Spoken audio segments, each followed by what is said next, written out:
Alright, looks like we are live.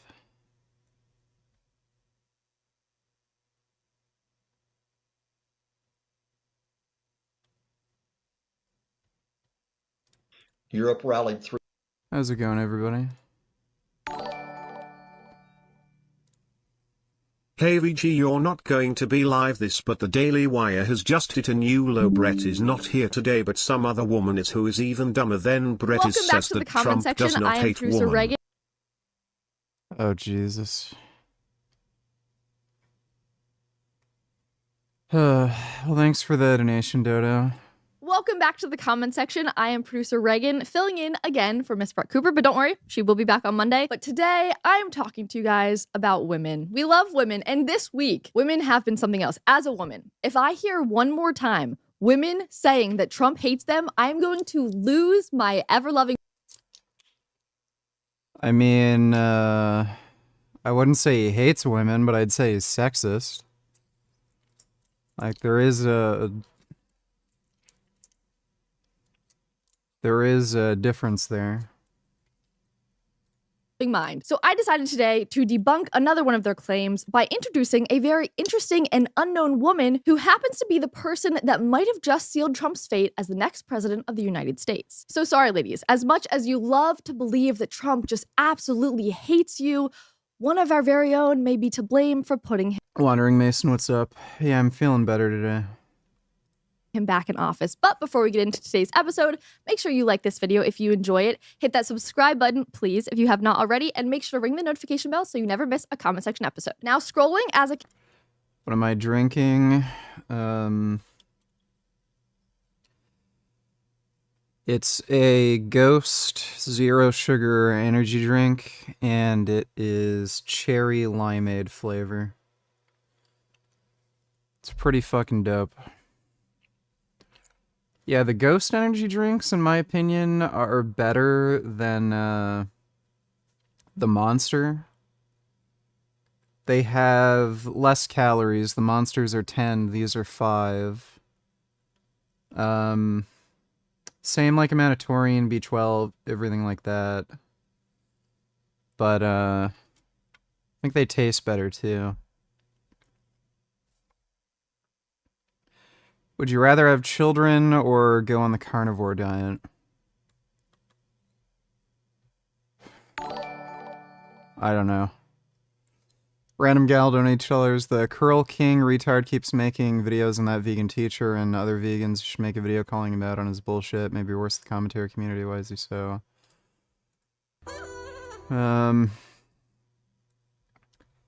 I don't care. He's a small, low-life loser who's just doing whatever he can for attention. And I don't really care to give that loser any more attention than I already have. The guy clearly has absolutely no moral principles. He made a fucking video about how I killed my cat, and then I offered to debate him on the topic. Haven't heard a peep from him because he knows he's just a lying piece of shit. So, don't care. Thanks for the donation though, random gal. Good God, every C and this woman opens her mouth. I need to facepalm. That's understandable. Thanks for the donation, Dodo.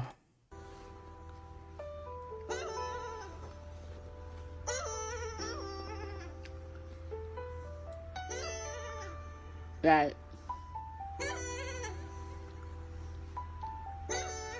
Yeah.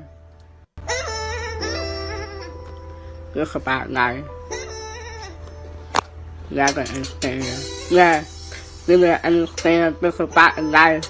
This is life gonna start. This is where life is gonna live in. Gonna start to see the sky. Gonna sing it. Gonna see the sky. Gonna see the nothing singing. Gonna see the guy singing. I wanna try singing. I wanna see the singing. I wanna get in. Gonna see. This is not gonna this is life, and this is why it's gonna never gonna this work. And it's gonna I'm gonna make this work. And it's gonna sit this gonna in the net, and I will be a cut. I'm in the front. I'm in. Some sick bars. Thanks, random gal. I noticed that I can move the part of my left collarbone that is connecting to my sternum forward, however this is not possible with my right collarbone. Now I'm afraid that this could negatively impact my lifts. Do you think I might have ligament tears? No, you probably can move the same on your right and left. It's just that it's harder for you to do it. You just have tendencies to use different muscles and shit from your left to right side. So,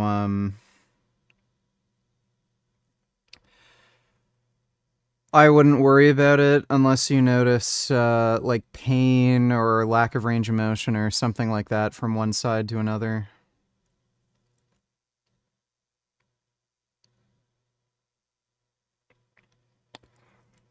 Thanks for the donation, though, Sokiyashi. I mean, she is a primary example of why YouTube must delete the Enright Daily Wire channel.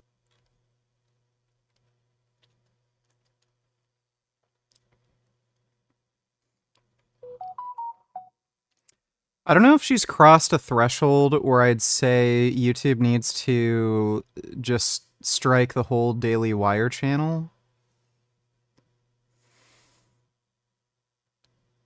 Candace Owens was definitely that bad, but she's gone now. Thanks for the donation, Dodo. Would you fuck Katie O'Brien? I sure know I would. Look how fucking jacked and hot she looks at the movie Love Lies Bleeding.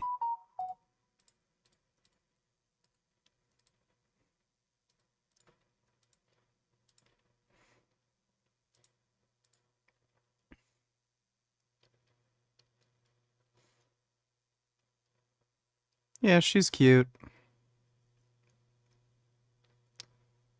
Yeah, she's certainly good looking enough. Thanks for the donation, Sokiyashi. Conservative woman after the election has been entertaining to say the least, but it's also been quite maddening because post after post, I see women specifically in absolute anguish over the Trump victory. Now, there is a myriad of reasons why their reasons just Yes, Trump cheated on his wife with a fucking porn star. You can stop asking me that every fucking stream. make no sense and are frankly very tough to listen to and read. But namely, it's because I fundamentally disagree and could debunk basically every single one of their claims. In fact, we noticed this was such a problem that Brett decided to make an entire episode talking about why she, as a woman, voted for Trump, which I highly recommend. Go watch that and then come back to this episode because She voted for Trump because she's stupid. There's no other reason. It has nothing to do with anything. She's just stupid. we're going to be talking even more to the women today. Specifically, Trump being a threat to women and women being absolutely terrified of him. Yeah, because the abortion bans, that's not a threat to any women. How many women have died now because they couldn't get access to an abortion? And I have to understand this mentality, but first I need to show you what these women are actually like so that we can all get on the same page. So watch this video. This can't be real. This can't be real. I don't want to laugh. Like, I kind of feel bad. Sorry to all my friends who are Trump supporters. But you don't understand how scared of this man I am. Like, again, this is what we're going to be talking about. Why are you scared? What are you scared of? Okay. Because I don't want my beliefs and your beliefs to mess up. I don't know, Project 2025, mandating Christian Also, nationalism. this is the thread time Brett is abaseled from her own YouTube channel. Why does she just keep taking all of these vaccines? Well, there's probably a few reasons. I know she recently got married. I know she's involved with other Daily Wire projects, like that Snow White film they're making. And I mean, women just don't want to work. So she's going to take as much time off as she can. Thanks for the donation, though, Dodo. Up our friendship because that's something different. Honestly, is that her personal safety Wow, riveting commentary. Watching somebody cry. Okay. Selves to watch, it's this video. I want to be able to help bring some things together from hearing the testimony from the entire day on this. Ms. Hackler, just to clarify on this, are there any states where women face prosecution for having an abortion? No. Are there any states that criminalize miscarriage No. or that care for? Yes, there are states that will criminally prosecute you for having an abortion. That's not true at all. What are you talking about? And, there was at least one state that was talking about instituting a ban where if you got an abortion in another state, they will prosecute you in your home state. For a miscarriage? No. Are there any states that criminalize removing an ectopic pregnancy? No. Are there any states that prohibit life? Please explain to me why there have been a few women who've died or nearly died because they couldn't get an abortion because the doctor was afraid of getting criminally prosecuted? This is just a lie. Saving care for the mother. Frankly, you are better than fine compared. Dude, this is stupid. What's so cringy about Charlie is that he would debate Sneeko on some BS but wouldn't debate you when you made sound points. Instead was extremely reductive and started making the buzzwords to argument. Well, you know exactly why he wouldn't debate me. He literally lost the debate with Sneeko, and not only is Sneeko just irretrievably fucking stupid, but it's also the easiest possible topic to defend against. And he still lost the debate. Charlie is a literal fucking retard. If you were to give that fucking moron like an IQ test or something, he'd probably perform as well as a fucking toddler or some shit. If he didn't have like YouTube and Twitch and social media, he'd be selling pencils on the side of the fucking road, and he knows exactly how fucking stupid he is. So the only reason he wouldn't debate me is because he knows he's a fucking retard. He knows I'm smarter than him. And the only reason he agreed to debate Sneeko is because he thought Sneeko was fucking stupid, and he also thought that was a particularly easy topic to debate. And he still failed. So, Charlie's never going to debate anybody ever fucking again because now he knows precisely just how fucking stupid he is. He is so stupid, he can't win a debate against one of the biggest fucking morons on the entire fucking planet over whether or not it's okay to have sex with children. That's how fucking stupid Charlie is. Thanks for the donation though, Farce. Wow, just one video and I already hate this woman. Why more than Brett? Yeah, it's almost as if she's a bigger lying retard. Thanks for the donation though, Dodo. Through NATO, but also through individual countries in stepping up its own defense positioning, whether giving aid to Ukraine or bolstering their own forces. There has been, in the past almost 3 years now, a sign of Europe finding a place that was necessary and vital and trying. Did you watch Nick Norwitz? Is that lying sleazebag piece of shit?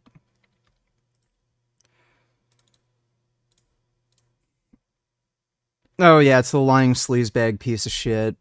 He has a rare genetic mutation where if he doesn't eat carbohydrates, his LDL goes up, so he tries to mislead people into like thinking LDL isn't causal for heart disease.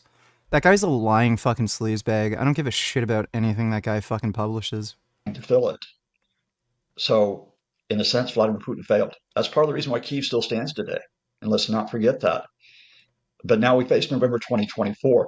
Vladimir Putin's possibly last gamble to try to avoid a stalemate and to try to avoid the frustration of his hopes was Donald Trump back in the White House.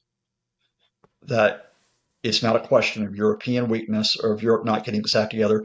It's that the U.S. no longer will be able to get its act together because of that very chaotic, unpredictable man who happens to be, in effect, and has been for years, subservient to Vladimir Putin. Hello and welcome to Frontline for Times Radio. the Ukrainians control part of Western Russia. The Kurds, who have been vocal and argue Russia should be allowed to. This guy talks way too fucking Donald slow. Trump has no plan to end the war in Ukraine, but it gets even worse than that. I want to ask any Republicans watching this show, any MAGA conservatives watching this show, how can you justify a president or a president-elect swaying our foreign policy to help one of his largest donors? This reads, J.D. Vance says the U.S. could drop support for NATO if Europe tries to regulate Elon Musk's platforms. Do you guys understand the implications of this single headline, this single story? And within this story, J.D. Vance admits that Trump has VG they so smug. Yes, the most abortion restrictive states make an exception for life of the mother. OFC in practice women lives are at risk because hospitals have to wait forever for court approval. Texas just had to explicitly list ectopic as exception. Yeah. Also, just the way that question was asked was extraordinarily misleading. He didn't say, does any state not make any exceptions for abortions? He asked, is there any state that prosecutes abortions? But yeah, we already know what happens when you ban abortion. It's pretty clear. Thanks for the donation, retard. J.D. Vance said U.S. could drop support for NATO if Europe tries to regulate Elon Musk's platforms. How in the fuck is that legal? So somebody who has a privately owned social media platform, if they get regulated in another country, they're going to alter like their defense strategy? That doesn't even seem legal. Like how? Why? Why would that make you want to leave fucking NATO? has no real plan at all, but the headline, the takeaway here is that our You know who else is a leading suspect? That woman we just saw taking Brett's place. I mean, good God, how does the Dolly Wire somehow get a host that's somehow even dumber than Brett Cooper? Well, they're clearly not looking for the brightest minds. Thanks for the donation, though, Dodo. our next president will influence our Please do a worst of the healthcare industry of this guy. He is a dermatologist that is promoting a lot of carnivore bullshit.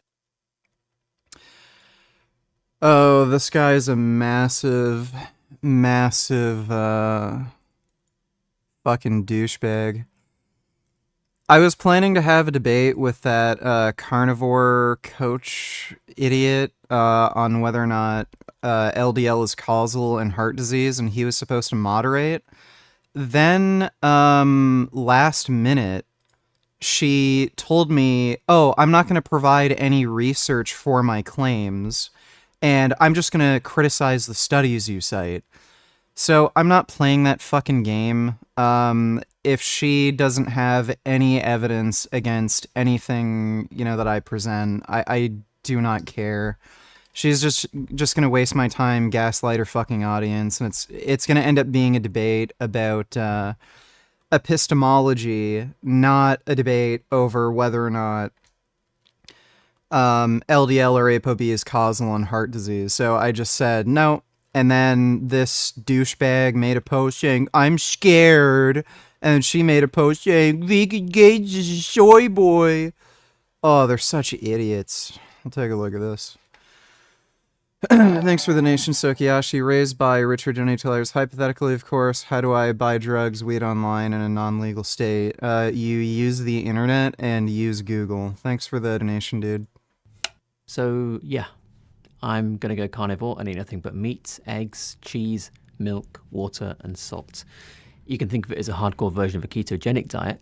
I might have the odd carb here and there as an experiment to kind of feel what change it does to me, but purely for experiment.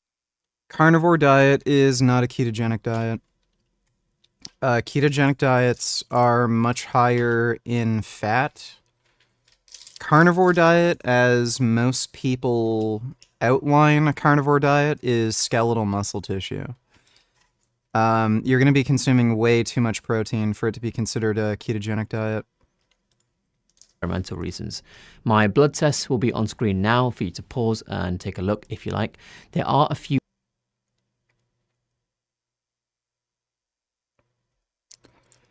So his ApoB is very high.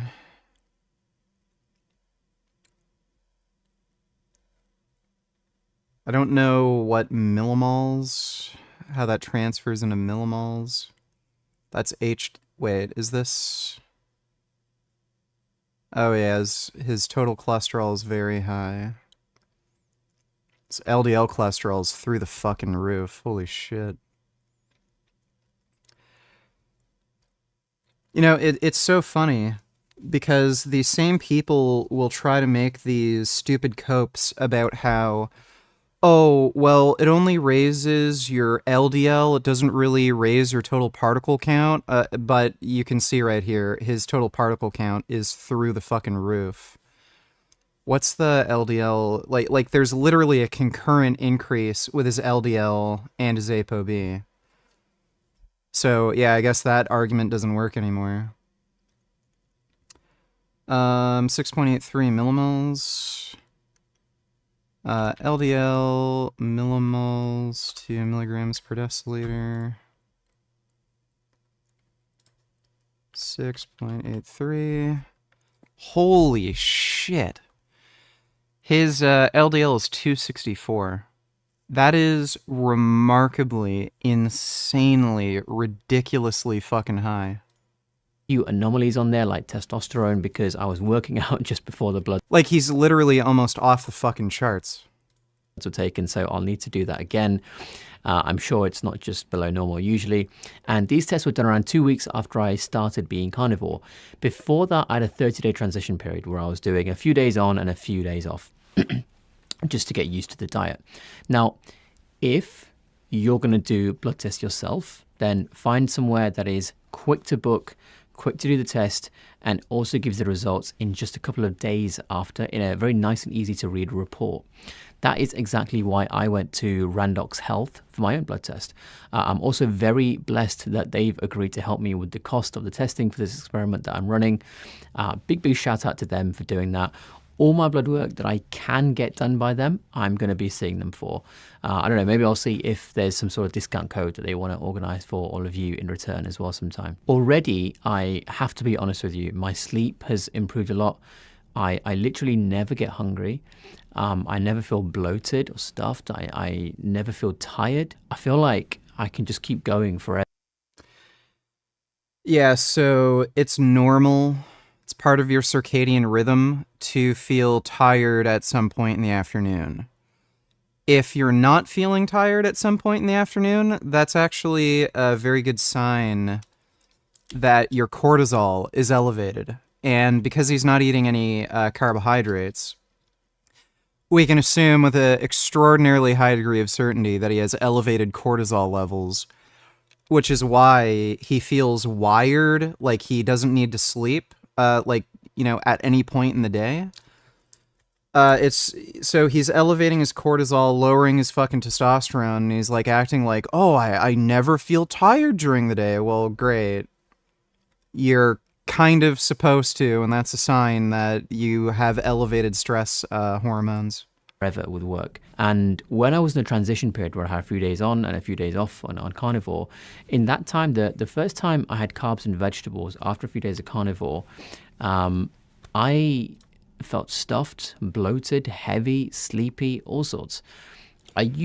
That's a really cool story. It's funny how you didn't seem to have any of these problems before, but now you're claiming, oh, vegetables made me almost die.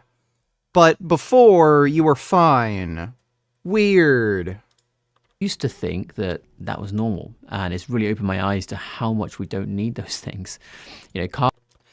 Yes, we don't need fruits and vegetables. We don't need to live long. We don't need to prevent cancer. heart disease, diabetes. We don't need any of that. You can just be sick and die a shitty, disease-filled life. Carbs are not nutrients. They're just fuels. Carbohydrates are macronutrients, you fucking moron. What the hell does he mean? A carbohydrate isn't a nutrient. Do you want to, like, write a... What does he mean by that? It's a macronutrient. Do you want to, like, rewrite nutrition science or something and explain to me how a carbohydrate is not a macronutrient and it's the separate thing called a fuel? Dumbass, do you realize your body can use any macronutrient for energy, you fucking idiot? So do macronutrients not exist anymore? Are they all fuel sources? This guy is a fucking clown. What games are you looking forward to in the upcoming year and this year? What debates do you have coming up? I guess the Metal Gear Solid 3 remake.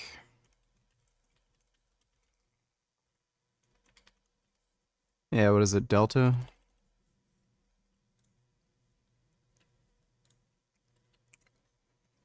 Still haven't, they don't have a release date. I think it's going to come out in 2025. Not really excited for GTA 6. It's probably going to be shit. Rockstar's just making all their games for filthy casuals. And aside from that,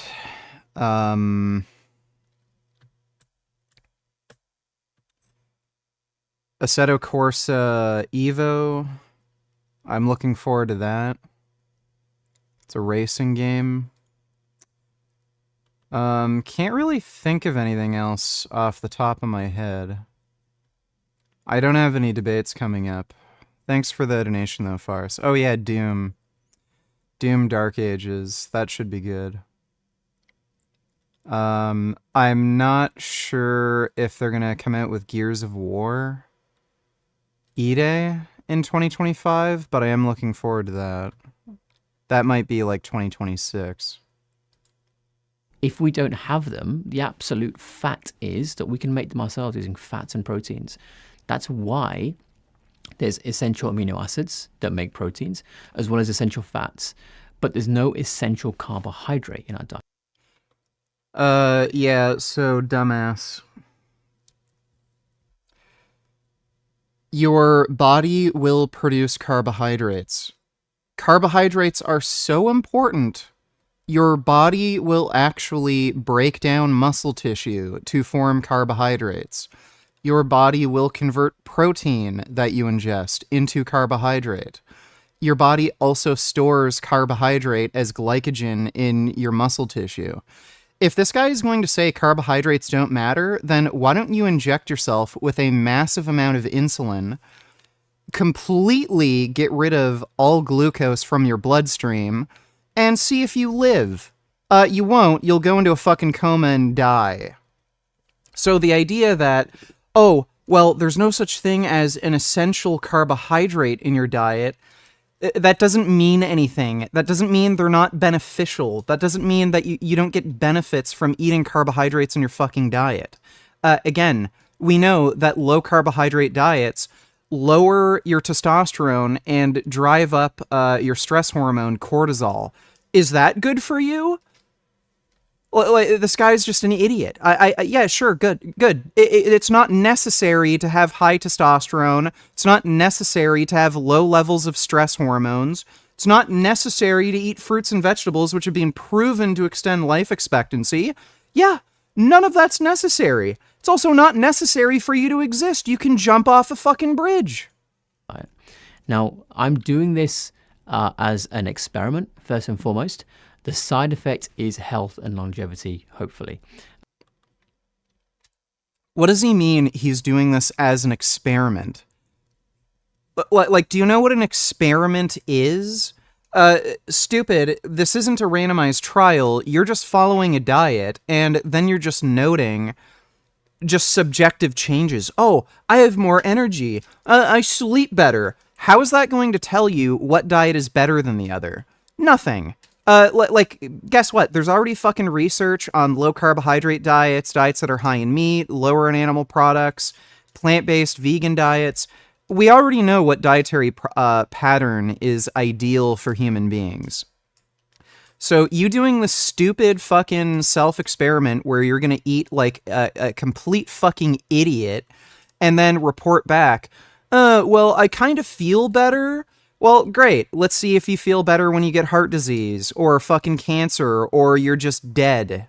You're not going to feel anything then. I'm also making it public so people can see real-world people with real-world results instead of just hearsay. Like, by the way, what's hilarious, too, he showed his blood work results. They're fucking terrible. He has really severe hyperlipidemia. He's at extremely high risk of heart disease if he eats like this lifelong. You already have the results. You know you're at extremely high risk of heart disease now. Is that not good enough? Well, I feel better. Even though I know I'm going to get heart disease, I feel better. So the diet must be better for you because I feel better. I think Brian Johnson, I as much as I admire what he's trying to do, I think he has got it all wrong going vegan. I think that's one of the worst diets imaginable, and it's no wonder that children are literally...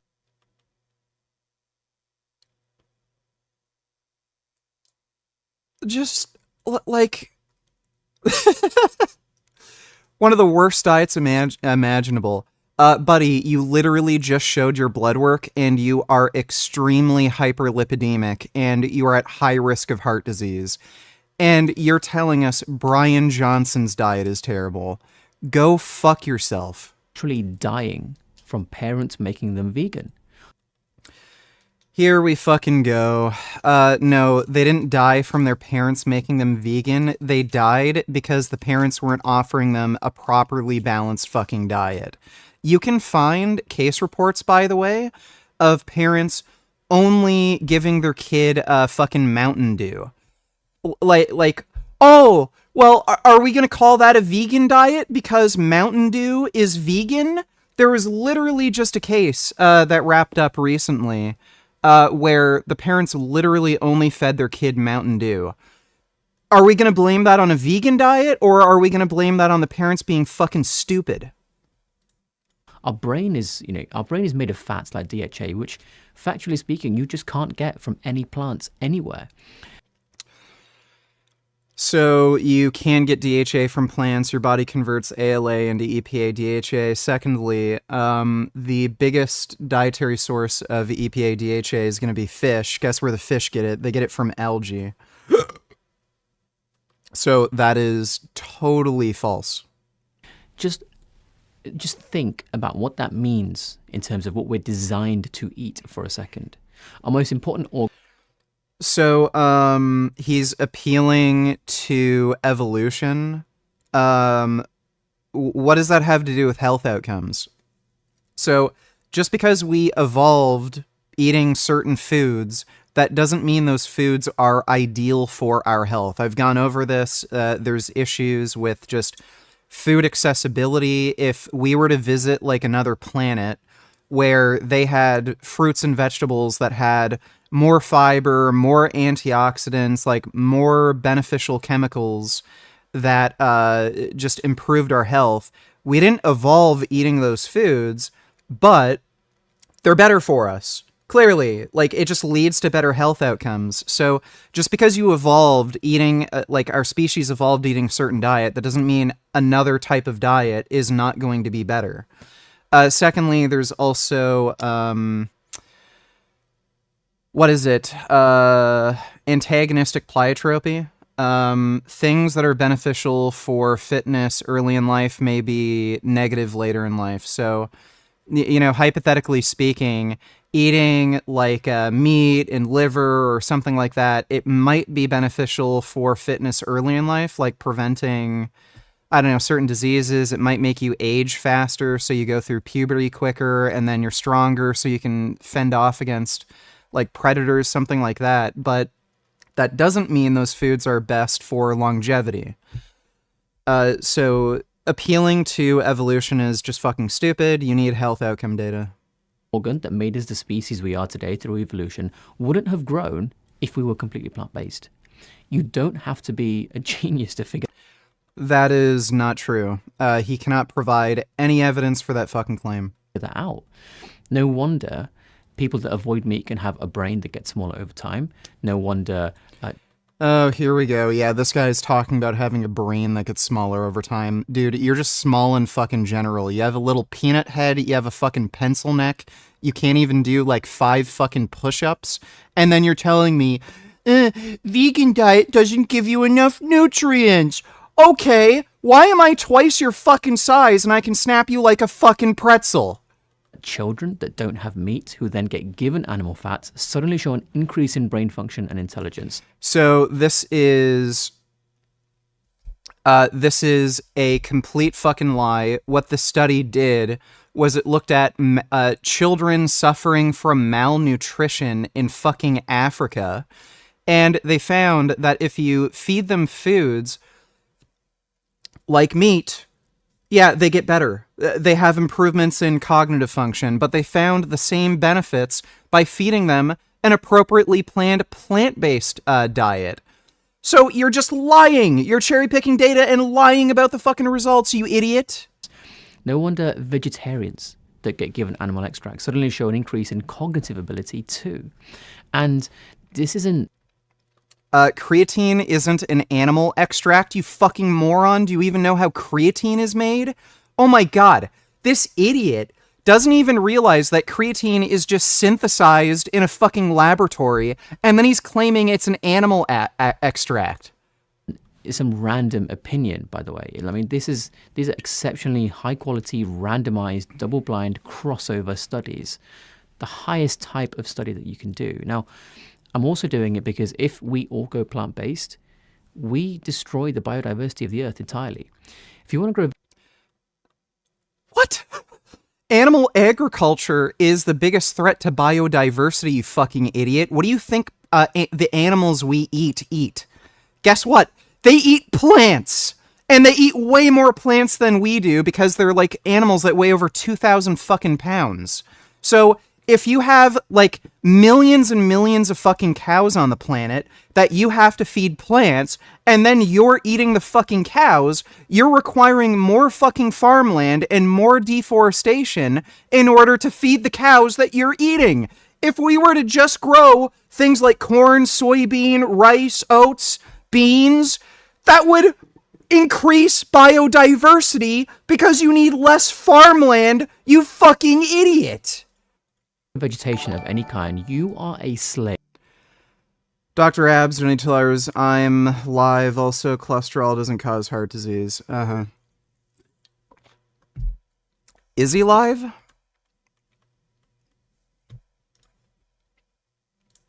Ever podcast episode with the legend himself, Richard Smith. He had anxiety and depression, and just with the diet, it was gone. You know, look at the work of Georgia Ede, psychiatrist. She treats complex psychiatric conditions using therapeutically this diet, this way of eating. So I would rather use diet and lifestyle rather than SSRIs personally, and I have done many times. And that's my preferred way of doing it. Are RF HIFU home devices effective for skin tightening? I don't think so. Oh, Jesus. Those are devices that rely on things like power. You're not going to get a huge amount of power in a handheld device for a very good reason. It may give you some effect, and you might think that something's happened because you've done something, but placebo is a wonderful thing. I don't think they're effective personally. Do you use typical hairstyling products, or do you chase after stuff like tallow-based products? Hairstyling, I don't actually use really much. Literally all I do is I dry it out of the shower, straighten it, and then a little bit of hairspray. And that bottle of hairspray lasts me like 4 to 6 months because I barely use any. So there's really not a lot I do. So I'm not the best person to ask for hair care advice, unfortunately. To the window, to the wall, to the. Yeah, let's not say the end of that line. If you know that song. Is Dr. SA Abs, better to clean forgot out the clogged link. pores, or is tretinoin better? So salicylic acid. Okay, we'll react to tretinoin that is not a cleanser. later. Thanks for the donation, So Dr. if you want to know Abs. which is the better cleanser, then it's the cleanser, I would say. If you need that. Please don't shave again. It makes you look like an angry skinny teenager. With beard you look big and strong. Okay. Thanks for the donation, Dodo. I'll let that be a mystery. Do you sleep on a nice and fluffy bed, or do you sleep on a hard surface? I don't think it's either of the two. I think it's kind of in between, I would say. Medium, I guess. I don't know what the scale is, so I can't answer that, unfortunately. Anything new other than freezing to help seborrheic keratosis? Yeah, I think diet is going to play a huge role for sure. But I don't think there's anything new, not that I've heard of. Not that I've heard of, anyway. I really am losing my voice now. Not that I've heard of. Wean myself off HRT patches. My periods are back, but my joint pain is still there. Love my carbs. Stem cells, probably wouldn't jump to stem cells. If your periods are back, I mean, at least something is better than it was before, because your function is returning to some extent. As to whether or not stem cells are right for you, it's a really. Stem cells have no proven efficacy with any treatment. And why in the hell wouldn't he just recommend resistance training for treatment of joint pain? That actually has proven efficacy. Whoops. I don't think this guy I can see lifts. Richard's message here, but it's not in the chat. Hang on. I'll read his message out. He said, do you want to debate me on whether or not ApoB is causal in atherosclerotic cardiovascular disease? That woman didn't... Which woman? Oh, Rachel didn't have an argument, which is why I declined the debate. I think she did, didn't she? I'm sure... Because she said she wanted to use the same papers as you. Message her, because I think maybe you got the wrong end of the stick, because she did have an argument, as in like a debating point. But I think possibly, I don't know, maybe like a miscommunication or something. I'm sure she'd love to do it. Because I mean, you were very up for it. You let us know which date and everything. We all organised it, and it was fine. So why don't just give it a try again? I'm sure we can all come up with something, like a date and things like that. So just message her, man, and see what she's up to. It's bedtime, handsome. Listen to your body. Your throat is telling you to go to bed. Okay, that guy's an idiot. All she was going to do was try and gaslight and claim that I have not provided a robust enough set of evidence to prove a causal link, which is ridiculous. It just shows she has absolutely zero epistemic standards. And if we're going to have the debate, it'd be a debate about epistemology, not about whether or not, LDL is causal in heart disease. So I declined the debate. And it looks like he's too scared to debate me too. Beard makes you look like a complete dilf. Shaved makes you look breadable AF. Okay, well, I appreciate that. Thanks for the Well, donation, there's nothing darling. to trap the moisture in. Like, I literally challenged him to a debate, and he's like, no, debate some random fucking retard who literally can't make an argument. These people are just clowns. To the nitrogen content in soil. This depends on the poo from animals like cows being trodden into the ground by other... Nope. Manure is not great at affixing nitrogen into the soil, and that's why we use technology to put nitrogen into the soil. We use nitrogen-enriched fertilizers. Other animals like chickens. Growing just the same plant all the time is called monocropping, and it absolutely destroys the... Yes, and guess why we keep planting more and more monocrops? It's because of cows, chickens, and pigs. Guess what we feed them? Corn and soy. environment. The methane, cow farts that I know people go on about, thanks to films like Cowspiracy and The Game Changers, which are full of factual errors, by the way, and I find them both an absolute They're not. disgrace that the filmmakers should be embarrassed about. That methane actually can get converted and put back into the earth through things like rain and also carbon dioxide. Oh my god. We know for a fact that it increases net greenhouse gas emissions. We know that those greenhouse gases stay in the atmosphere and accumulate. Yes, there is a carbon cycle. Methane does get out of the atmosphere and go back into the ground and shit like that. There is a cycle that occurs. But when you keep pumping greenhouse gases into the atmosphere more and more and more and more, these different cycles, it doesn't get rid of all of that excess accumulation of greenhouse gases. So again, ironically, he's gaslighting his fucking audience into believing this stupid bullshit. That the plants reabsorb after growing from the area that the nitrogen has now been replenished in, thanks to the cow poo in there. Carbon dioxide from fossil fuels is the problem, not from cows. Now, I'm sure a lot of you have heard of the carbon cycle, but there's such a thing as the nitrogen cycle too, and I urge you to look it up. If you take cows out of the ecosystem, then we are doomed, frankly. Cows aren't a part of an ecosystem. They're a fucking domesticated animal. Has this guy never seen a fucking, cattle farm before?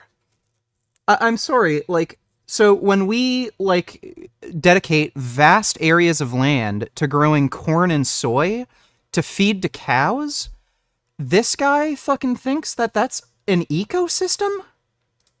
I'm also doing it to help support regenerative farming that uses these fantastic techniques to bring back soil quality. In a nutshell, none of these, so all this bullshit about, what was it, White Oak Pastures, it was completely and utterly falsified. It's being debunked. It doesn't create a carbon deficit or a greenhouse gas deficit, and you can do regenerative agriculture without animal agriculture. Without getting too deep. But again, we don't even need it. We can use nitrogen-enriched fertilizers. This isn't a soil chemistry lesson. You take a very large farm and you put a fence to keep the cows in just one part of it. And the chickens go and push that poo and essential nitrogen into the ground to constantly maintain topsoil quality. And once the cows have grazed as much as they can from that one area and there's not really much... Oh, this is hilarious. He's talking about Alan Savory's rotational grazing. If you were to use rotational grazing, I think the beef supply would be reduced by 50%. Some figure like that. So he's saying, oh, we should only be eating red meat, and we should only be using rotational grazing. Okay, well, I guess that means nearly 7 billion people on the planet have to fucking starve to death. There is no way to feed the population with this kind of fucking farming method. Grass left to graze, you move that fenced section along, and then you work your way around the farm doing that in a sort of clockwise motion. And when you see the almost instantaneous increase in biodiversity from farms that do this, with species that used to be there all coming back, you realize that treating these animals with respect as well as nature... What the fuck is he talking about? I honestly believe that all these doctors or pseudo-intellectuals start to regurgitate all Joe Rogan's favorite talking points so they gather popularity to get a chance to get on the Joe Rogan podcast to have their moment of fame and money. Yeah, Joe Rogan is great for just promoting absolute fucking morons. And he's had some of the most deranged fucking guests on, like Terrence Howard, that AIDS-denying jackass, too. Thanks for the donation, though, Jacked Up. This guy simultaneously has a Chad and Beta jawline. Yeah. It's kind of like he's a man baby or something. Thanks for the donation, darling. Who are you and what the hell do you want? Yo. Can you hear me? Your mic is very quiet. I can't hear you. 1 second.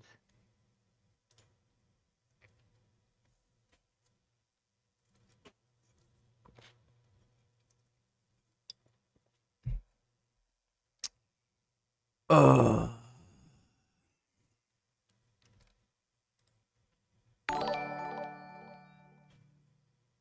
Do you drink alcohol? Also, do you take vegan omega-3? I take these and they're amazing.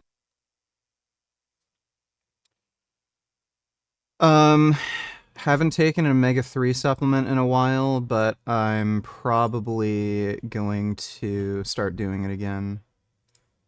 I've, sort of changed my position on EPA DHA a bit. But, yeah, I'm probably going to start taking it again. I don't drink any alcohol, though. Thanks for the donation, Anonymous. Hey, Hello? I still can't hear you. What the fuck? Sorry. Your mic is I extremely think it's a quiet. problem on my end.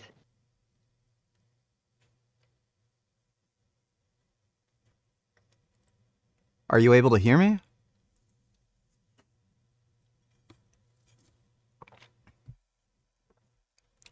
Love it when people in chat say, can we have a quick Discord call? And then, like, 10 minutes of figuring out why their mic or something won't work.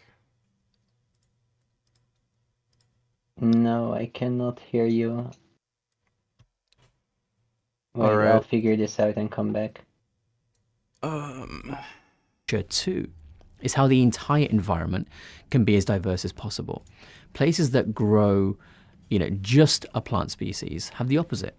You have to wake up and realize how important it is to look after our farmers.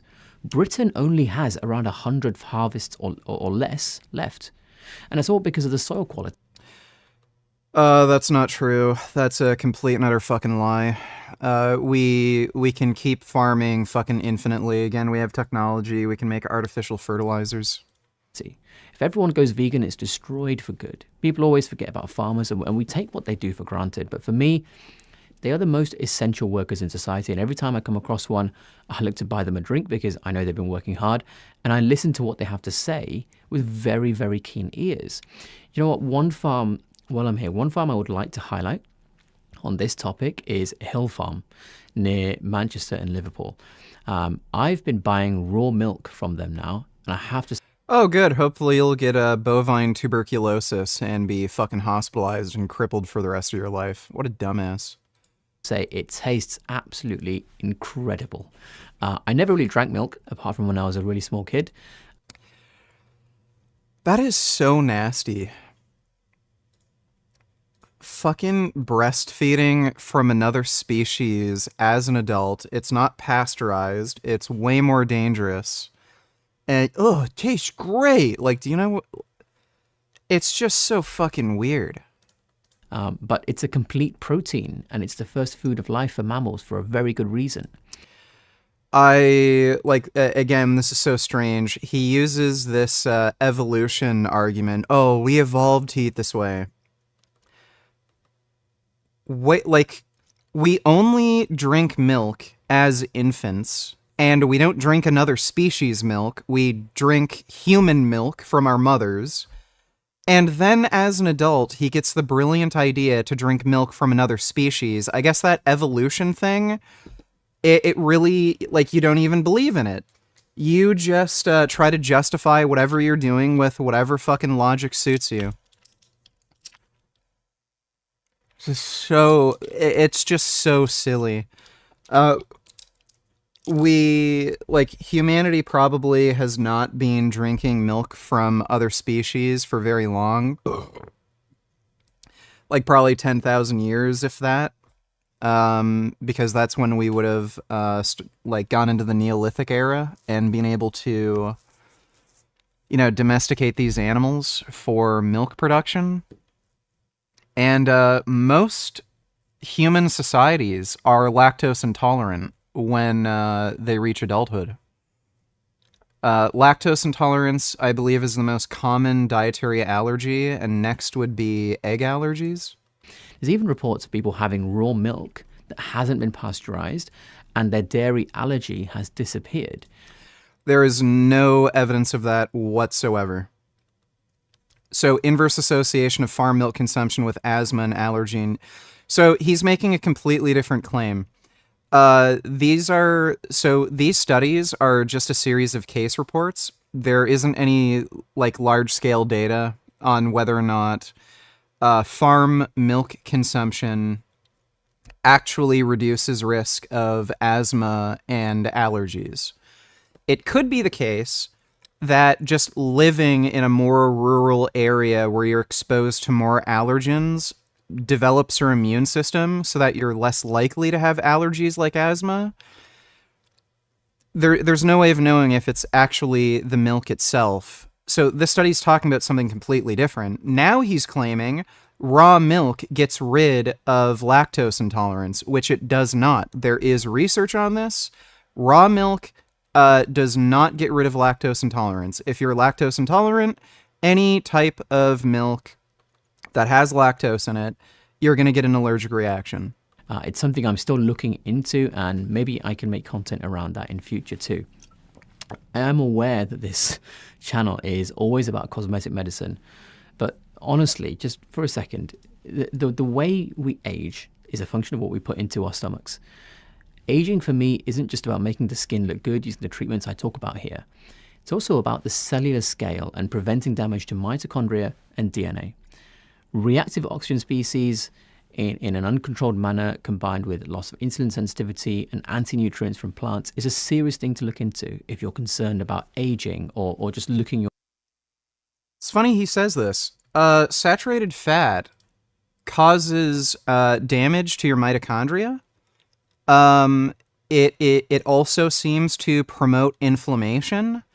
It is clearly linked with type 2 diabetes and heart disease, and diets high in saturated fat increase risk of certain forms of cancer, particularly breast and prostate. Again, this is just well known. Saturated fat is not good for humans. That's why there's the recommendation to keep saturated fat consumption below 10% of daily calories, and the less you consume, the better. So ideally, it would be just near zero. So what the fuck is he talking about? Your best. I'm not saying you have to go carnivore. You could also do keto, which is a lighter... Maybe we can play T8 later in the stream, Casey. There's some videos I want to react to. There's also some other games that I want to play, so I don't know if we'll have time. The version of carnivore, if you like.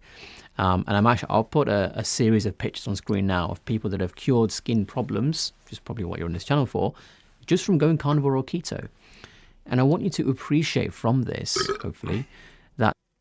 Jesus, that's fucked. There are people who've improved their skin conditions from going on a plant-based diet, or simply removing dairy, or removing certain foods like sugary drinks. The first step to cosmetic treatment is to realize that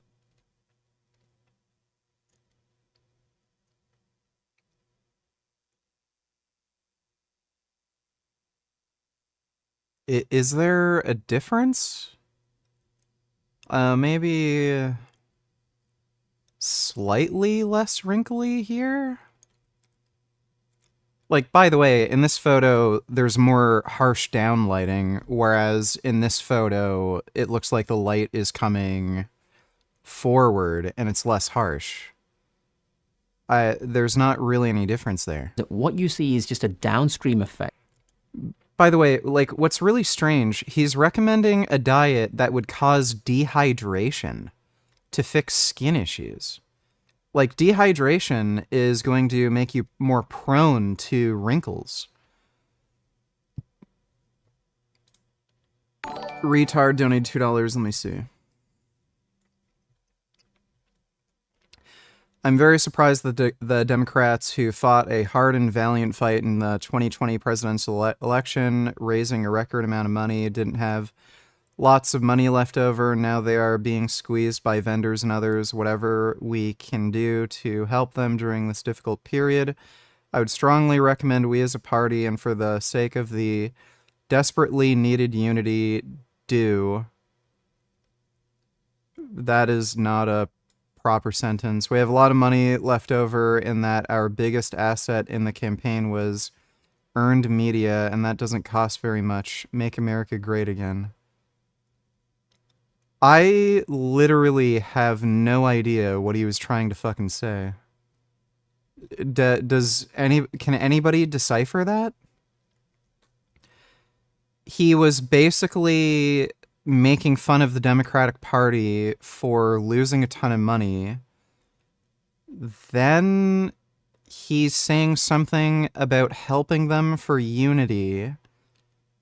And then we have a lot of money left over. Make America great again. What in the fuck did any of that mean? Okay, well, thanks for the donation, retard. Have you read the graphic novel series The Metabarons by Alejandro Jodorowsky? If not, then check it out. It has a really good story. No, I have not. Thanks for the donation, though, Axel. I probably won't read it. I don't even know if I can remember any of that. Metabarons?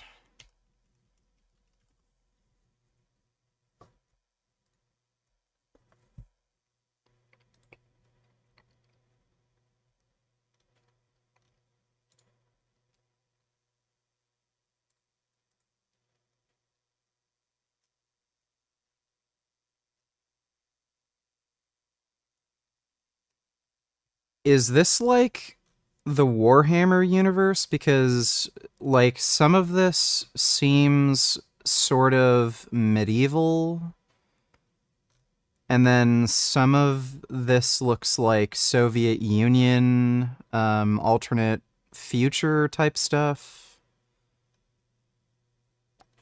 Like, does it cover, like, or is this a series that covers a really long time period? Because, yeah, like, this especially reminds me of Warhammer. What is this? Is this a comic book series? Oh, it's a comic book series. Maybe I'll read it if it's a comic book series. Thanks for the donation, Alex. Of what's going on in your mitochondria and DNA. And that, in turn, is heavily dependent on what you eat. Jumping to skincare or an injectable or a laser, it might help the way you look, but it won't slow down your aging. There's a big difference between the two. And as hey, dude. Yo, finally, Jesus. Okay, I just wanted to comment on something you said, responding to that doctor, or I don't know if he's a doctor, but anyway, you said the study was done on African children. I think this is a different study, but either way, I don't even understand why he's bringing this study up, because it's docosahexaenoic acid, if I say it correctly. Like, Yeah, you can get DHA. that on a vegan. Sorry? It's abbreviated to DHA. Yeah, it's like you can get it on the vegan diet, so I don't even understand why he would bring it up. It's so weird. Well, all the little things he brought up, like creatine, DHA, I don't know if he mentioned taurine or something. The studies he's talking about use supplementation. So if he's going to say these nutrients are important and then use research that relies on supplementation, why wouldn't the recommendation be supplementation? It just doesn't agreed. make any fucking sense. Yeah. Anyway, that's just what I wanted to say. But have a All right, nice no stream. problem. You. Ugh. Oh, fuck. So if you think cholesterol is what causes atherosclerotic plaques and blocked arteries, which I did too, by the way, because that's what I was taught at school and university. It does. We know this because no matter the method of cholesterol lowering, the degree to which a treatment has efficacy, it depends on the degree of cholesterol lowering. So you can lower cholesterol by taking PCSK9 inhibitors, statins. I think there's some other class of drugs that I'm forgetting. There's also genetic mutations that lower your cholesterol. All of it lowers your risk of heart disease. If every single therapy that targets cholesterol causes a reduction in heart disease risk, and the amount of efficacy you get from the treatment is dependent on the degree to which cholesterol is lowered, that proves the relationship is causal. It's basically statistically impossible for it to not be causal. You're talking about like 1 in trillions chance that it wouldn't be causal. It's virtually impossible. Then I'd like you to explain the following if cholesterol really does cause it. First off, on the hypothesis that cholesterol equals blocked arteries or atherosclerosis, we have to ask, where is cholesterol? Obviously, it's in Goosis donated $2. He is a person. Oh my god. Whoa.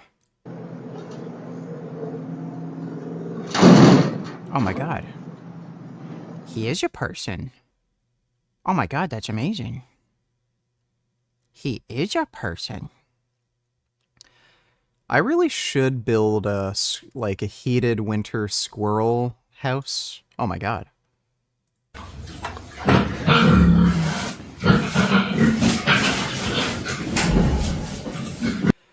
That is a very chunky horse. Holy shit.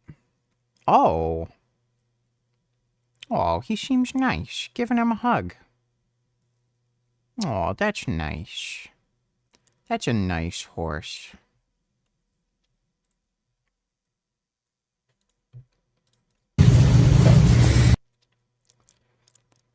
Dude, imagine if we, had the technology to make chimpanzees as smart as people, and then they just, started having jobs and just sitting on park benches with phones and shit. That'd be hilarious.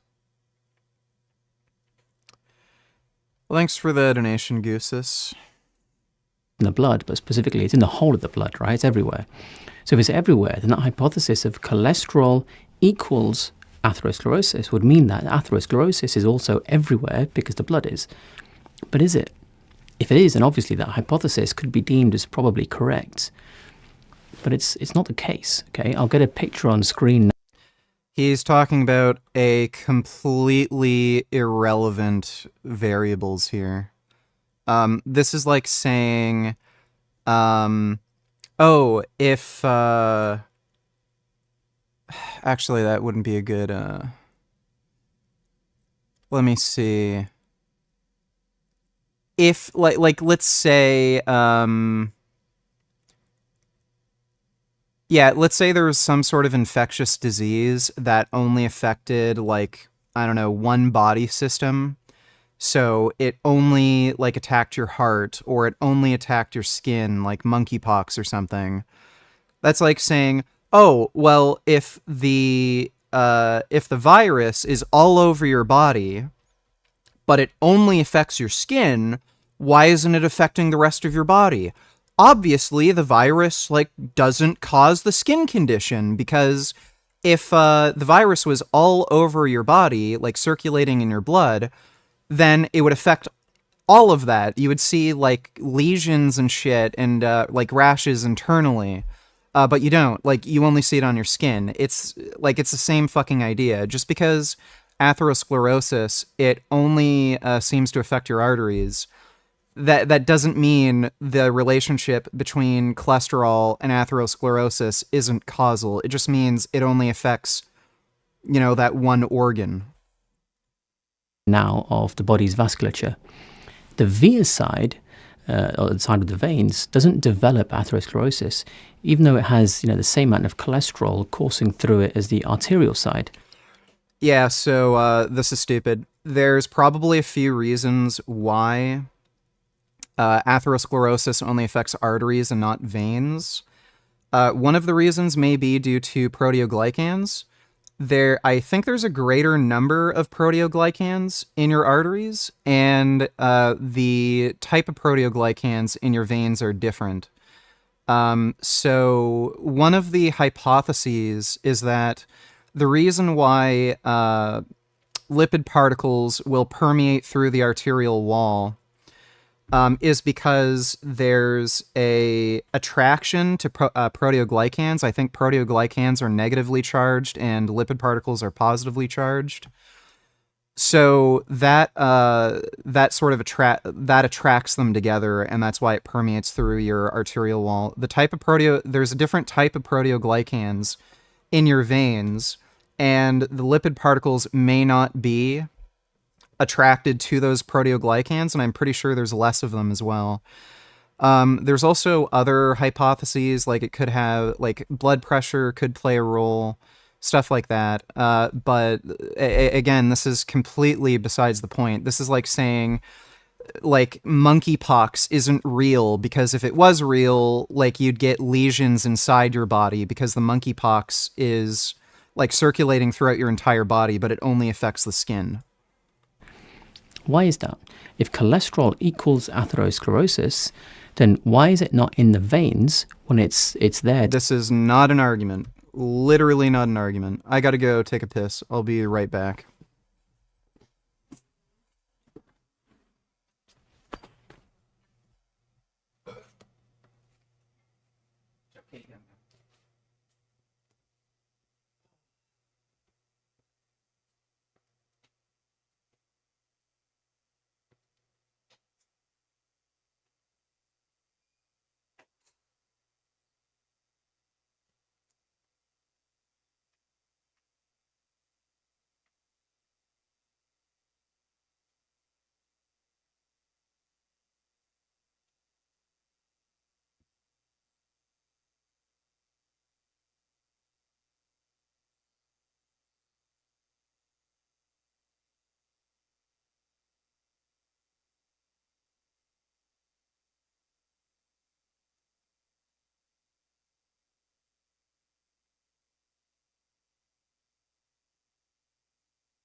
Ah, crap.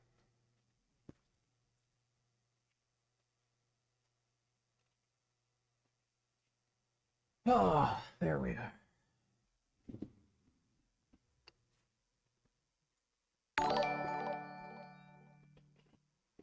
Good evening, VG. I really and truthfully hope that you are feeling great tonight. This is so my dad, and he even liked it, since you know who is in this video, lol. A vegan restaurant, supposed to be really good. I'm not into the vegan stuff, I must say, but I'm going to have to try this. When we come here in a short period of time, we're going to come and try that vegan food. I don't know if I'm going to like it. A vegan... Yeah, vegan. There's a lot of boomers that pronounce it that way. It's kind of funny. Thanks though, Ben. Hey, vegan teacher. It's 2 a.m. in the morning here in Italy. It's only 8 p.m. here. 2 in exactly the same amount as the arteries. Well, clearly that theory needs banishing from our education system, frankly, and I'm going to show you the exact step-by-step mechanism as to how the blockages actually occur, as can be seen and predicted consistently in clinical practice, like with my own patients. Now, when I spent time in the NHS, which is the National Health Service for those not in the UK, I couldn't have these conversations with my patients because I think I'd have been fired for saying things which are outside of what's taught in medical school. Yeah. If you're giving misleading information to patients and not providing what would be considered proven efficacious care, yeah, you'd be fired. Like, dude, imagine, like, being a car mechanic, and, like, you work for Toyota, and Toyota tells you, okay, you have to put a certain amount of oil in the engine, you have to replace, like, certain seals at a certain service interval, and then you start telling clients, oh, yeah, you don't need to top up your oil, these cars don't need oil. Or, oh, you're hearing, like, you're seeing oil drip through the fucking crankcase seal? Well, yeah, that's fine, you don't need to replace the seal. You're hearing a ticking or like around the timing belt? Oh, yeah, that's probably the bearings going bad. Yeah, you don't actually need bearings. Like, yeah, you're probably going to be fucking fired because you're doing shit that's going to fuck up these cars and fuck over your clients.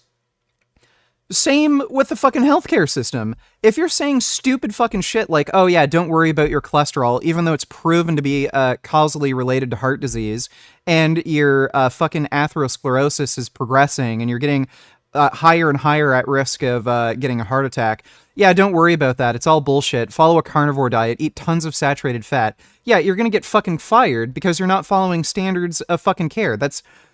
That happens with every fucking job. Like, imagine a janitor that refuses to use soap.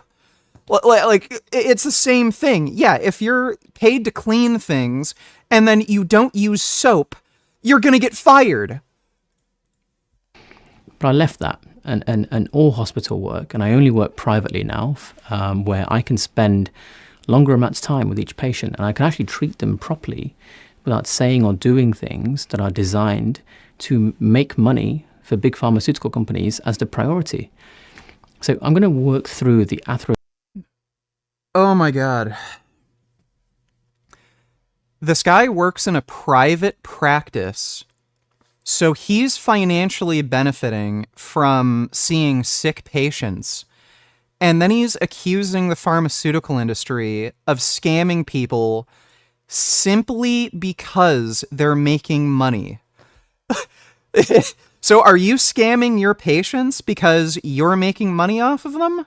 Like, again, these drugs have proven efficacy. They reduce your risk of fucking dying. Why would you not prescribe drugs that help your patients live longer? Do you expect these drugs to be produced for free? Oh my god. Atherosclerotic plaque, or ASCVD, atherosclerotic cardiovascular disease, pathophysiology, how it comes about, from start to finish. And I'm going to use basic logic at every stage to show you that you honestly don't have to be a doctor, even though I am one, to take control of your own health. To start with, I'll get a diagram here of the vasculature. The side Oh, with the, dude, I just saw another one of this guy's videos. Do this to stop teeth falling out on carnivore keto.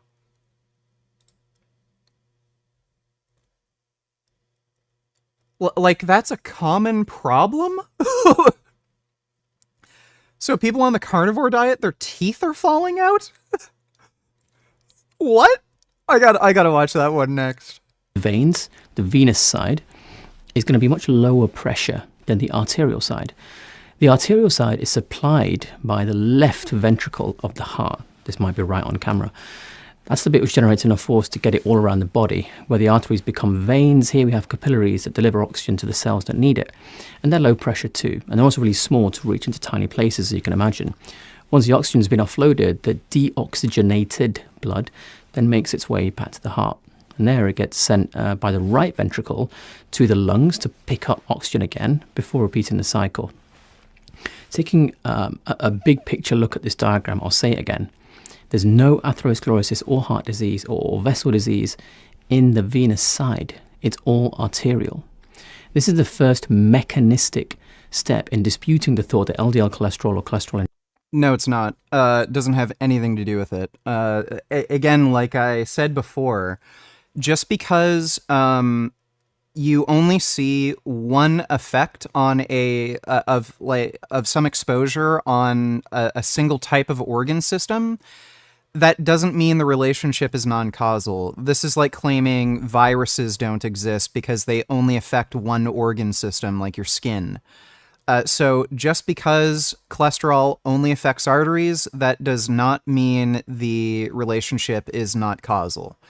And secondly, if he's going to postulate that blood pressure is like the thing that does it, there's lower blood pressure on the venous side. Well, there are people with untreated hypertension who still don't develop atherosclerosis on their venous side. And again, blood pressure does play a role in the development of atherosclerosis, but it's not the primary target of treatment. And the reason for that is it just doesn't have as much of an effect. I can't remember the stats or figures, like how much it plays a role, but it's not a very significant effect. The biggest, the biggest modifiable factor for heart disease risk is cholesterol. You can have high blood pressure, but if your cholesterol is low, you're still not going to develop atherosclerosis. In general, has a causal link to blockages. If the same cholesterol or blood is everywhere, then that theory should give this blockage issue everywhere as well. No, I don't know why you'd assume that. What could possibly be motivating Elon and his tech cabal to suck off Russia so hard? Trump has come out saying he won't confirm Pompeo after this. Oh my God. Pompeo's idea of a Trump peace plan for Ukraine is to give Zelensky a $500 billion shopping spree at the Pentagon to buy whatever weapons he wants so Zelensky could obtain the Tomahawks he's been asking for and strike Moscow. This is not a peace plan. The Republican Party is just absolutely fucking spineless. Completely spineless. Ukraine has literally invaded Russia. They're currently occupying the territory, and Putin has not used nukes, hasn't escalated to using any sort of severe retaliation tactics. It's so stupid.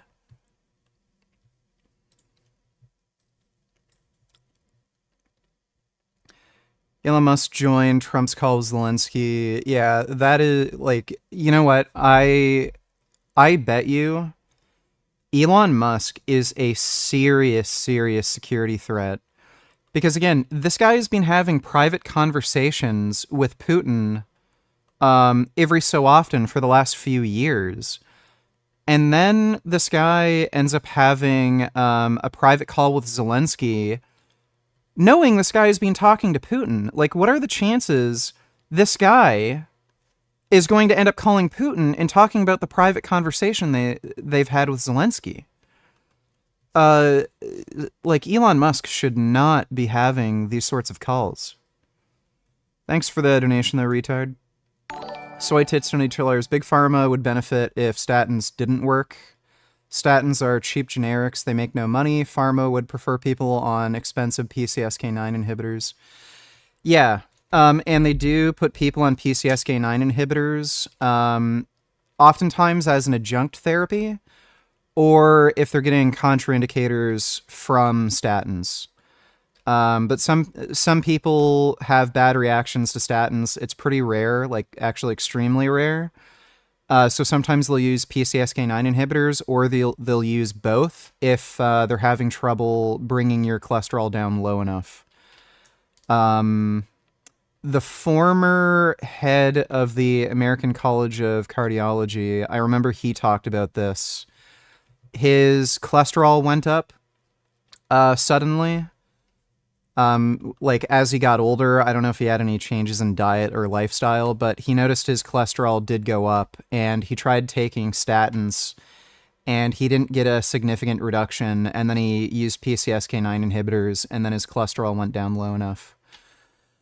But yeah, like claiming pharmaceutical companies are making a killing off statins, like that's just absolutely fucking retarded. They're extremely, extremely cheap. Thanks for the donation, though, Soy Tits. Like, what's funny, too, is people like this, I can almost guarantee you this guy is selling, like, fucking supplements on his website or something. Recommendation, bio. I don't know if he has any affiliates. Yeah, maybe he makes enough money with his private practice where he doesn't sell any supplements, but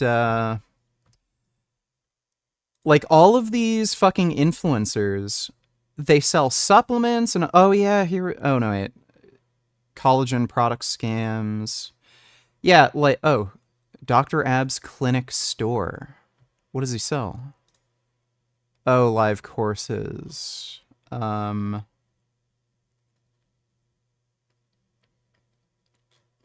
Sells courses. Like, by the way, he's selling courses for 400 pounds, 100 pounds, 1,000 pounds, 250 pounds.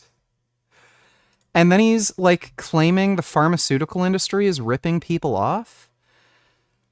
Like, it's more expensive to buy like fucking creatine, protein powder, these like skin hydration things, like ointments, collagen peptides. What else is there? Like all of these testosterone boosters that a lot of people promote. Like that's all more expensive and it has higher margins than fucking statin drugs. But then they like harp on about how the pharmaceutical industry is ripping people off with statins. Thanks for the donation, though, Soy Tits. This is why we can safely say that there's no direct causality between these two things. No, that is not... There's no way you can possibly make that inference. That's pretty much the end of the argument, to be honest. When I've had this conversation with fellow doctors at conferences or in clinics, even cardiologists, by the way, they have no response to this logic that I... Yeah, they call you an idiot. Again, I think there's actually a fucking paper that outlines why... I'm pretty sure there's a paper that outlines why. Let me see if I can find it. Atherosclerosis only occurs in arteries. I don't think that's it, no.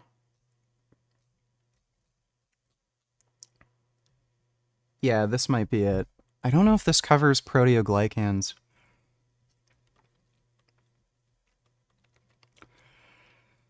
Low density lipoprotein, primary driver atherogenesis, key features of the influx and retention of LDL in the arterial intima with ensuing pathways of modification, formation, macrophage, inflammation.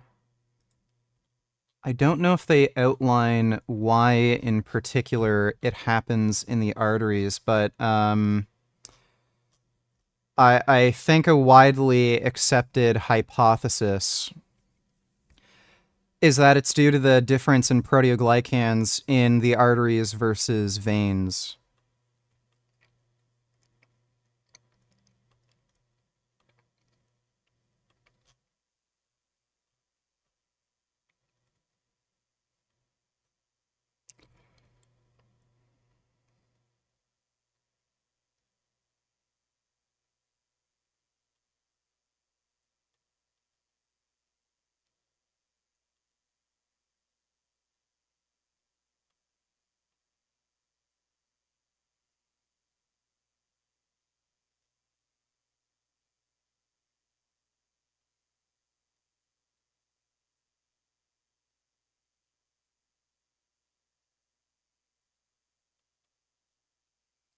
Plaque rupture and erosion.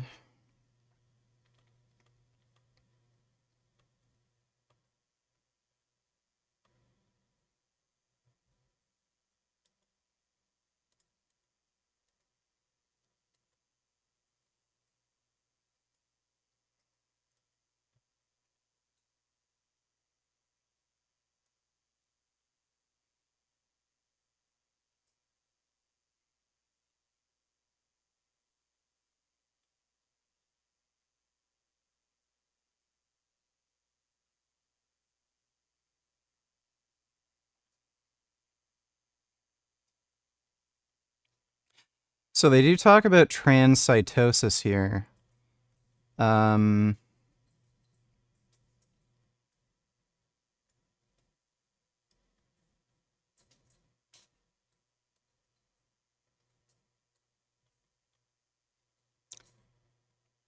So again, I think the most commonly accepted reason why you only see atherosclerosis in arteries, not veins, is just because of differences in proteoglycans. And you just don't see transcytosis in the whatchamacall, in veins. Put forward to them. Now, that doesn't mean that LDL cholesterol isn't involved in some way. It could still be a contributing factor whilst we're still working our way through this step by step and thought by thought. But our next step in this logic is to ask, well, what's different then between the arterial and the venous sides? Well, the actual epithelial cells that line the vessels and actually contact the blood, these vessels aren't really that different. The structure's pretty much the same. The musculature, keeping the vessels stable, which is called smooth muscle, it's a bit bigger on the arterial side, and that's because there's higher pressure, so you need a higher ability to withstand that pressure, as I'm sure you can understand. The walls, I'd say, are a bit thicker too overall, and we can measure that, but we're kind of clutching at straws here.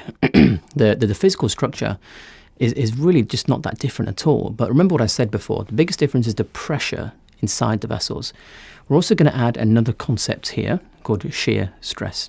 This is to do with the turbulent flow and how different directions of flow can interact with each other and the environment holding them in position. Pressure is basically a measure of how much force is being exerted on the vessels from the blood on the inside. That's why the formula for pressure is force divided by area, and why you get pressure units like pounds per square inch, force per unit area. And the aorta is under the most pressure because it's the first bit the blood goes into after the left ventricle pumps blood out of the heart. This is why the vessel cells here are more likely to get damaged if there's high blood pressure in you as an individual. They're taking this pounding from the pumping constantly and adding to the pressure. This is going to give even more of a pounding. And I hope you can see too that this isn't complicated, by the way, to understand or follow. It's all pretty logical at the end of the day. So if the pressure from the heartbeat is combined with a raised baseline blood pressure as well, then eventually you can actually get inflammation of these cells. If you get punched in the face repeatedly, like a boxing match, then as the rounds go on, your face is going to look more and more swollen and inflamed because of the physical and mechanical damage that's done. And you can imagine the cells in the vessels getting punched constantly from natural pressure being increased by high blood pressure on top of that. So to recap and try to kind of summarize what we've gleaned from our logic so far, to create atherosclerosis, One of the things we need is some kind of inflammation of the epithelial cells lining the arteries, and we can get this by increasing the blood pressure to then increase the physical force on the cells to damage them and then cause an inflammatory response. So again, we know that cholesterol molecules passively go through the endothelial wall via transcytosis. You don't need endothelial damage. Which is where the body tries to protect itself. Now, we don't get this on the venous side because we don't have this type of damage there due to the pressure being much lower. Those punches to the face, they're not happening in the veins, they are in the arteries. So let's carry on. Let's take a look at the variation in blood pressure, right? You get this all throughout our vasculature. I'll get a diagram here that shows the pressure when the blood leaves the heart as being very high. Now, obviously, it's going to be very high at this point. But as you get further away, the pressure reduces and the pulsatile nature of the flow starts to reduce in size. And then you get to the smaller arteries, the pulses actually just stop. And you get this more constant flow, which is called laminar flow. This is basically like, it's like a normal steady stream of traffic instead of stop-start. And after that, you've got the capillary beds where oxygens are offloaded, like I said, and then you enter the venous system. And the pressure, as you can clearly see, is well, hopefully, depending on which diagram I get, is lower and lower the further you are from leaving the heart and the closer you are to returning to the heart with deoxygenated blood. And this kind of shows you, in a really clear way, the lack of pressure leading to lack of damage in the venous side. Now, again, I'm going to add to our logic here. I'm going to throw in the study of fluid dynamics. In simpler terms, the study of turbulent blood flow within the arterial vessels. We can't really do this for the venous side because the blood there just flows like a steady stream of traffic constantly, laminar flow. But on the arterial side, we've got things like Y-shaped junctions. I'll get a picture of one on the screen here, actually. This Y-shaped junction. Is it normal for my libido to increase a couple hours after lifting weights? Is it due to testosterone increase? Testosterone goes down after you exercise. I know some people get that effect. It may just be due to you being, like, enjoying the gym, being in a more relaxed state. Being calm and relaxed does help you get more aroused. So, probably wouldn't be due to an increase in testosterone because exercise lowers testosterone. Is termed a bifurcation. The initial portion just splits into two, and you get bifurcations to things like teeth roots, where a single root can split into two. Now, after the split, generally you get one side bigger than the other, and the arrows that hopefully you can see on the diagram show you the direction of the flow of that blood when it's in this bifurcation. It's not that different to what happens in the world around us, in things like rivers, and how the water in them flows in specific ways. The physics principles of fluid flow are basically the same there and here. When the flow hits the Y part of the bifurcation, it gets pushed sideways into the side of the vessels, and that's how it gets this kind of spiral or swirling effect. And as you'll come to see, this turbulence is another factor that's needed in order to achieve atherosclerosis. Now, when the blood flows through vessels with pressure, that pressure is going to push outwards on the vessels. Okay, so you've got something called shear stress as well, which I've mentioned before. I've mentioned that in, for example, my big hyaluronic acid video when I talked about the manufacturing of it. But you get it in vessels as well. It's the force exerted by the moving blood on the inner walls of the arteries. Basically, as the blood flows, it creates this tangential force that acts parallel to the surface of the arterial wall. And that's critical in regulating vascular function and health. If you have that, you help maintain the integrity and flexibility of the arterial walls. And you can promote release of things like nitric oxide. That keeps them dilated. So, guess what does that? Plants. Plants, especially like green leafy vegetables and fruits, promote nitric oxide production and are vasodilative. So this guy is promoting the carnivore diet, which does the opposite. It's vasoconstrictive. And then he's postulating this being a mechanism of heart disease while claiming the carnivore diet doesn't cause heart disease. And areas like this have no atherosclerosis, surprise, surprise. But if you have low shear stress, then you do have atherosclerosis. When you look at the diagram, you can see there'll be areas where the blood turbulently swirls, like in bifurcations, instead of flowing parallel to the vessels. Now, these swirly areas have low shear stress, and as you can see, the areas highlighted then have a higher adhesion of monocytes, which are cells from the immune system, and a higher permeability to LDL cholesterol particles. So to recap, I know this, you might need to watch this more than once, but to recap, we've got damage from high pressure, as well as increased amount of turbulence, which then gives us lower shear stress. This then allows that blood to hang around instead of making its way straight through.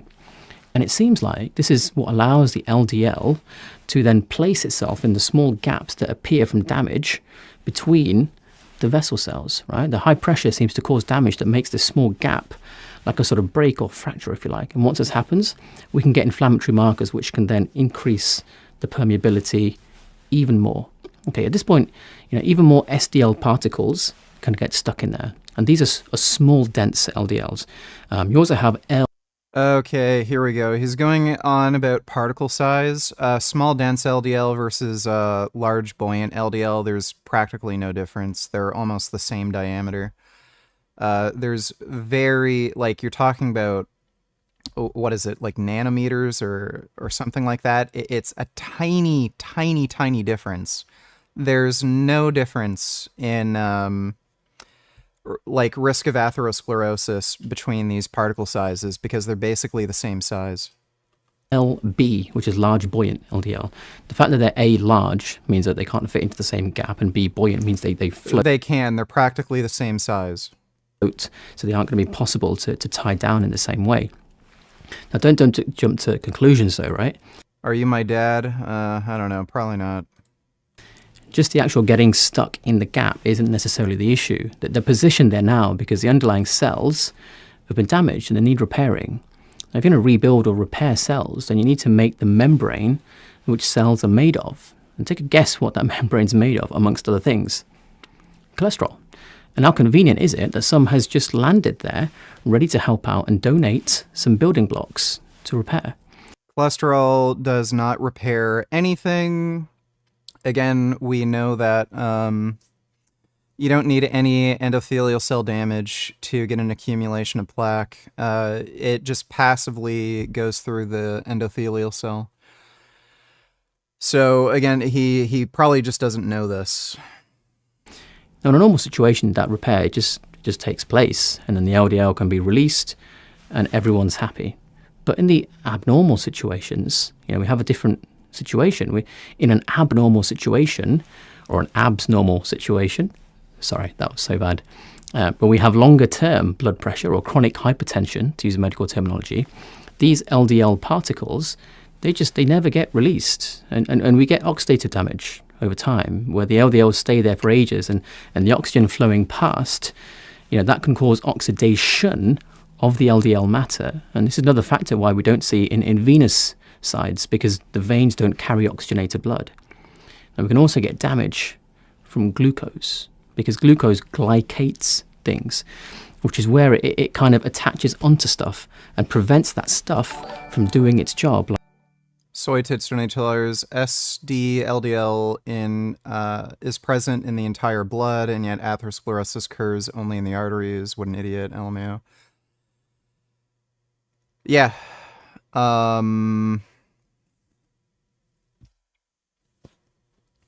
He's making contradictory statements again. So now he's saying it's just SLDL that's atherogenic, but then why isn't it not showing up in veins? So he's playing this game where he's just claiming it's only the small particles, not the large particles. But then if it's the small particles, and he already postulated that the only way for the relationship to be causal is if veins also develop atherosclerosis, then that would negate this point. So, yeah, he hasn't thought about this for very long. Thanks for the donation, though, Soy Tits. Like a nagging child that's attached to you and slowing you down at work. And when we measure something called a HbA1c on a blood test, we're measuring the glycation of hemoglobin. Glycation is not a good thing, the glucose attaching to the hemoglobin, and it can cause lots of harm. If it happens to hemoglobin, then it can't deliver the oxygen to your cells as well. I won't go into diet and glucose too much in the video, but I will say that this is one reason why watching carbohydrate intake is so important. And if you get to the point where you can be considered as, So again, no relationship between carbohydrate intake and atherosclerosis. having a glucose uptake into cell, or not having glucose uptake into cells, even with insulin around, which is what we call insulin resistance. If you can't not have glucose in your blood. If there was no glucose in your blood, you'd be dead. To make it easy, then that glucose lingers in the blood even longer, and it can cause even more damage. As a carnivore, I'll never have to worry about this. The main reason that diabetes is so bad for heart disease risk is because of how it influences your total particle count. Your LDL, like the actual molecule count, may be normal or even relatively low, but it makes your particle count much higher. That's why, especially in diabetics, ApoB is a much better marker for heart disease than LDL, because that's one of the few situations in which you'll get a lack of concordance with your LDL molecule count and your total particle count. It's not just because you have constantly elevated blood glucose. This because I just don't eat carbs.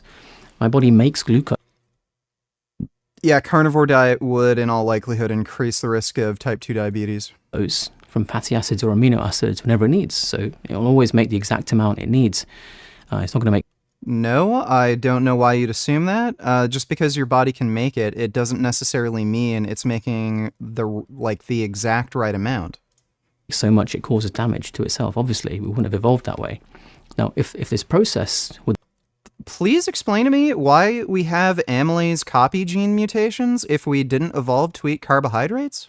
The vessel damage and LDL placement goes on, then the body starts to create an immune response too, right? You get these things called macrophages, which are the cells of the immune system, and they turn up like police at a crime scene, right? And now this is full-on atherosclerosis. Our bodies have put that LDL there for a particular purpose. It's supposed to be there. Why would we make something that causes... Oh yeah, Mint, that's a good point. So this guy's eating a diet that's extremely high in saturated fat and cholesterol. Your body produces its own saturated fat and cholesterol. So by his own reasoning, wouldn't it be a bad idea to eat saturated fat and cholesterol because your body makes it?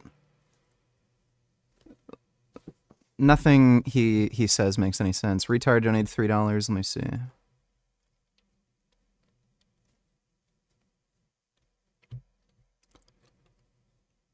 Yeah, he does kind of look like Olaf from Despicable Me.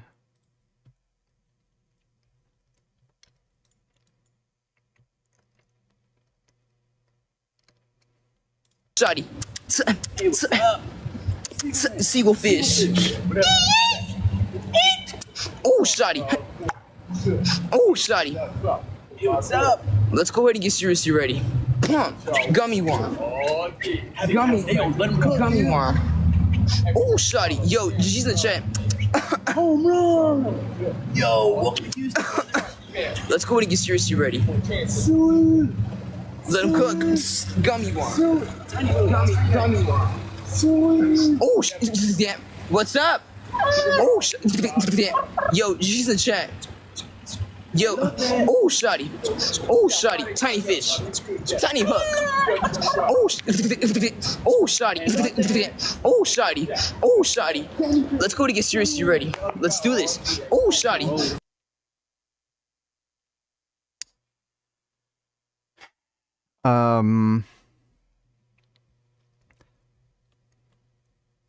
What am I watching? Who the fuck watches this? Meeting with the internet. North Korean soldiers reportedly caught watching girls dancing on social media.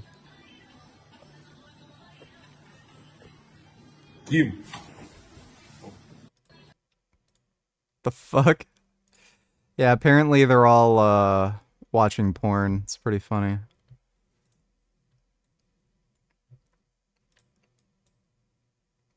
Oil in Iraq, too. Remember, I used to say, keep the oil, don't go in. I'd say, don't go into Iraq, but I was a civilian. Nobody cared. I was like you. So nobody cares. I want to get that mosquito out of here. I don't like this. They'll say it's cruelty to animals. I don't like. No, it's true. They were saying the other night, the shark. They were saying, those sharks, we have to protect them. I said, wait a minute, wait. They actually want to remove all the seals in order to save the shark. I said, wait a minute, don't you have it the other way around? That's true. Well, I'm not a big fan of sharks either. I don't know how many votes am I going to lose. I have people calling me up, sir, we have a fund to save the shark. It's called Save the Shark. I say, no, thank you. I have other things I can contribute to.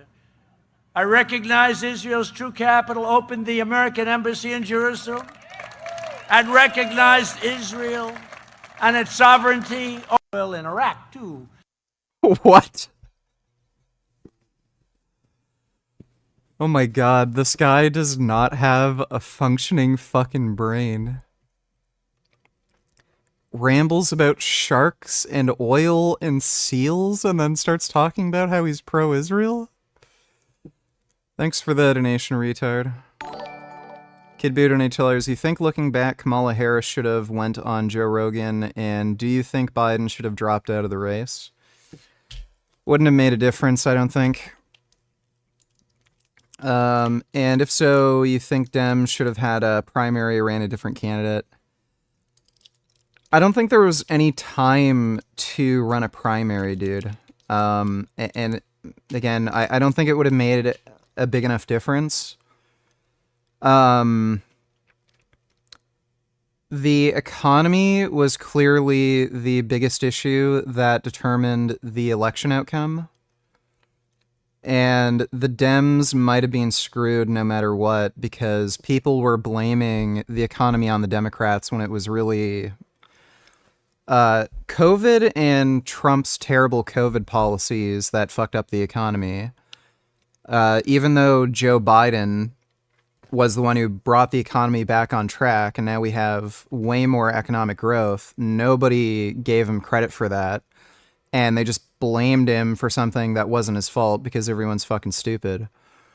I think they could have won the election if you had a Democratic candidate running on a sort of different platform. If Kamala Harris was very pro 2A rights, talked about making sure like there's a very secure border, and really talked about, like, really emphasized the economic plans that she had and how Trump's plans would be negative for the economy, I think she could have won. And I think she probably should have been a little more critical of Joe Biden in some ways to differentiate herself. But like I said, if Kamala Harris had run on a platform where she'd say, I'm going to make sure like machine guns are legal again, she might have actually won the election. The 2/8 shit is absolute fucking cancer for the Democrats. And I think she did fuck up a bit by not talking about how Trump's COVID era policies were to blame for the economy. But again, people are stupid. So I don't think people are capable of making any sort of logical, rational decisions when voting. All, like, they're chimps, right? So their dumb brain can only process economy bad, or it's not even the economy that's bad. It's just, I'm having a hard time making money and getting my finances together. The current people that are in power are the Democrats, so I'm going to blame them, and no matter what you tell them, they're just going to vote for Trump. But thanks for the donation, Kid Boo. us to react badly as soon as it's made. We would have died out long ago as a species if that happened. You know, there are many things I can say about diet here and its role in this pathophysiology. But I'll leave it for another video because there's still people out there that think veganism is really healthy. It is in the short term. But yeah, I won't go on.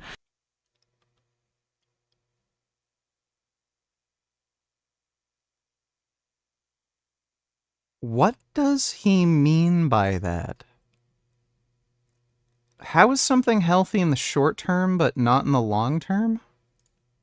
Now, I want to show you the actual formation of these plaques so you can actually see for yourself the real life manifestations of all these logical steps we've gone through today, and also see for yourself that these logical steps we've gone through are actually correct. I'll get a diagram of an arterial bifurcation on screen for you now. You should be able to see the areas with high and low shear stress. And we can see then the actual plaque formations. Has your TDE changed a lot since your weight loss? Not that I can tell. I've maintained the same exact caloric intake, and my rate of weight loss has remained the same. Sites too. What I want you to take from this is the fact that the real life observations completely back up everything in these logical steps that we've gone through today. We've gone through it in a systematic and methodical and predictable way, along with common sense, some reasoning behind why these plaques and blockages might be happening, and now we can see what actually happens in real life clinical practice too. Dude, what's so ridiculous is this still relies on cholesterol. He did nothing to debunk the lipid hypothesis. Every single contributing factor he talked about, like blood pressure and shit, it still relies on cholesterol for atherogenesis to occur. So what is he talking about? In a completely predictable and formulaic way. I see these things in my own patients when we get let's say a CAC or CAT scan done of the vessels. In fact, part of the reason I'm making this video is so my patients don't have to remember everything I say, and they can just watch this back instead as a reference, because they always ask me about cholesterol. Other portions of the vasculature have the same blood, with the same cholesterol, with the same oxygen, with the same glucose, and clearly no plaques there at all. It should be obvious now that clearly some kind of mechanical damage is 100% required for atherosclerosis. No. No. He does not know about transcytosis, clearly. Just to initiate. If you're wondering why No. Again, there's research on low-risk populations, so people who aren't obese, not diabetic, don't have prediabetes, healthy body weight, don't have high blood pressure, you can still see elevated risk of atherosclerosis with elevated serum cholesterol. So you do not need any of these factors in place, like hypertension, in order for atherosclerosis to occur. It's cholesterol itself that is the causal risk factor. All of these other things, like vascular damage, inflammation, high blood pressure, they contribute, but you need cholesterol for atherosclerosis to occur. And again, he's literally stated this in all of these stupid fucking diagrams he's made. So I don't know how the fuck he could claim cholesterol isn't fucking causal. Tiny bit of plaque forms at the split point of the bifurcation, by the way. It's because the currents and turbulence change once you have plaque. Am I going to debate this guy? He's literally live. I don't know if he's live right now, but I literally just went on his live stream, challenged him to a debate, and then he told me to debate this idiot that I tried to start a debate with, who wasn't even going to debate the topic with me. So he's fucking running away too. Plaques built up in the bigger areas first, and then it can have a knock-on effects elsewhere too. To expand on this real-life clinical practice view so that we can test all the step-by-step logic that we've gone through here, there's a diagram, which I'll get up, of the areas where we actually find atherosclerotic plaques. Surprise, surprise, it's only in the larger arterial vessels. And if we distill what's going on even further, it's only in the areas where we have lower shear stress in these places as a result of turbulent flow, which allows for some form of blood to hang around, stasis. And the areas where there's higher shear stress, where it's flowing past nicely, there's no pathophysiology, there's no pathology going on there. So I hope you guys see why it's so... this still requires cholesterol to be present. Like, it's so ridiculous. You will not get atherosclerosis if you have low cholesterol. How do you get around that? You can't.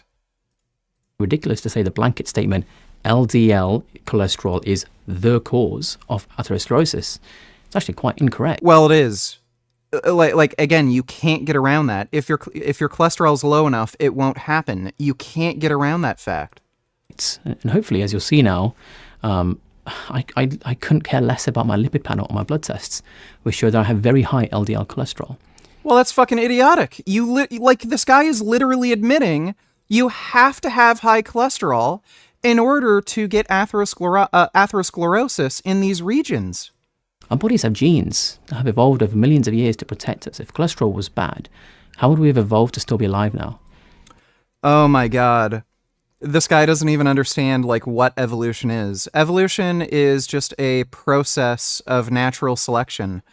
If you don't die of heart disease until you're 40, 50, 60, 70, 80, it doesn't matter. You're not going to make any evolutionary adaptations to change that. Because you've already had children by that point. So those sorts of genes aren't getting selected out of the gene pool. If atherosclerosis were killing you at age 10 or 15, before you can actually breed and have viable offspring, then yeah, those genes would be selected out of the gene pool and we'd all have extremely low cholesterol levels, and then, you know, we wouldn't have this problem. But atherosclerosis takes decades to develop. Most people don't end up having any kind of symptoms until like well into their 40s, if not like 50s, 60s. So you wouldn't expect natural selection to weed those bad genes out of the population. Makes no sense that our bodies would do something that that ends up killing us. So I just finished Until Dawn. I tried really hard to make all the choices to get to the titty-sucking scene, but instead I got the cock-sucking scene frown. The worst part is, I sort of enjoyed it. Well, there's nothing wrong with being gay, but thanks for the donation, Robert Donnie Jr. Also, while looking at blood results, are myostatin inhibitors better for the body health-wise than anabolic steroids? In all likelihood, changing your myostatin genes probably wouldn't cause anabolism, because people with those myostatin deficiencies, it increases the amount of muscle mass you have like when you're born. So I don't know if there's anything it would do for you for promoting muscle growth once you're an adult. So, again, they might have a benefit. I don't know. Like if you were to somehow change your genes to give yourself a myostatin deficiency, it might have some sort of benefit, but I haven't seen the research, and you'd have to compare it to anabolic steroids as well. So I would say anabolic steroids probably would do more for you than myostatin gene inhibitors. Results and lab tests, to a certain extent, in some cases, can be a useful exercise. You know, we've hopefully now completely dispelled the notion for you that cholesterol equals heart disease. I could go on and talk about ApoB, which I know a lot. He didn't. Nothing he said dispelled the notion that that cholesterol causes heart disease. He doesn't know about transcytosis. So all of these mechanisms he talked about, like high blood pressure, turbulent flow, they're not required to have cholesterol permeate through the arterial wall. So he doesn't know about that. So these inferences are therefore just nonsense. And again, all of the models he showed required high levels of cholesterol to be present to get atherosclerosis. A lot of you are worried about, because people like Peter Attia say it needs to be low. However, we can go through this exact same exercise of making logical step-by-step distillations to come to the same thought about ApoB too. ApoB is pretty much the same thing. The only difference is it's the total particle count. Most people don't have a discordance between the molecule count and your particle count. It's only really diabetics that have that. Again, molecule count is still a very relevant predictive factor in diabetics, but ApoB is just a better predictor. You're not going to get an increase in heart disease risk if your total particle count doesn't increase. But there's no way to increase your molecule count without increasing your particle count. You don't need to worry about it. Your body's put it there for a reason. Maybe that'll be... This is like saying, oh, you have type 1 diabetes? Well, you don't need to worry about it. Clearly, your body designed you perfectly. Why would evolution create a non-perfect being? Like, it's just ridiculous. A video for another day. You know, there's different doctors that will always say different things, because in medical school or dental school or nursing school, whatever, we don't get taught things like statistics to any meaningful degree. And I'm saying that from a This guy clearly doesn't understand statistics. Personal experience of university. And as a result, clinicians don't understand the importance of understanding the difference between association or correlation and actual cause and effect, which is what we can derive as direct risk. They also don't pay attention to making sure there's a sound basis of control over independent variables, which is more complex than it sounds. No, they do. They adjust for smoking, alcohol consumption, socioeconomic status, body weight, exercise, like literally everything you can fucking think of. For most, I appreciate that. Now, I'm not saying also that I'm any better. I'm not a statistician by any... Clearly. This guy has no clue. Maybe don't pull up on stream. Nick Fuentes' doc's gone viral after his epic Woman hater clip. Curious his house is blurred on Google. More evidence he's a fed or he just get doxxed often, you think?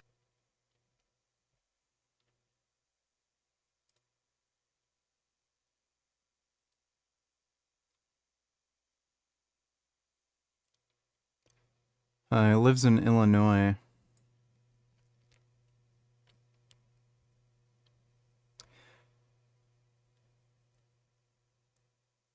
Are those duplexes?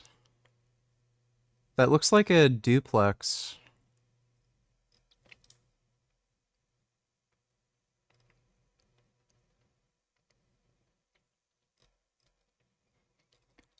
Yeah, somebody's making a good point on Twitter. If Nick Fuentes decides to move so he can avoid harassment, who's going to buy this place? That's assuming he owns. Yeah,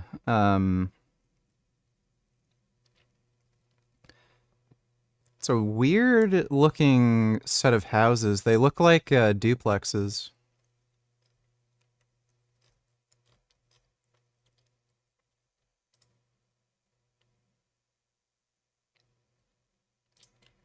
I'm pretty sure he's renting. Or maybe he just owns the bottom floor. Who the fuck knows? But yeah, it's that looks like a duplex to me. Or maybe a triplex or a triplex. Those look like rental units, not you know, single family homes. Thanks for the donation though, retard. Means. But I do try and remind myself of association versus causality in risk whenever I can. And through videos like this, I like to show actual mechanistic steps, which you can see for yourself, and that can also be tested in clinical. This guy does not understand what establishes causation. Practice for veracity every day. Seeing what I've shown here in my clinical practice with real patients shows me that what's been shown here, which isn't 100% of the subject, by the way, is true. I know some may disagree with certain bits, and that's always going to happen. But I'm saying it as someone that actually sees patients with Okay, this guy's just talking out of his ass. Do this to stop teeth falling out on carnivore. This is fascinating. I think when you go carnivore, you have to think about your oral health in a different way, because dental school only teaches you the subject in the perspective of a standard Western diet. I know that because I did dentistry at Leeds University, where I got the doctor for Dr. Abs. Dentists are taught many things like biochemistry, anatomy, cardiology, drugs. So I thought this guy was an MD.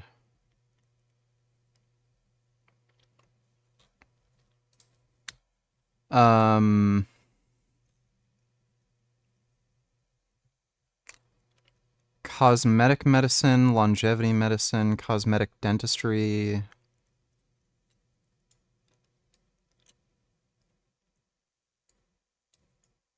So he's not an MD?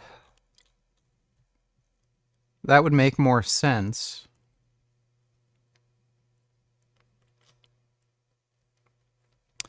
Do you need an MD to practice? Because I thought he was doing cosmetic surgery. Do you need an MD to practice cosmetic surgery in the UK? Only registered doctors can perform cosmetic surgery. I don't know if this guy's an MD. What the fuck does cosmetic medicine mean?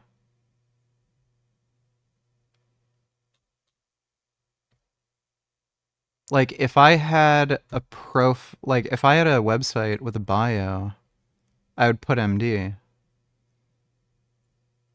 So yeah, I don't think this guy is an MD.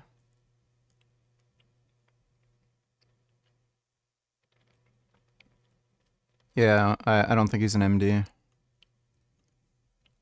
So this guy is a dentist, essentially? And he's talking about heart disease when he's not a cardiologist, has no specialized training in this whatsoever, and he's saying the most ridiculous, stupid fucking shit. after surgery, even dermatology, because of the skin issues on the head and neck that a dentist is more likely to pick up first rather than a GP, etc., etc. And also nutrition. I know to most, those topics might sound like overkill for dental school, but it's because what's done in dentistry can affect you in things like the heart, diabetes, immunity, and so on and so forth. But at least from my experience, when it comes to nutrition, it's taught at university to give certain people and treat certain people in certain ways that follow national guidelines of the country that they're in, regardless of what we're starting to see in nutrition research now. And typically dentists are scared to say anything outside of what they're told to repeat in case they can get in trouble with their governing body. However, I feel it might be worth considering scientific debate over all of that preset advice, which we're told to give, when we see that everything we know in nutrition is now being questioned, with studies like, say, the Harvard one in 2021 on screen now, where patients who were on a self-reported carnivore diet were found to have up to a 98% improvement in various medical conditions, such as psychiatric, dermatological, respiratory, autoimmune as well, which is incredible, cardiovascular, even neurological. I was taught to tell patients to cut down on red meat, as an example. But in studies like this, where 85% of subjects had red meat at least daily, we see 98% improvement in medical conditions. And when I used to do dentistry day in, day out over the years, I noticed certain patients who had poor oral health, no matter what they did, and then over time, I noticed that without changing their oral habits like brushing or toothpaste, things just started to get better. Things like tooth decay, technically referred to as caries, and full gum disease, technically referred to as periodontitis, which we often shorten to perio. I couldn't work out how they improved those things, but after questioning, I found out that they'd either gone keto or carnivore. That was the moment my life changed, and I started looking into work with the most significant dentist who ever lived, in my opinion, Dr. Weston Price. I won't go on about him, but feel free to Google him if you like. And that's when I went headfirst into the deep end of nutrition, which led to studying obesity, then metabolism, then mitochondria, then longevity, which is what I spend most of my time studying and implementing now, alongside the cosmetic side of things. So here are a few things I think might be good to know for your oral health if you're going carnivore, or if you're already one, like myself, for instance. Firstly, look at the comments. Some of them are saying it's better to not brush your teeth.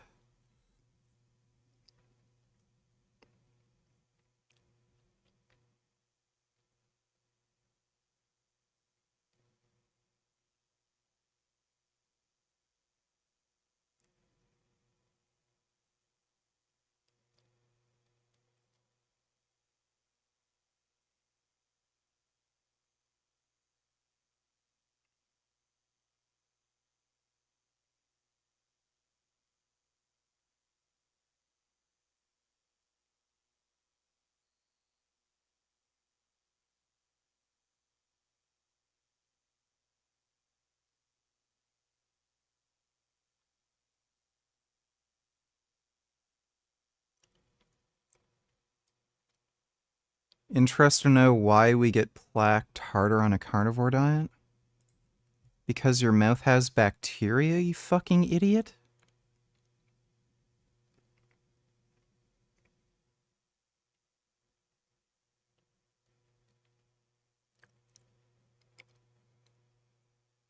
Oh, these people are fucking delusional.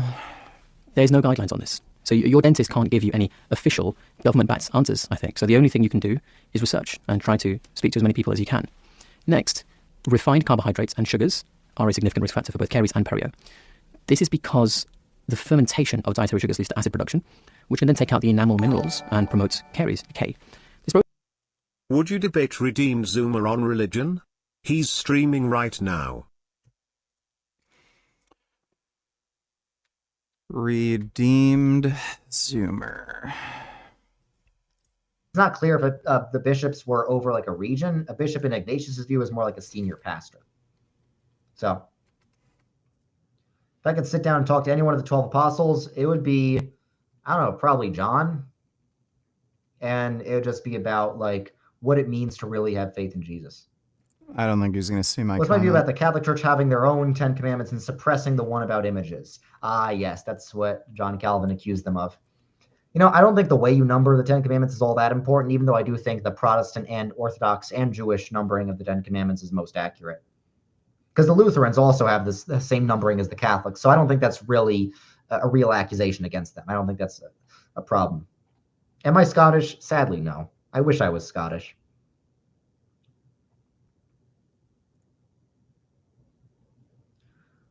Okay, you have your own Calvinist love story. Let's go. Let's go. You were predestined to have Riz.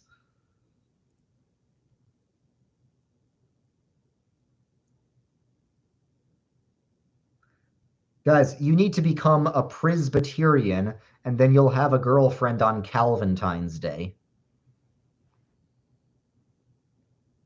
What are my thoughts on Muslims? Most Muslims I've met have been very, very sweet people. Islam is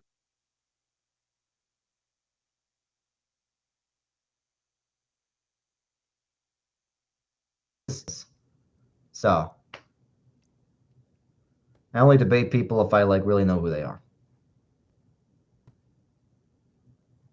If I have been very I only debate people if I like really know who they are. Scholastic philosophy, I like scholastic. The process is highly driven by bacterial species like Streptococcus mutans, which thrives on high carb diet. So when you cut those dietary carbs out, personally, I don't think it's surprising to see people like, say, Jordan Peterson, who had perio before his carnivore diet, come out and say that his gum disease has just completely disappeared after switching to carnivore or lion diet, whichever one you want to call it. So I wouldn't be surprised if many people who have these oral health issues on a standard Western diet experience similar improvements when they go carnivore. Next, there's always been a strong correlation between perio, gum disease, and diabetes. So,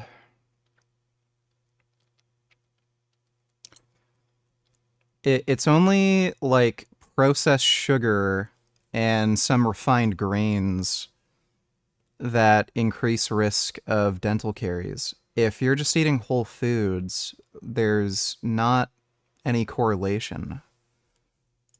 In fact, I was taught in dental school that if someone's diabetes is bad, their gum disease is statistically likely to be bad too, and vice versa. I think this correlation does exist, from what I've seen in my own patients, at least, in my own experience and patients, at least.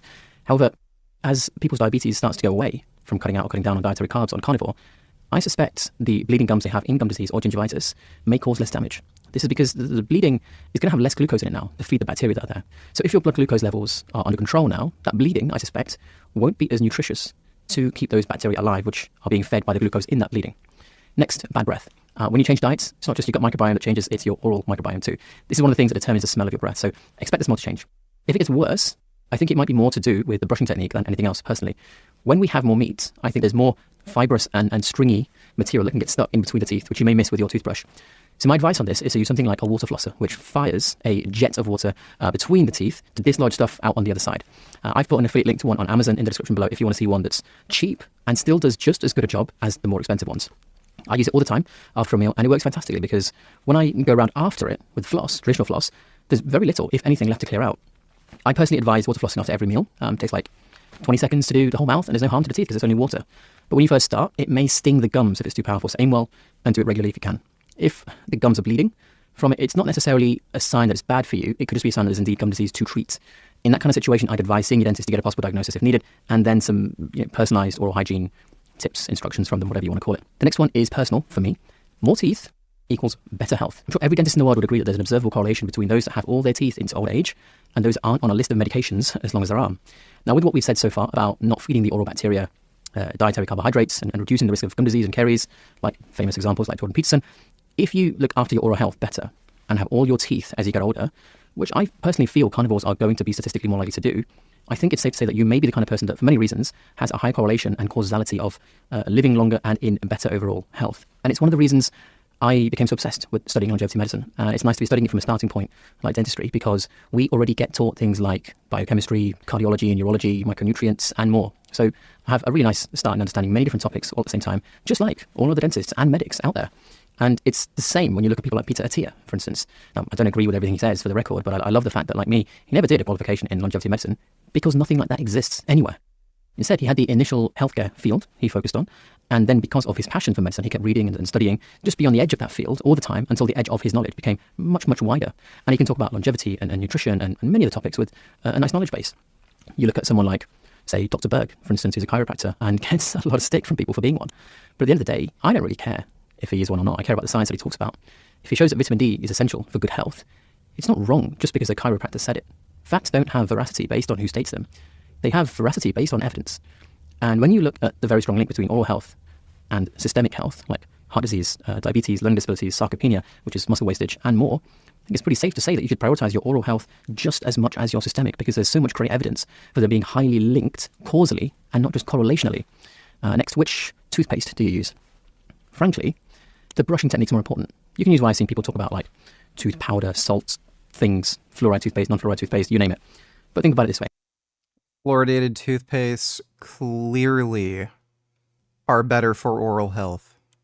If you give someone the best toothpaste in the world, whatever that is, but they don't use the brush very well, there's still going to be plaque, which can cause problems. But if you give someone no toothpaste and tell them to just use water, but they... Yeah, dude, most of these carnivore dieters, they're not eating only meat. They're just full of shit. Most of them are eating like some fruits here and there. You can see Ken Berry and his wife. His wife does vlogs on her channel. Every time they go out to eat, they eat fucking fruits and vegetables. So that's enough vitamin C to prevent a deficiency. A lot of them are also seasoning their meat with things like pepper and shit, so it's preventing vitamin C deficiency in these people. They clear every single bit of plaque in the mouth because of good brushing technique, they're probably going to have no problems. And hopefully with that simple thought experiment, you'll realize that the way you brush is more important than what you brush with in terms of toothpaste. Which leads me on to the next thing very nicely. Which brush and brushing technique do you use? Well, here it is. Electric toothbrush, in my opinion, is always better than manual. Don't spend ridiculous amounts of money because more expensive doesn't mean better health or better teeth. I've put an affiliate link to what I use in the description below. Round head. So the election is going to be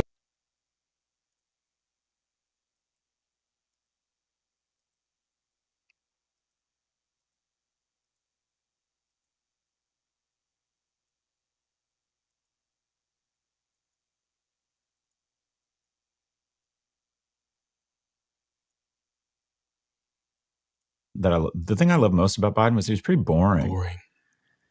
Yeah. I think people have forgotten what it was like. That COVID, the Black Lives Matters protests, everything being smashed to pieces, the US burning, and then the whole COVID chaos. And when I looked at the stats ahead of our conversation today about that asked people, is your life better or worse than it was 4 years ago? Most people think their life was better then. Because you have this rose-tinted sort of glasses about the past. It's why that question, I can't remember, was it Reagan or one of the politicians who was the pioneer of that election-shifting question, which is, do you feel better off now than 4 years ago? It works every election cycle because people almost always think they were worse off 4 years, they were better off 4 years ago than they are today.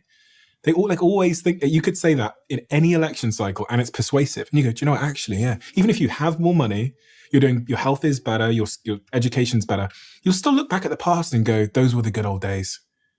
I think it's just a bias of humans. You roast into glasses, you forget the bad. Well, and also in America, if you're under the age of 45, you've never experienced inflation. And when you look back and think, wow, hotel room at the Beverly Hills Hotel, you're going to LA, has doubled in the last 4 years, and it has. The cereal I buy is up 30 or 40%. Again, you get a raise, you think it's your grit and character. The price of cereal goes up, you blame the government. But I mean, I'm hoping Harris wins, and I'm finding reasons why I think she will. It's total confirmation bias. What I also really hope happens is that whoever wins, I hope it's decisive. Because political parties, in the 30s, we had kind of the New Deal from Democrats. 80s, we had the Republican Revolution. People kind of came together and admitted this is where America wants to go. The worst thing about, you could argue the thing that's ailing America is what's ailing the Middle East. There's never a definitive winner. There's never a party that kind of, and I don't want to say the best thing that could happen, because I think one party's got it wrong on things like bodily autonomy and peaceful transfer of power. But we need a party to kind of come in and win 55 or 60% of the votes, so there's no arguing over the direction America wants to go right now. Because if it's really close, there's just going to be so much. I mean, the amount of money it was hold my beer. Look at this guy. You said on the Pivot podcast that there's a 1 in 3 chance that Trump dies in office just based on his age and BMI. If I was an insurance agent and he wanted $300,000 in insurance, life insurance, and I didn't need profits or anything, I would charge him $100,000, because just based on his body mass index and his age, there's a 1 in 3 chance he leaves feet first from the White House. 2 last things. Trump and Elon Musk, what do you make of that partnership? Do you think that's been a net positive for the Republicans? Oh, yeah. Yeah. Yeah. You want to bet if Trump dies, all the Republicans are going to say it like he was assassinated and he was poisoned at the White House or something? Our foreign policy will cut ties with Democratic allies in order to help one of his largest donors, who also was on the call. Elon Musk briefly joins Trump's call with Ukrainian President Vladimir Zelensky. So Donald Trump acts like he's anti-elite. He acts like he's an outsider, yet the richest man in the world bought access to his campaign, and with doing so is now on these massive calls and now has protection for his own company. So just to lay the groundwork really quickly, then we'll talk about the implications after. The EU takes Elon Musk's ex to court over blue checks and ads. This happened a few months back, and it was a pretty landmark case. The EU brought its first charges under a new social media law on Friday, accusing Elon Musk's ex of violating the regulation by deceiving users and not living up to transparency requirements. And this is where it gets interesting. European regulators say that when Musk relaunched the blue check verification system after he purchased Twitter and he allowed anybody to pay for it, the platform became flooded with spoof accounts, impersonators, and a glut of misleading information. Quote, it negatively affects the user's ability to make free and informed decisions about the authenticity of the accounts and the content they interact with. There is evidence of motivated, malicious actors abusing the verified account to deceive users. So, the European Union took real action over a real, tangible concern. If you have used Twitter over the past few months or past few years, you have noticed it is just bot after bot after bot spreading disinformation that only helps people like Vladimir Putin. We can dig into examples later, but this brings us back to the article that dropped recently. JD Vance says, in more words or less, that we will hurt our democratic alliances abroad to protect the elite in America. Elon Musk is the elite. He's the richest man in the world, and Donald Trump acts like he is against the elite. He's against the establishment, except he will cut ties with all of the EU, all of NATO, in order to protect Elon Musk. Let's dig into this article because there's a lot to break down here.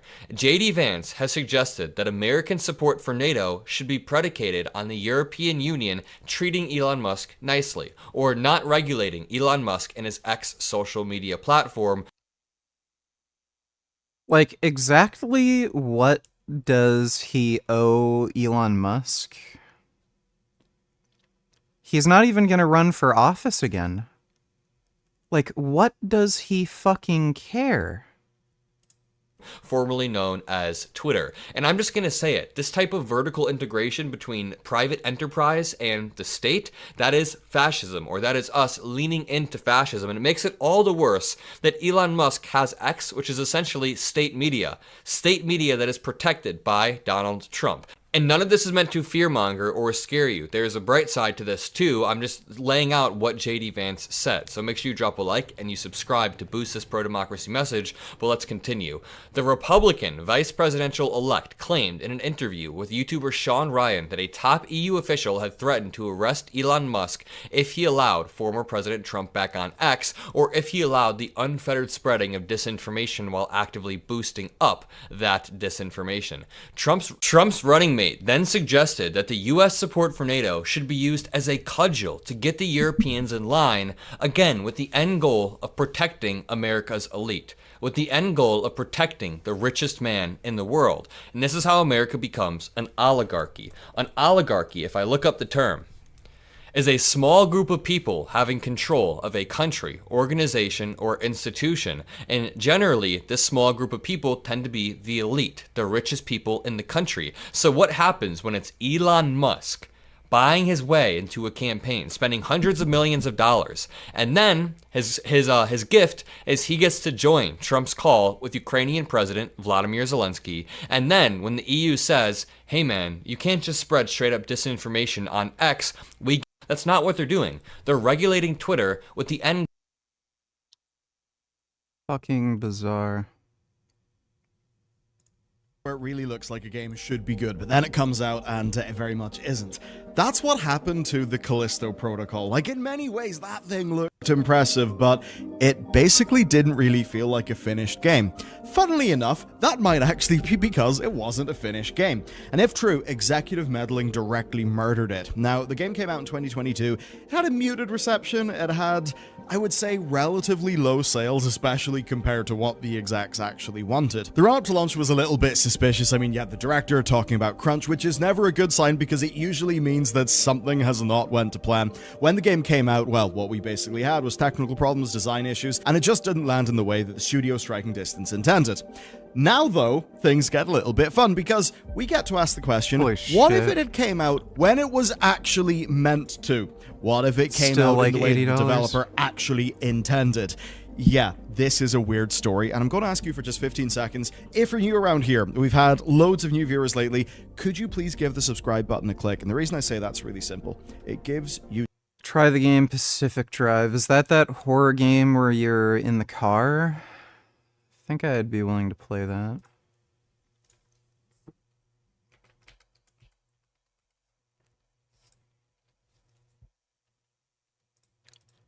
Yeah, it looks kind of cool.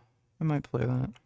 YouTube a positive signal. You know how the algorithm works, right? And that helps get our videos out to more people. And that means that I'm able to gather more of the resources that I need to December 2022. Now, that's a really weird release date, and it's certainly one that American companies within the games industry try not to do. It's generally too late, it's too close to Christmas, it's competing with loads of other consumer spending. It's a little weird when a AAA game, I mean certainly one with a budget like this one, comes out at that time.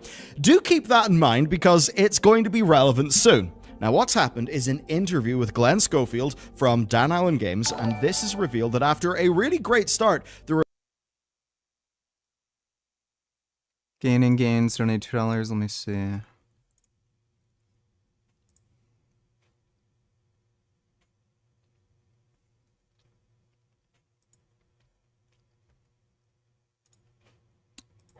That's weird. Good boy. Oh. Wow. Those are some big chunky wombats. Aw, Grandma loves her wombats. Faye, relax.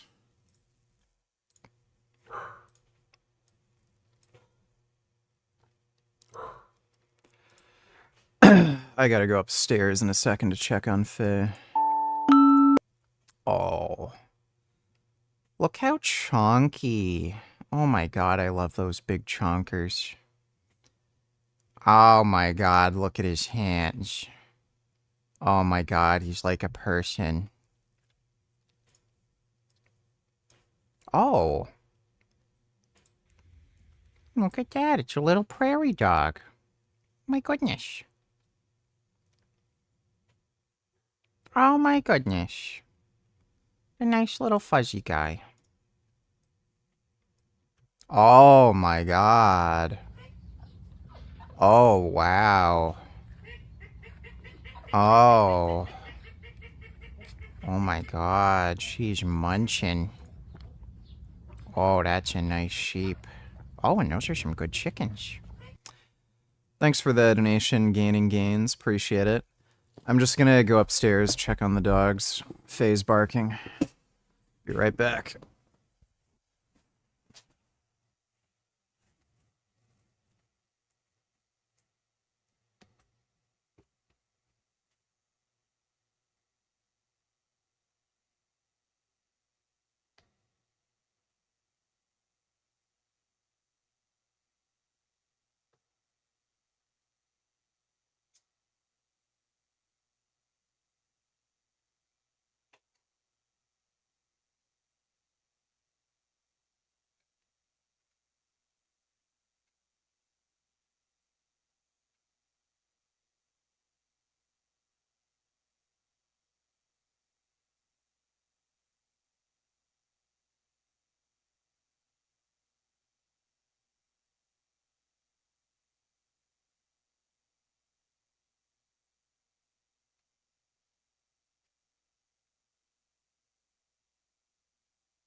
Alright, I'm back.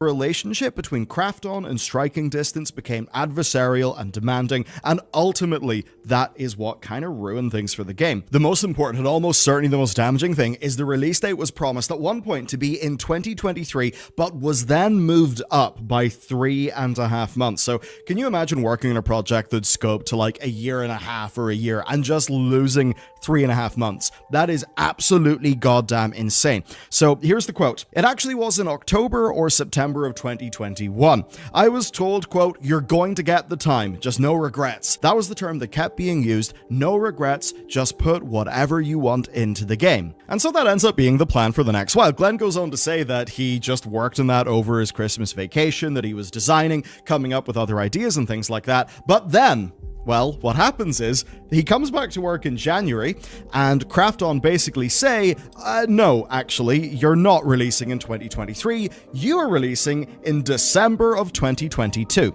And that means that in January 2022, Callisto Protocol went from having 15 and a half months of development left to only having 12 months. That's basically losing 20% of the planned development time. We've all played games that feel 80% done. Yeah, this is the kind of thing that happens. Anyway, what Schofield says, though, is this isn't a case where you can just remove time from the equation and end up with the same result. You've got to balance things out. Like, to risk oversimplifying things, it's the core principle that if, say, one dressmaker will make you a dress... Can you react? Started as a normal pizza delivery. The delivery guy hands over the pizza, but he's clearly not happy with his tip, and he has some strong words for the homeowner. I just want to say, it's a nice house for a $5 tip. You're welcome. That was rude. The total cost of her order of breadsticks and a medium pizza. Are you fucking kidding me?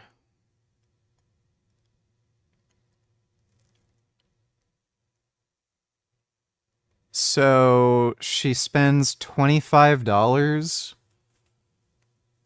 on a pizza and breadsticks, gives a $5 tip.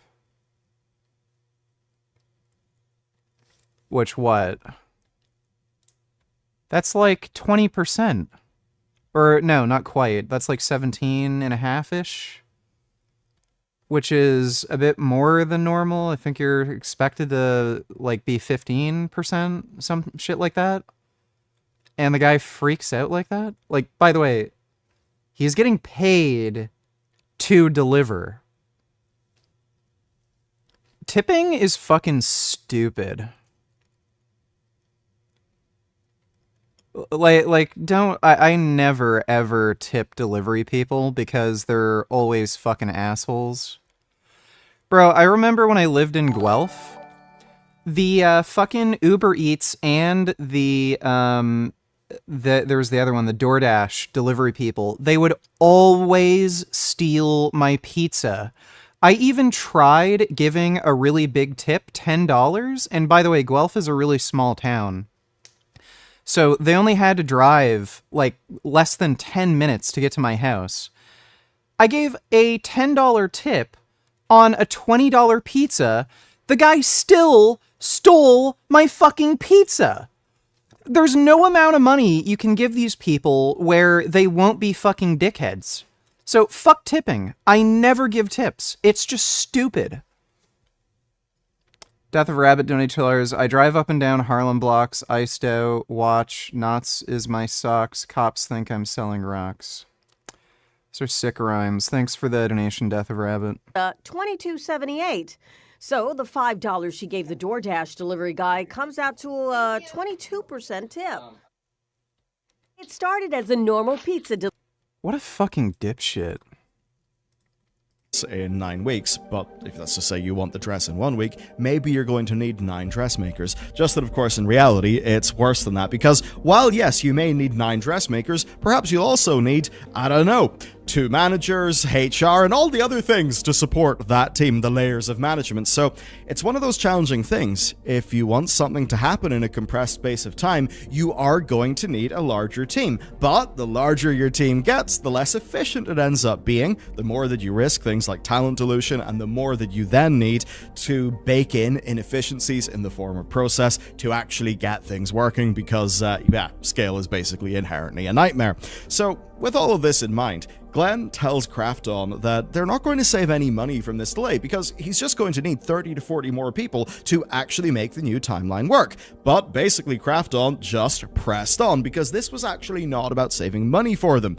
We'll get on to why later, and of course you've also got to remember this is all 2021, and things are going on in 2021 that maybe would have reduced team efficiency. So what ended up happening is they were getting cut to pieces and they weren't getting support from Krafton. What Glenn says is this: you have a studio of 200 to 250 people, 10 to 20 people a month were getting sick, and they were getting sick for weeks, right? We were devastated. Sometimes our whole department of visual effects would be out, our animation department, you know? And when when he basically says that he'd call Korea about these sorts of things, it just wasn't really taken seriously. Yeah, tipping culture in Canada isn't quite the same as in the US. In the US, it's fucking insane, but it's still stupid here. So that's quite rough. Now, of course, there was another big change in 2021 in the games industry. The change that, of course, has resulted, or at least partially resulted, in nearly 12,000 layoffs in just this 1 year.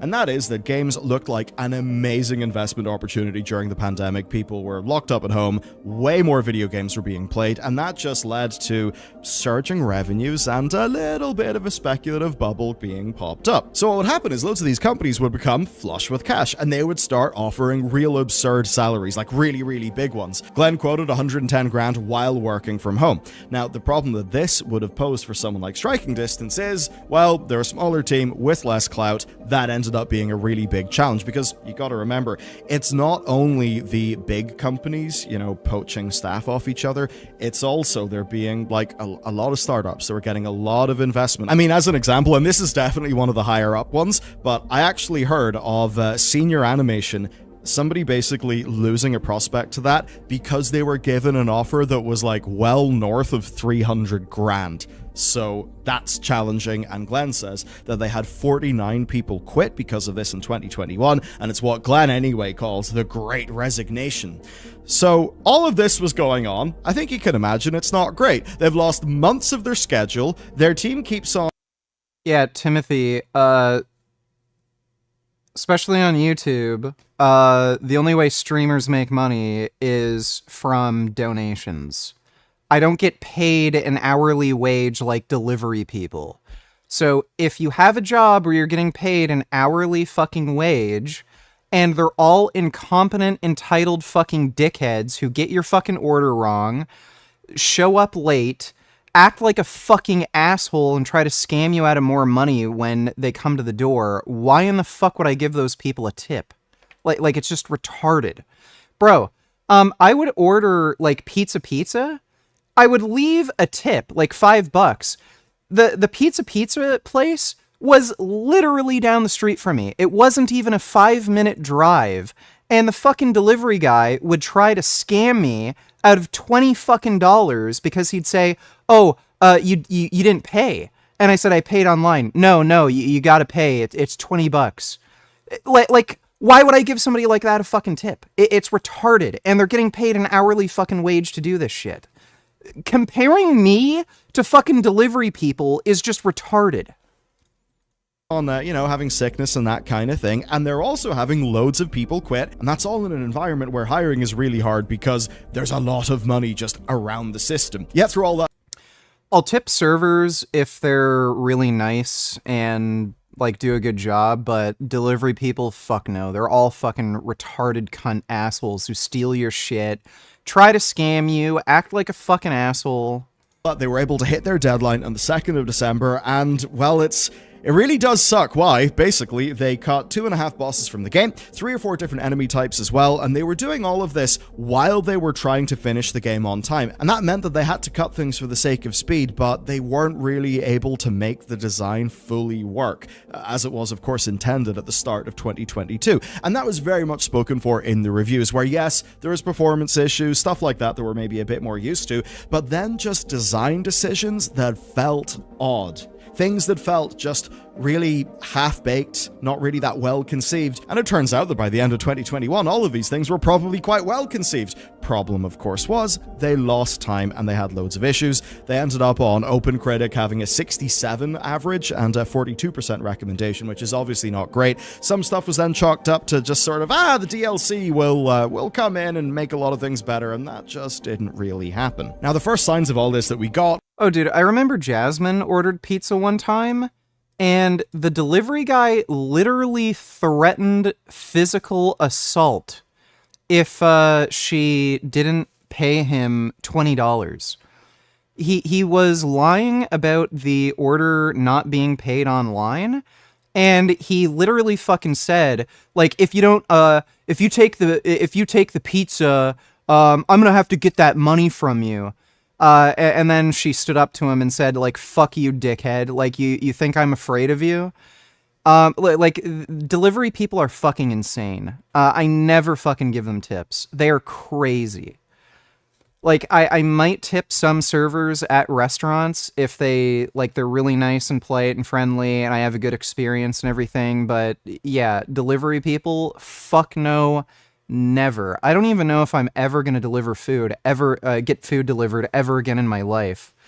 Because, like, they're insane. Like, they'll spit in your food and shit because they think they're entitled to a tip.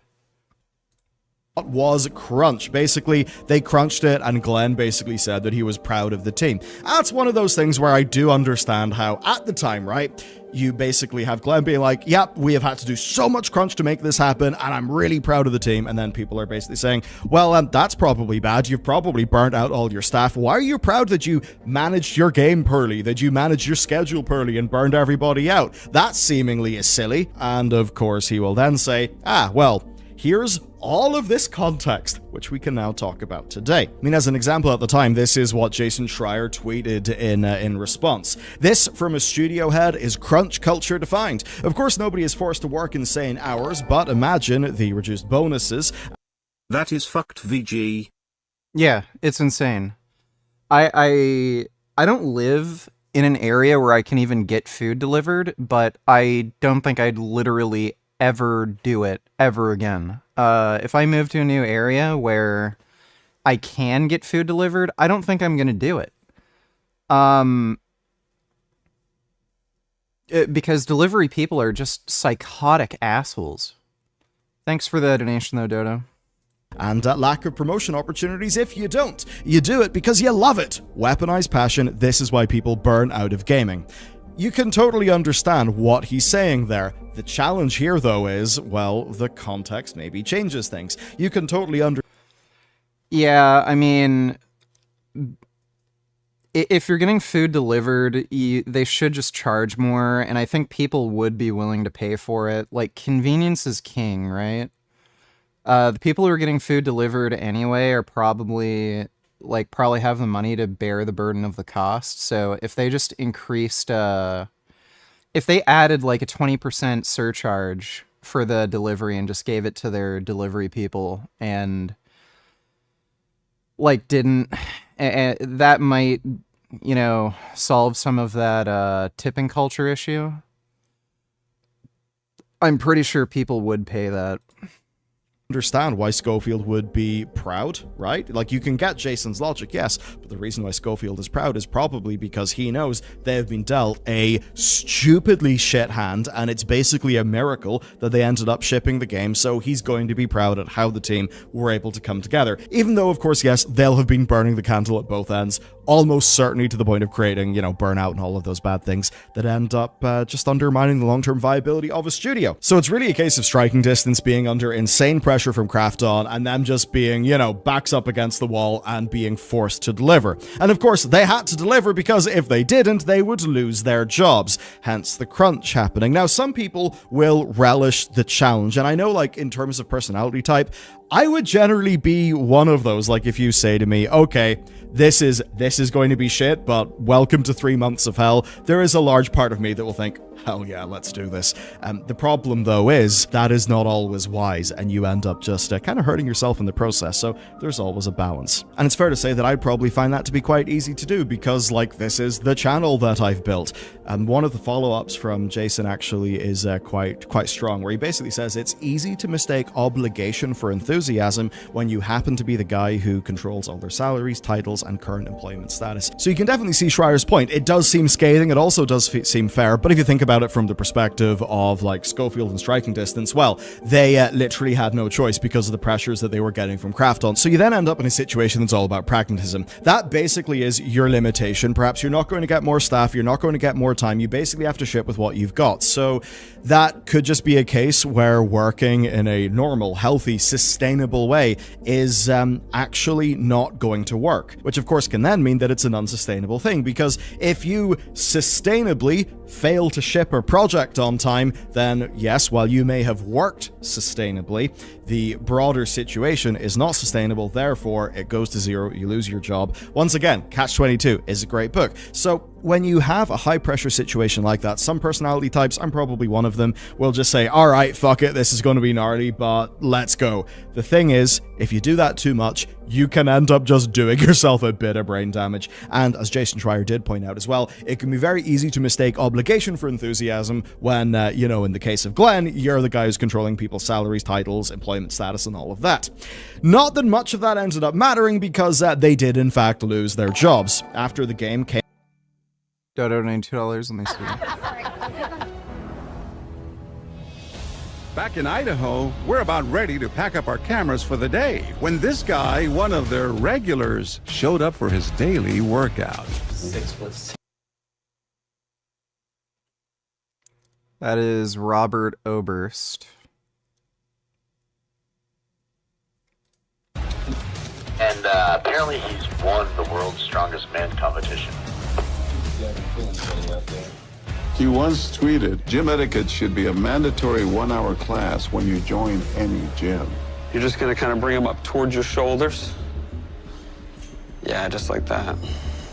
Wow, you look really good, Nessa. Keaton, I'm just seriously. trying to help you out. It's just training. It's nothing weird. Oh, here it comes. Here comes the big guy. Oh, no. Just spotting your form, and they're heavy. No, you know, there's not anything light about these, you know. I'm not comfortable with it. Why don't we? What's your name, man? I'm Keaton. Robert. Sorry. I'm probably late to the party, but did you ever eat the cheesecake? I was watching your stream on Halloween and I left once you fell asleep. Yes, I ate the cheesecake. I can't remember if I ate the cheesecake before I fell asleep or after when I woke up, but I did eat the cheesecake. Wasn't as bad as I thought it'd be. It was the chocolate cheesecake. It tasted like chocolate mixed with banana. It was a little weird. It didn't have like a cheesy taste. It's not something I'd go out of my way to eat. I'd rather just have a normal chocolate cake. But, didn't make me want to vomit. Thanks for the donation, though, Speed Racer. I'm just right in the middle of something. Yeah, I just do personal training through the gym. Yeah. You're just like, trying to help her out. Yeah, you're really cheesing it up. So how about you just like give it a break? How about that? I mean, it's just between me and my client. You know, it's not a big deal. Let's send him away. You know what? Let me grab. Untitled donated $2. Let me see.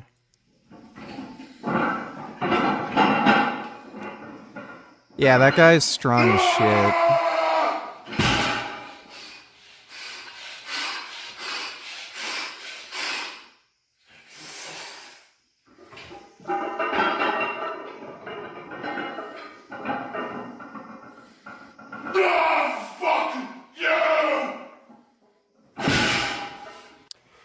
Yeah, that guy's on steroids. He had, this video is fucking crazy. He did $495 for 20. That was one of the craziest lifts I've ever fucking seen. He just kept fucking grinding.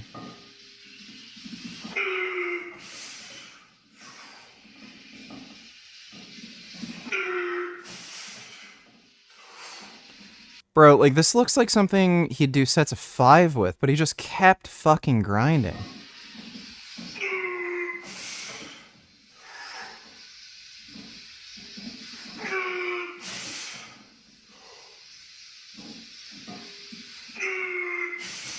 Is it bad to train full body on 2 consecutive days, like Friday, Saturday? Full body doesn't mean you're training every single muscle group. So if you're on a full body routine, you might do like chest, shoulders, legs one day, and then the next day might be like back, posterior chain, deadlifts, hamstrings, biceps. Not necessarily, but you shouldn't, in all likelihood, be training the same muscle groups consecutively. So if you're doing a full body routine where you're doing, like, you know, chest, back, legs, and then you do it again the next day, no, you probably shouldn't be doing that.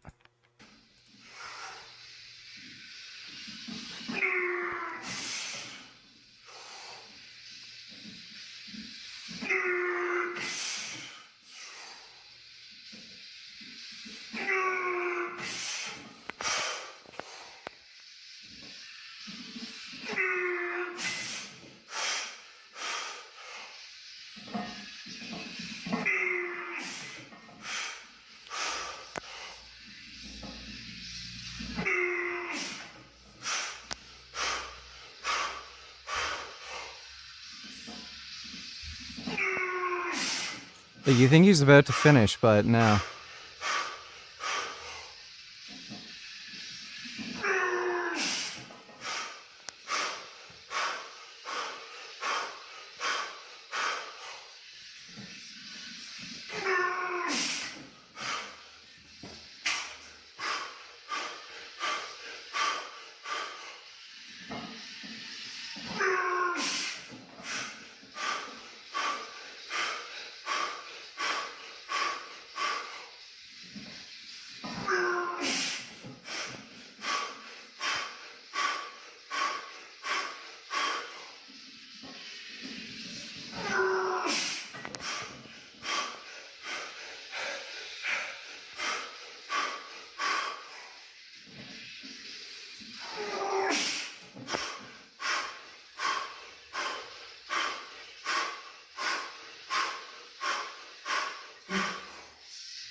Holy fuck.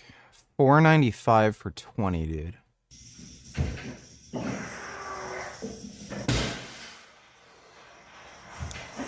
There's a really weird way to, I don't know if he does that because he has fainting issues. Sitting down prevents you from fainting.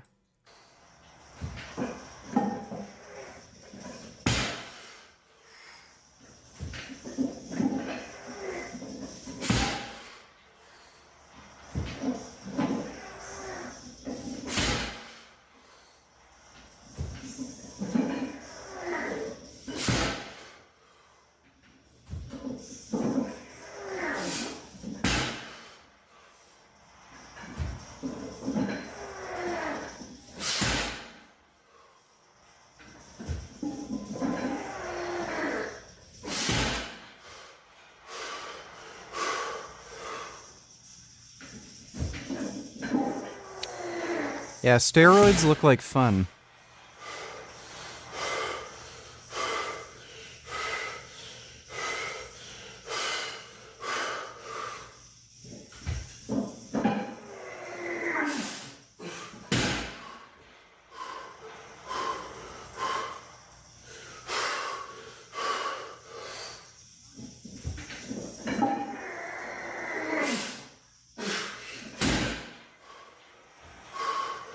Jesus.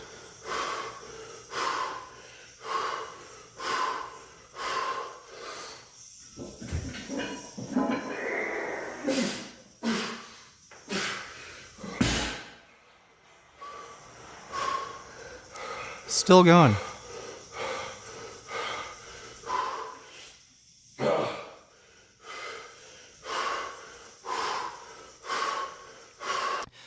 Well, when you have that much weight on your back, and you need just a lot of air to stay conscious, you just breathe really hard and fast.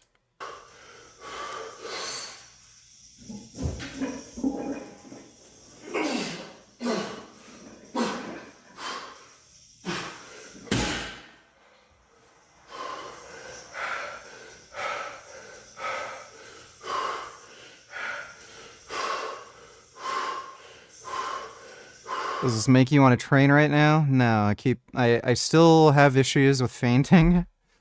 It's better today though. I had an extra protein shake.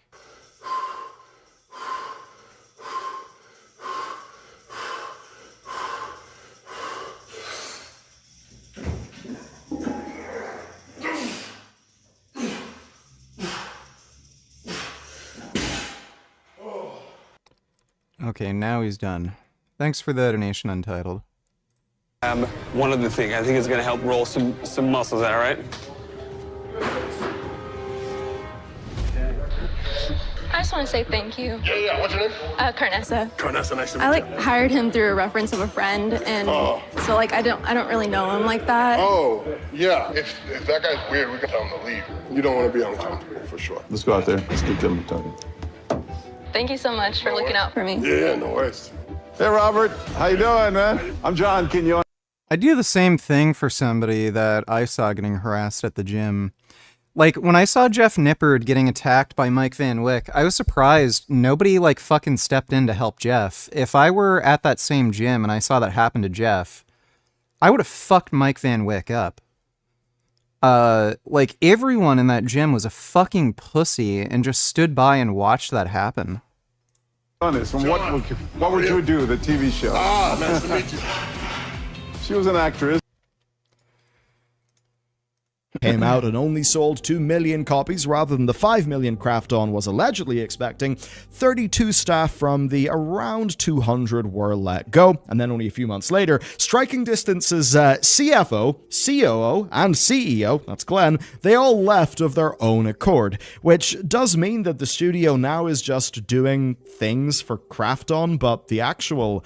the management, they basically all just left. So you're probably looking at all this and thinking, my god, why did any of this happen? Like, why did Kraft-On go so insane and pull the release forward by 3.5 months? Well, per Schofield, Kraft-On went public in August 2021, and that basically changed motivations. He says, we went public and it put an awful strain of the company on the board of directors and everyone else, and then they, as in Kraft-On, put the strain on us probably.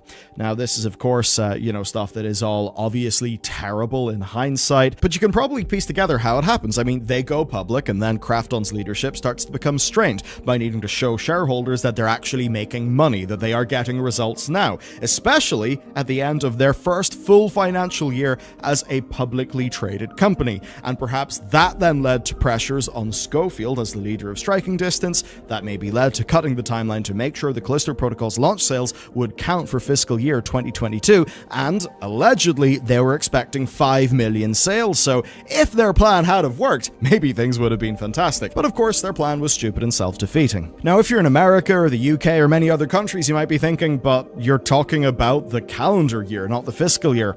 No, not in Korea. Kraft-On's a Korean company, and the Korean fiscal year ends December 31st. So, remember the date and the framing that I gave to you earlier? Money in February or March would have been fine for many other companies, but Kraft-On wanted results in that fiscal year, and that is why it had to come out in December. Basically, money in December was more important to them than a better game in April, and that just all, of course, spiraled downhill and ended up killing this game.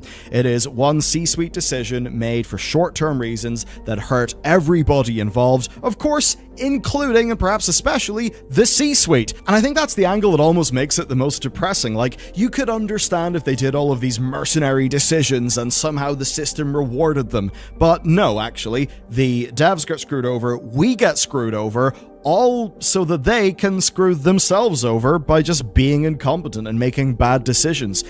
That's why it's so pointless and frustrating.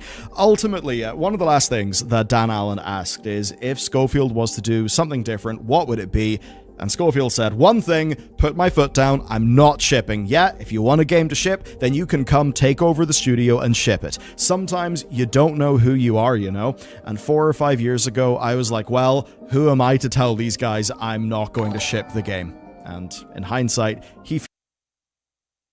Fartgay, don't need to tell her some of my wisdom. What they found was a dose response reduction in idiopathic constipation in their population, according to the reduction of fiber, to the point where every single participant got a 100% remission of all symptomology on a zero fiber diet. That's not true. If you actually look at the results, they were still having less frequent bowel movements compared to the average American population. Right. And by the way, this was a very small trial, like what, it had 20 people in it or something? Tough to ignore, Peter. Well, whatever your study showed, that's good for that one research study, but I can tell you there's a lot of data, and I can't give... Yeah, people who eat more fiber have more frequent bowel movements. Fiber prevents constipation. But a pile of data that is crap, Peter, means you have a pile of crap. It's just a big pile of crap, isn't it? Again, science is a discipline. Colon and fiber. Well, no, it's funny, isn't it? But science is...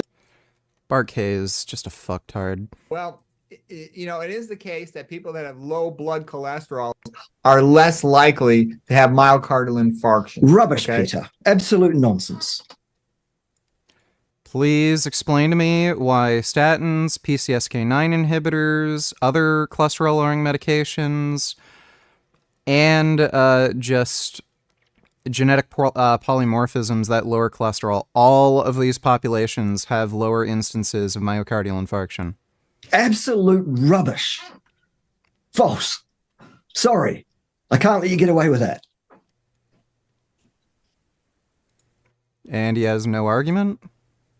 Well, I think there is data to back that up. No, there isn't. There is adjusted associative data sets that show all data is associative. Whether it's from a randomized trial, a prospective cohort, it's all associative. So I don't know what he fucking means by that. So piss weak associations at best.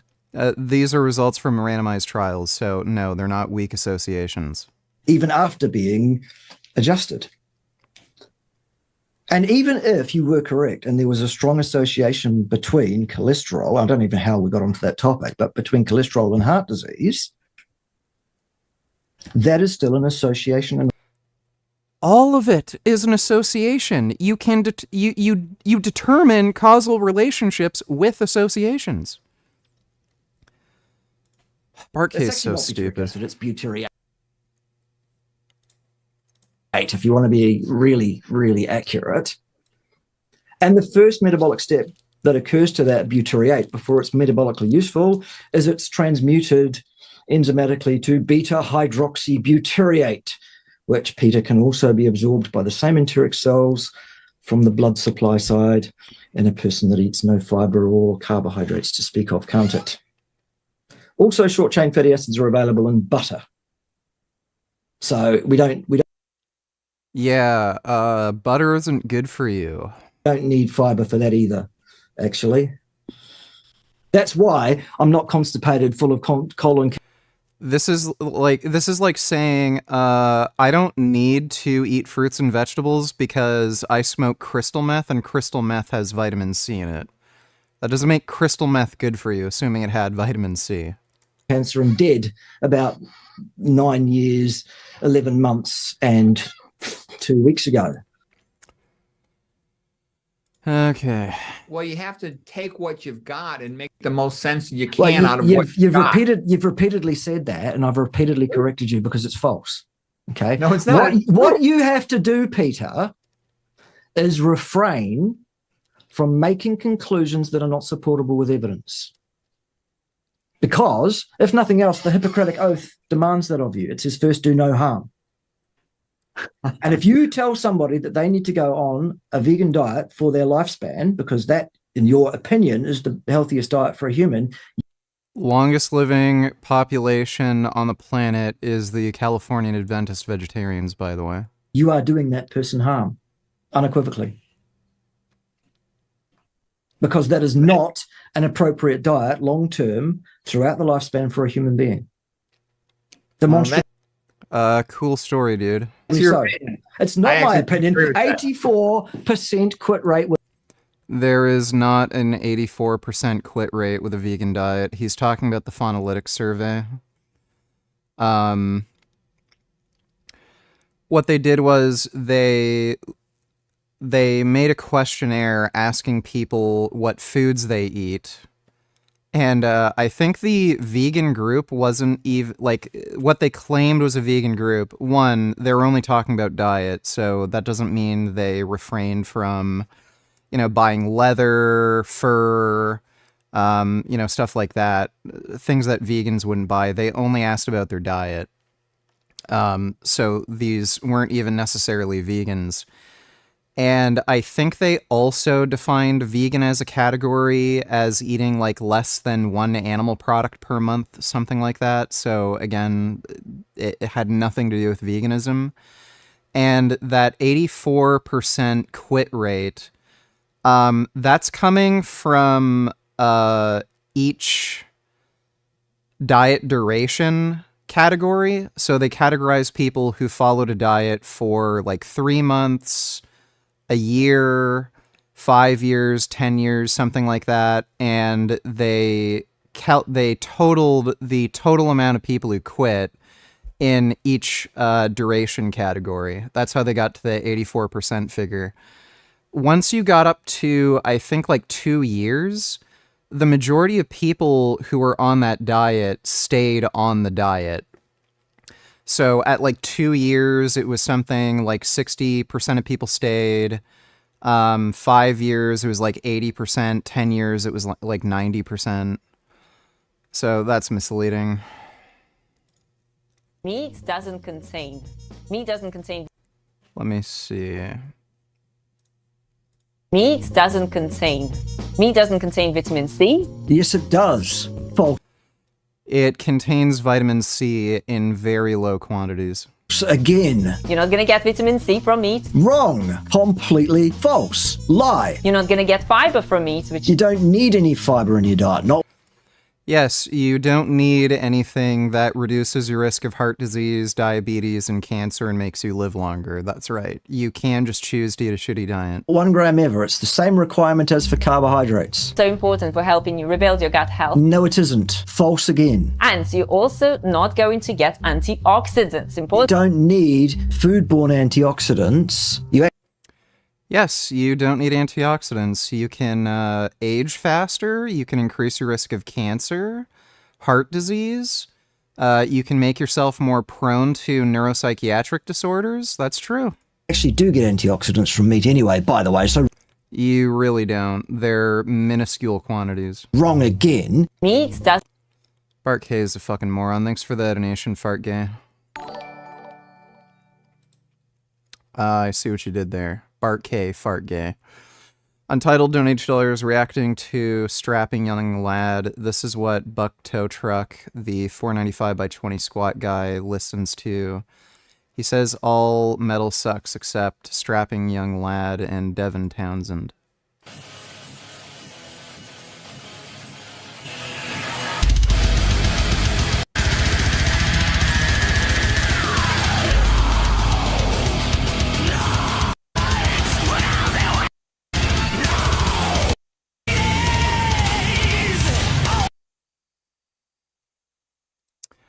Not into that. Yeah, it's just not great. I just added this to my workout music playlist.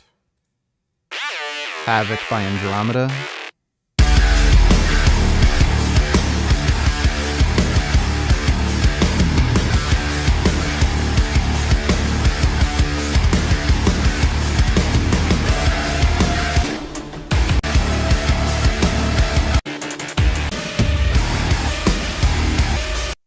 That's pretty good. Thanks for the donation, though, Untitled. Feels like he just should have said no. And that's the situation. Schofield felt like he couldn't say no, and I'm sure a few of his staff, when it came to all the crunch, also felt like they couldn't say no because they probably realized the context they were in, and all of that because Krafton just decided to hurt itself. So, thanks Krafton, you morons, you really screwed up that one. And that's really it for this video. If you'd like to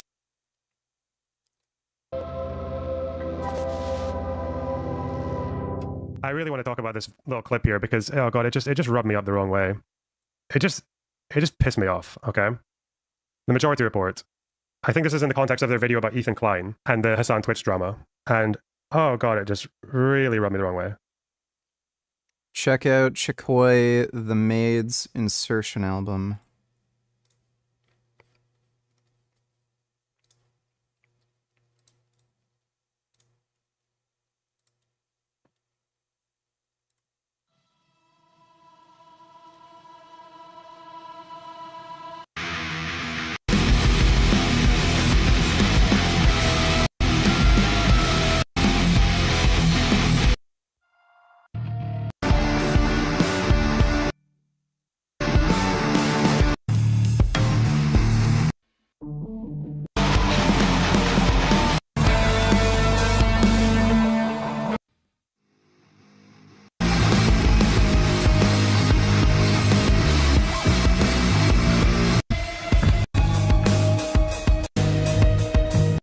I actually dig that. Thanks for the recommendation. I'll listen to that. Add some of those tracks to my playlist. Kid Boo donated $2. Let me see.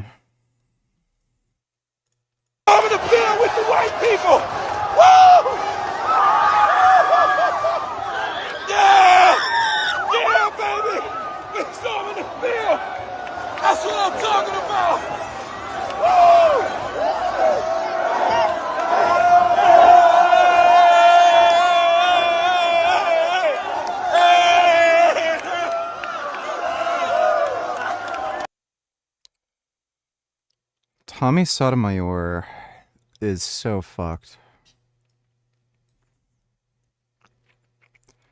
Trump effect, 72 hours after winning. First female chief of staff appointed. New York City to stop giving debit cards to illegals. U.S. companies bring production home.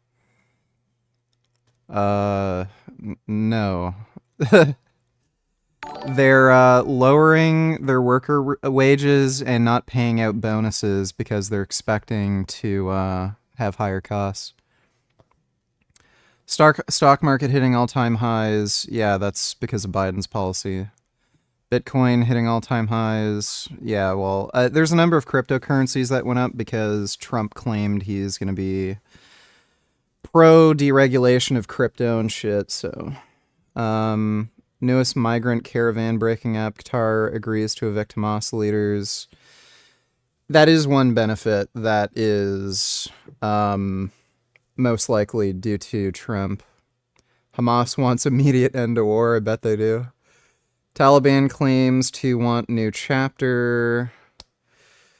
That's questionable.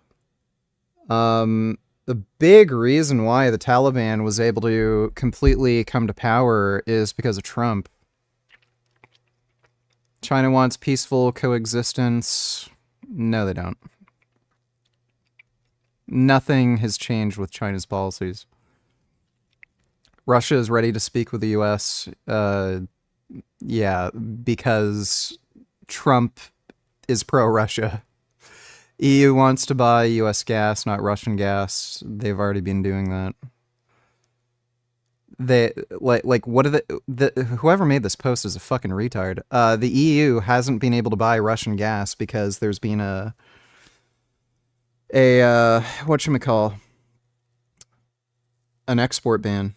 Ukraine leaders in talks with Trump, Elon. What, like, yeah, obviously. It's fucking stupid.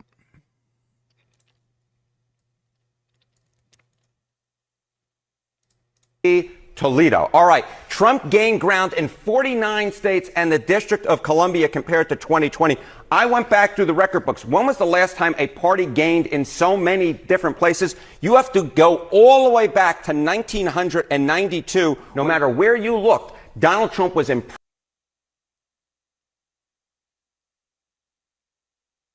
Who says 1992? You mean 1992?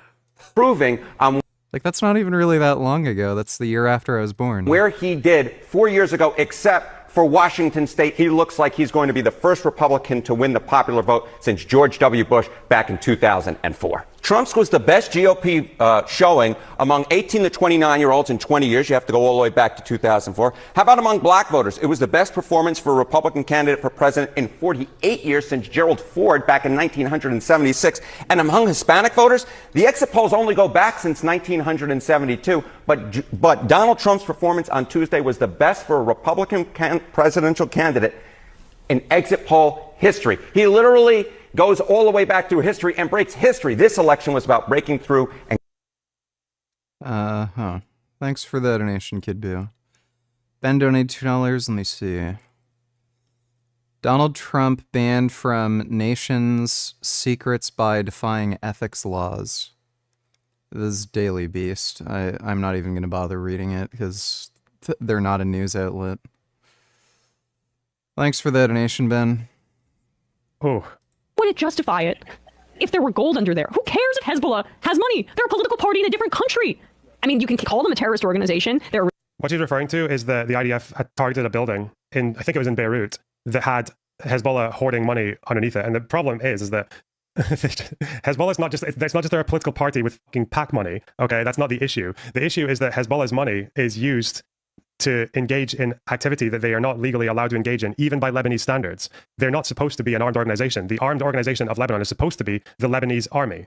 That's what they're supposed to be. Hezbollah is a criminal organization, even by Lebanese standards. They're not. Yeah, the UN said they had to demilitarize. Not supposed to be armed. They're not supposed to be raising money to get more arms. Not to mention the fact that they're also drug traffickers. They are engaged in illicit drug. Yeah, that's how the Taliban, ISIS, Al-Qaeda, literally all of these terrorist groups make money. They traffic drugs. FKN cute. Let me see ABC.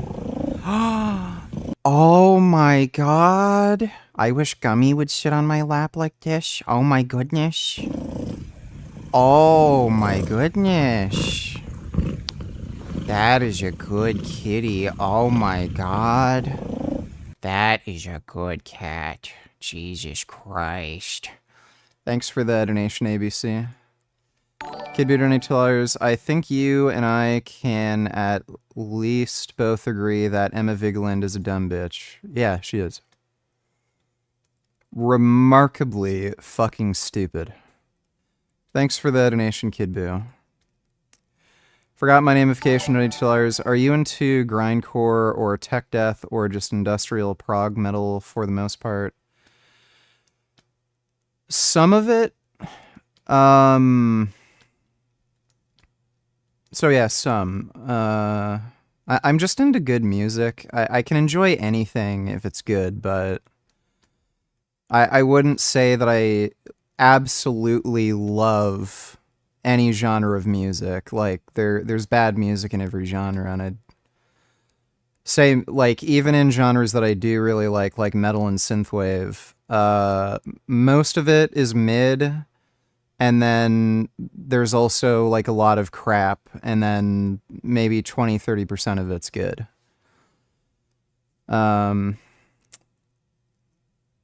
love Dying Fetus, Napalm Death so goddamn much. I think I have listened to some of them. I think you might like Cattle Decapitation. I do like at least one of their songs. They're a vegan death metal band.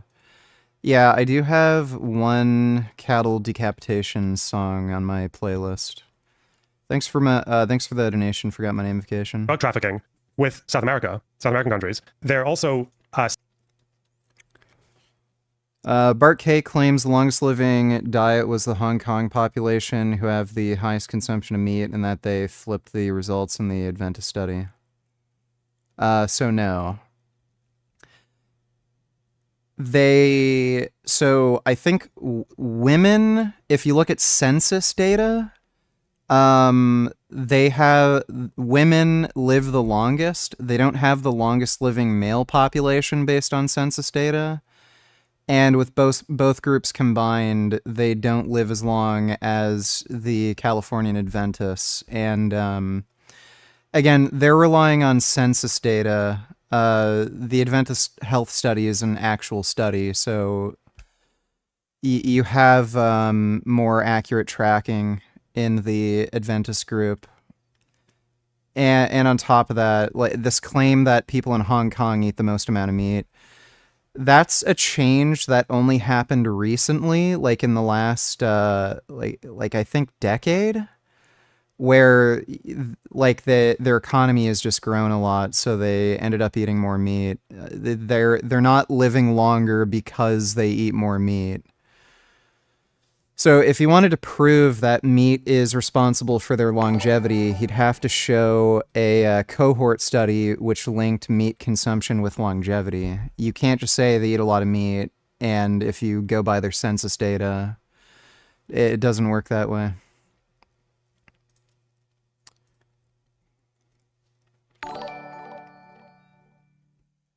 Bro, I shit you not, I see so-called vegans on my liking posts like this on a reg basis. Baffling. Some nice vids though.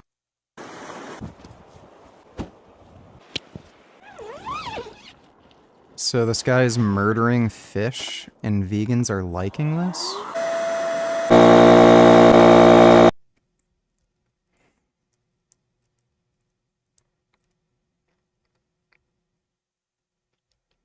This guy's a bitch.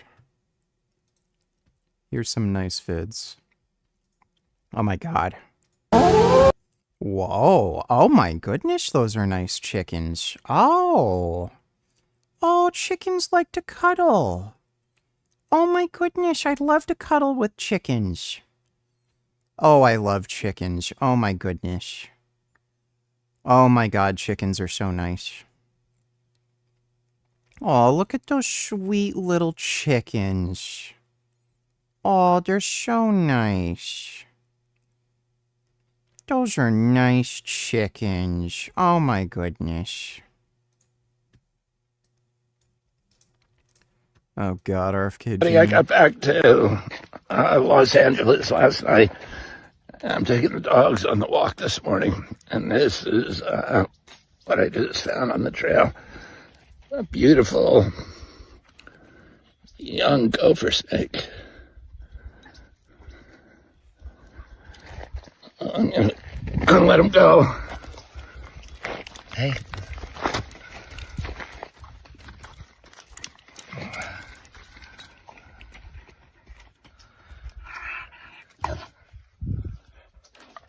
Leave him alone, guys. Hey. Okay, well that's RFK Jr. Thanks for the donation, 269.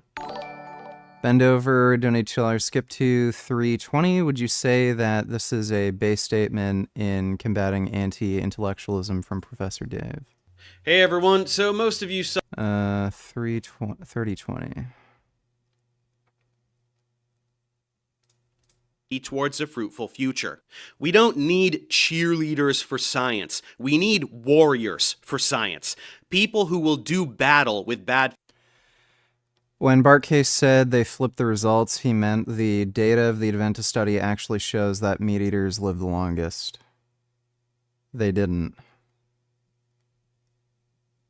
What is he talking about? What does he mean by flipping the results? If you look at men and women combined, the longest living were the pescatarians. If you only looked at the male category, the vegan men lived the longest, and I think that result was statistically significant. It's just the women in the vegan group, the women in every group actually did worse than the men for some reason, and they don't know why that was. But the vegan women did particularly bad in the vegan group, and they lowered the average for the whole group. So the vegans didn't live as long if you combine both men and women. Faith actors who are poisoning society for political and financial gain. Sabina doesn't have to be one, but she should stop being a conduit for susceptible people to fall down the pipeline of science denial. That's what she is doing with this particular type of content, which again... Who cares? Thanks for the donation, Ben. Sex traffickers. Because in part of them helping Assad stay in power in Syria, which they did, they contributed to producing that Syrian refugee crisis. A lot of those Syrian refugees ended up in Lebanon. A lot of them ended up in Hezbollah territory because the border between Syria and Lebanon is near the Bekaa Valley, which is Hezbollah territory. So with a bunch of vulnerable Syrian refugees that some Hezbollah helped to create, they took a lot of those refugees and made them into sex slaves. They opened brothels in Lebanon. And this was caught not long ago. They caught one of the, I think it was the biggest sex trafficking operation in Lebanese history. And two of the people at the head of it were Hezbollah, high-ranking Hezbollah officials. So I don't know, to say they're a political party that has funds. It's so ignorant. It's so bad. It's mental. Anyway. Yeah, they're terrorist apologists.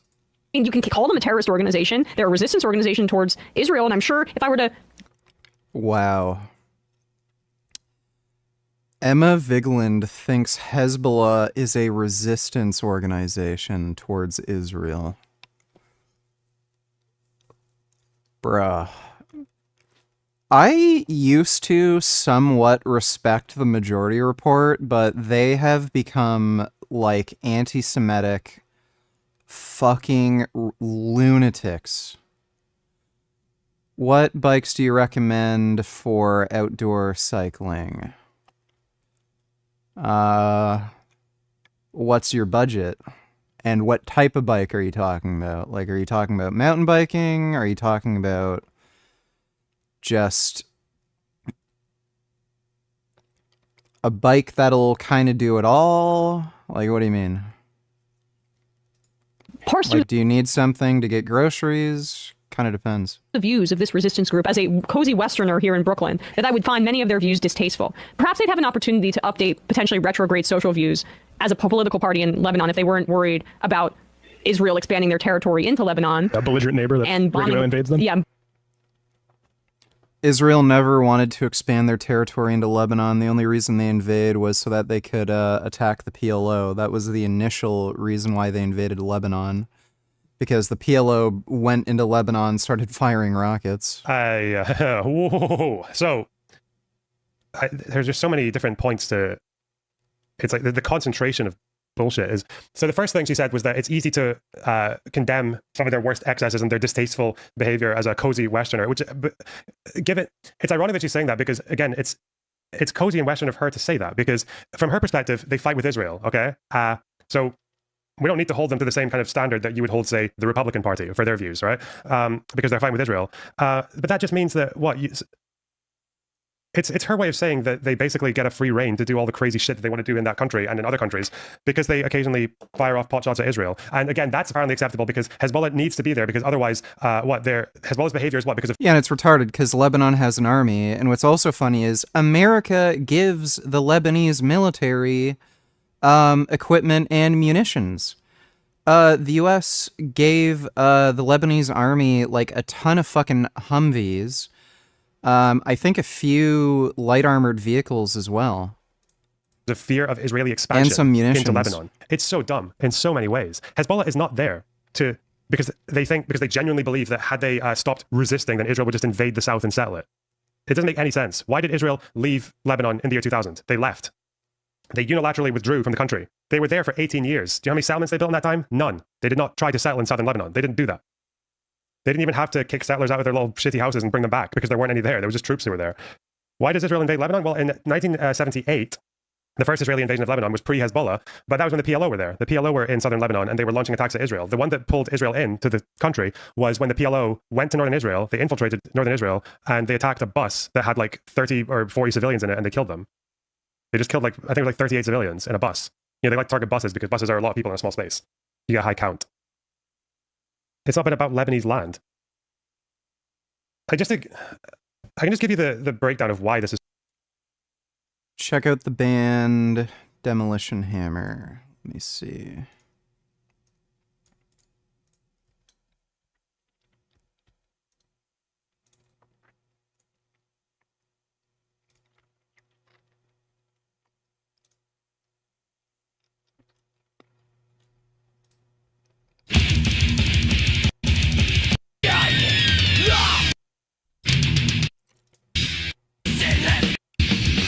Yeah, that is trash. This is so ridiculous. When she talks about Hezbollah being a resistance group against Israel, she's referring to something that is definitely true historically. Hezbollah gained their initial growth and their initial reputation off of being seen as the ones who would fight off the Israeli occupiers in Lebanon. Because Israel was occupying Lebanon from 82 until 2000. And 82 was around the same time when Hezbollah started launching their first attacks. They became an official organization in about 85. When Israel invaded Lebanon, the problem was that the Shia population in the south was not very well taken care of by the government. So a lot of them became refugees in their own country. They became displaced. And they didn't get the support from the government that they needed. So they were very increasingly isolated and abandoned. So against that backdrop, Hezbollah, with a lot of help from Iran, gets to come in and say, Is using alternate grip for deadlift bad for the shoulders? No. I wouldn't say so. You might notice that when you're using an alternate grip, you get a bit of shoulder pain. That's probably because with your alternate hand, you might have one shoulder higher than the other, and it's taking more load than the other shoulder. But if you're able to just sink your shoulders down and distribute the load equally across both sides of your body, you probably wouldn't have any shoulder pain. Are the ones who are going to take care of you. We're going to take care of your welfare. We're going to take care of your medical. We're going to take care of rebuilding houses if you lose your house in shelling or in a tank fire or anything. And we're going to be the ones who will fight the soldiers that did this to you. That was their first claim to fame, was doing that. Now, why they were able to get support from Iran is an interesting story because, believe it or not, and this is the thing that these dipshits will never tell you because they don't know, because they're ignorant and they have the confidence to talk about this stuff even though they know fucking nothing about the area they're talking about. Israel was not the only country that had an interest in going into Lebanon. Another country that had an interest in going into Lebanon was Syria. Israel occupied southern Lebanon, about 10% of the land, for about 18 years. Syria occupied Lebanon for 29 years. And Syria did that in part because they wanted to contain the PLO They wanted to tame the PLO's presence in Lebanon so that they could, because they wanted to be the ones who were at the head of the pan-Arab resistance or whatever. The Assads had always had this kind of like underlying interest in the idea of a greater Syria. I think there was one point when Hafez al-Assad in the 70s literally said that the Lebanese and the Syrians were one people. They were one nation, one state. Yeah. So there's been an imperial interest. The idea of greater Syria was always a thing at the back of Hafez al-Assad's mind. And also they were there under the guise of restoring stability. But also Syria they've had an interest in Lebanon. They don't like the fact that $100 to $200 for working out. There's bike trails and clubs of riders where I live, but most of them ride a fixed gear and they ride for 100 miles. Dude, what type of bike do you think you're gonna get for like $200? Like, that's a Walmart bike, bro.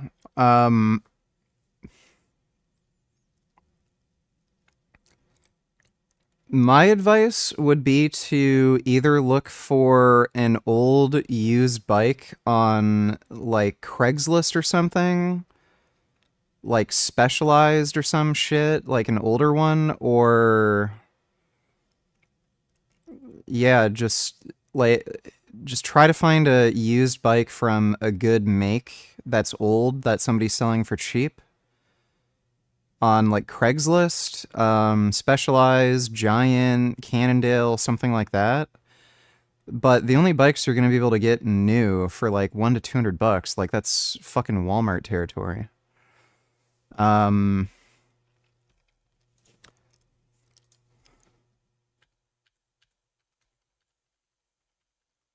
think Seth's Bike Hacks, Berm Express, Berm Peak. These two mountain bikes need big tune-ups. There's some Walmart bike that he was promoting. Time flies. It was almost 7 years ago that Yeah, this thing. I think they have based on this bike.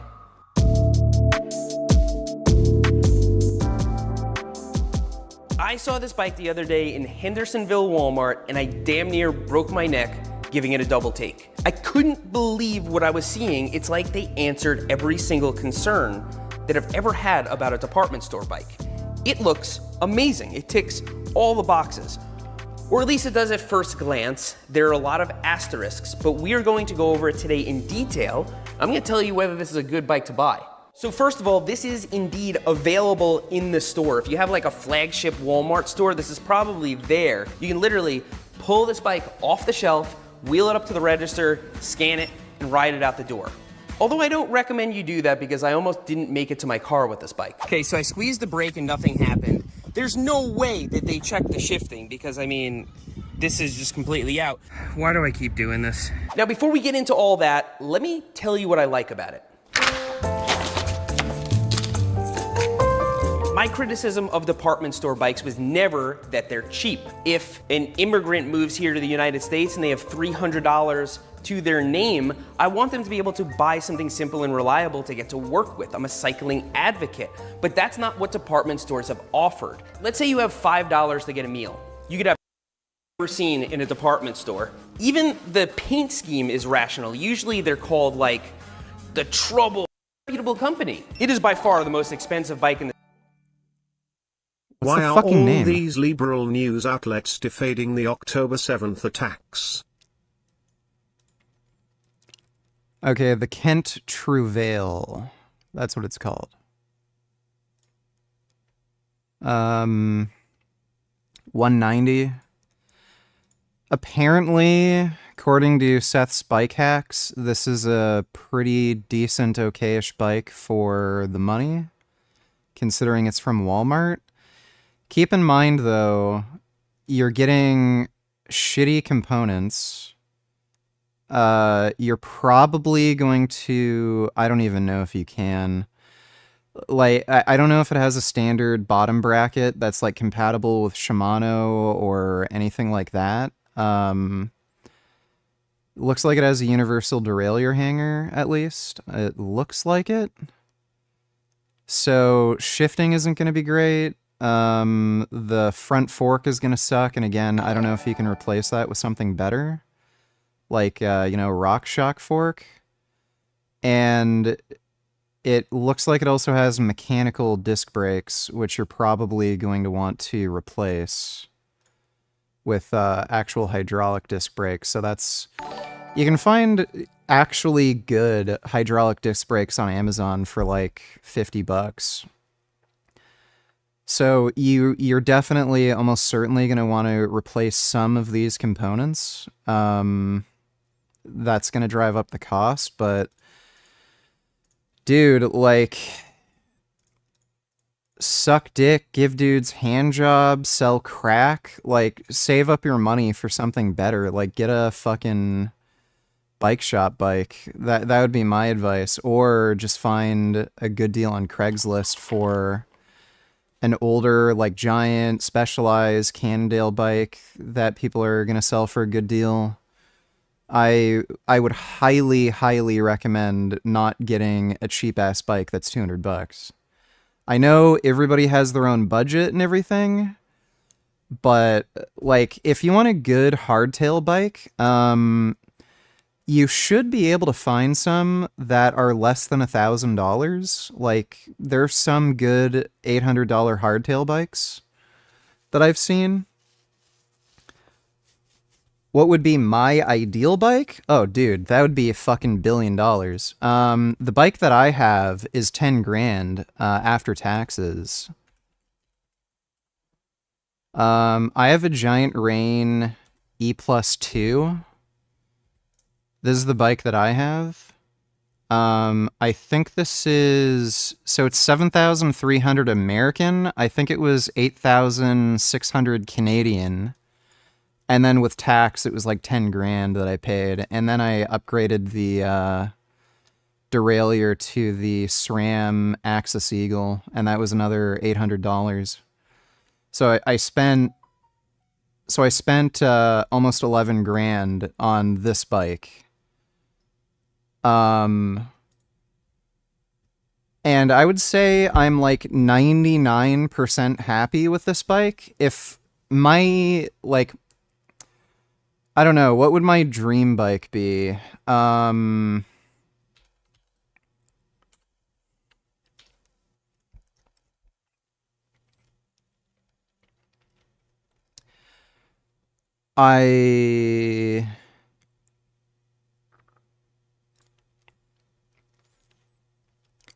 want one of these Nikolai bikes if they make a enduro. This would probably be like close to 15,000 Canadian if I get this imported. I don't know if they make any enduro. I think these are trail. But I really want actually no, maybe that's a 170. That looks like a long travel. I really want the e-bike motor with the internal hub. Like, that'd be sick. And the Nikolai bikes look pretty dope. Oh, hey, they got a pannier rack for it. That's pretty cool.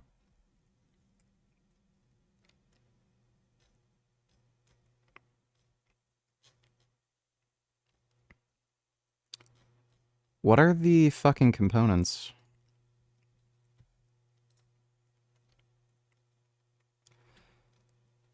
What are the fucking... Why doesn't it have a fucking component list? Like, it's obviously, Fox, but...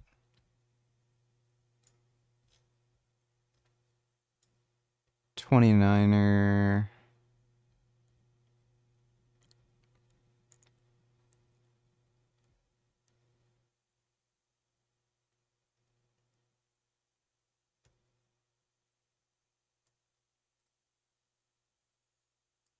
$160mm travel, front rear. That's not bad. That's fine for trails. I'd probably get this bike. I don't know if you could just modify the fork and the suspension to just get a extra 10mm travel. But yeah, this would probably be the bike I'd get next if I was looking for another e-bike. and that's 11,000 euros. If you're just looking for a bike that you can afford, though, that's good. I would recommend looking for a hardtail mountain bike that has, if you want to like ride off-road trails, at least 130 mil on the front fork, and try to find something that's like a little under $1,000. There's a few good bikes that you can get for under 1,000. Like around 800 territory. Just save up your money, because if you buy a $200 fucking bike from Walmart, you're just not going to be happy with it. Like the worst part would probably be the shifting. I'm a bit of a suspension snob, and I also really get fucking bothered with bad transmissions. And I think most people do. That bike would have a shitty ass transmission. So get a bike that you can at least upgrade over time, where if you really want to get into it, you can get like a SRAM Axis Eagle transmission or something nice in the future if you really get into it. Or get like a RockShox or like a Fox float fork, you know, something that you can upgrade over time and invest in, rather than just some piece of shit that you're unhappy with that you're going to throw away. It doesn't make sense to get a fucking Walmart bike. I have a $150 front suspension mountain bike, and it has caused no problems, works just as well as a $500 bike. You say that, but I don't believe you. I don't think, like, people who say this, I think they don't know how good things are. Because, like, when you get a bike that's as good as mine, it is like a fucking spaceship compared to these, like, $200 bikes. There's no fucking comparison. Like, they're actually fucking shit. And on top of that, I think a lot of people don't know how to ride. Like, if you're riding really aggressively and hard, and you're changing gears all the time... I know this with like my parents and shit. When I used to go riding with them, they wouldn't shift gears. They would stay in one gear. And yeah, like, you won't notice how bad a transmission is if you literally just stay in one fucking gear. So I think a lot of people don't know how to ride. And 3, I'm a much bigger, larger, stronger person than most people. So when you have a cheap bike with cheap components, and like a weaker frame, I really fucking notice it. Like, if you can't tune the suspension and like air it up, like it'll just dive like fucking crazy. It'll have no support. It'll be rickety as fucking shit. The frame will flex. Shit just starts breaking. I remember I got a bike at Canadian Tire, and I think it was like $400 or $500. So like, not exactly cheap, but cheap as far as like bikes can be. You know what I mean? I couldn't ride it. The frame would flex so much that it would make the chain actually change alignment, and then it would keep skipping gears because I could put so much force through the bike. So, depending on what you're doing for riding and how big and strong you are and everything, yeah, maybe the cheap bikes work out for some people, but if you're like a fairly serious recreational athlete and you're a bigger, stronger person, you just cannot get away with a cheap bike like that. So I don't know what your... I don't know what your goals are and like how you ride and crap, but yeah, it just doesn't work, man. Like it's not for me. I bought a cheap $150 Walmart bike years ago. Rode it twice, hated the bike so much so I bought an $800 Fuji bike a month later. I sold the Walmart bike for $20. It was a complete waste of money. Yeah. Bro, like, I'm not telling people to fucking throw away their life savings and not feed their family. Like, I'm not saying you have to get my bike and spend 10 grand on it. But if you're considering getting a $200 bike, if you can afford a $200 bike after maybe saving up for a few months, just save up for another few months and then get, you know, maybe $600-$800 bike and get something that's actually good that you won't throw away for $20 that you'll be happy with. That's all I'm saying. Thanks for the donation though, Eric. Thank you for dementia rambling about bike parts for the last 20 minutes. Well, I mean, that's why you all watch me, right? Thanks for the donation, Dodo. Let me go down the list here. Jalen donated $2. You know, the WWE guy, Batista, had an MMA fight. Yeah, I know. A veteran of more than 300 bouts. He won. He did win the fight. He didn't do that well, but, you know, the guy's a wrestler. Third and fourth. WWE wrestling. Well, Sarah just letting it all hang out. He fought a tomato can.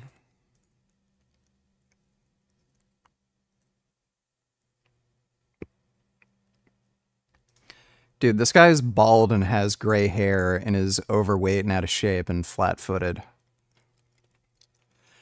I'm actually a little bit surprised that Batista had as much trouble as he did.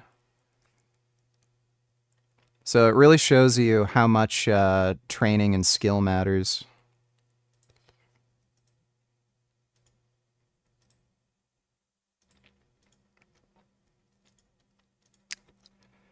Yeah.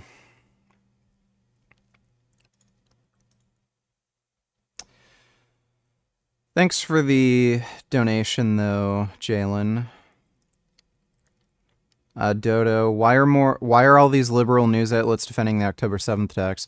Because they're anti-Semites. There's a huge anti-Semitism problem within, you know, the liberal left-hard community. Thanks for the donation, though, Dodo. Middletown donated $2. Sorry.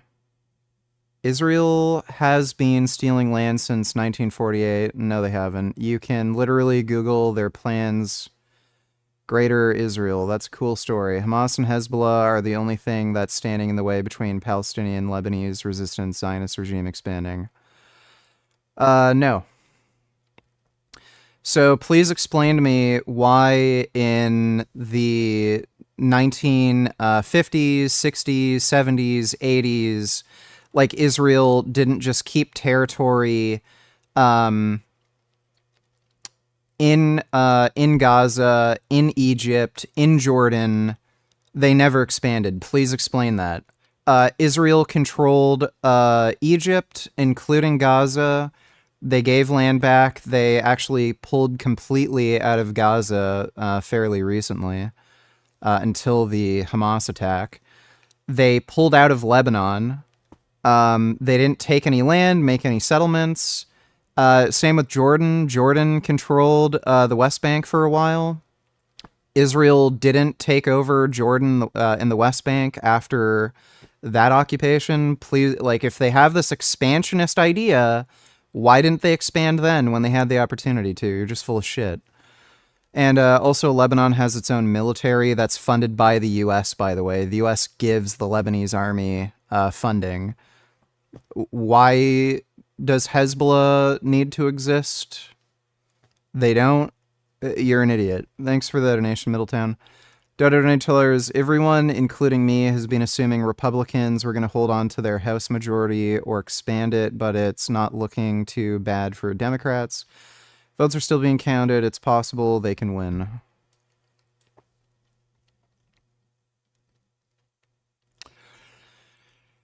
Well, I don't think it really matters if Democrats retain a House majority. I think the Senate would probably matter more, but, you know.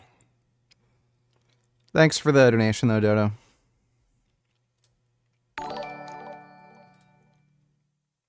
Also, why the hell are bikes so goddamn expensive in your country? Well, I got an e-bike from a good manufacturer, and it's one of their like top-end models that, you know, professional racers would use. So Canadian currency is also valued less than American currency, so just because of the exchange rate, it's going to be higher. But thanks for the donation, Dodo. Bikes have actually gotten more expensive recently, too, because of, like, inflation and shit. Thanks for the donation, though, Dodo. Sengoku donated $2. Let me see. Break it to you, but bulking and cutting is not beneficial for muscle growth if you are currently at a healthy body fat percentage. First, to address bulking, let me give you a scenario. If someone who is completely sedentary eats 10 burgers every day, can they force those burgers to turn into muscle? No, they cannot. That's why obesity exists. Now, yes, they will gain muscle if they add a stimulus like lifting. With that being said, they cannot physiologically force those burgers to turn to muscle. So if they double the amount of burgers they're eating, they'll still gain muscle at the same rate they did on 10 burgers. Muscle growth occurs in relation to how much muscle you had before a stimulus and the stimulus itself. Muscle growth does not equal the number of calories you eat. This is because we physiologically cannot force a tissue or cell to grow without adequate stimulus. To support this physiological mechanism, a 2023 study found that eating in a slight or large surplus resulted in more fat mass rather than increased muscle thickness or strength. Next, addressing the cuts. Being in the prolonged caloric deficit that's necessary after a prolonged bulk will either result in very little gains in muscle, no additional muscle, or lost muscle. Either ways, being in a catabolic state for a prolonged period of time will not result in a net positive, and this can be corroborated by meta-analytical data finding that a calorie deficit, particularly a steep one, will hinder muscle growth. So what should you do instead? Well, because muscle growth is naturally a slow process, simply eat at maintenance and slowly increase that amount over time in relation to the amount you estimate that you will gain or you are gaining. By doing this, you'll be able to continuously gain muscle without ever having to bulk or cut. Yeah, I'm kind of agreeing with this now. I think the idea of bulking in most circumstances is probably not a great idea. I think for certain lifts, just being heavier, like having more fat mass, might be beneficial, particularly with deadlifts. It might... but yeah, I'm not gonna do any more bulking ever again. I don't want to get fat again either. So for maximizing a 1-rep max on a lift, there may be a benefit to having a higher body fat percentage. I think that's still a little up in the air. But in terms of just building more muscle mass, I don't think there's actually a benefit to bulking. Thanks for the donation, though, Dodo.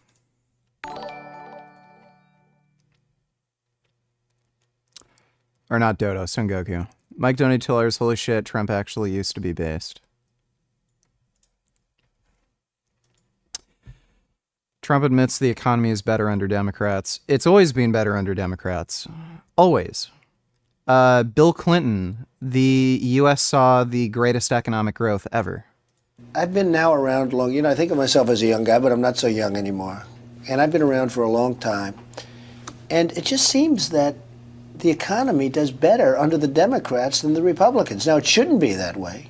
But if you go back, I mean, it just seems that the economy does better under the Democrats. Well, it certainly did well under Clinton. Well, but I wouldn't suggest it was so great under Jimmy Carter. That's true. That's if true. you remember That's the interest true. rates. No, I know. Yeah, Jimmy Carter is like the one outlier. Jimmy Carter was not in the same thing, but certainly we had some very good economies under Democrats as well as Republicans. But we've had some pretty bad disaster under the Republicans. Yeah, it's almost as if he used to make sense. Thanks for the donation, Mike. Lebanon was run by Christians who were pro-Western at the time. They didn't like that. They wanted Lebanon to be more in line with the sort of pan-Arab ideals of Syria and the rest of the other countries. So Syria occupied Lebanon for 29 years. And Syria was also allied or friendly with the Ayatollah. Is Frank Tefano dead? Unfortunately not. He's just in hiding. Then again, a lot of things have gotten much more exponentially due to inflation encoding video games. It's fucked really, and is a prime example of the downfall of civilization. Yeah, so increased cost of goods has like driven up prices, but with any kind of vehicle, and that includes bicycles, people are just expecting to have more features. This is especially bad with cars. But disc brakes are basically universal now. It's like impossible to find a bicycle without disc brakes at this point, unless you just find like absolute pieces of shit at Walmart with rim brakes. There's no manufacturers like Giant, Cannondale, Trek, Specialized, anything like that are like not like all their bikes have disc brakes. Like there's new suspension systems, carbon fiber is becoming more of a thing. New like casting and machining technologies for frames that are lighter. Like all of it adds to the costs, and it's horrible with fucking cars. Car prices are so fucking stupid because of just like ridiculous fucking features that nobody fucking needs. Like they have to add in Apple CarPlay, lane keep assist, detection warnings, like weird fucking infotainment systems, and these companies also need margins. So like if they're adding in all this technology that's like expensive, and then on top of that, they also have to make like the actual car, the engine, then they end up cutting costs in areas where the car is more likely to just totally fucking break down. And then you end up with very expensive cars that have shit reliability.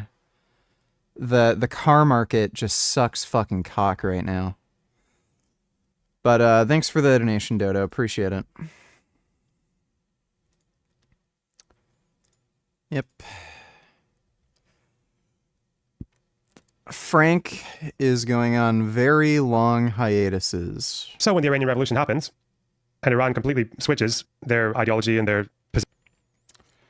Does ashwagandha cause a significant hypertrophic increase from testosterone increase? No.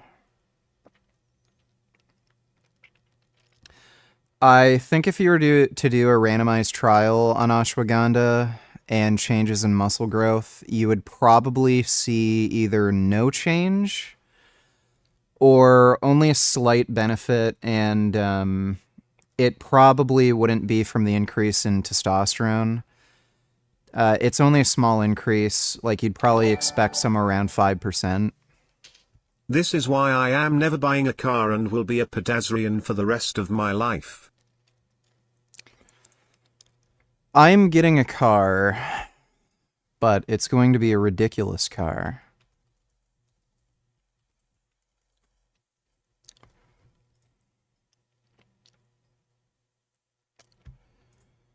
Yep, that's going to be the car I buy.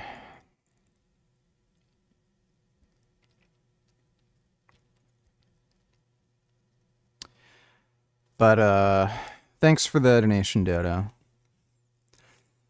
I think a lot of people in North America are, like, fucking gaslit into thinking they absolutely need a car when they don't. Like, there's cheaper forms of transit.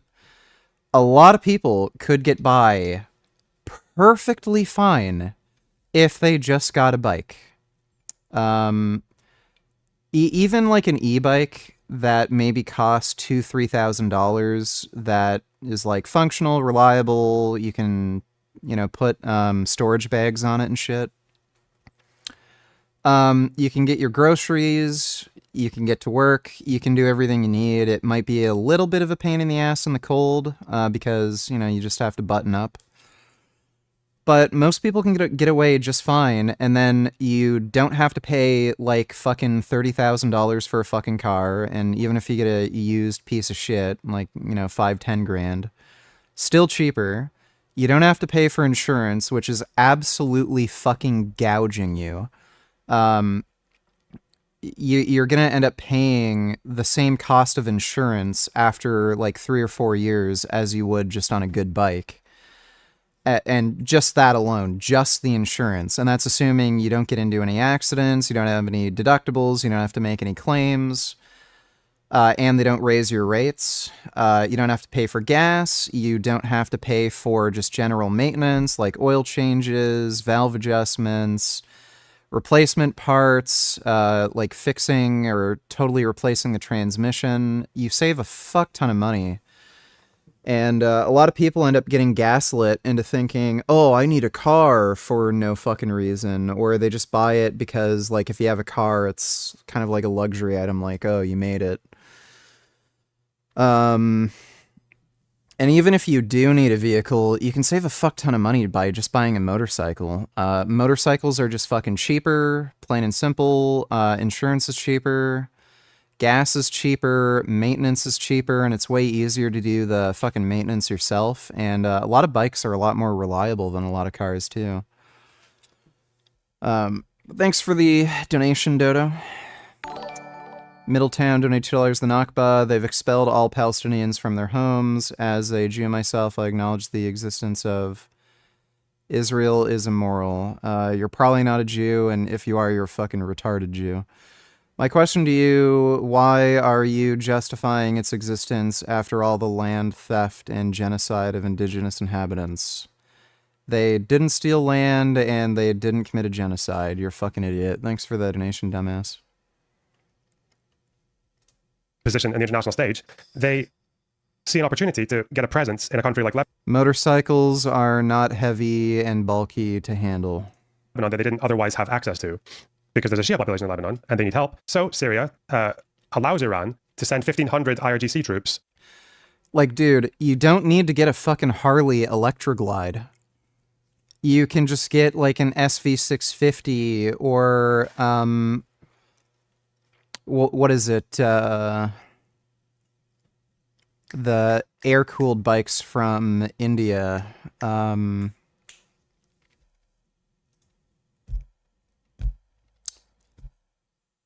Why am I brain farting here? Royal Enfield.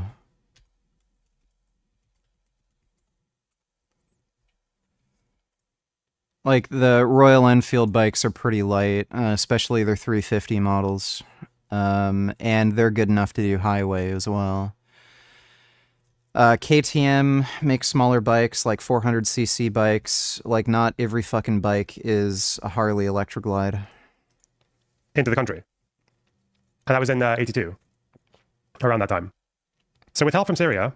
What foods are you eating in frequency to lose the weight? It's pretty much just blueberries and protein powder. I have 300 grams of blueberries in the morning and then 2 80-gram protein shakes. And that's been adding up to 850 calories per day. And that's with an hour, 30 minutes weight training plus 30 minutes of somewhat deliberate aerobic exercise. So I'll ride my bike, do the elliptical machine, and or like walk my dogs, do housework, stuff like that. To benefit for their regional interests, Iran gets to pursue their interests in the region by building up Hezbollah. And that's how Hezbollah got a reputation. Not only... Do you think you can build much more muscle? Or are you quite advanced? I think I can, especially on my legs. My legs are a bit lagging. I have the knee problem, so it's very hard for me to consistently do squats, and I don't have any machines at home, so that kind of makes it difficult to get around that problem. I am planning on eventually getting a leg press. I just haven't really decided on what leg press to get because a lot of them don't have great reviews, and the ones that do have really good reviews, they're like $8,000, and I don't really want to spend that much money on one single piece of equipment. Bend over, donate $2. Let me see. In Springfield, they're eating the dogs, the people that came in. They're eating the cats. They're eating the pets of the people that live there. No, get those lights off. Off. Turn them off. They're too bright. Turn them off. Turn them off. Let's go. Ready? Turn off the lights. Turn off the lights. Getting a good picture, everybody, so we look nice and handsome and thin. Beautiful.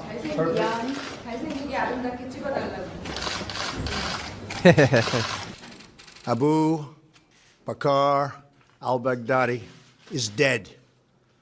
Latin music superstar Nikki Jam. Do you know Nikki? She's hot. Where's Nikki? Where's Nikki? Thank you, Nikki.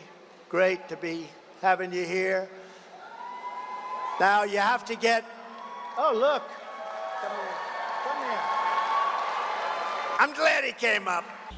Total control. Bing, bing, bong, bong, bing, bing, bing. You know that. This is a tough business to run for president. president. I know, you're a tough guy, Jeb. And we need to have a leader that is... I have a great relationship with the blacks. I've always had a great relationship with the blacks. We won with Young. I don't think that's a bad quote. We won with old. We won with highly educated. We won with poorly educated. I love the poorly educated. Jobs in the United States. Like, what's funny too is there's like, it's a white people thing. I remember, especially growing up, people weren't sure if it was okay, and it was only white people, if it was okay to say black people or African Americans. I remember a lot of white people I knew being uncomfortable with saying black people, and they thought African American was a more like sensitive term. I hated that. Like, I don't know a single black person who'd prefer to be referred to as an African American rather than a black person. And when you listen to some of these, commentators talking about like some of the polling data, you'll see them saying whites voted for Trump more. So they'll say whites when it comes to white people, but then when they say blacks, that's racist, but saying whites is okay? So, yeah, him saying blacks, it's fine. It's just white people who don't know any better, I guess. From China. Darling, is the wind blowing today? I'd like to watch television, darling. Nobody has done more for the black community than Donald Trump. And if you look, with the exception of Abraham Lincoln, possible exception, but the exception... He freed the slaves. Oh my God. of Abraham Lincoln. I will give him 10 strokes. Oh my God. He thinks he did more for the black community than somebody who freed the fucking slaves. She was always of Indian heritage, and she was only promoting Indian heritage. I didn't know she was black until a number of years ago when she happened to turn black, and now she wants to be known as black. So I don't know, is she Indian? Yeah, that was a bad moment. Or is she black? She is always But you know identified as a black. We have to win in November, or we're not going to have Pennsylvania. They'll change the name. They're going to. Yes, taking creatine meaningfully increases rate of muscle growth in any lifter. Change the name of Pennsylvania. Like you'll go. Whether you're novice, intermediate, advanced. Person, woman, man, camera, TV. So they say, could you repeat that? So I said, yeah. So it's person, woman, man, camera, TV. Okay, that's very good. If you get it in order, you get extra points. Silence of the Lamb. Has anyone ever seen the Silence of the Lamb? The late, great Hannibal Lecter. He's a wonderful man. He oftentimes would have a friend for dinner. We are also praying. Yeah, well, obviously more people are going to vote for Harris if they went to university because they're just on average going to be smarter. Kid Boot on $8, what the N-word is this?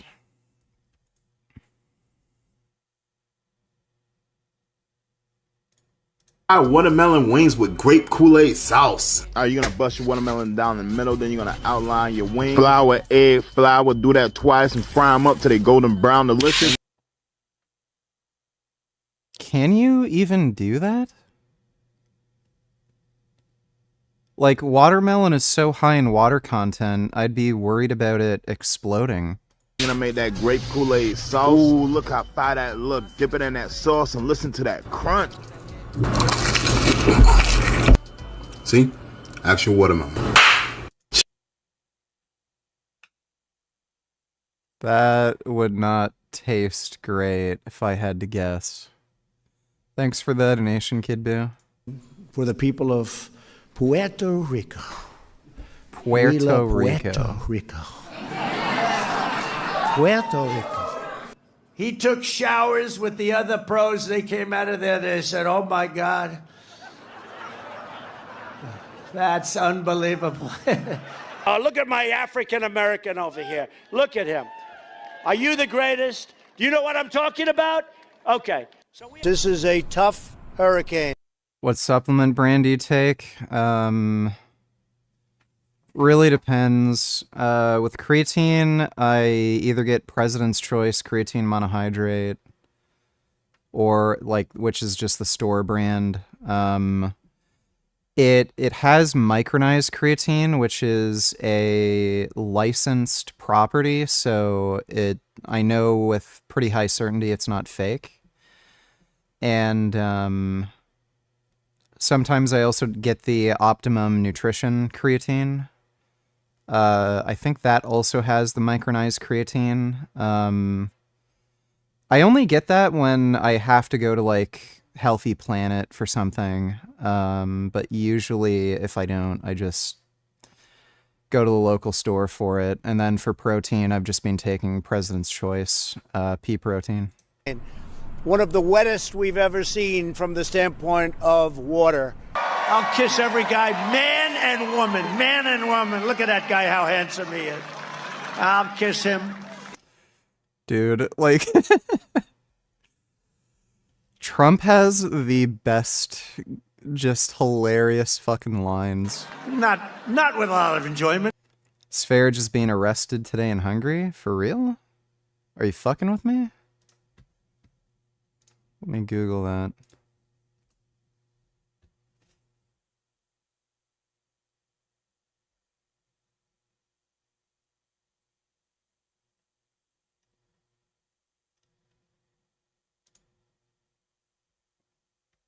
Uh-oh. Nope. Where did you see that? But that's okay. I think we're going to have a good night tonight. Are we going home to watch television? I think we're going to have a good night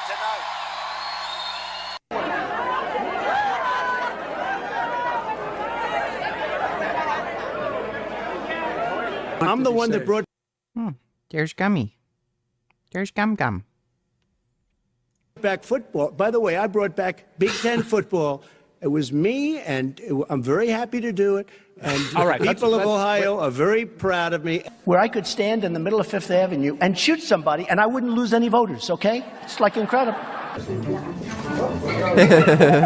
I would say He was afraid of the fucking eagle. What a pussy. happy birthday, Kamala. She's turning 60. Did you get her some fries? I think I'll get her some flowers. Why not to beat her Maybe again? I'll get her some fries. You're right, that might be. I'll give her some McDonald's. I'll get her a McDonald's hamburger. Thank you. They're remaking Indiana Jones without Harrison Ford. You can't do that. And now they're making Ghostbusters with only women. What's going on? What a fucking clown. Oh, that's great. Trump is great for laughs. At least we got a funny president, if not a competent one. Oh. Do another physique update. I think my quads are looking pretty okay.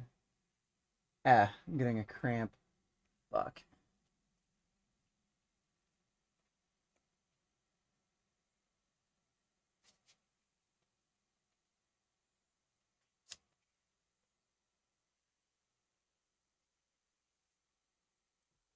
Oh.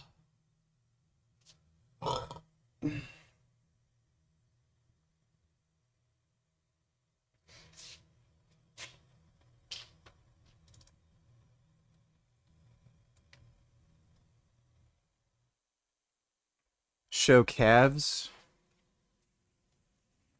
Yeah. Ah, crap. I keep getting cramps. Oh, I'm like barely squatting. I'm mostly doing single leg stuff. All right.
Weighed in at 208 this morning.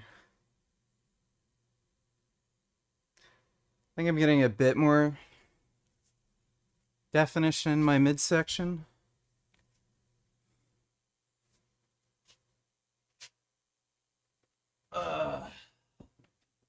Eh.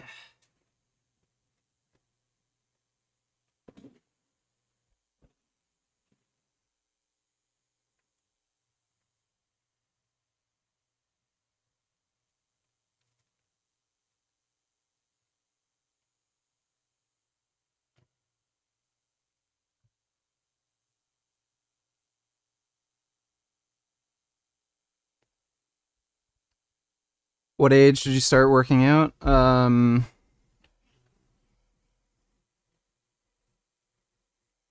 Started working out at 15. I was overweight in grade 10 in high school, and what really bothered me was girls that I wanted to date were calling me fat.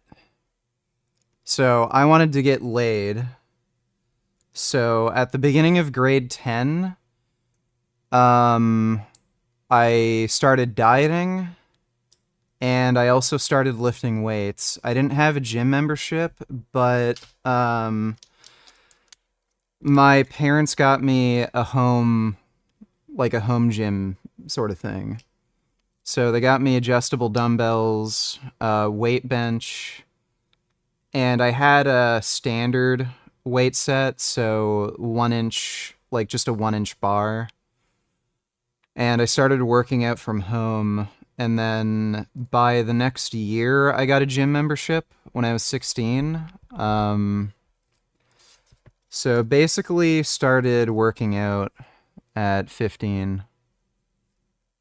I wouldn't say my parents are rich. Like, they just got me the, whatchamacall. They just got me the Bowflex Select Tech dumbbells that I think went up to 52.5 pounds. And there's like, I think we had an old weight bench and a standard weight set from a billion years ago. By the way, Hezbollah didn't just fight with Israel in the 80s. What's my caloric intake? It's only 850 per day. And I'm averaging a little over 5 pounds of weight loss per week. So, I've lost 70 pounds since the beginning of August. Will Mage donating $2. Nick Fuentes is such a douche. Let me see. The feel when we control your bodies. Hey, we control your bodies. Guess what? Guys win again. Okay? Man. Yeah, I've seen this clip. Yeah, he's a piece of shit. How hard was starting this diet? Not hard at all. It's gotten progressively more difficult because, like, the less body fat you have, the less available energy and shit you have. So, you know, it's harder and harder to just motivate myself to move. And hunger has increased a little bit. I don't have huge issues with hunger control. It's just that I crave food still. And it's just because, like, my blood pressure and blood sugar can get so fucking low, it just makes you want to eat. But yeah, I was on antipsychotic medication to treat my depression, and what's weird is antipsychotics usually actually make you hungrier, and they're also sedating. So people who take antipsychotics, they tend to eat more and move less. I had the almost opposite effect. It did sedate me a bit, where it was harder to move around, you know, but because, like, I train every day, wasn't really that big of an issue. I was still getting in plenty of exercise, but it actually reduced my appetite. And even when I went off the antipsychotics, my appetite was still lower. And it seems like it's a permanent effect. I haven't taken any antipsychotics in like a year, and I still have a reduced appetite from taking them. And on top of that, I started taking nicotine. I started taking nicotine primarily to treat the depression. But I found not only did it help with my depression and mood, but it massively improves my attention span. So just doing practically any task that requires, like, focus, concentration, or something, it just makes it way easier. And nicotine does also reduce appetite, so I haven't had really any issues with appetite control. It's just that I still want to eat. They fought with IDF a lot. They also fought with other Shias. They also fought with other Shia Muslims. The Yamal movement was the other movement in Lebanon that Hezbollah fought with. They literally fought with them in Beirut. They had street fights with them. And then that's how Hezbollah initially gained control over the south of Beirut, over Dahia. That's how they got control over Dahia. They fought with other local, like much more local, not backed by Iran, Shia groups. They also fought... Why does Nick hate women so much? He hates pretty much everybody who isn't a white male. I think he might have particular hatred for women because he's gay. And this is actually a fairly common thing with gay men. They don't have any interest in getting women to like them, so if they have any kind of sexist beliefs, they tend to be particularly bad with sexism and shit. So, not only is Nick just generally a hateful person, but he's also gay, and he has absolutely no interest in getting women to like him.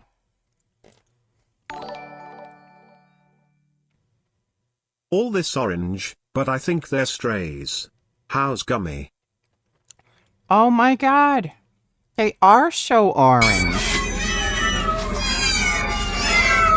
Oh my goodness. How are they all orange? Oh my god.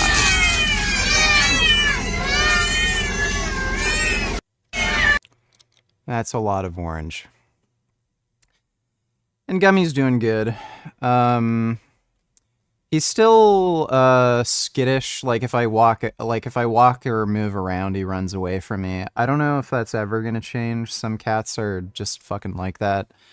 I remember my aunt had 2 cats, and the one cat was just chill, wouldn't move, but the one cat would always just run and hide. So I don't know. Might just be like that. If he's only been here, like, I don't even think he's been here for a week yet, so it might just be that he has to get more used to me. Oh, hey, Gum Gum. He does cuddle with me on bed, though. When I'm lying down, he'll just come and sit on me and then tell me to rub him. But he's doing good otherwise. He still has problems with playing too rough with BMO. I might have gotten a little better with that, but still plays too rough. Thanks for the donation, though, even now. Grand Dam donated $2. Nick Fuentes has been fully doxxed, and it's being shared to millions of women across every social media platform. Your body, my choice. He's gonna get a lot of police visits, I can guarantee you. Thanks for the donation, Grand Dam. Bend over, donate $2. FAFO.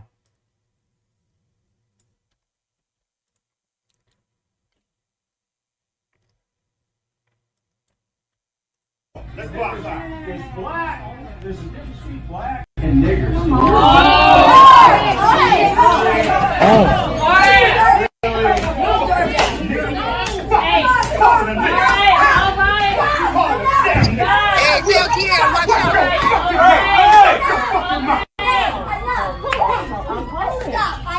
Oh shit. Shut your goddamn mouth. No. Come out your mouth again. Watch your goddamn mouth. Watch your goddamn mouth.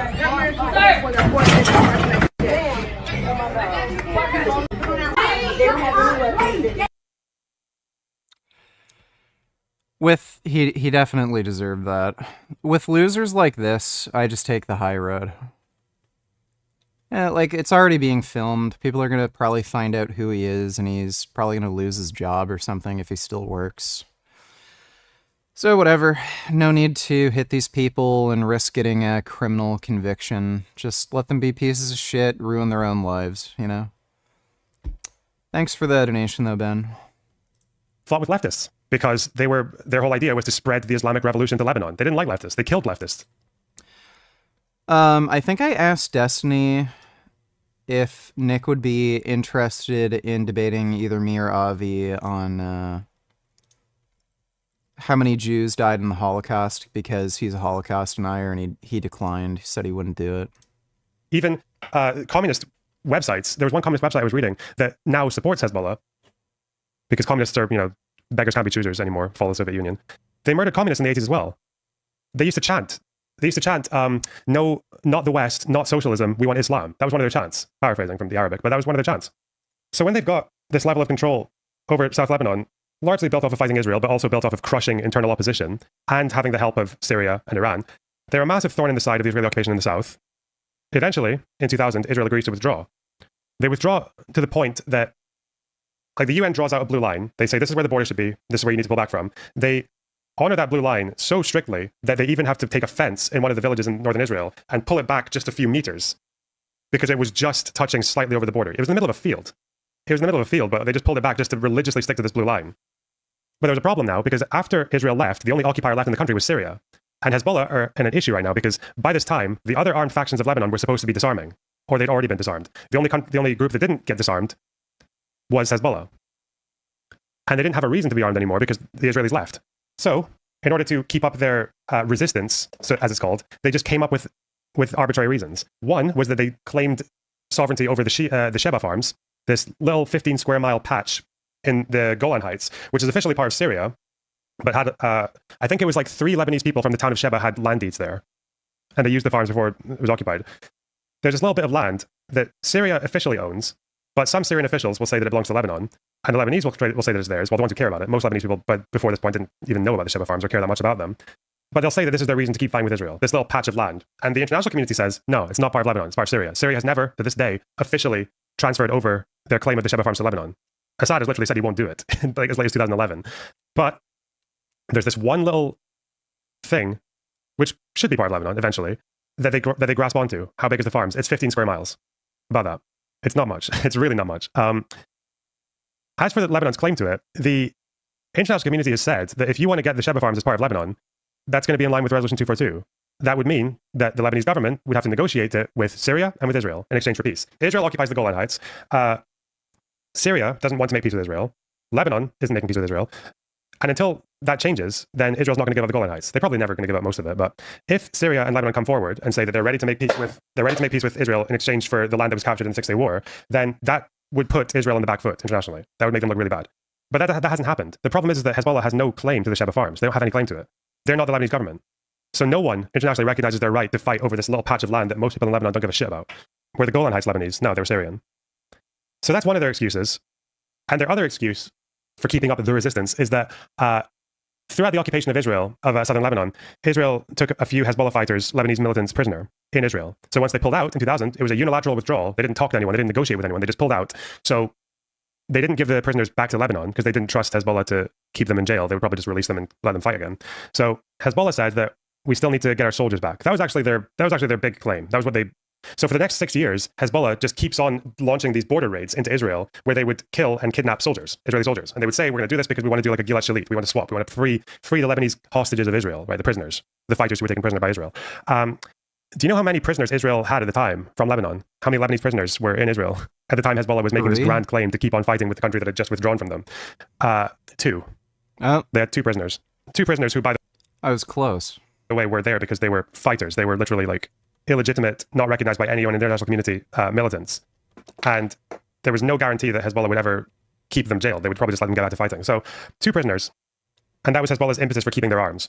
They were so aggressive about this that they would literally threaten to kill people who tried to disarm them, as in like the Lebanese government. So they ran into another problem. They ran into another problem in 2005 when the Syrian occupiers of Lebanon are kicked out. There's a huge nonviolent protest in 2005 called the Cedar Revolution. It's the first time ever, actually, a nonviolent protest removes a governing force from an Arab or Middle Eastern country.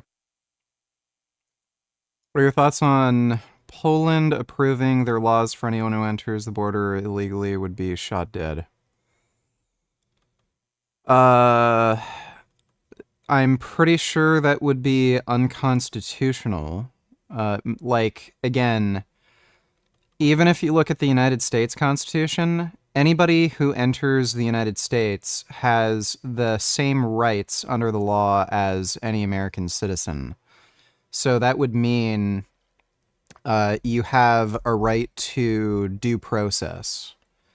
So I don't know of any country that has a constitution like the U.S.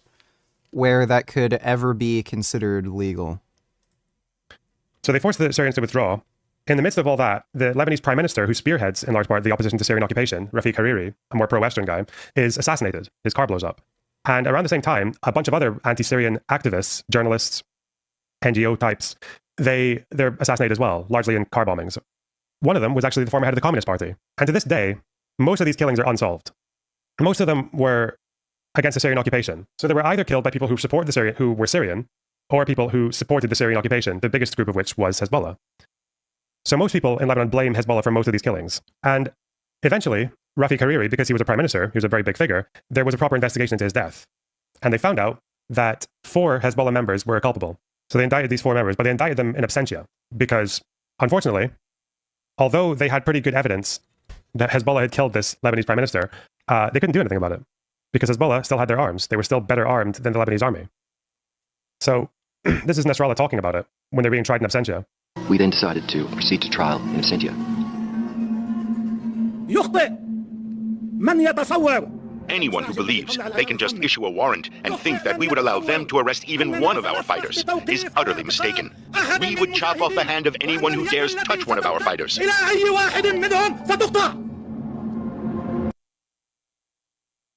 Bend over, name killers. This never gets old, lol. When was the last time you saw a Chevrolet in Tokyo? It doesn't exist, folks. They beat us all the time. Yeah, it's because Chevrolet sucks compared to Japanese brands. This is bullcrap! Well, I ain't standing for this! I'm hard as hell! When do we beat Mexico at the border? They're laughing at us, at our stupidity. They took our jobs! That's right, a lot of people up there can't get jobs. They can't get jobs because there are no jobs. Because China has our jobs and Mexico has our jobs. They all have our jobs. Take our job! When Mexico sends its people, they're not sending their best. They're not sending you. They're not sending you. The American dream is dead. Yeah, that's literally Donald Trump. Thanks for the donation, Kid Boo. It's pretty hilarious that somebody like that could win, or not Kid Boo, bend over. It's pretty hilarious how somebody like that can win presidency. Let's see.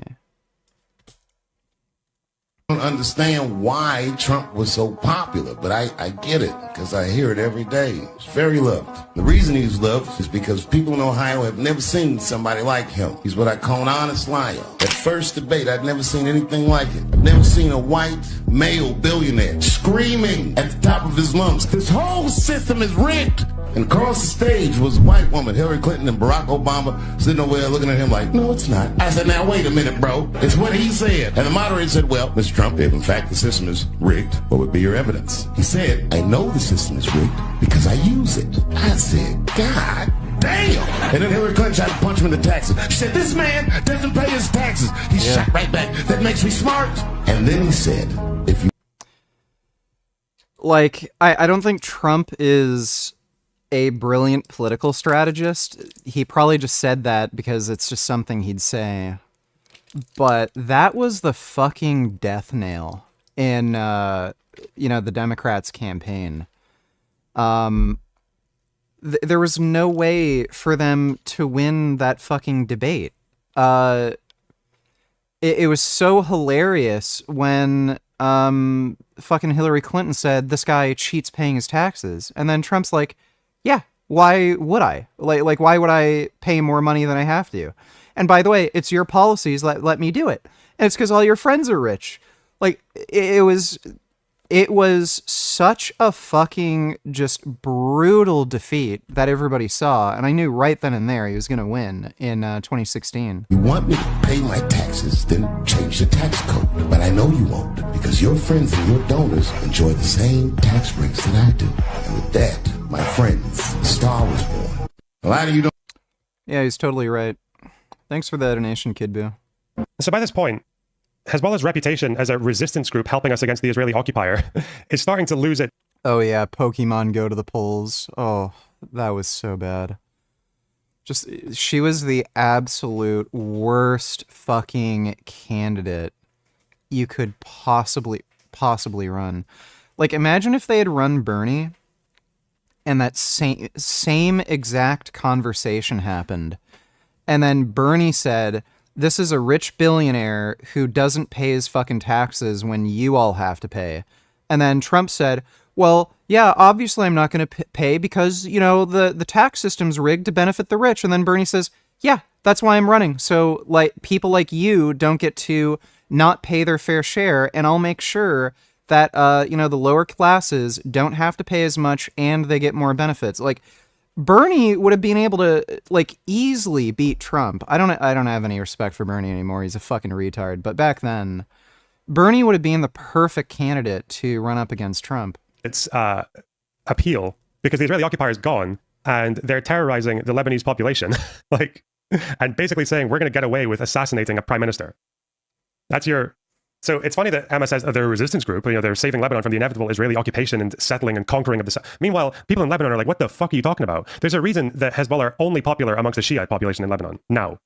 They are not popular amongst the Sunnis. They're massively unpopular amongst the Sunnis actually, and their appeal because the Israeli occupier is gone and they're terrorizing the Lebanese population, like, and basically saying we're going to get away with assassinating a prime minister. That's your.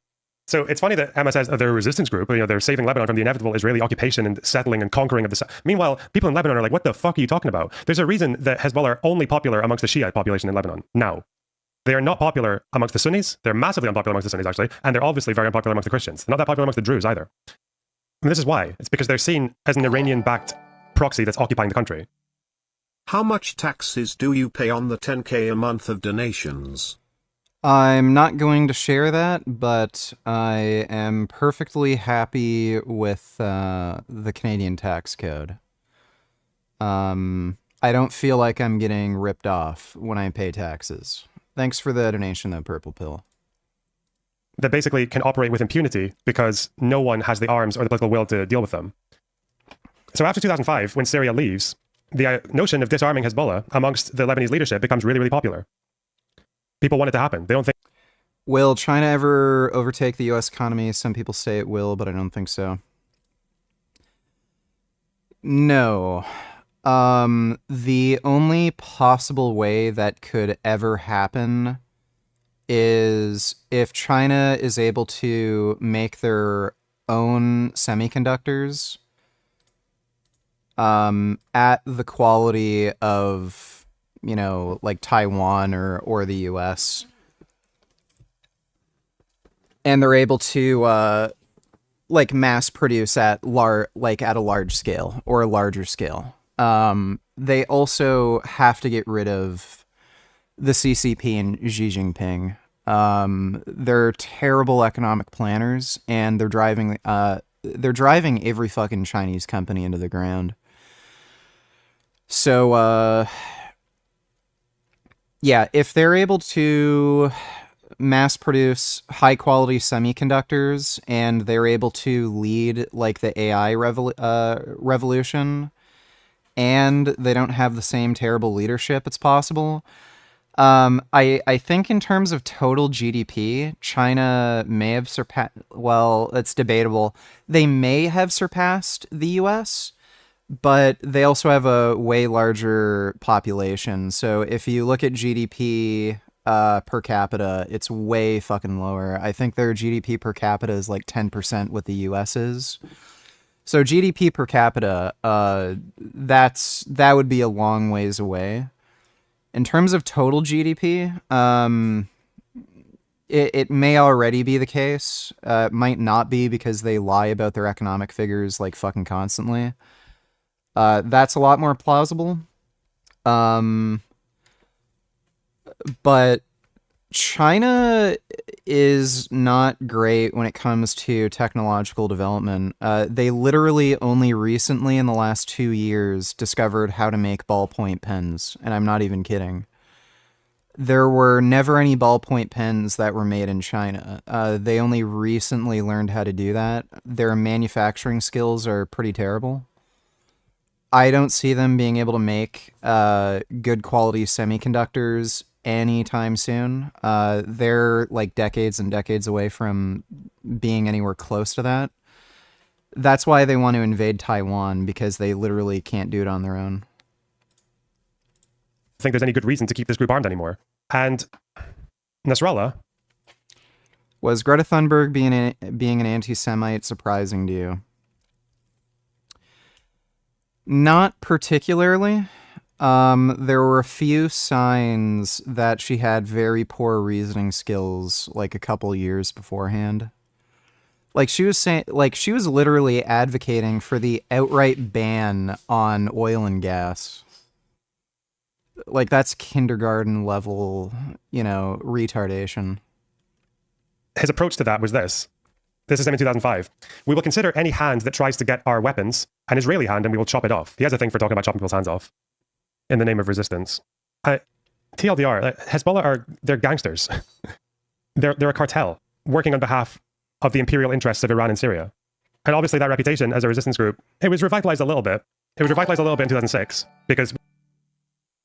Speaking of Lebanese, did you know that Syrian refugees were literally getting chased and beaten in the Hezbollah-controlled areas for all the weirdest of Syrians gloating and celebrating that surfaced social media after Israel's retaliation started? Yeah. Yeah, they're just horrible fucking criminals, and nobody likes them. Thanks for the donation, Mola. One of the Hezbollah kidnappings of Israeli soldiers finally pushed Israel to decide that they were going to invade Lebanon and try to take out Hezbollah for good. Israel massively failed. Hezbollah, they were completely underestimated. They were much more powerful than any Palestinian group Israel had fought with. And out of that, and out of the destruction brought upon Lebanon in that war by Israel, Nasrallah managed to kind of build up his reputation a little bit again. People overstate it, though, I think. I think people overstate how much popularity Hezbollah gained from that war. They did gain quite a lot because they put up such a good fight against Israel compared to what Arabs were used to. But there were still people, especially early on in the war, there were still people who opposed Hezbollah who actually almost welcomed what was happening. People from the March 14th movement, from the Cedar Revolution. People who actually thought that Israel, if they did disarm Hezbollah, like they'd actually be doing the country some good. But obviously they failed. Hezbollah gets to wave the flag of resistance once again and say that they're the ones who keep the Israelis out, etc. And then in 2011-12, they murder that reputation of theirs again when they join Assad and help him stay in power in Syria. And then, in large part, contribute to that Syrian refugee crisis. By the way, Assad is in power still, largely because of Hezbollah. It's quite unlikely, I think. Maybe debatable, we'll say. It's debatable that they would have survived without Hezbollah. There was a 2008 crisis. Oh yeah, I forgot about that. 2008. 2008, there was a rift between Hezbollah and the Lebanese government. And Hezbollah were in a bit of trouble because I think some of their operations had been shut down by the Americans. That Hezbollah felt like they were a bit on the back foot, so they fucking couped Beirut. They marched into Beirut and fought with people. Some of the people they fought with were the Lebanese socialists. They fought with Lebanese socialists in the streets of Beirut and then started to take control over various financial institutions in Lebanon, and they took control over ports and shit. They couped the country. They did it January 6th, but they succeeded, right, with guns and shit. Yeah. Because anything better than facing accountability. In 2020, because they were storing thousands of tons of ammonium nitrate in a port in Beirut. I remember that. There was an accident. There was a fire. Jugs of oil, kerosene, hydrochloric acid, fireworks as well. There was a fire, and this fire ignited about 2,000 to 3,000 tons of this ammonium nitrate and caused the Beirut explosion, which killed over 200 people, injured thousands. You can see it happening here. There's the fireworks. There's the explosion, and then the huge... They got lucky. Did you see Dr. Mike claiming morality is objective? Which Dr. Mike? You mean Mike Israetel or Dr. Mike, the DCO? As well, by the way. Or DO. If all of the ammonium nitrate in that hangar had exploded, if all of it had actually managed to explode, then Beirut would just be rubble. The entire city would be gone. They were lucky that only some of it went off. And you think, what's this got to do with Hezbollah? Well, the Lebanese judge who tried to investigate this was basically intimidated into the investigation going nowhere by Hezbollah.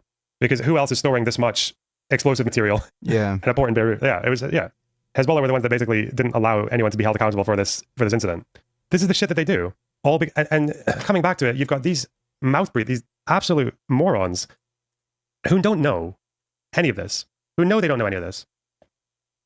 Just, I guess, using a heuristic because they're like, okay, well, Arab group fights with Israel. Okay, Israel, really bad, colonizer of the region. Arab groups, the noble, indigenous, morally pure population, just fighting for survival. Well, if Hezbollah is fighting with Israel, it must be because Israel has an interest in conquering Lebanon, and that's why Hezbollah has to be there. And that's why we'll just tolerate their murdering of thousands or tens of thousands, or maybe even hundreds of thousands of Arabs in Syria, and murdering their political opponents in Lebanon, and murdering leftists in Lebanon, and fucking the country's economy, and engaging in drug cartels, and sex trafficking, and all the rest of it.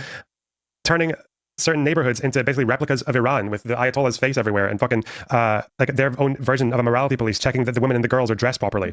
That's all, that's all fair game because otherwise Lebanon would be conquered by Israel, which is not true. Like, if Hezbollah didn't exist and the Lebanese government was willing to make peace with Israel, then that's what would happen. Just because there are some crazy religious people in Israel who talk about settling Lebanon, that doesn't mean that's what's going to happen. It doesn't mean it doesn't even mean that's what could even happen now. We know that because back when Israel used to have slightly less crazy leaders, and by that I mean much less crazy leaders in the 2000s, they left Lebanon. They wanted to leave. They disengaged. It was a popular move as well. It was actually the only promise that Ehud Barak made with regards to the Middle East that he kept. So whilst the Lebanese people, including the Christians, generally have no love for Israel, they're also not shedding that many tears for Hezbollah. Anyway, sorry, that was maybe way too elaborate, but okay. Bombing the hell out of them. Perhaps they would have that luxury if that were the case. Well, it's not like Israel's politics are particularly leftish. Right. Yeah, well, I mean, I saw that guy. Notwithstanding. Did you see that guy Noah Smith on Twitter, who's been one of the biggest liberal Zionist defenders, just the other day discovered that interfaith marriages are illegal in Israel? It's like, we've been saying that. So we'll talk about this. We'll talk about the fact that because marriages in Israel are done by either sheikhs if you're Muslim or by rabbis if you're Jewish, then obviously like they don't really allow interfaith or gay marriage and all that shit. And so you have to go to a different country. You have to get married in Cyprus or something, and then you can get your marriage recognized in Israel. But they do have civil partnerships. I think which I think can do. Their civil partnerships allow interfaith. I don't think they allow gay marriage yet. But the fact that they're willing to sidestep Hezbollah's regressive policies, bro, do you think Hezbollah are allowing gay marriages to take place even if it happened in another country? Fuck off. No, if you criticize Hezbollah in Lebanon, chances are they're going to kill you. If you try to investigate the killing of Hariri or the killing of any of these other activists that were killed in the 2000s for opposing the Syrian occupation, yeah, they'll kill you. If you try to make a political move to talk about disarming Hezbollah and consolidating the Lebanese military to a non-partisan military, yeah, they'll kill you. So they'll kill you. If you try to investigate the drug trafficking, they'll kill you. If you try to investigate the sex trafficking of Syrian refugees, they'll kill you. Or at the very least, they'll intimidate the shit out of you. Lokman Slim was killed for that reason? Yeah, he was. Yeah. I think Lokman Slim was arrested at the airport, wasn't he? Because Hezbollah controlled the airport. Fuck this, man. It's so depressing. Or illegal in Israel. It's like, we've been saying that for years. But I know the marriages are recognized if you do it outside of Israel. Yeah, which is still not great, but it's compared to fucking Hezbollah. This is the American press for you, which is owned by Zionists. And that's why Zach Beauchamp at Vox is the guy on this same fucking beat. Jesus, that guy really went to the... Whoa, we pushed a little barrier down there. And what was this summary again? Oh, God. I feel so bad now because it's like, I know that for Palestine, these people will, at least they'll read a bit because there's so much information there about like, there's so many pamphlets and explainers and brief histories because all these guys fucking deal with is post-it note histories and politics, especially for the Middle East. At least you can do that for Palestine. At least I can imagine these people know roughly what the second intifada was or the first intifada. But for Lebanon, these guys know nothing. It's absolutely nothing. And it leads them to apologize for the most brutish, authoritarian fucking psychos in the region. Oh, God. I mean, even if you're Lebanese and you really hate Israel, why the fuck would you support Hezbollah? Like, Hezbollah's not very good at killing Israelis. You notice they try. It's not for a lack of trying, but they don't. Skip at 2600. Let's say I want to go through this wall. You only see, Tyler Oliveira. This guy's a piece of shit. I would say to every single leftist, if you don't believe that this is war, come and see. Come and see. Let's say I'm from Syria. I want to go through this wall. I break through the wall. What happens to me next? You're killed. Dead. Shot. You will die like a dog. What? You can hear now. Who was that? Belarus? Yeah. You can hear them. Yeah. Who was that? It's a speaker or people? Yeah. No, the people. They're in the groups. They communicate as well. They are very well organized. I think they are, some of them are trained, paid, obviously. Sure. They are not just simple people. Well, yeah, I mean, they're smugglers and human traffickers. I don't think any of what he's saying is fucking true. Does Poland kill illegal immigrants?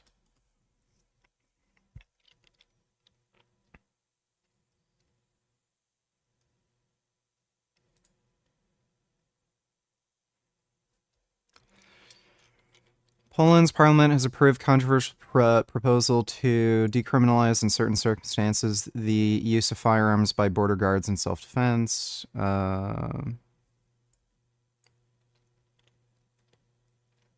Last month, 21-year-old soldier died after he was stabbed trying to prevent migrants entering the country illegally.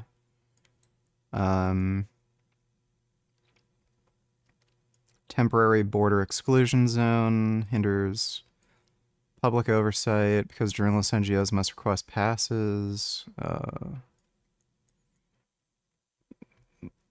So they're lying. Basically, it just gives you... So basically, they just passed a law where it's just giving border security more freedoms for self-defense. That's it. So if like 10 migrants hop over the border fence, you order them to stop, and they like just run towards you, you can shoot them basically. They don't have the technology and they don't have the, and obviously it's not really, they know that they don't want to do so much that they would pull Israel into the country because now we know what happens when Israel comes into the country because they're a paper tiger, right? They're fucked. But even if you hate Israel, like, you also have to really hate Arabs. You have to hate Syrians. Just so you know, everyone in Syria who's not pro-Assad hates Hezbollah. All of them. Gum gum. Gummy. Gummy. Gum gum. Come here, Gum Gum. He's meowing. It's not. How has your cope been since the election? What are you doing to recover? Do you miss Frank Tefano? I don't think I've had to cope at all. You know, it is what it is. And do I miss Frank? I mean, he is pretty minty a lot of the time, so, you know, less to react to on stream. But thanks for the donation, Lenny. Not just ISIS or Al-Qaeda or whatever, it's everyone who opposes Assad. It's the refugee population, and it's the population inside. Yes, Gummy is majestic. Oh my god, look how majestic. That's my Gum Gum. Look at his kitty paws. Oh my god, they're so big. He has the most beautiful big kitty paws. And he even lets me rub his tum-tum. I love rubbing Gum Gum's tum-tum. That's a good Gum Gum. In Syria, it's the refugee population in Lebanon. They all hate Hezbollah. Some Lebanese are too brainwashed and some are too pro-Assad. Well, in Lebanon, I think the Sunnis almost broke 10% approval rating for Hezbollah. Like 10% liked them and the rest opposed. After October 7th. So after October 7th, I think some people in Sunnis in Lebanon warmed up to Hezbollah, but most of them still don't like them. Most of them still oppose them. What's this? Cleopatra. To be complaining about what he's about to complain about in terms of like the racist well that they're swimming in. The notion that Cleopatra was black is silly. But again, you're allowed to do this in Hollywood because, of course, the only thing that matters is our weird, parochially American perception of what race matters. It's super, super strange. By the way, we actually have sculptures of Cleopatra. It's not as though there's like nothing to indicate what Cleopatra looked like. There's a Roman sculpture. This is him being mad because... Historical statues are remarkably misleading. If you look at, like, Plato statues...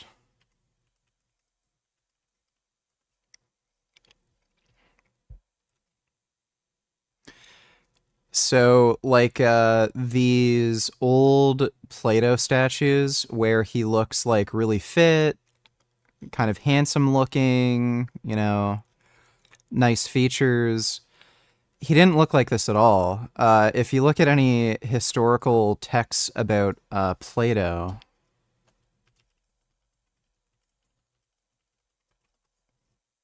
let me see. Epictetus describes Plato's physical appearance as fine-looking and strong. Kalos Kai Simplicius called him euphthalmos, which could mean either having beautiful eyes. No, I don't know if they ever actually met him. There's a contemporary writing about Plato, somebody who knew him personally, who said he was, like, disheveled, very ugly looking. So these statues are a very flattering image of these historical figures. It's kind of like Henry VIII, you know, that Henry VIII painting.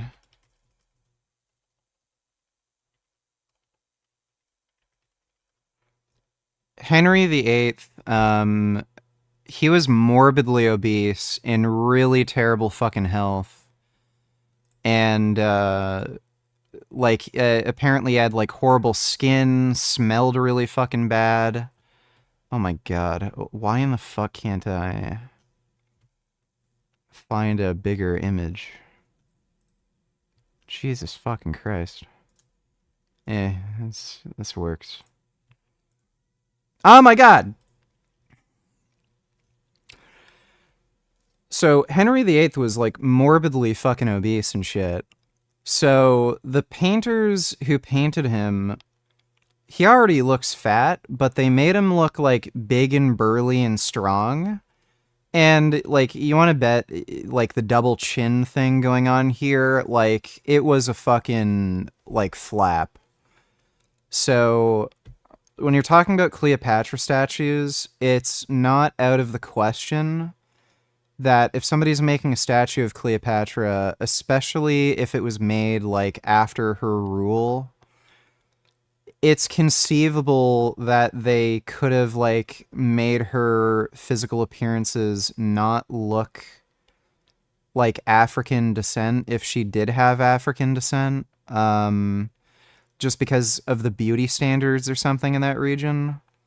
She probably didn't have African descent, but, you know. Because a black person played Cleopatra, is that right? Cleopatra, Okay, from the pause it. mid-first century. First of all, Pause it. it's the left that's being parochial, not the guy that can't go on a map and see which continent is Egypt on. Ben, facts over feelings. Ben Shapiro doesn't understand that. Oh my god. Yes, because only black people live in Africa. Oh boy. She was incoherent and left suddenly, so then I watched my Alex O'Connor Vegan Gains reaction video to give me a good laugh. Who? It's like the north of Africa. Good job, Bradley. Is everyone in Africa is black? Is it North Africa? Bro, oh no. The north, there's this whole thing, right? There's this whole thing. It's a massive fucking desert in Africa that separates the sub-Saharan, gave it away, with the north. And the northern part of Africa is off the Mediterranean, and obviously near the Levant, which means lots of people from different parts of Europe and the Middle East went over there. People came from, historically speaking, Cleopatra was from a Greek dynasty, not even indigenous. Yeah, it's like, so people from Greece, ancient Rome, like the Balkans, southern France, southern Italy, those areas, southern Spain. Kind of like there's a bit of intermingling there between the north and the south. And the people in the north of Africa were also Muslims, a lot of them from the Levant, as in like not black Africans. Okay. Holy shit. Okay. He doesn't seem to understand. What a dumbass. And that, his own fanciful notions of what Cleopatra looked like. Maybe he saw Elizabeth Taylor at one point play her. But that's informed by your culture. That's informed. What's the lowest amount of money someone could spend to buy a half-decent bike? I would say you're looking at like around 5-ish hundred, give or take, from a bike shop. Informed by what you were fed as a child, as opposed to like not Walmart, but like 500, give or take, from a bike shop. And then you're looking at, like a much better bike probably when you're getting closer to 1,000, especially in terms of components. The geographic location of where she's literally from. Alias, oh yeah, because Israel is a good boy who would never expand into other territories, am I right? That's not what I said in the slightest, you fucking idiot. Do you think that just because a country expands into some areas, like the West Bank, that means they have an interest in expanding into every area? Oh god, they're probably gonna fucking invade, they're probably gonna invade Cyprus next. They're probably gonna conquer fucking Saudi Arabia, France. I gotta make sure they're not coming to Scotland.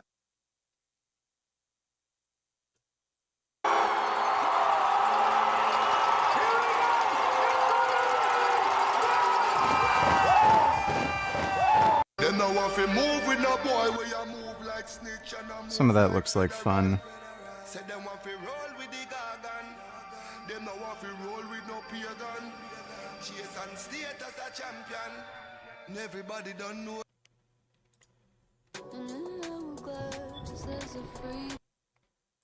Restricting your e-mountain bike by removing the speed limiter is a hot topic, that's for sure. Some people love it, some people hate it. So today we decided to come to the trails to see how much difference it really makes. De-restricted. Should gym class be mandatory in school? Yeah. Like, especially when you're talking about elementary school. So you have like an obesity epidemic in like practically every fucking country. The idea that you wouldn't make physical education mandatory, where you would teach kids about sports and general physical activity, and most like physical education programs these days also include some in-class stuff about nutrition. So, like, the idea that that wouldn't be valuable, especially in today's fucking society where, most people are living sedentary lifestyles and eating like shit, I would say that's massively fucking important. And on top of that, like, you live in a body. This idea that the only education that matters is, like math, English, just intellectual things. You live in a body. Okay, so if you don't learn how to move your body, exercise, keep it healthy with physical activity and nutrition, how is that not a valuable lesson that kids need to fucking learn? I just think that's absolute fucking crazy wacko shit. Versus a restricted bike. Is it worth the hassle and the effort? Time to find out.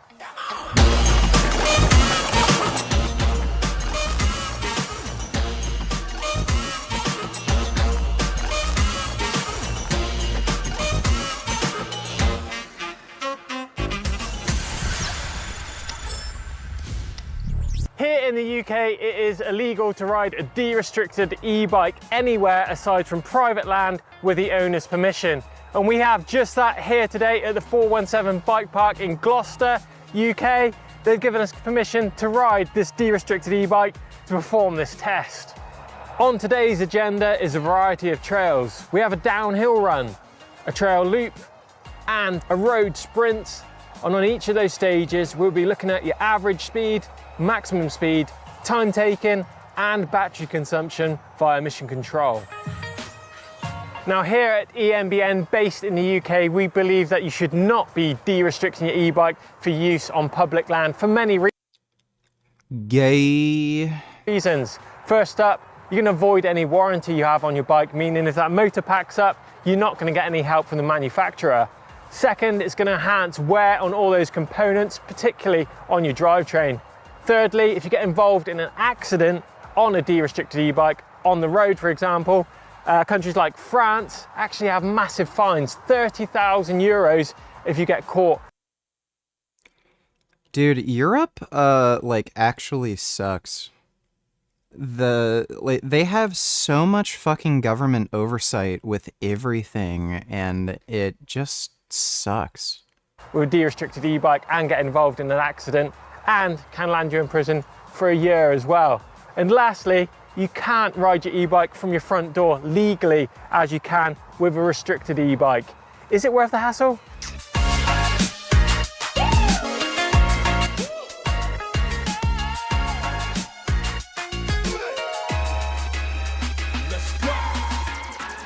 Of course, a key reason that riders worldwide and us here on EMBN do not de-restrict our e-mountain bikes is to protect off-road trail access that has been fought over for decades. Many mountain bike brands such as Bosch also do not allow this for the same reason, and for the fact that most of the e-mountain bikes we ride were simply not designed for this purpose. So there is that safety aspect. I don't know of any bike components that aren't vegan. Like, there's nothing that's made out of, like, fucking goat hooves. So why do people de-restrict their e-bikes? Well, here in the UK and Europe, e-mountain bikes have a 25 km/h speed limit. North America... Yeah, dude, it's 32 kilometers here, 25. Like, that's so fucking gay. America has a slightly higher limiter of 32 km/h. The limiter is where the motor assist cuts out and leaves you to pedal under your own steam. Now, some riders find this frustrating, especially on flatter sections of trail or when on the road or tackling some downhill sections. Now, if you're constantly exceeding your speed limiter, I have a couple of little tips for you. First up, think about what power mode you're riding in. Say, for instance, you're out riding in trail mostly and you find yourself constantly bouncing off that limiter, maybe switch it down to eco, so that way you're not getting as... Why is Trudeau hated by every single Canadian? Well, it's because he's perfectly and utterly useless. He's clearly stolen a ton of fucking public money. He's put, like, money into these weird companies that, like, nobody can account what they did with it. It just looks like they pocketed the money and fucking ran away. In some cases, he's given massive amounts of money to literal friends of his. So he's clearly, like, committed fraud. Secondly, he has terrible fucking economic policies. He's basically just preventing building and industrialization. So the economy is being pretty stagnant, even though we are dealing with inflation. So not a great situation.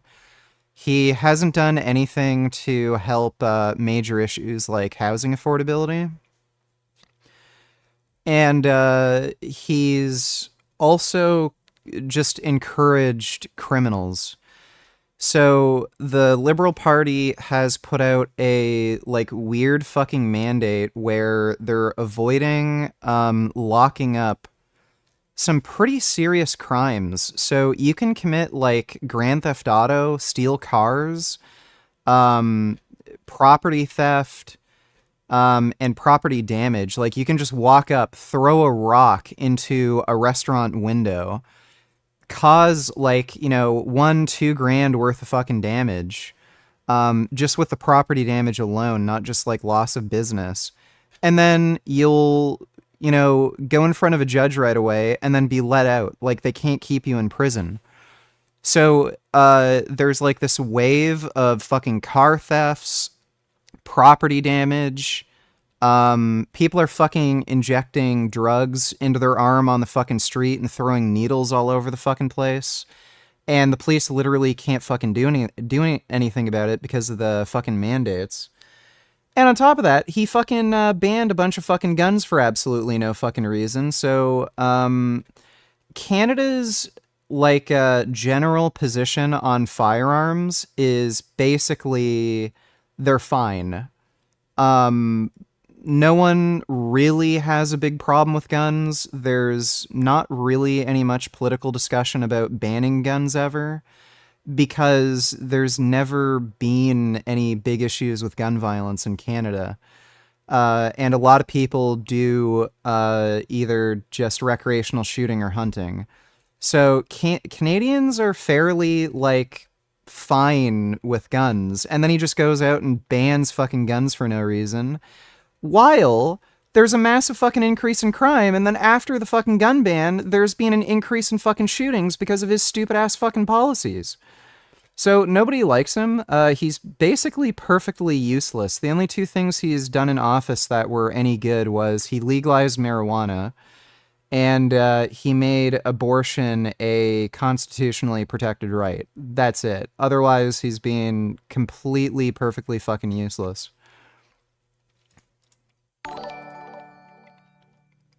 Jam Rap donated $2. I know you're into rap, but have you ever listened to Harry Mack freestyle? Think you'd have an appreciation for this guy's freestyle skills, even if you genuinely don't enjoy rap. What's up, man? You ready? Okay. Yeah.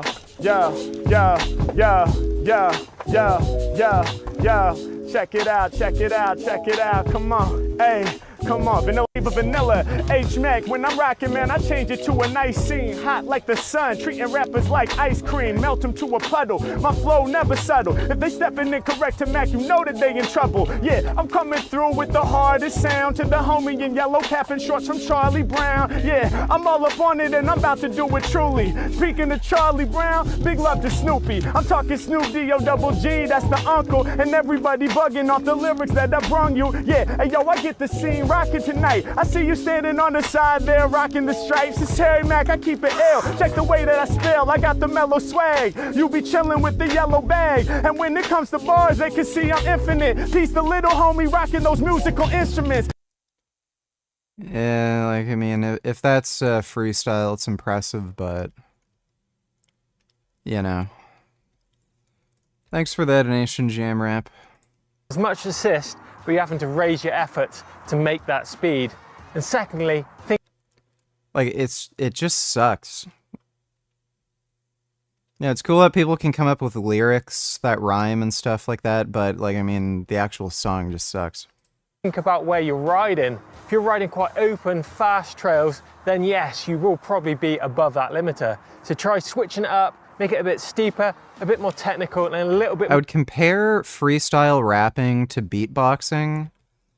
There are some people who can make some pretty impressive synthetic sounding noises with their voice, but it's still annoying and it sucks. you know? More involved. That way you're still going to get a great workout, but you're going to keep that speed down and within that e-bike's limit range. How a bike performs above 25 kilometers per hour will vary from brand to brand. For example, the earlier Bosch Generation 3 motor is a very different motor to the Generation 4 above the speed limiter. The Generation 4 motor allows you to easily pedal above and beyond that restricted speed. Most motors on the market today, such as Specialized own motor and the Levo SL, can be ridden switched off or above the limiter with pretty much zero drag in the system, meaning it's very easy to exceed the speed limiter with very little effort. So with all the bad points set aside about de-restriction, I'm really curious to find out today how much faster this de-restricted e-bike is going to be against the restricted version. Will it?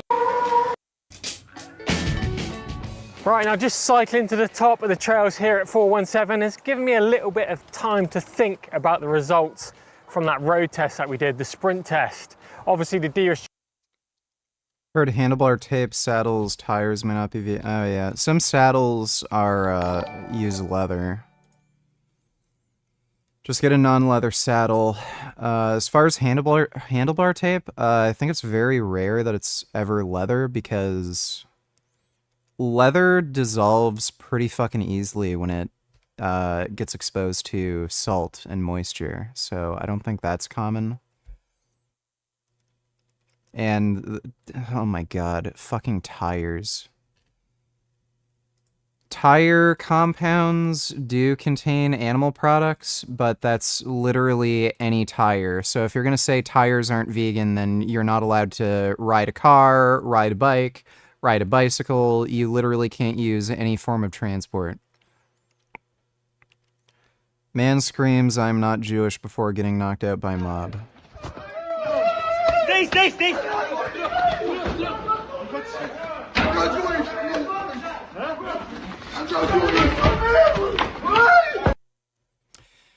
Yeah, that's why you need to carry a gun, so you can blow these motherfuckers away. But again, most countries, aside from the United States, are absolutely fucking cucked when it comes to self-defense.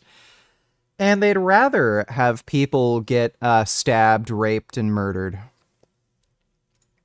Thanks for the donation, Ben. Restricted bike just pipped the restricted bike there. And I think that comes down to the gearing on the bike. Obviously, you can only go as fast as the gearing allows you to go on your bike. If you're topping out that chainring with a de-restricted bike compared to a restricted one, you're not going to be able to go any faster whatsoever. And also the distance of that test is fairly relative too. Obviously, that was a short section of tarmac compared to, say, if we did that ride over 10 miles or so, the de-restricted.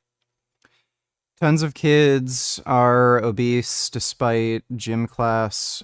Show me the counterfactual. I'd like to see research on whether or not lack of physical education actually influences obesity rates. Because, like, the idea, I mean, look at how many kids drop out of high school. Should we make high school not mandatory because a lot of kids don't benefit from high school because they're too stupid and drop out anyway? Like, it's a very strange argument. Restricted bike will have an even bigger advantage due to that higher average speed. But it's not about riding roads on e-mountain bikes, is it? It's like, the proper argument would be to improve physical education to where it does make an impact, not just ban it. Like, if everyone dropped out of high school, would the argument be, oh, well, let's just get rid of, like, high school as mandatory education? Like, no, the argument would be, okay, let's just make our educational practices better. It's about getting off-road. So I think we hit this red downhill run here at 417 and see what difference the de-restricted bike makes against the restricted bike.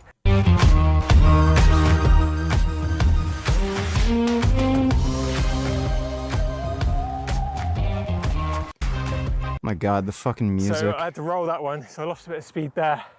But aside from that, it felt pretty good. So time-wise, 2 was 26.38. Road sprint. Wow, it only made a kilometer difference. Bend over no tillers, how insightful. Let me see. Thanks, saying you give me a lot. If you give people two choices, they will choose one of them.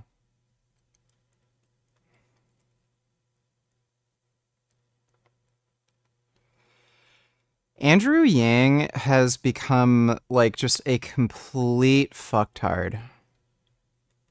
He's worse than Bernie Sanders at this point. Like, he's just a fucking useless moron. Thanks for the donation, Ben. 8 miles an hour. So interesting. Let's put it up against a de-restricted bike, got the box on, head back up to the top of the hill, and see how we go from there.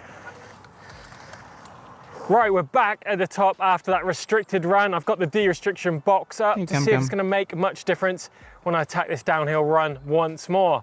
Now, there's a few times I was over that limiter and was working a little bit hard, so I'm wondering if that de-restriction device is going to make that speed up. So we're looking at max speed, average speed, and the time taken.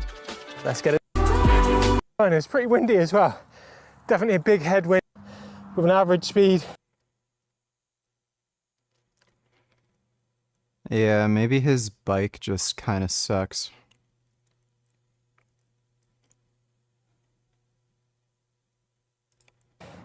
Uh, 15. Well, it was a 7-second gain. I don't know.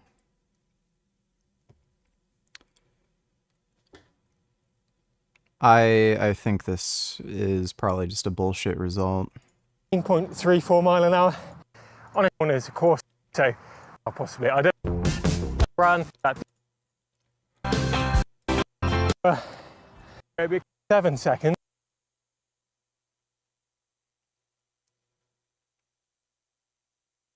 Yeah. I think he just has a sucky bike.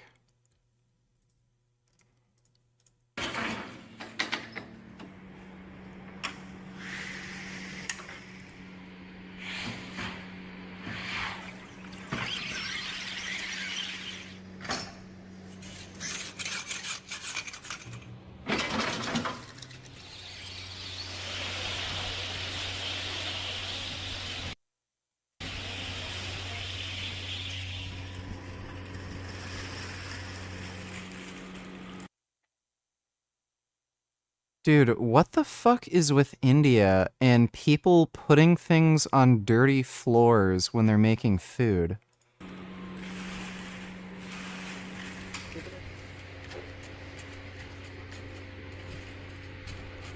I literally, I just would never eat here. Like, his toes are fucking touching the fucking ice cream cones. What the fuck? Oh my god, yeah, just, I'm never going to India. That's horrible. Population of 32 million people. Now you're surprised, right? Let's learn more about it. Where is Chongqing located? It's in southwestern part of China, at the confluence of two major rivers. The most densely populated district is Youzhong, situated on a peninsula at the confluence of Yangtze and Jialing rivers. This is where most tourists choose to stay because this is where you find all the major sites of the city. Do you guys notice anything unusual? Because I do. I don't see any cyclists in Chongqing, and that's because the city is so hilly, going up and down, and I think it's just so exhausting for cycling. The city has crazy terrain. It will confuse you a lot. Let me show you something. This is one of the most mind-boggling places I have ever encountered. Because if you look around, it looks like I'm standing on a normal city square in China, right? You got some temples and some skyscrapers in the background. Until you walk over to this bridge, you'll realize you're actually 20 stories above the ground. Just take a look. Wow. Wow. It is pretty mind-blowing, and it's messing up your internal... If there's an earthquake, that shit is all getting toppled over. GPS, like, where am I? Am I on the 20th floor? Am I on the ground? Apple Maps, Google Maps, they will give you a hard time in this city because everything's just so complicated. The city is up and down, which makes it a nightmare for moving goods, and not only for humans. The extreme difference in elevation between the river valleys and the hilly plateaus pose a unique challenge for conventional rail transit systems. But the city has amazing infrastructure. The Chongqing Rail Transit didn't open until 2004, and now it already has 11 lines, 304 stations, and it's 523 kilometers long. but more stations are currently on the way. Remember, things move fast in China. Hongjiankun Station on Line 9 is the deepest metro station in the world, 116 meters below the ground, surpassing the previous record holder in Kiev, Ukraine. Lines 2 and 3 are monorail, which make them the world's longest monorail system with 70 stations currently. Matter of fact, lines 2 and 3 travel above the ground and offer such great views that you can consider them a tourist attraction. Now follow me, guys, let me show you something. Wait, what? Is that train gonna crash into a building? Oh no! Don't worry, that's the way it was designed. If you want to see that for yourself, you can take line 2 and get off at Liziba station. Pretty awesome. Wonder how bad the noise is in all these apartment buildings. Also, they call Chongqing the bridge capital of China because there are more than 16,000 bridges across. Why isn't it called Chingchong or some shit like that? Lol. Would make it easier for us to pronounce. Thanks for the donation, Ben. The two rivers. 60% of Chongqing citizens have to cross more than 2 bridges every day during their daily commute. Some of the most famous ones are Qiaotianmen Bridge, the 3rd longest arch bridge in the world, also the Qinsemen Bridge and the Doushuimen Bridge. Another way to cross the Yangtze River is to ride a subboard. No, I'm just kidding. I meant to take an aerial tramway. Chongqing is the only Chinese city that has kept public aerial tramways. This cable car ride costs 20 renminbi one way and it gives you amazing views. To get around efficiently, you gotta learn all the shortcuts like using elevators and escalators, going through shopping malls and such. It's crazy. For example, you can walk uphill for 15 minutes or simply enter a shopping mall, take an elevator, walk out, and abracadabra, you're at your destination. I just took an elevator, and this saved me a lot of walking. See? All of a sudden, I'm right over here. I don't know how it works, but you get teleported. With all that complexity, it's not surprising that Chongqing has the most complex overpass in the world. Breakfast, and that is xiaomian. Okay, we're gonna visit this restaurant. Forget about your eggs, bacon, and French toast. It's gonna be noodles from now on. I got something with chickpeas and also ground beef. Okay, let's give it a try. Xiaomian is a common Lamian noodle dish tossed with chili oil and rich mixtures of spices. Heads up, everything you try in Chongqing is probably going to be spicy because of the generous use of Sichuan pepper. Somehow I handle it pretty well. Good thing is local food is inexpensive. You'll find many local restaurants where meals cost... Yeah, it's cheap because they get the oil out of the fucking gutter. ...less than 10 or 20 renminbi. Chaosher. Yes. Wow. And for you? Chongqing noodles. Xiaoming? Xiaomian, yes.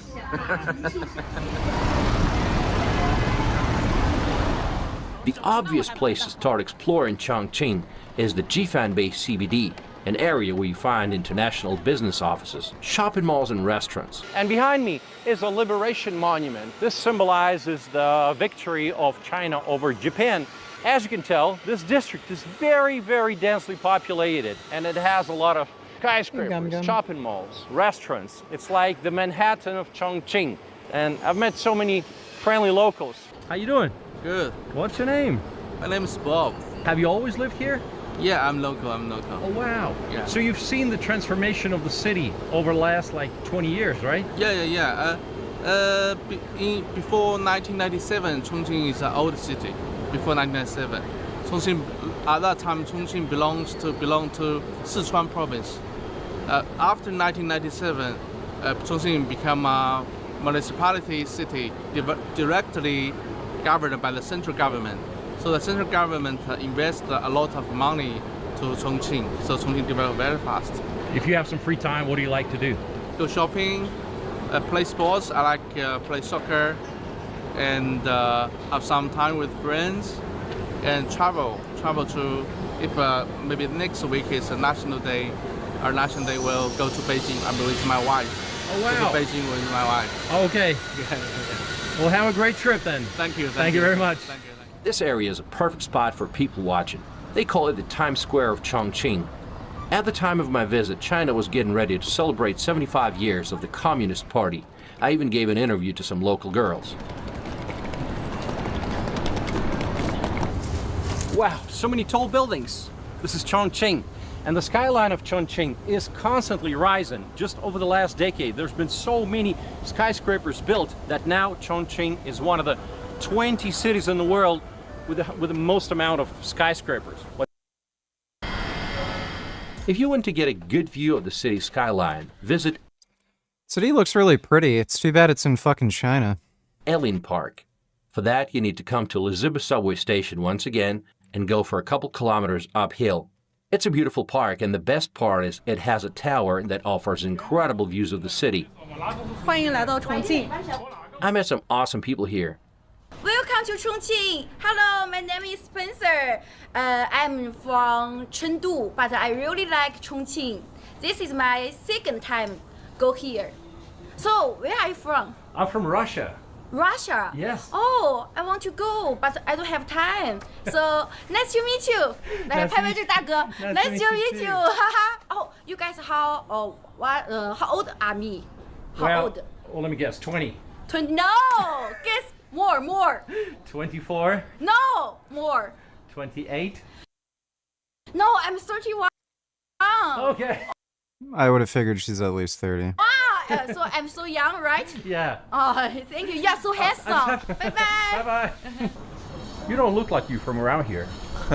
I discovered it a few years ago. A friend of mine fell in love with this city, so dragged me out here, and did not expect to like it at all. And as soon as I got here, saw the mountains and the rivers and the energy of the people. Very, very vibrant city. A bit more of a Latin kind of feel or something if you were to compare to the Western world, like compared to Did you ever see Family Guy's depiction of Trump? It's funnier watching it now knowing who Trump is, lol. I'm sorry, can you hang on a sec? Gotta close this window. Melania's out there blowing bubbles for Eric. Tremendous! Amazing! Dad, I got one in my mouth. It tastes like soap. Your main job here is to go in rooms before me to make sure there's no static electricity. Place. I think we're going to enjoy the Beltway lifestyle. Washington, D.C. is a wonderful city to call home. It's a butternut squash. Mr. President, please. I'm not interested. You'll regret this. Oh my God. What would your third wife, the soft-core girl-on-girl porn lady, think about this? Or the actual porn star your lawyer paid hush money to? I quit. What? That's right. And you know what else? My days of being mean and insulting are over. Poor.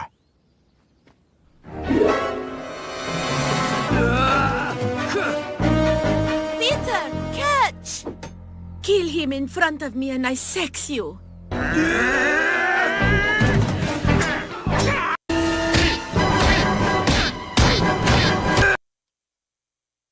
That's good. Thanks for the donation, Ben. Anglo-Saxon. Chongqing has more get up and go, more energy. They enjoy having fun. Is Dodo still here? And, Wonderful. What brings you over here? Well, this time we're on a trip to Tibet. A friend that I met here dragged us out to Tibet, and we used this as our home base. But I was supposed to be gone by now, but it's just so fun. I had to extend my trip a little bit. Tibet 2 area.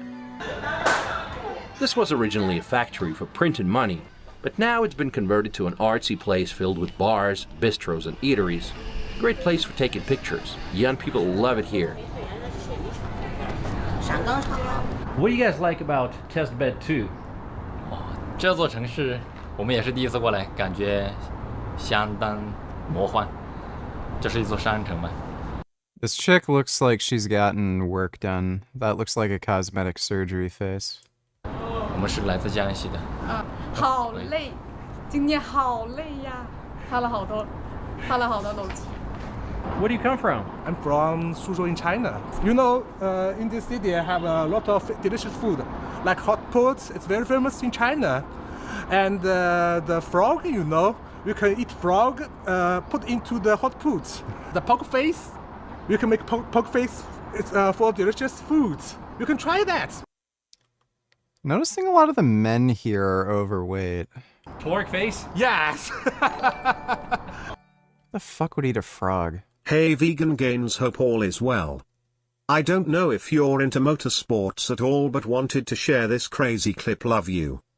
100, narrow flat. Oh, I actually really love Rally. I'm surprised Rally isn't more popular than it is. Right, 100, brow and easy left. 200. Yeah, Rally is Flat just right. fucking crazy. 50, long easy right. 70, easy right, and absolute left.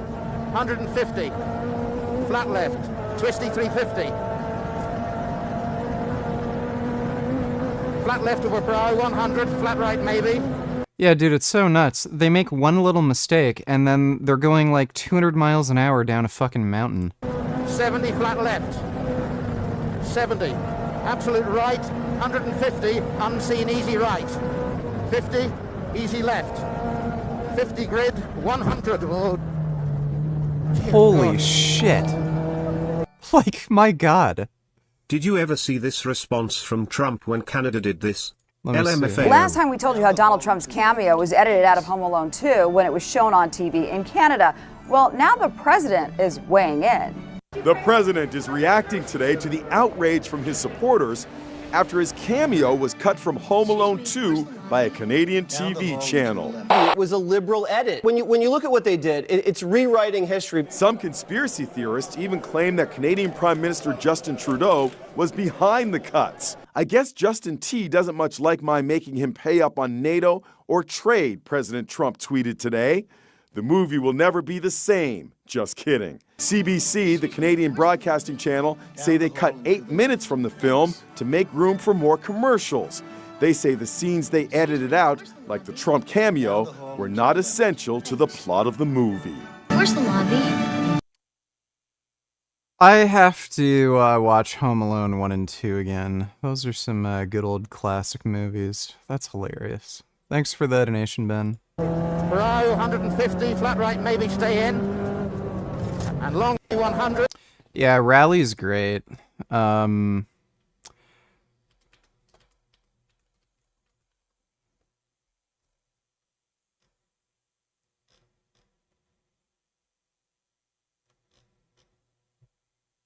Oh yeah, this is great. Indian Rally. This was fucking amazing. 5, 4, 3, 2, 1, go. Fast, sharp right. Fast, sharp right. Sharp right. Sharp right. Listen. Sammy, you have to listen to my call, Sammy. Please, I beg you. Fast, medium right. You have to turn the wheel, Sammy. 40, fast, medium left. 50, downhill, triple caution. Triple caution, stay center. Triple caution, stay center. Whoa. Concentrate, Sammy, please. Medium left, long. Turn in. Medium left. Medium left, nice and easy. Turn. Throttle. Fast, medium left, long. In. Medium right, concentrate. Medium left. Listen to my calls. Medium left into sharp left. You're not concentrating, Sammy. You're watching out the driving. Sammy, you have to listen, Sammy. Otherwise, it is not working, Sammy. Seriously, you are watching and driving. You have to be easy, Sammy. Otherwise, we won't win it. You have to be easy, Sammy. I'm telling you, you are not listening. Shut up, No, I'm just giving you advice, Sammy. Into double caution jump. Double caution jump. No, stay on road. Sammy, please. Sammy. Fast, medium right. Listen to the call. Sammy, please listen to the call. Sharp left. Sammy, you have to stay on road, Sammy. Otherwise, car will break down. Sammy, you will wreck the car. We will not finish. You have to stay on road, Sammy, please. You'll break the car. Oh, fuck. Sammy, what are Fucking hell. Sammy, can you please concentrate? Please, please, I beg you. We are wrecking the car. Oh, Sammy, Sammy, you are wrecking the car. Shut up. Sammy, what are you doing, my friend? Shut up. Oh my god. Opinion. Unbelievable. Look at it. Yeah. Into long 6 right. This is crazy. Holy 30K, fuck. long 3 right minus. Dude, these people have to be fucking insane to stand that close. 6 left. Look at 300. Bro, I would fucking kill everybody if I were doing this. I can't even see the finish board. I should never have been allowed to run.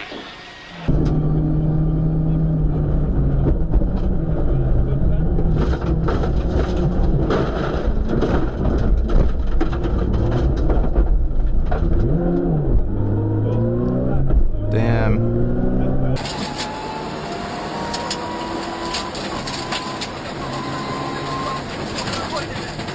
Oh my god. What are they doing? And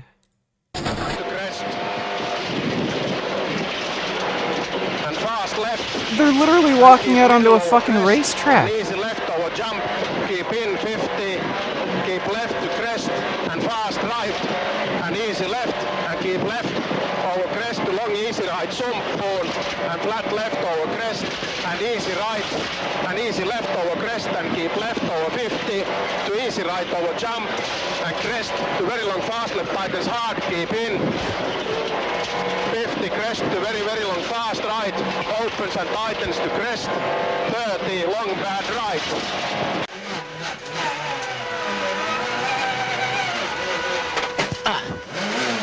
Tick cunt. Go on. Back now. Easy right. This spare right. Spare right. Come on, you buttocks. 100. A kick left. Nudge him, nudge him. Kick left, you know. Oh, that's good.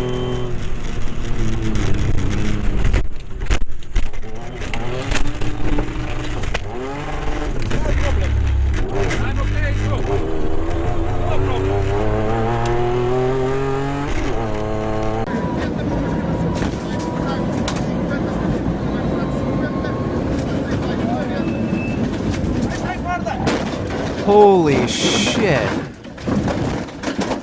Jump. 60. Small jump. 100 jumps. Big crest and long 5 right. Long 5 right. On gravel. Left over brow, 100, flat right maybe. 70, flat left. Yeah, dude, rally racing is so fucking insane. It's my favorite motorsport.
And left 5 plus crown.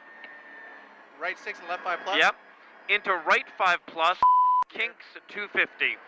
Ah! Whoa. Car stall. We're done.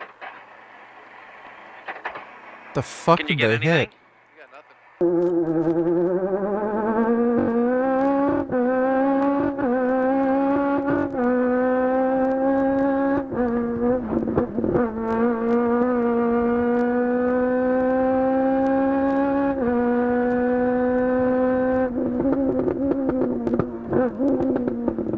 Jump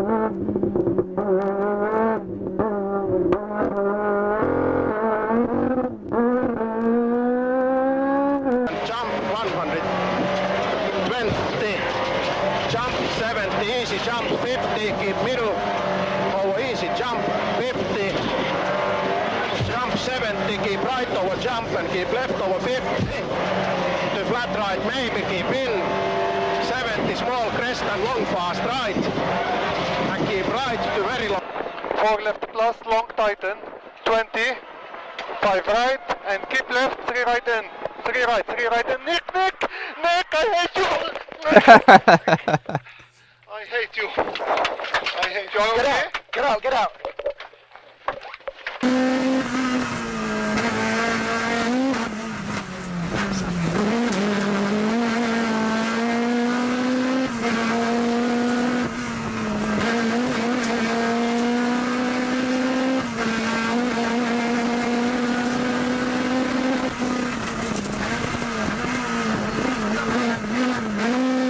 Holy shit.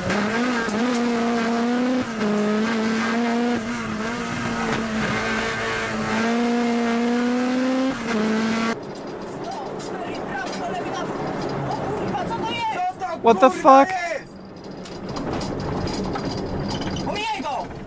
Oh my god. 4 prawy minus wybija. Do 7 na 6 lewy, bardzo długi zacisk, śmiało. Drugą. Dobra, wyjdziemy. Idziemy dalej, idziemy Tomek. Jest okej. Idziemy, nic się nie stało.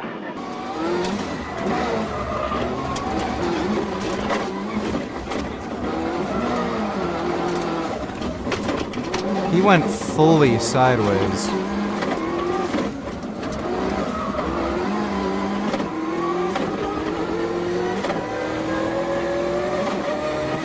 Yeah, I know.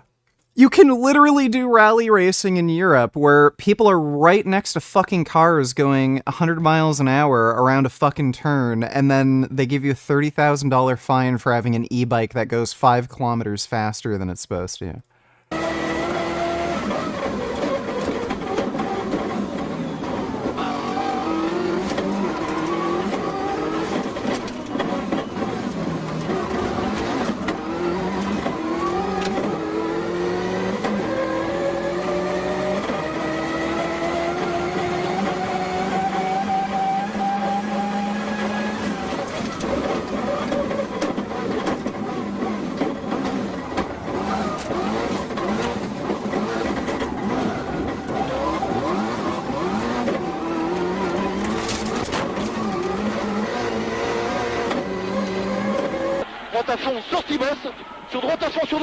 Dude, with my driving skills, I'd fucking kill somebody. Like, I'd kill 10 fucking people if I had to do that shit next to a crowd.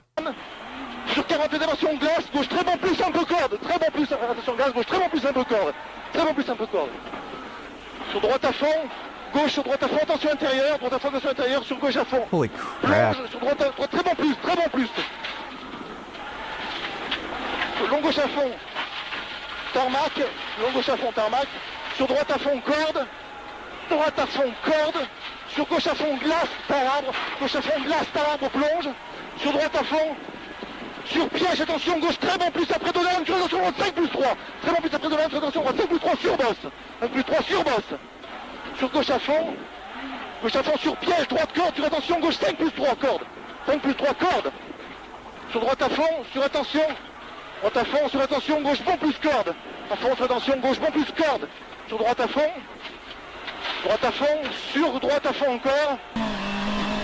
What the fuck over? 300.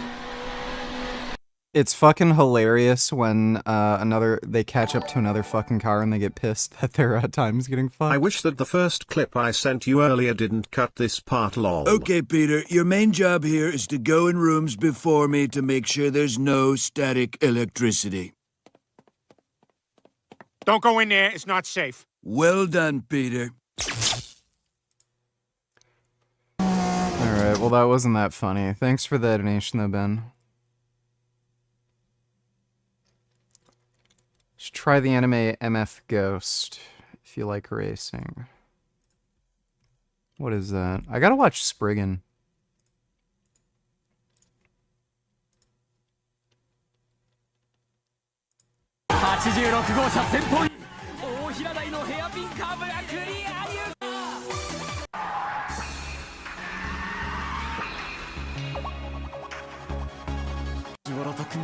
I don't know, it doesn't look as good as Initial D.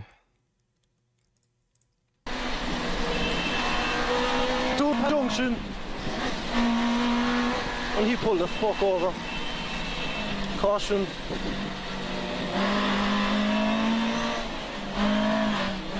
Turn 6 left. Pull over your bollocks.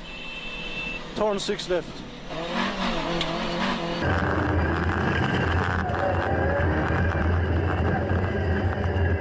Holy crap.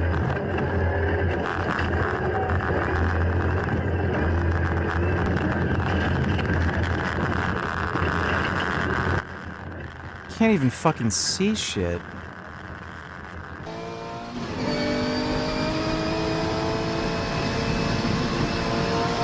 These long straightaways are so fucking hard to deal with because if there's any, like, if a turn comes up, it's so hard to actually slow down and make the turn. Like in racing games, I always just fly the fuck off.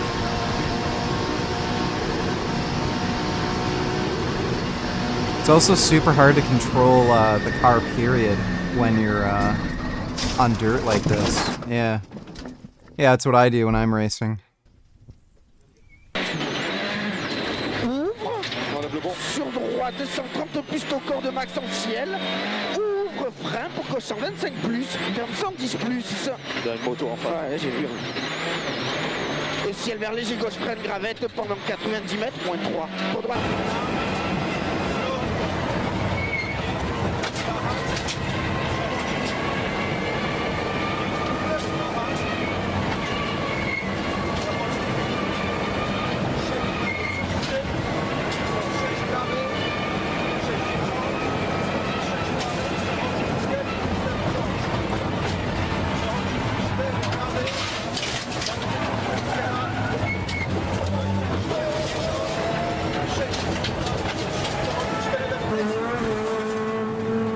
Hey, Gum Gum.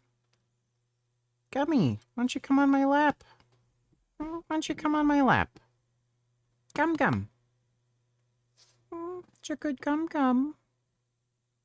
It's a good sweetie. Yeah, it's a good cat butt. It's a very nice cat butt. Oh. Probably don't want to put your tail in front of the heater there. Oh my goodness. So handsome.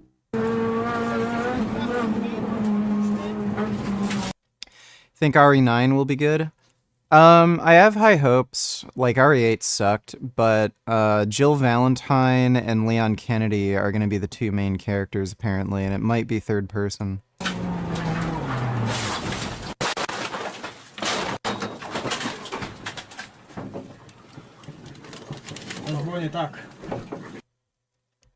This was fucking hilarious. Literally asking your cat to come on your lap?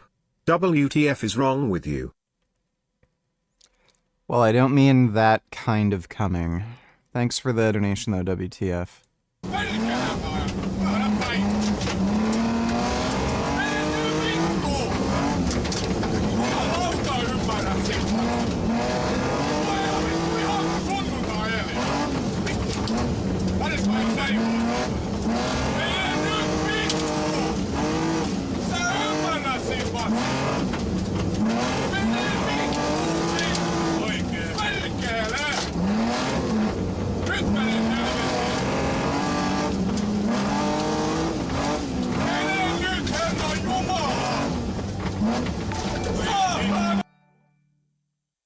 It was exactly this way when I was living with my dad in a Republican-controlled city, lol. One of the perks of a cross-country trip is stopping for a meal and meeting the friendly folks who make up the heart and soul of our country.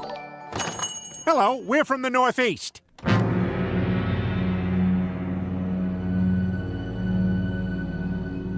Okay then, we'll do 55 pancakes to go. Trump! Trump! Trump! Trump! Trump! Trump! Trump!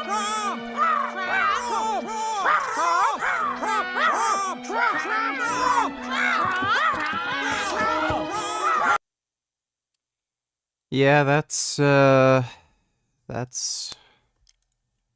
America. Thanks for the donation, Ben.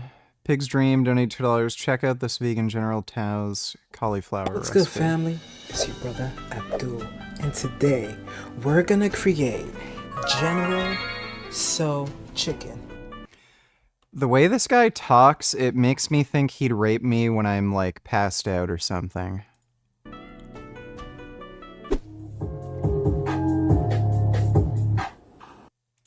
We're gonna be using cauliflower florets. This was one of my favorite dishes to get from the Chinese food restaurant when I came off of work or school, guys. So today we're gonna create it a little bit more healthy using cauliflowers, guys. All right, if you like what you see, don't forget, hit the like button, subscribe, swing on that bell. Let's go. All right, family, so add all your florets into your buttermilk. This is just to help the cornstarch stick to the cauliflower. All right, family, make sure all the cornstarch is covered all over your cauliflower. All right, family, see how it sticks to the cauliflower when you use the buttermilk? It's very good to just do that, guys, so the cornstarch can stick. All right, family, so let's add in our florets into the oil. You want to add them and separate them far apart. The cornstarch will allow it to fry real good, guys, so we could create this General Toast chicken. So you want to fry your cauliflower florets for about 2 minutes on both sides. Right? Depending on how dark you want these or crispy, you leave it in for at least 1 more minute, and then you take it off and let it rest on a wire rack, family. So we're gonna add a teaspoon of sesame oil, and then we're gonna add in some of our green onions. This is so we can make the sauce, guys. It smells so good with these green onions. Then we're gonna add some ginger. We're gonna add some garlic and some chili pepper. So we're gonna be adding our soyaki sauce. Add as much as you want for your General Toast chicken, guys. It's half a teaspoon of brown sugar, and we're gonna add these beautiful red chili peppers. All right, family, so we're gonna add in our florets to this sauce, guys. Look at how beautiful this looks.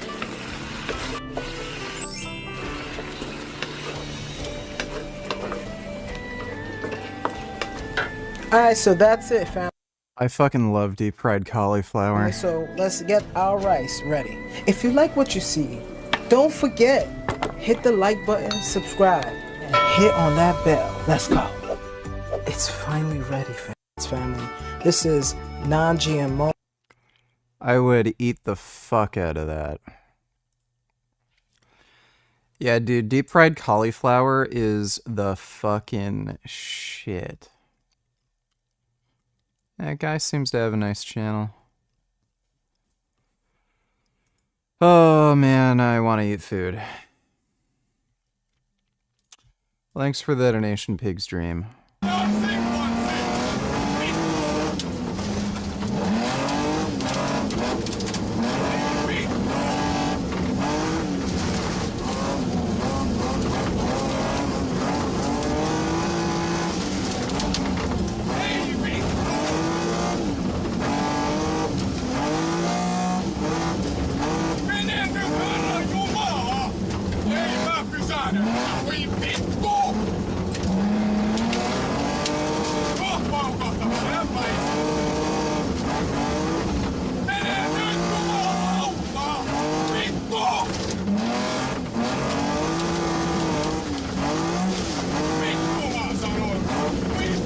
I don't know why he can't just move to the side to let him pass.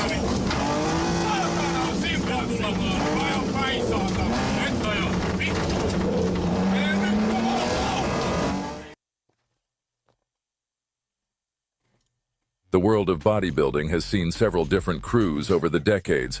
We have seen the gold fame due to his formidable appearance.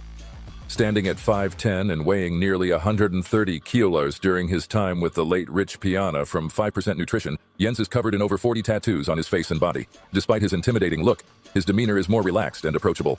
Success. So I want to give you a story from my life. I want to start from the beginning. I want to start from when I was a kid and I was in school. I felt like a fucking failure, to be honest. Jens's passion for bodybuilding began in childhood, fueled by his admiration for the muscular villains in cartoons.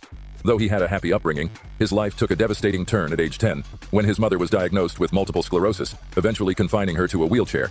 When he was 24, she passed away, sending Jens down a troubled path that led him to join local gangs and serve a 4-year prison sentence. Okay, if you're 24 and your mother passes away, he was still living with his mom, wasn't he? This guy was probably just stupid. While in prison, Jens underwent cognitive behavioral therapy, which helped reshape his mindset. Upon his release 3 years ago, he shifted his focus to bodybuilding, striving to develop the kind of muscular physique he once admired in cartoon characters. His training regimen includes consuming 5,500 calories daily across 9 meals, working out 5 days a week, and supplementing with amino acids and whey protein to enhance muscle growth. Today, he runs an online coaching business aimed at helping others become healthier and stronger. In recent years, Jens has significantly downsized his physique and rebranded his image, now appearing more approachable and dedicated to assisting his clients in achieving their best physical condition.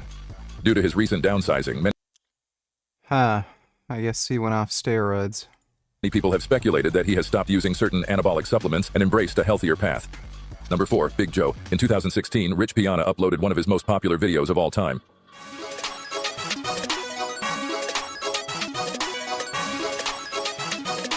"6'11", 380 pounds or 172 kilograms, mass freak named Joe.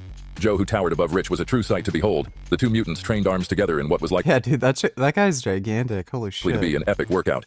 Imagine a mom walking into the gym, ready for her cardio workout, and witnessing these two behemoths destroying the iron.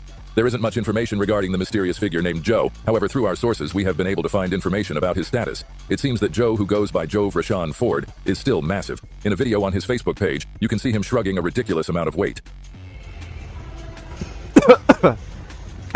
Planet Fitness. Oh my god. That's what's up. In another post, you can see his bowling ball shoulders. He also seems to be networking with different rappers. In one of his posts, he is seen driving around in a Rolls-Royce truck. It seems that things are going well for Joe. We cannot say the same for the next mass monster who recently met a tragic ending. Number 3, Ilya Golem. I swear to be a worthy follower of the 5% philosophy. I swear to be a worthy follower of the 5% philosophy. Ilya Golem, widely known in the bodybuilding community as the Mass Freak, was a Slovak bodybuilder famous for his massive physique and intense dedication to the sport. Standing at an imposing 6'4" and weighing over 150 kilos during his peak, Ilya became a prominent figure in the bodybuilding world for his incredible size and disciplined approach. His physique, often described as freakish due to its extraordinary mass and muscle density, earned him legions of fans across social media and within bodybuilding circles. Ilya's rise to fame began in the late 2010s, as he consistently shared his journey on platforms like Instagram and YouTube, offering glimpses into his brutal training routines and strict diet regimen. He consumed enormous quantities of food, more than 8,000 calories per day, to maintain his colossal size, coupled with intense workouts that pushed his body to its limits. To get down the calories, he would often use the help of dangerous substances. Why my hands were shaking when I ate sushi, and how I can eat. Almost 2 hours after this 150 grams of sushi, new meal with rice. The answer is ultra short-acting insulin. I did 50 units. I don't recommend you to do. Despite his intimidating Yeah, he died. appearance, Ilya Golem was known for his humble personality. He frequently engaged with fans online, providing fitness advice and sharing his experiences in the bodybuilding industry. Ilya was also a devoted family man, often posting pictures with his wife and children, portraying a softer side to the man who many viewed as a giant in the gym. The Belarusian athlete suffered a heart attack on September 6th. According to reports, his wife performed CPR on him. He was later transported by helicopter to a clinic. Tragically, his death was announced 2 days later. I spent every day by his side hoping, and his heart started beating again for 2 days, Anna told local media. But the doctor gave me the terrible news that his brain had died. Anna thanked Ilya's fans for their support, saying, "It's very heartwarming to realize that I am not left alone in this world, and so many people have offered me help and support." Many bodybuilders shared their condolences to Ilya's family online, and the news shocked the industry, highlighting the dangers associated with bodybuilding. Sadly, it seems like Golem followed the path of his idol, Rich influencer with a solid following of 100,000 fans on her Instagram, where she shares fitness content and motivational insights. Born on July 4, 1989, in Reykjavik, Iceland, Sarah grew up far from the bodybuilding spotlight, but at 21 she moved to the U.S. to attend the University of Central Florida, studying psychology and law. In 2015, Sarah began dating Rich Piana, which helped her gain more visibility in the fitness world. The couple often shared their workouts and everyday life through videos, making them a well-known duo in the bodybuilding community. Yeah, that was the chick who tried to kill him, right? September 17, 2015, Sarah and Rich tied the knot during Mr. Olympia, a famous event in the bodybuilding world. Their wedding wasn't your typical formal affair. Rich invited his YouTube followers to come, encouraging them to show up in tank tops, and he himself wore a sleeveless jacket and shorts. Even the priest, 5% owned Martin Ford, was in a sleeveless jacket, showing off that classic Rich Piana style. They also shared the ceremony with another couple, Cody Napek and Danielle DeGroot, and both Sarah and Rich had king and queen tattoos on their hands to commemorate the day. We've had a few conversations, and all he talks about is friends, family, love, and to be honest, it's I think he married her after only knowing her for like 2 or 3 months, too. one of the main reasons I so wanted to do this today. Any two people should get married, it's definitely these two. Their marriage ended in November 2016, not long before Rich's tragic passing. In a video uploaded to his YouTube channel, Piana claimed divorced Sarah due to a range of differences. Rich claimed she used drugs and partied too much. I'm not much of a partier. I'm not someone that ever really partied. I've been a bodybuilder, take steroids, you guys know that. Every drug there is, but as far as... He found out she was sending text messages to her mom saying that she only married him to get his money and shit, and she tried to kill him. He was taking insulin, and he ended up having super low blood sugar due to it, and if your blood sugar goes too low, you can go into a coma and die, and he could barely function, and it looked like he was about to pass out, and she wouldn't give him a piece of candy or anything to get his blood sugar higher. Recreational drugs, it's not something I've ever really been into. And, it's something that, she was into. And, we talked about it, and guys, I'm with this 26-year-old beautiful girl, and I'm down. He also stated that she likely used him to get a green card to become a U.S. citizen. I overheard a conversation that she was having with her mom, and, that's when I found out 100% that she was with me for a green card, and that was it. Rich also claimed that she was stealing money from him and transferring money to her family members, an act he said broke his trust. Years later on the RX Muscle podcast, Sarah claimed that she did not steal from Rich. Why did he accuse you of stealing? So basically, that whole green card video was posted on, he posted that because there was a person I know that was talking shit about him online, and then the person didn't stop. So this video was posted. But the video was obviously legit. He was... Oh, you're talking about the green card video, right? Wasn't there another video accusing you of stealing? Oh, you're talking about the recording or something. Oh yeah, it was a recording, actually. Yeah. So you just lay in my bed every night and hug me, and after what the fuck you did? After the death of Rich, Sarah left a heartfelt message on Instagram. "I'm in tears writing this that Rich Piana has just passed away. I can barely believe this. I am so saddened and heartbroken that he didn't make it. I just want to say thank you, Rich, for teaching me so much about life, whether it was the easy or the hard way." Today, Sarah runs Empower with Sarah, a motivational platform aimed at helping people reach their goals. She's also a certified personal trainer and successful entrepreneur, as seen through her social media. Yeah, she does fucking crystal meth. That, it's hilarious. This chick who does fucking crystal meth is a fitness influencer. Yeah. As of 2024, she appears to be with her husband, Chris Miller. Number 1, Martin Ford. I don't know who the fuck would date that bitch after what she did to Rich.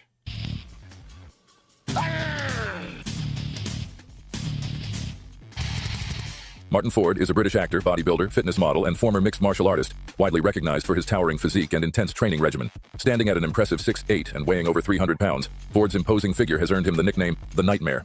His journey to fame is as unique as his size, beginning with a passion for cricket that was cut short due to an injury that derailed his athletic aspirations. After leaving cricket behind, Ford turned his focus to the world of bodybuilding and fitness, which would eventually lead to his widespread fame. Ford's physical transformation and his disciplined approach to fitness inspired many aspiring athletes and bodybuilders. His dedication to intense training and nutrition has made him a well-respected figure in the fitness community. Oh my goodness. Hello, Gummy. Oh my goodness. Gum. Don't walk on my keyboard, little baby. Come on, come sit on my lap. Come sit on my lap. Oh no, he's scared. It's okay, Gum. You can come on my lap. It's okay. See, it's safe. It's safe here. Look at my gum gum. Oh my goodness. Oh, you smell so good. Oh, you got a good kitty smell. Oh, I love you. You're so soft. Be so nice if you could sit on my lap on stream. Mwah. I love you. Mwah. Mwah. Okay. That's a good boy. Oh my goodness.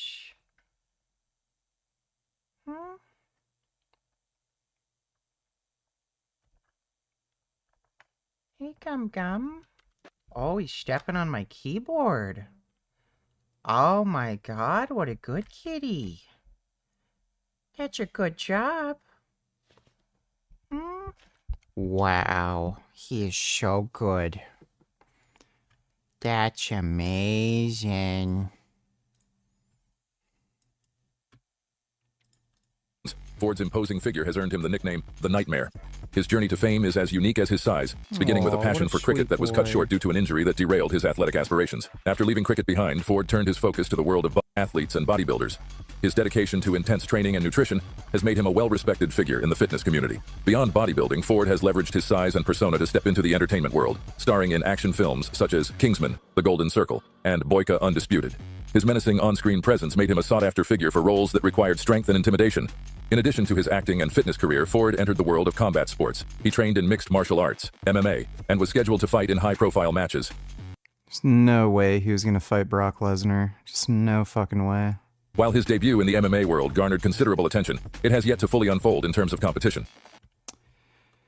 Yeah, he was gonna fight that fat dude from Iran, and that fell through because the promoters were being super shady, and it looked like they weren't gonna pay him, and the guy he was supposed to fight was having like a fucking crazy mental breakdown. I met some guys who invited me over for a hot pot experience, and I think they had an evil plan to shock me with the ingredients. Viewers' discretion advised.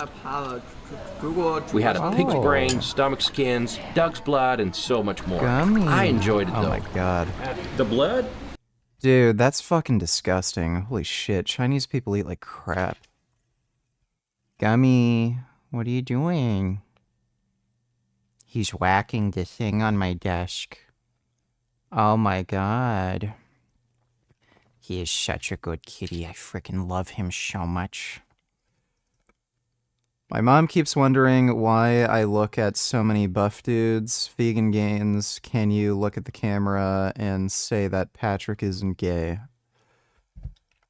Patrick's gay, he's lying to you.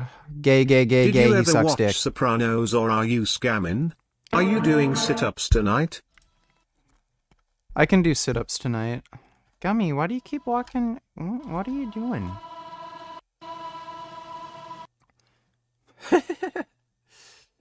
Well, it looks like he's getting a little more comfortable coming on my desk, which is nice. Gum, gum. Oh, I'm grabbing his tail. It's so soft. Haven't watched Sopranos yet. I think I'm gonna have to watch it on like some pirating streaming website because Netflix delisted it. Thanks for the donation though, Lenny. Gummy, you're so beautiful. You know I love you. I love you so much, Gummy. Oh my god, he's the best kitty ever. Such a handsome boy. So nice. Just so perfect. Well, I don't know if Dodo's here, but let's start off playing Alan Wake since Dodo wanted me to play that.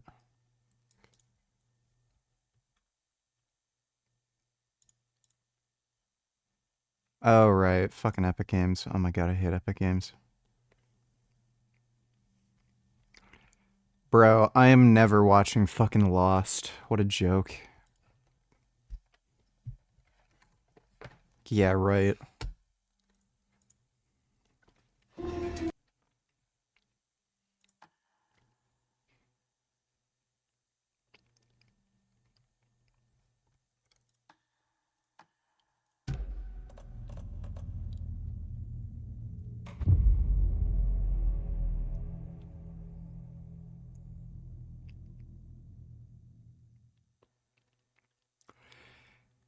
Yeah, Gummy is way too rough when he plays with BMO, so he stays down in the basement with me. I can't leave the door open right now. Okay, so...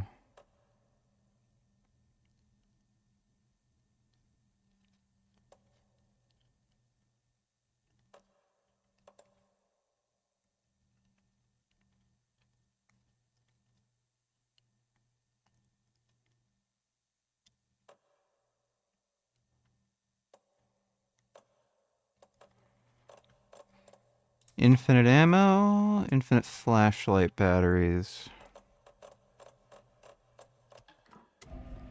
Because I cannot be fucked. This is a stupid fucking part of the game.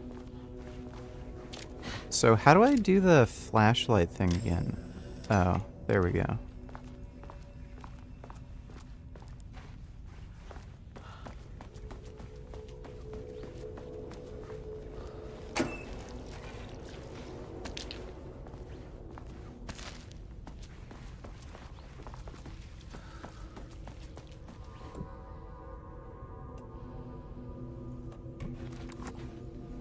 This keycard won't get me in.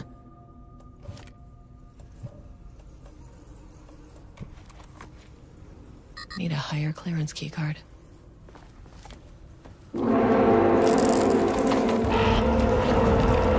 Oh, fuck.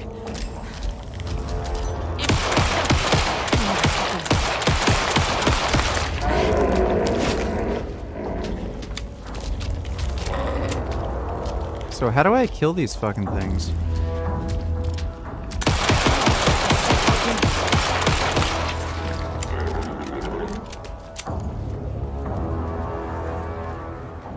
I don't think they can come in here.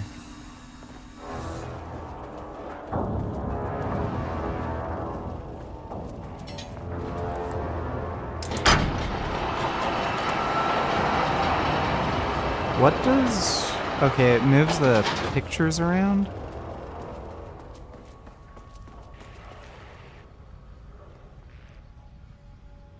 I'm just, I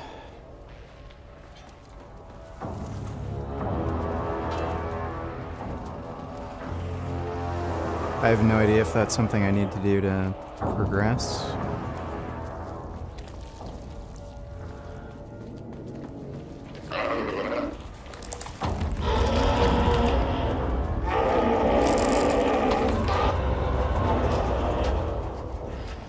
So it doesn't seem like they can be killed. Is there some item I need?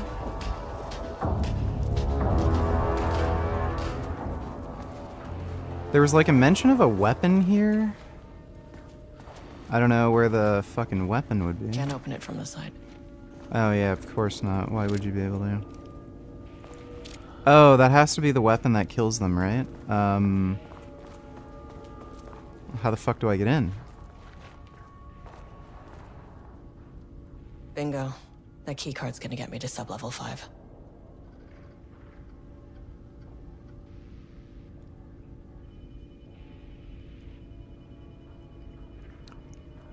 Keycard on my desk.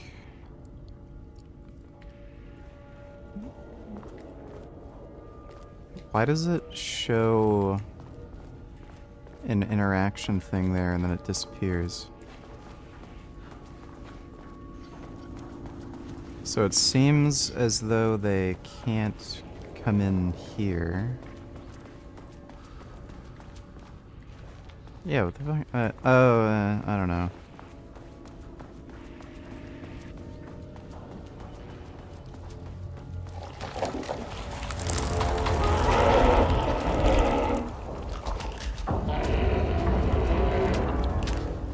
So where would the fucking keycard be?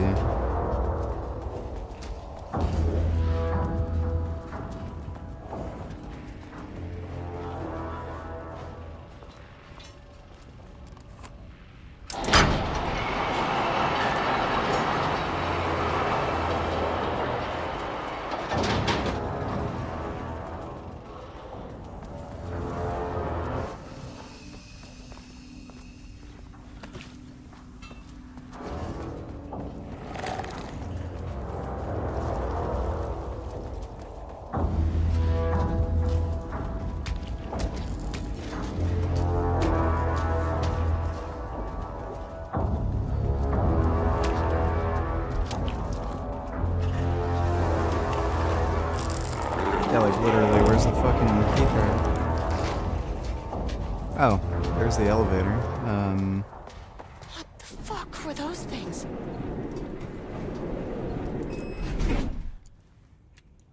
Okay,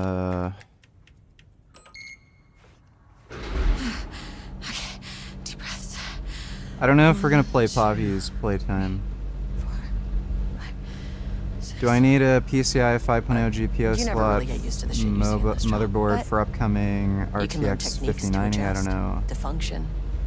If it will exceed 4.0 6 deep bandwidth for breaths. specific tasks like Then 3D get to rendering, work. machine learning, AKA. Find the source, collapse the threshold. Well, if you're gonna get a 5090, it probably makes sense to upgrade your CPU anyway because the GPU is gonna be CPU bound, and it's gonna be a bottleneck.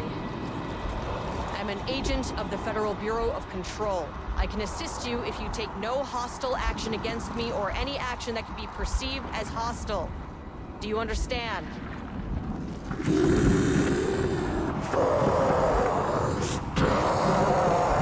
This is Alan Wake. Well, I'll be damned. So what kind of entity are you?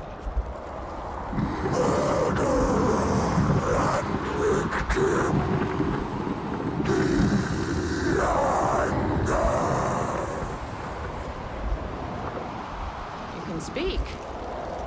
That means you probably imprinted on a person or retained some of your former self's information. Previously human, maybe? Okay, I can work with that. I just had an unpleasant encounter with some other painted individuals. Any relation? 1,000 painting shoes crowd. What does that mean? Paint no brush, a self-portrait. Okay, hey, calm down. Filing his eyes and hands and bones. You need to cease all hostility right now. Now.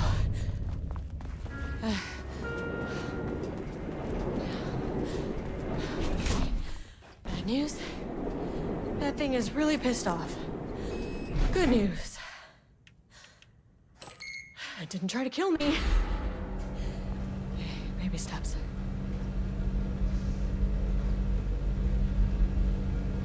Angry living paintings are not typically on the Cauldron Lake bingo card. Something different was happening at the lake house, and I couldn't let it escape. Bright Falls didn't need this particular This is better cherry than on its Silent Hill, already not as shitty good as sundae. Resident Evil.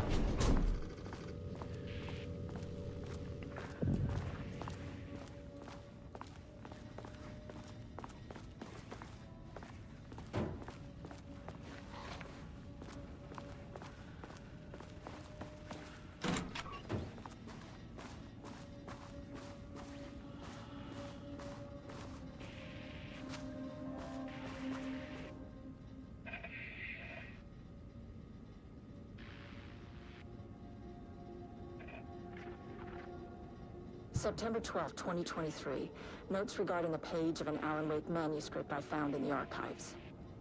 Hey, I checked the records, and this page is not in our inventory. I believe it manifested inside the lake house directly. I won't be filing this page. It'll just send Jules into a panic. The page is written in Wake's usual style, so I can't say for certain if it's being literal or figurative when it calls us monsters. But what's interesting is that the page indicates that a painting succeeded in Move myself up here, I think.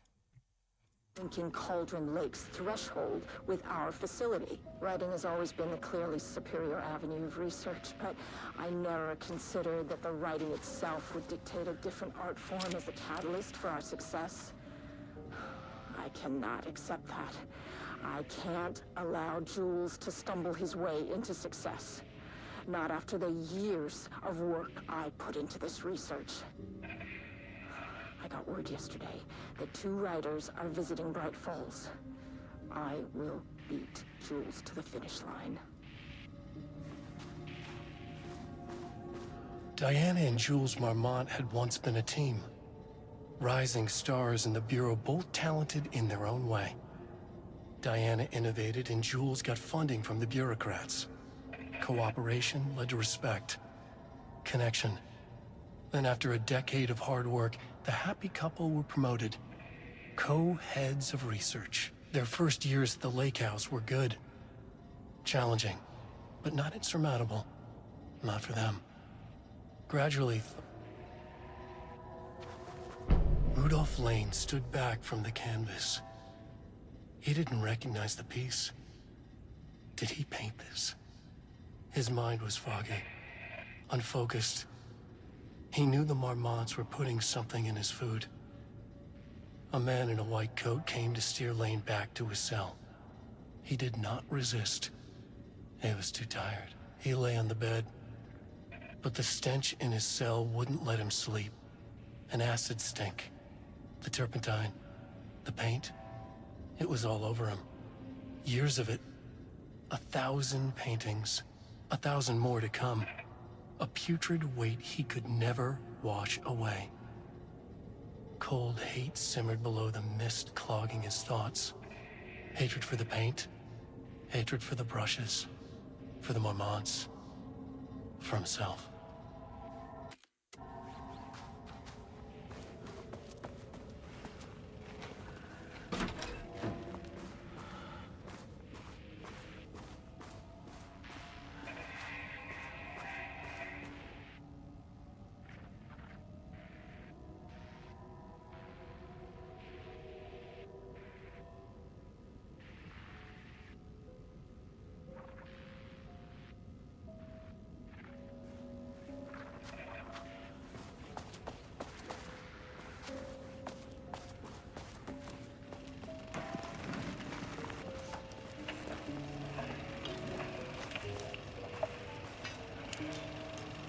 There was a crack in the lake house. The Marmonts had let the lake in, but the water could not flow. It became trapped, stagnant, went bad. The truth was controlled here. How well do electric derailleurs fare in cold and rain? Just fine. Better than normal derailleurs. They're waterproof, so they don't get affected by rain.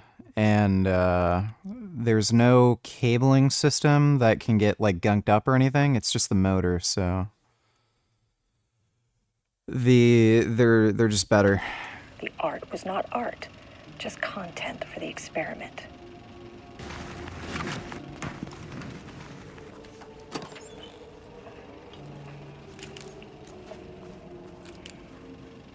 There was a crack in the lake house. The Marmonts had let the lake in, but the water could not flow. It became trapped, stagnant, went bad. The truth was controlled here. The art was not art, just content for the experiment.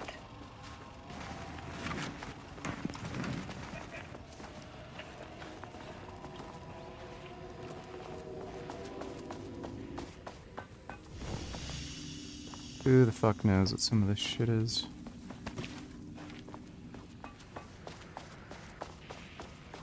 Went bad. The truth was controlled here. Typewriters.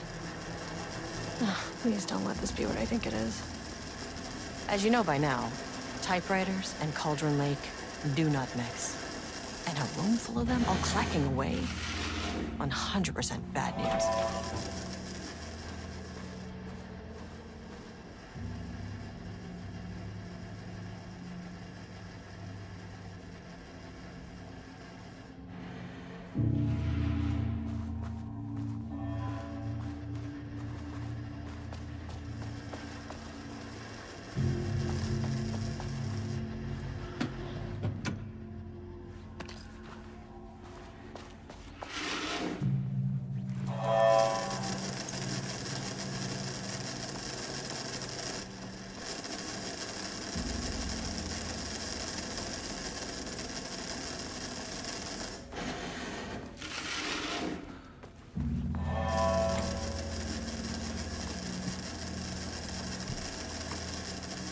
My keycard isn't high enough clearance.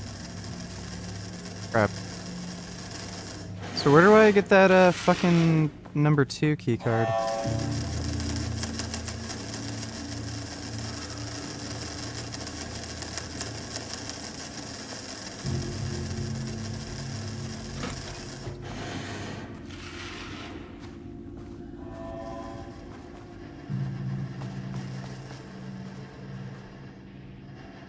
March 7th, 2018. Notes regarding Dr. Emil Hartman, founder of the Cauldron Lake Lodge, where he manipulated artists in an attempt to control the power of the shadow. I've gone through his notes, which were confiscated by the Bureau after his arrest in 2010. Overall, Hartman's work was sloppy. Complete disregard for proper scientific method. But he was bold enough to try something we haven't. Our procedural writing machines are promising, but we could understand the effects of Cauldron Lake's threshold much better by observing live artists in action. Thanks to Hartman, we even have a list of prospects. Next step is to send Dr. Darling a request to bring some into the lake house for analysis.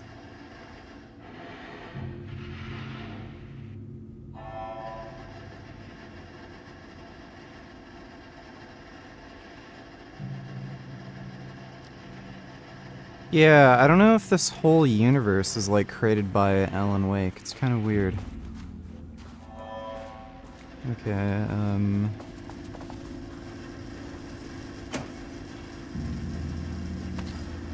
is that literally it? Don't see a level 2 clearance card.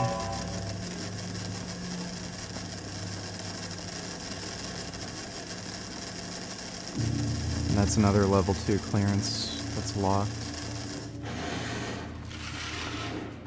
So where the fuck is the level 2 clearance card, for fuck's sakes?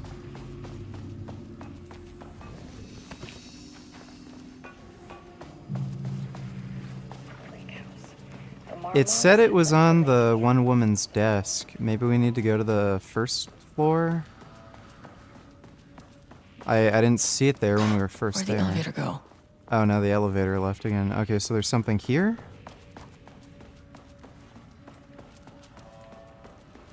The amount of fucking stupid shit.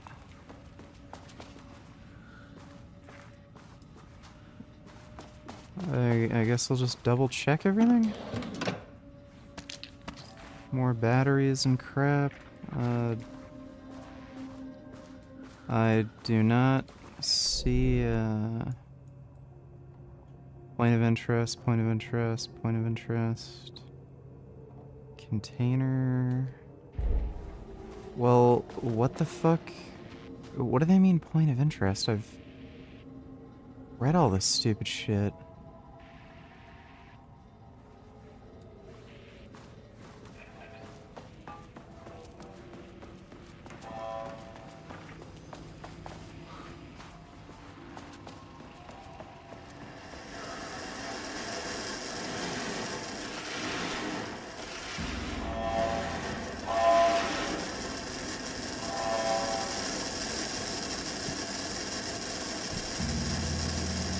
Need a higher clearance keycard.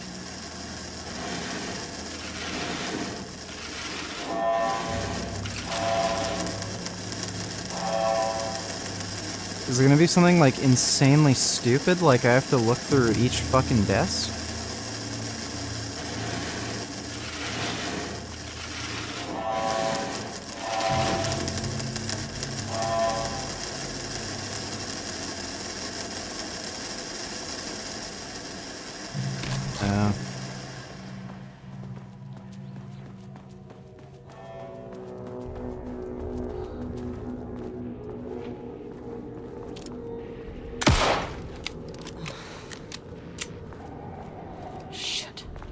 Oh, hey, shotgun, sweet. Never say no to extra firepower.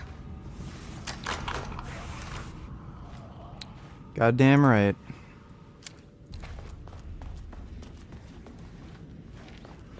Huh. Back where I started. Spatial recurrence. Usually observes the law of 3.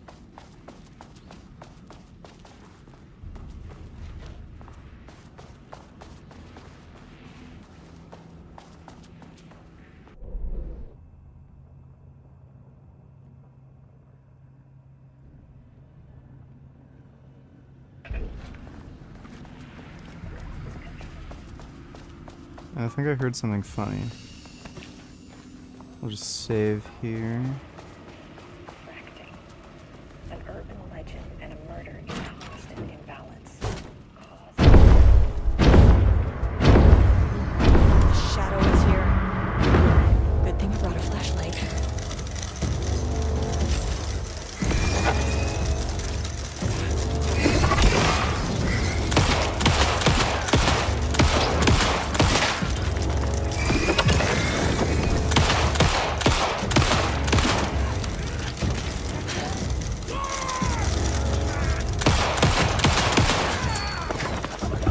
Ah shit, what the fuck? Oh, that dipshit. Ah, fuck.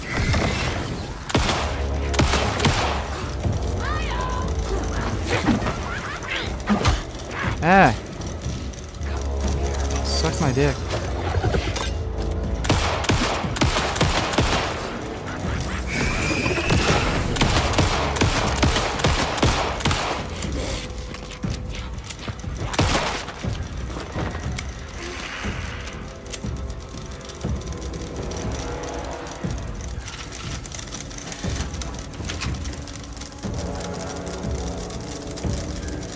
Oh.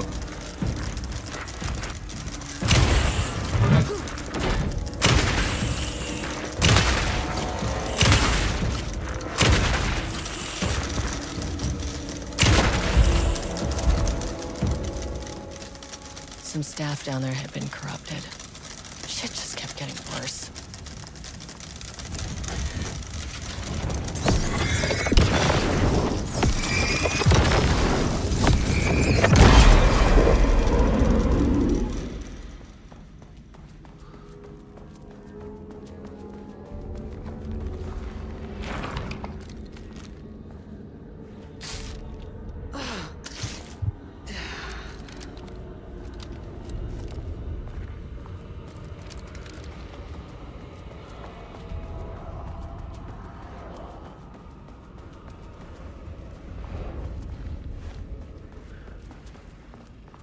Loop 3.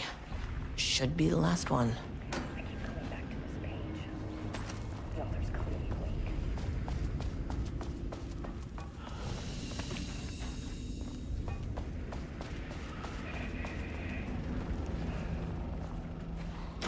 keep coming back to this page.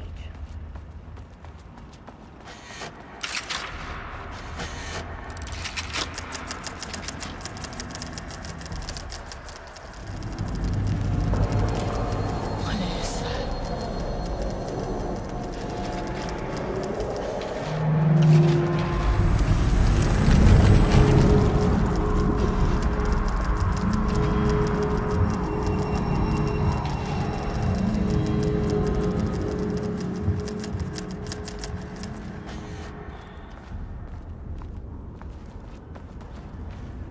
Oh god. Ugh, locked. Maybe there's another way in.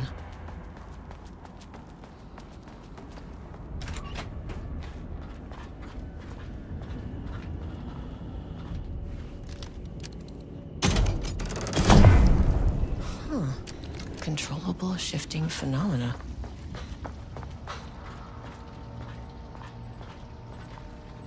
Won't open without power.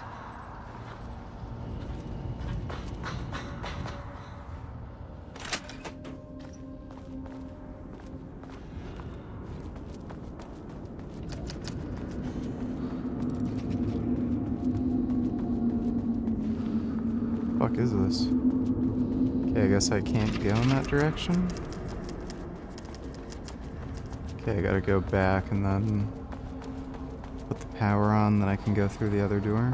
I think that's the idea.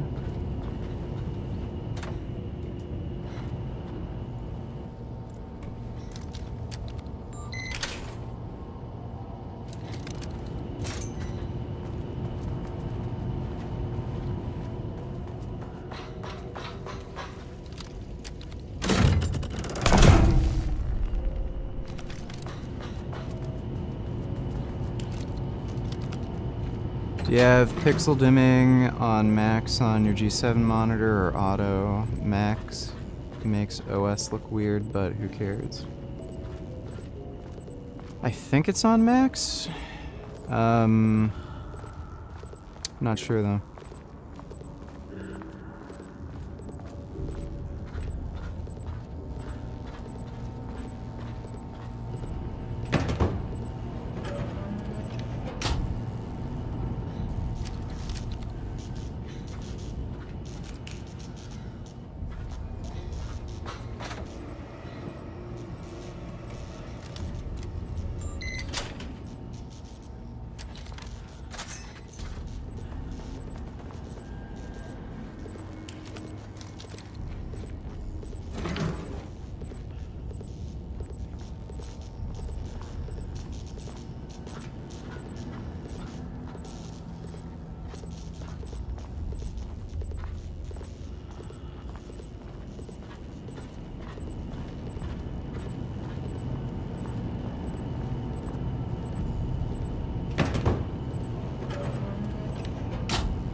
I'm not using an OLED monitor. It just has local dimming. You again. Alan Wake's writing is being studied here. Forgot my namification on detailers. Have you seen that newer game called Outbreak? It's like a callback to all of Capcom's RE Dino Crisis games. I don't know if it's a meme or what, but the DLC bundles are $99 each. There's at least 5, if not more of them. Pretty funny. No, I haven't heard of that. There's no way the DLC packs are worth $100. Thanks for the donation, though. Forgot my namification. Do you know anything about him? Names don't matter. 1,000 more to come. They say clear communication is the key to any relationship. You and I have some work to do there. What happened to you? Did the people here do this to you? Marmots clogging his head.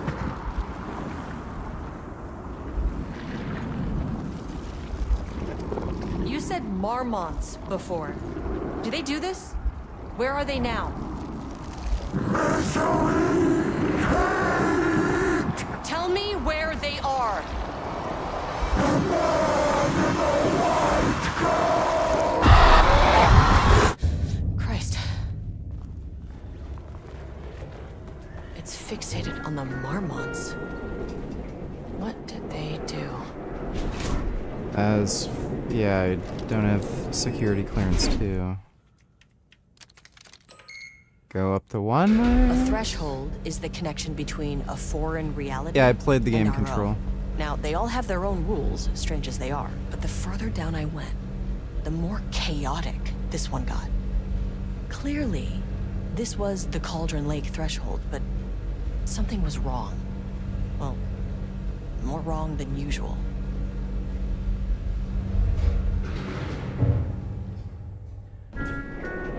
Sub-level 1.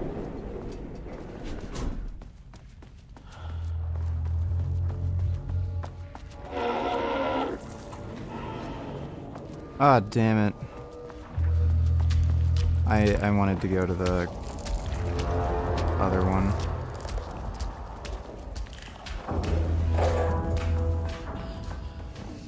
Fuck, I should have gone to the ground floor. I don't think there's anything I can do here. So stupid, the elevator's on the other fucking side.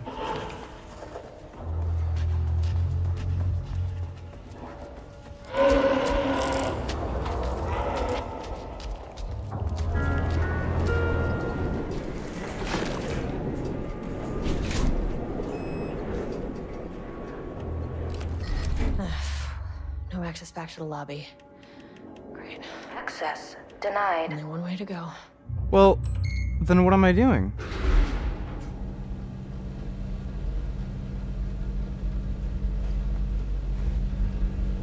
Let's go back to 3. Got me sleeping. She's a nice sleepy kitty. Oh, are they gonna start popping out of the walls now?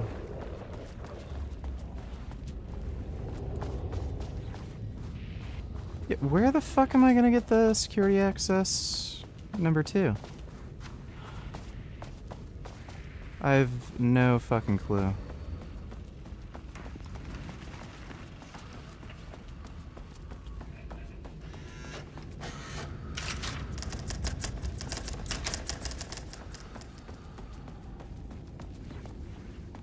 Yeah, it's another one of those you gotta look it up games. The puzzles in this DLC are fucking stupid. Like, they just suck. Like, they actually suck.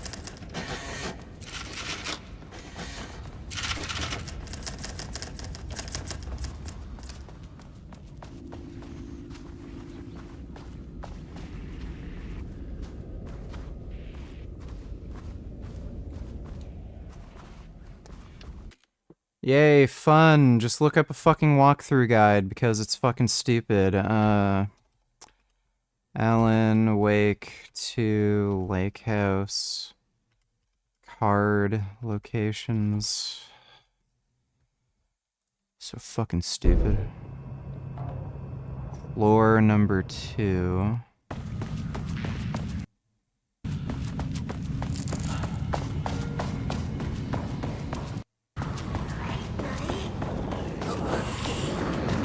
Go to floor 2, get the security next to the lobby.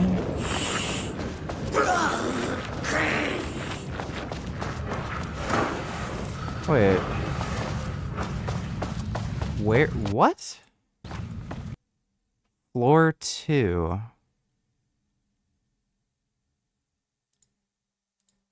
Am I high on crack or... Where the fuck is this? That's a... What?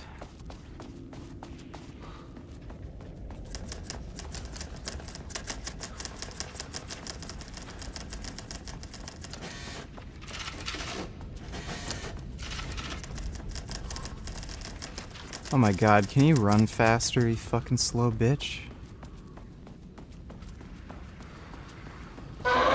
Ah!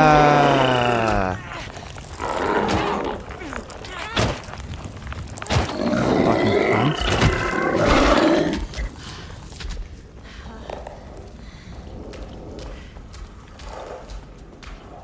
Yeah, I figured.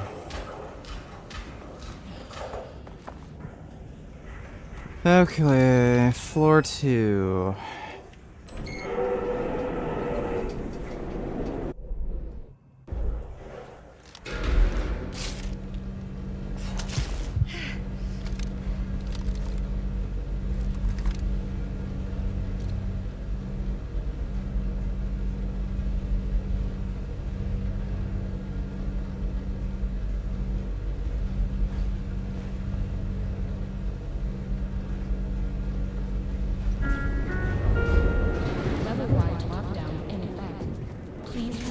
Sub-level 2.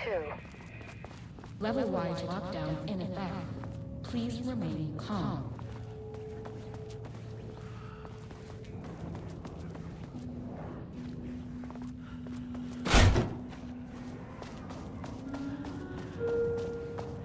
Won't open while the floor's on lockdown.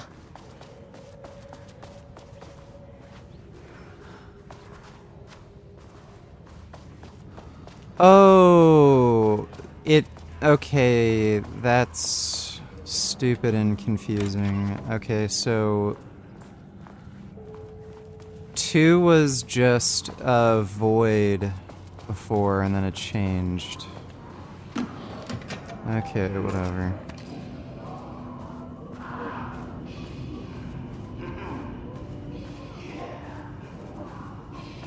Oh, there's the elevator. How do I get in?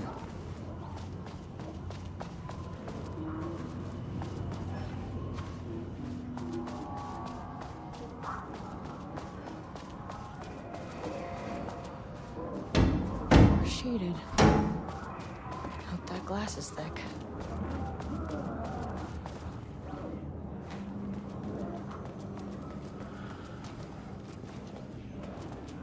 What will you be doing when it's 2077 IRL? I have no idea, dude. I don't know what the world's gonna be like in 2077.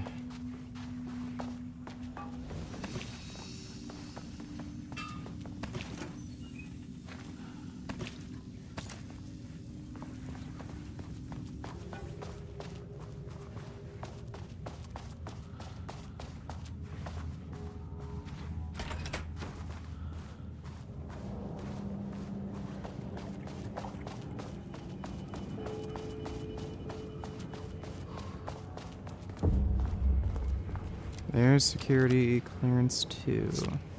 A higher access card. Sorry. I'm but I 33. need this.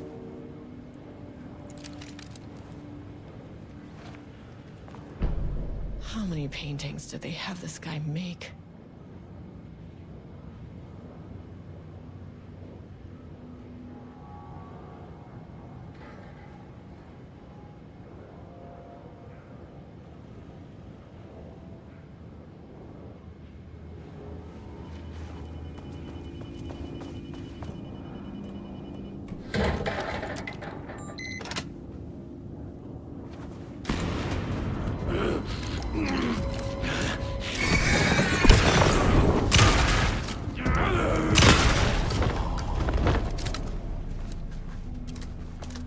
Two shotgun blasts to the face. Are you fucking kidding me?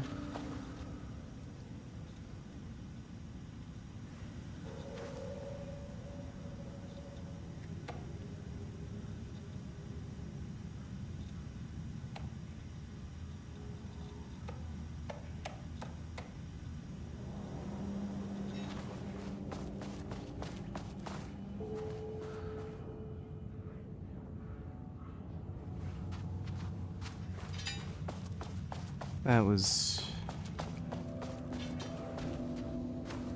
not helpful.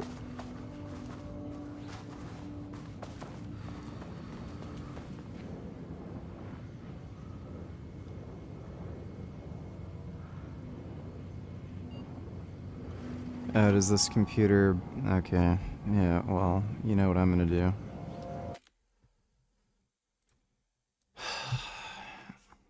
Alan Wake 2, Lake House, Theater, password level 2.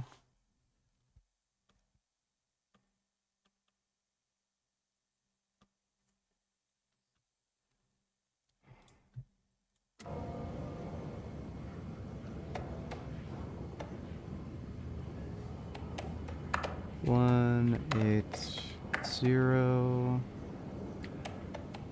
7, 3. Damn it. Oh.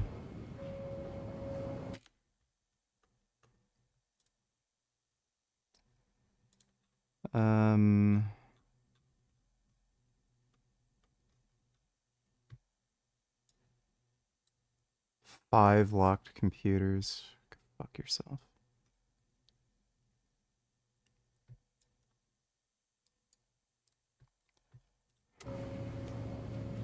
These puzzles are just fucking stupid. 2, 3, 4, 5. That's not right.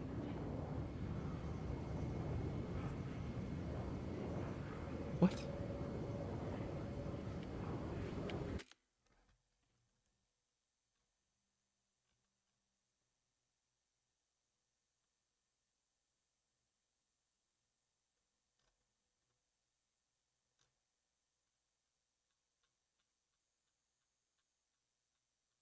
Is this fucking with me?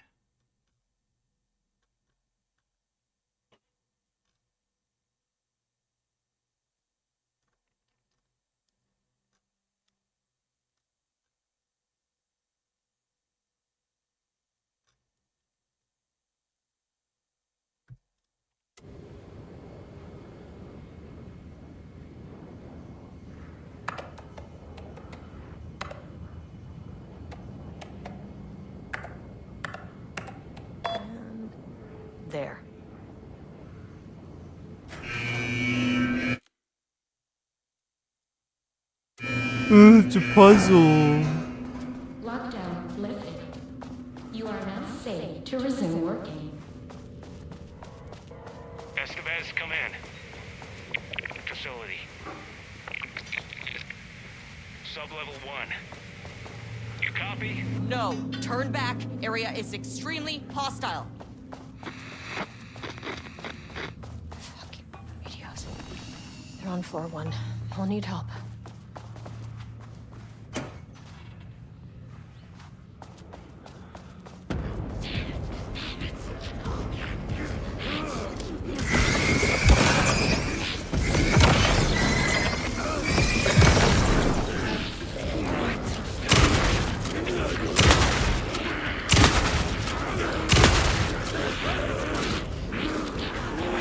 Can you...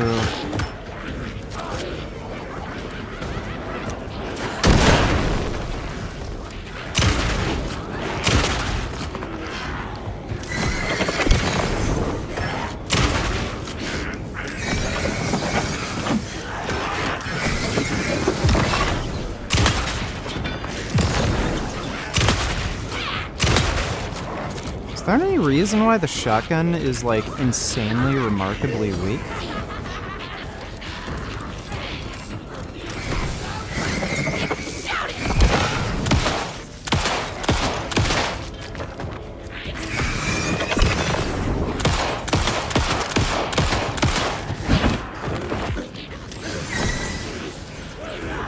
And the stupid fucking flashlight isn't even working.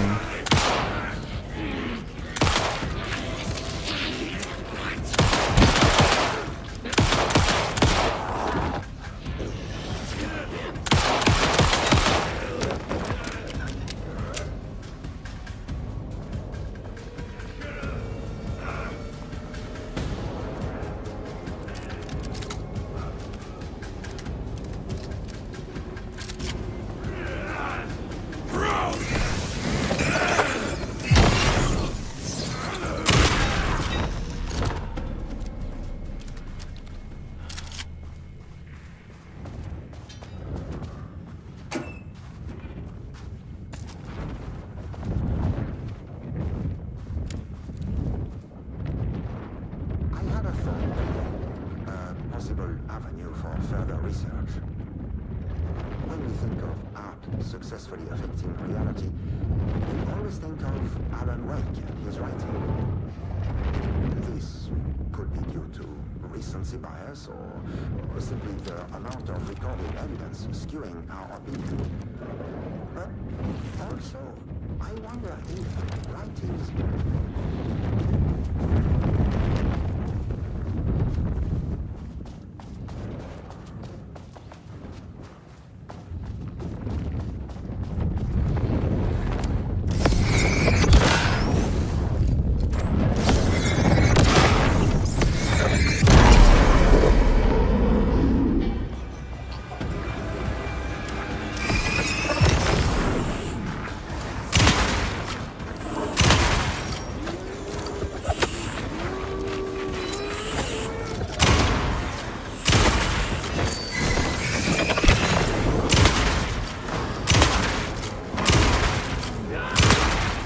Oh my god. Yeah, you know how in real life, like, shotguns are basically like BB guns?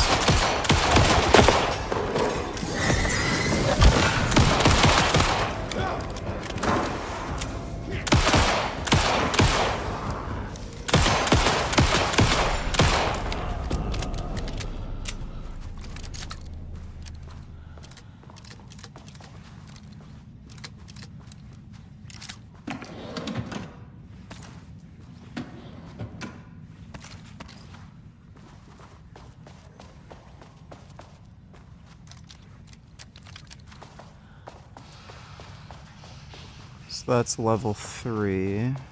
Don't know if there's anything down here of interest. I wonder what happened here. Jules Marmont looked at the painting. He didn't understand it.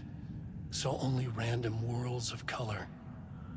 Drugging Lane made him more compliant, but his work had turned abstract. Jules needed more art his team could parse, could test, trial and error. These abstract explosions of color complicated the data. His grip tightened around the letter opener in his hand. The piece of art he needed was hidden inside Lane. If Jules could simply cut the painter open and pull the painting out of him, he would. The overhead lights flickered. Jules would make Lane cooperate. No more drugs. Less carrot, more stick. Jules had to go faster. He wouldn't lose to Diana. Nothing else mattered.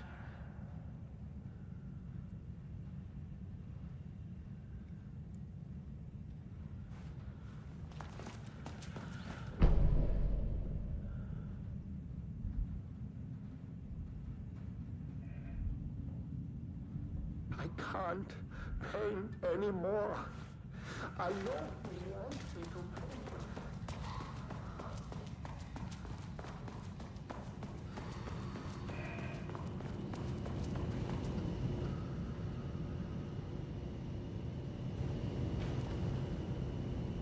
Here's another fucking thing.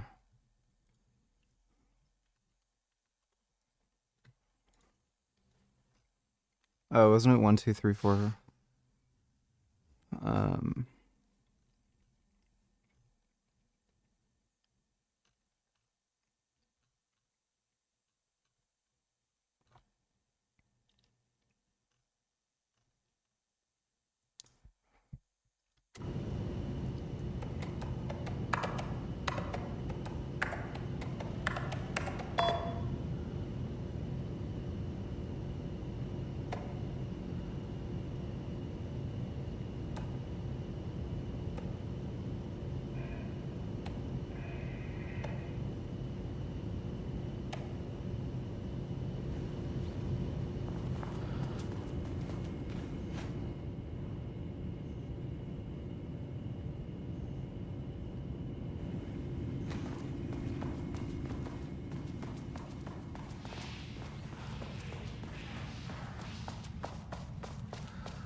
Where in the hell? Oh man. Where the fuck's the elevator?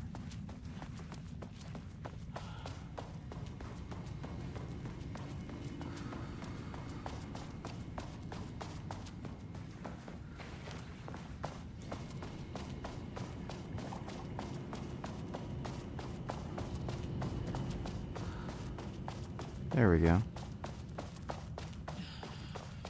My team was on sublevel 1. I knew they were in danger.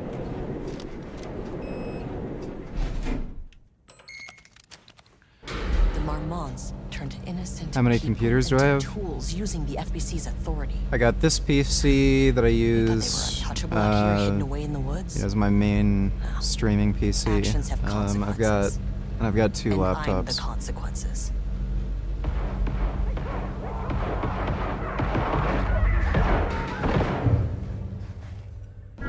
Oh. I've gotta go give BMO her medicine. I'll be back in a couple minutes. Just give me like 5 minutes. Okay, gummy. I love my gum.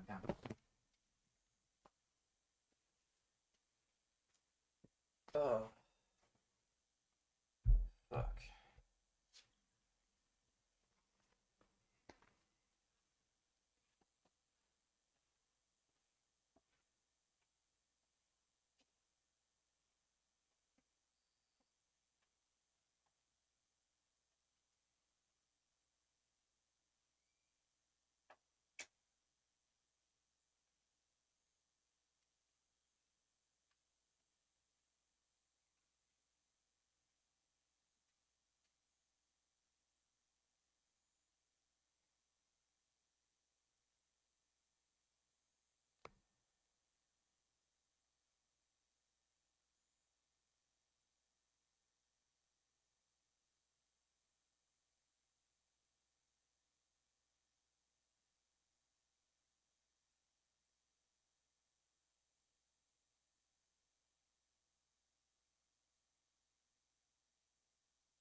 I have returned.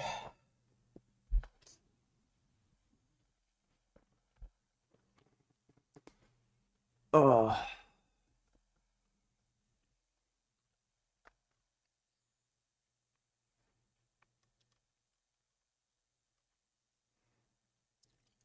Yeah, I've seen the movie Idiocracy. It's one of my favorites.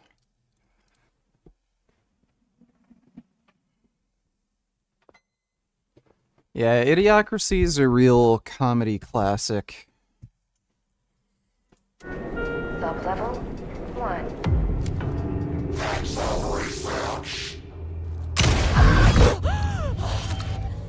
Ugh, you fucking bastard! Jules Marmont killed my team. He was taken by the Shadow. Ah, goddammit. I should get that gun while I'm up here. How do I get in the room with that gun?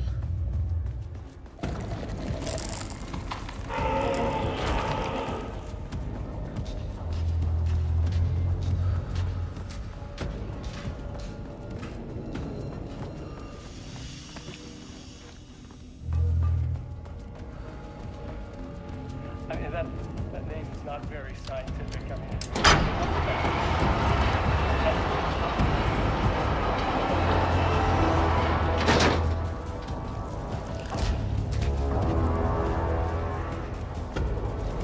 Fuck.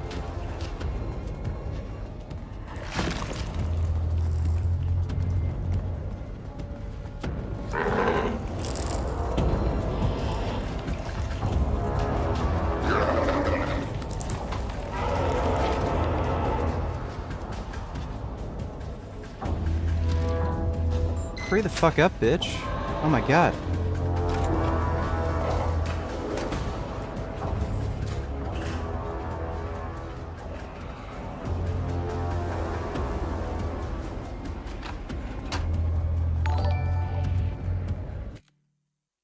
Never leave us again.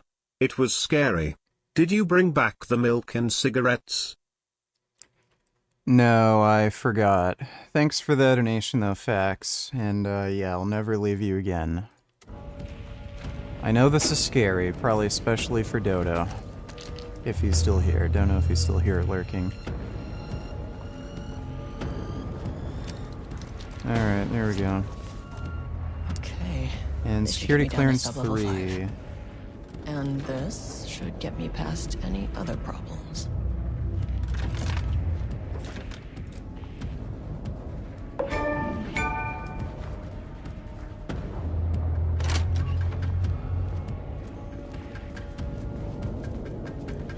Black Rock Launcher.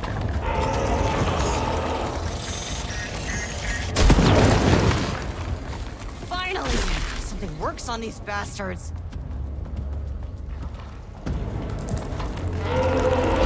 Ah, shit. You have to reload it each time?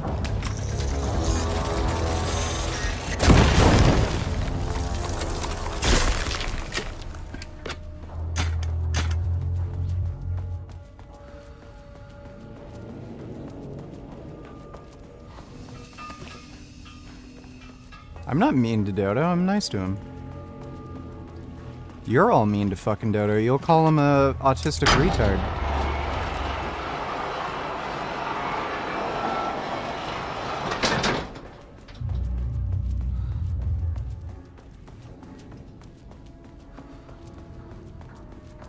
Gum gum.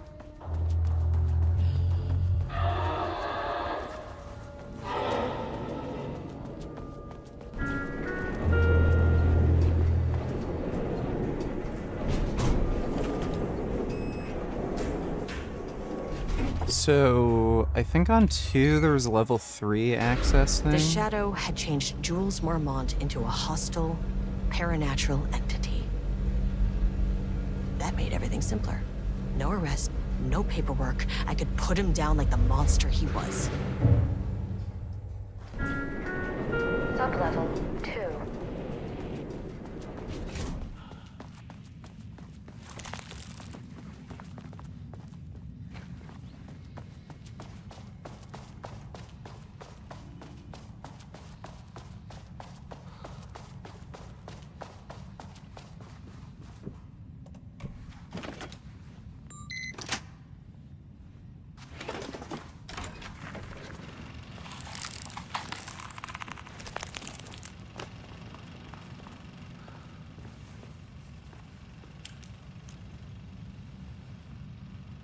Lane was found dead in his cell this morning.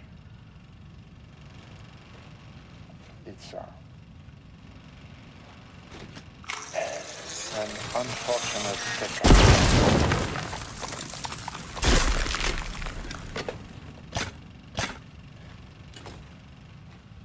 But when a door is closed, a window is opened. I believe that's the saying. Lane may be gone, but he left us with a goodbye present. Gum gum. A final piece of art.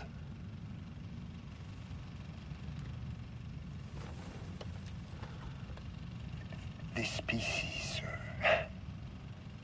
is different. It's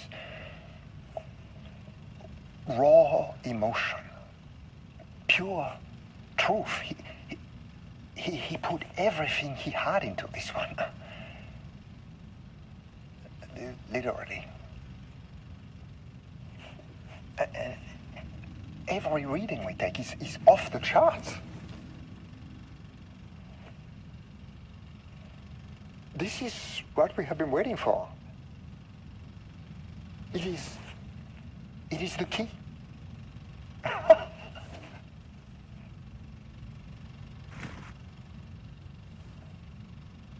I will achieve what no one has before me. Not darling, that arrogant shit. Not my selfish harpy or the wife. So, we have a painter and a painting that can talk. Clearly connected. But Lane was dead before any of this even happened.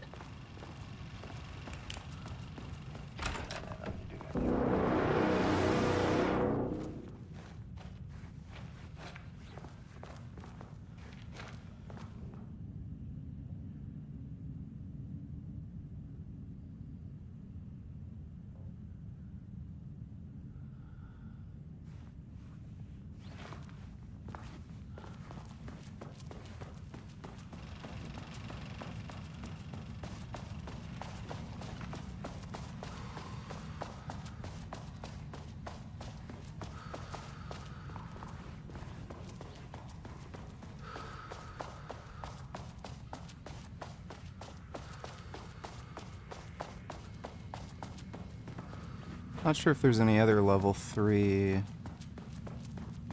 things. Save.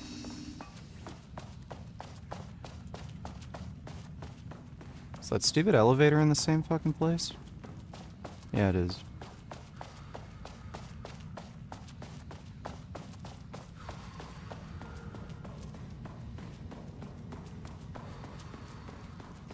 Yeah, I like Trailer Park Boys. Oh no, it isn't. So where's the stupid elevator?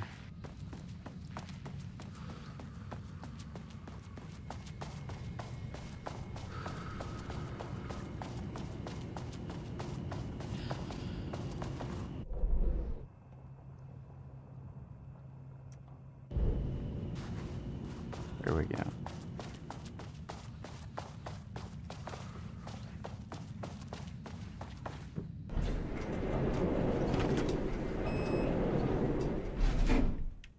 Oh, and now we can go to 4 or 5. Let's go down to 3. There are those other locked things. Sublevel 3. Hey, fuck, bitch. Oh, right. Of course. Yes, that's some good hit detection.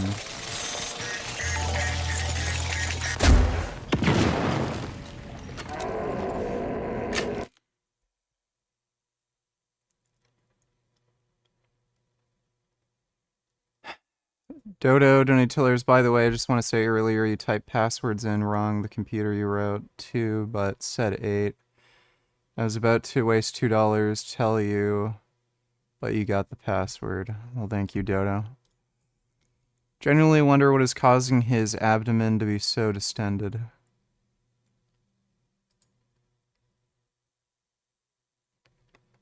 Is that real? That's not photo... Like, I know he had the weird abdomen thing. Is that actually real?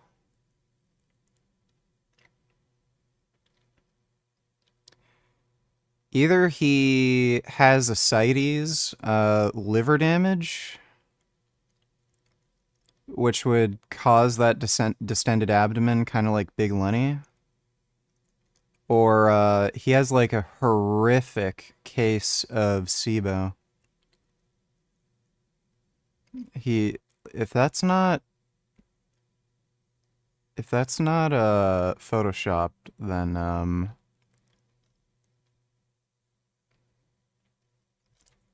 he's in really bad health.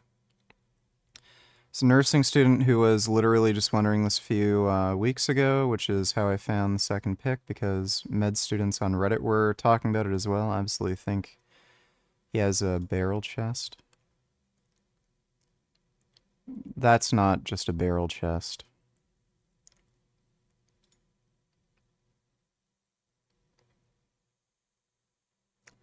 Seen in patients with emphysema, increased lung compliance, increased FRC, large volume in chest.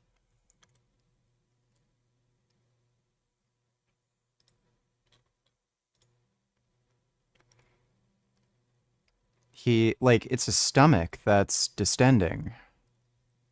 It's not really his chest.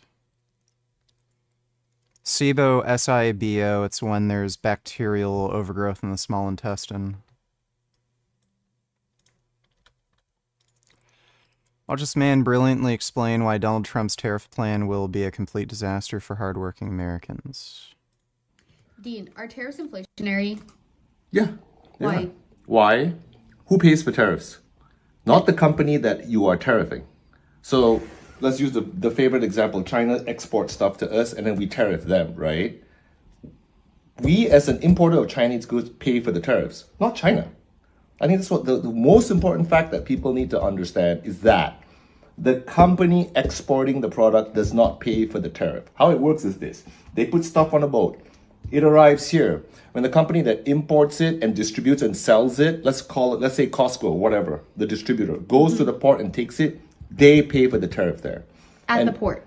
At the port, yeah. It's all clear, when you clear customs. Okay. It's collected there. And basically what happens is, when the product reaches the shelves, it's more expensive now. So what would... so there's more cost to get it's like I did that example before, right? Okay, you buy a t-shirt for $10 without tariffs, right? And you sell it here for $12, right? Mm-hmm. When you tariff China $2 on that, then it's going to cost you $12 to get here. You're not going to sell it at zero profit. You're going to have to bump the price up. I know, but everyone says in the comments that believe this whole tariff thing, then we should be buying American-made t-shirts. Yeah, okay. We grow cotton here anyway. That's a fallacious argument, though. Okay, what is your cost of living here? What is your cost of labor here compared to China?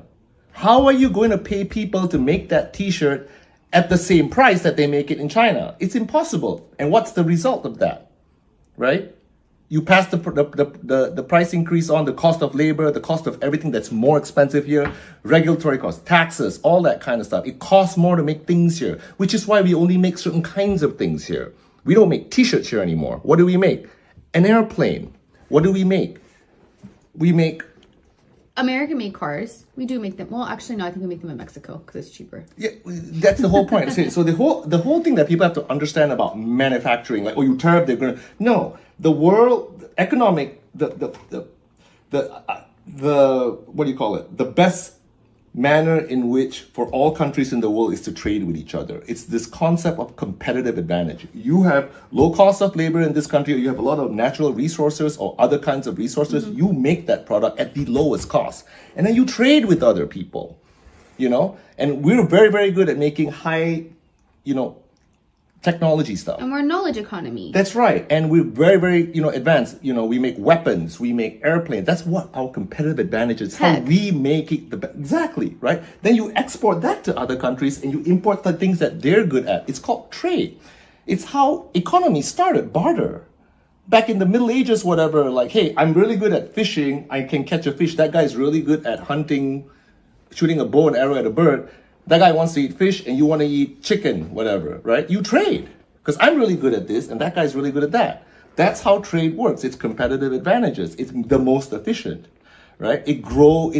Everyone wins when you do that. Different countries and different, suppliers of things.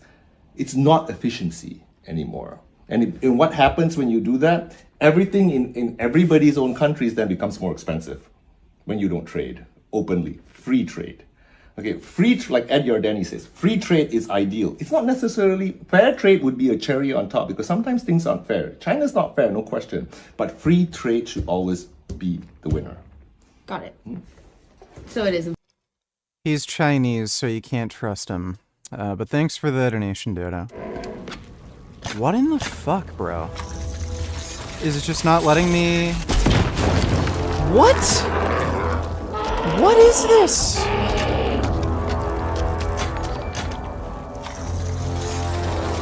Hey, just wanted to remind you that you're not black and there's no such thing as black people. The closest to it is dark brown, and to call a person black is racist because they aren't black, they're dark brown and you're misrepresenting them. Agreed? Yeah, that makes sense. Thanks for the donation, Jew. Bro, this game...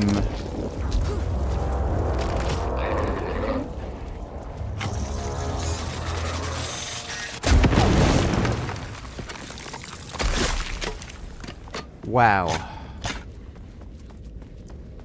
All I can say is just wow.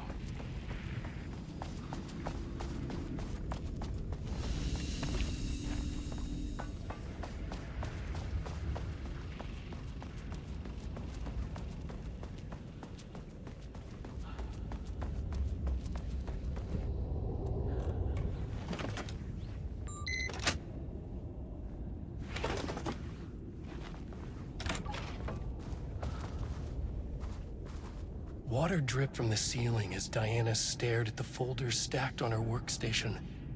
Each one was a branch of research. Drip. Some were thin, some thick. They represented years of her life, her work, dissecting the act of creation and examining the bloody pieces. Bringing in live subjects had been her idea. Drip. Bureau leadership denied their request. But after HQ went into lockdown, she took advantage of the chaos and got her artists. I know about Jinx Maze, she's Jules hot. had whined about the optics. Diana ignored him. Now in her office below the waterline of Cauldron Lake, she considered how to proceed. Jules was convinced the page they had found would come true. Yeah, I like Promised Dodo, he's disaster. funny. A situation out of control. Impossible. Diana was always in control. Drip. Drip. She needed answers.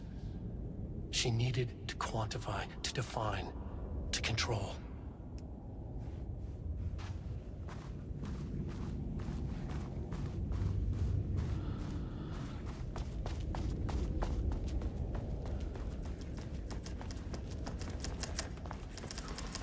I think the shit that's down here might just be fucking stupid.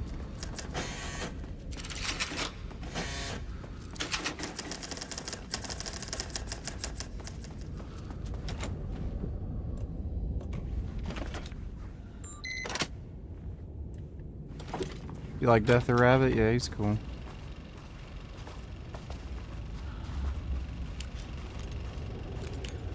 Jules' team has found new pages written by Wake. You must have gotten Rudolph Lane painting again. His bullshit pedestrian methodology cannot produce results before mine. I have to go faster, no matter the cost. We're still behind our projections. The more the machines can produce, the closer we can calibrate them to Wake's style. The proper calibration takes a lot of raw material and production is slow. No. We're changing directions. The hypothesis remains unchanged. Imitating Wake's writing style will allow us to generate art capable of linking with the threshold. Gum. Our live subject should match Wake's style much faster. People can be calibrated just like a machine. You simply have to push the right buttons.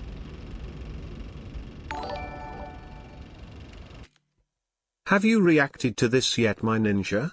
Let me see.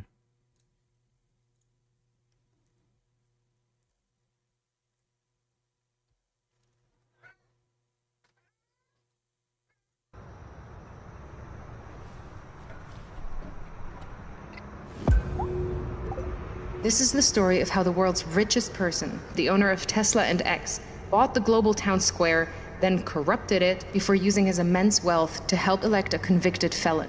April 14, 2022. Elon Musk makes an unsolicited offer to buy Twitter for $44 billion.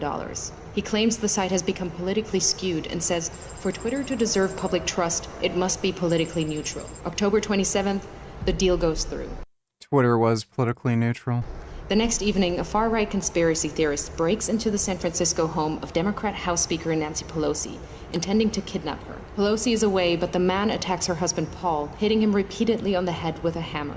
Paul Pelosi escapes with his life, but requires surgery for a fractured skull. Jesus. While most people take the chance to decry political violence, the new owner of Twitter, Elon Musk, posts a tweet sharing an entirely false claim that Paul Pelosi was in fact injured in a drunken fight with a male prostitute with whom he was involved. Musk includes a link to a false claim on a website that has a history of publishing conspiracy theories, including a story asserting that Hillary Clinton is dead and has been replaced by a body double. Musk's post is retweeted 24,000 times before he deletes it. November 18th, Musk's Twitter starts to unlock previously banned accounts. Misogynist far-right influencer Andrew Tate was permanently banned from Twitter in 2017 after urging women to, quote, bear some responsibility for rape. Now he's back. Tate posts, I've decided to fly to the failed state of California, walk into Twitter HQ, and tell @Elon Musk he's a legend. On my way. 2 months later, Tate will be arrested in Romania on suspicion of human trafficking, rape, and forming an organized crime group. December 8th. 3 members of Twitter's Trust and Safety Council resign. In their resignation letter, they cite research that found slurs against Black Americans and gay men jumped 195% and 58% respectively since Musk's takeover. 3 days later, the remaining members of Twitter's Trust and Safety Council are dismissed. Musk then tweets that, quote, my pronouns are prosecute Fauci, a reference to a conspiracy theory that the COVID crisis was exacerbated by America's top infectious disease doctor. December 16th, having claimed he's a free speech absolutist, Musk bans @ElonJet, a Twitter account that tracks the movements of his private jet using publicly available data. Musk also bans the accounts of a number of journalists who have written about @ElonJet. February 12, 2023. Ahead of the Super Bowl, both Musk and President Joe Biden tweet their support for the Philadelphia Eagles. Biden's tweet is seen 29 million times, Musk's just 9 million times. Incensed, Musk leaves the game early and calls an impromptu meeting of Twitter engineers at 2:36 a.m. Their job? To change the Twitter algorithm to artificially inflate the reach of Musk's tweets by a factor of 1,000, making him the preeminent presence on the site. July 23rd, Musk announces Twitter is now called X. August 25th, Donald Trump, once banned, returns to the platform by posting a picture of his mugshot from Fulton County Jail with the words, election interference, never surrender. Musk reposts the shot. 4 days later, X reverses Twitter's long-standing ban on paid political advertising. November 15th, in a post promoting the racist conspiracy theory that Jewish people are importing immigrants to America to fix elections for Democrats, one X user writes, Jewish communities have been pushing the exact kind of dialectical hatred against whites that they claim to want people to stop using against them. Musk replies saying, you have said the actual truth. In response, several advertisers, including Disney, Warner Brothers, and Comcast, pause their advertising on X. Musk then tells advertisers concerned by hate speech on the platform, go fuck yourself. Go fuck yourself. Is that clear? Over subsequent months, Musk will become obsessed with the false claim that Democrats are allowing immigrants into America to create more Democratic voters, in effect stealing the coming election, sharing the claim numerous times with his followers and pushing it to tens of millions more who choose not to follow him. A year later, it will be revealed that Musk, a South African immigrant, worked illegally in the US in the 1990s. November 25th, on X, Musk boosts the Pizzagate conspiracy theory, a long-debunked claim alleging high-profile Democrats ran a pedophile abuse ring from a Washington pizza restaurant. March 25th, 2024. Musk loses a lawsuit against the Center for Countering Digital Hate. He'd sued them after they flagged a rise in hate speech after Musk bought Twitter. In his ruling, a U.S. district judge calls Musk's case vapid and says this case is about punishing the defendants for their speech. May 2024, Musk creates a political action committee which he calls America PAC. Its objective is to mobilize 1 million Republican voters in swing states in an effort to hand the election to Trump. Musk commits to putting tens of millions of dollars of his own money into the Get Out the Vote push and clears his calendar every Friday morning for 30 to 60 minutes to meet with the team he's assembled to run the effort. July 14th, Musk calls Trump on behalf of J.D. Vance, urging Trump to select Vance as his running mate.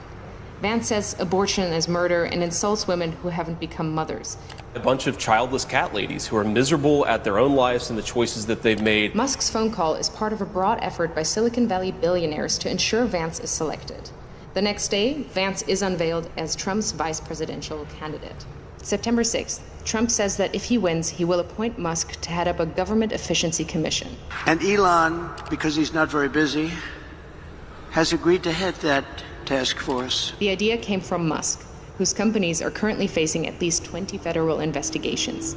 If he gets the role, it would give the world's richest man the power to regulate the regulators who hold sway over his companies. Last year alone, his companies were promised $3 billion across nearly 100 different contracts with 17 federal agencies. September 9th, Musk spreads a conspiracy theory that immigrants in Ohio are eating people's pets.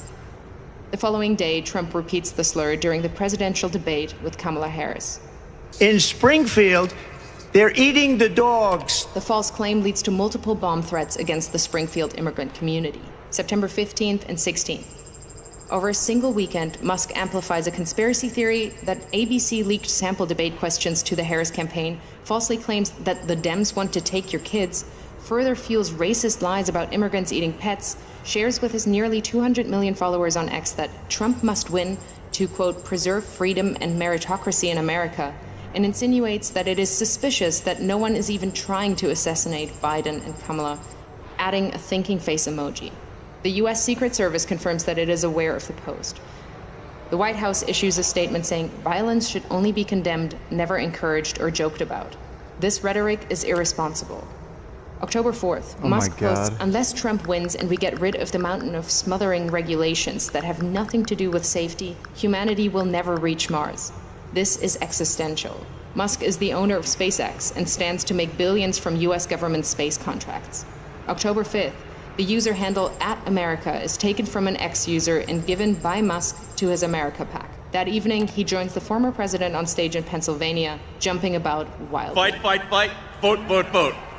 By now, he's moved with his senior team to a war room in a hotel in Pennsylvania to focus full-time on the Trump campaign. He speaks to Trump multiple times a week, is doing a series of pro-Trump town halls across the state, and has recruited lieutenants from his companies to join him. October 15th, legal filings from Musk's Political Action Committee show he has personally donated at least $75 million to the effort to re-elect Trump.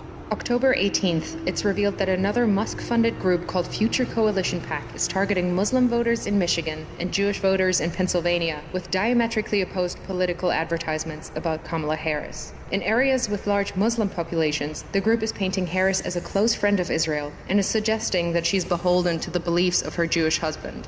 But in areas with large Jewish populations, the ads say Harris panders to Palestine. Simultaneously, Musk is offering $100 to any Pennsylvania voter who signs his online petition as part of an effort to build a list of likely Trump voters. He also starts giving away $1 million a day to a randomly chosen voter who signed the petition. October 19th, it's revealed that the Building America's Future PAC, another Musk-funded campaign group, is impersonating the Harris campaign by setting up a fake website containing fake policy positions, then sending out text messages driving voters to the fake site. October 24th, it's revealed that Musk gave his America PAC a further $44 million in the first 16 days of October. October 25th, the Wall Street Journal reports that Musk has been in regular contact with Russian President Vladimir Putin since 2022. October 27th, Musk speaks at the now infamous Trump rally at Madison Square Garden, a gathering characterized by racism, misogyny, and threats of violence. USA! USA! Musk has posted more than 3,000 times on X in the last month, including dozens of unfounded claims about the election which have been viewed hundreds of millions of times. Apart from Trump himself, Musk is now the single biggest spreader of election disinformation.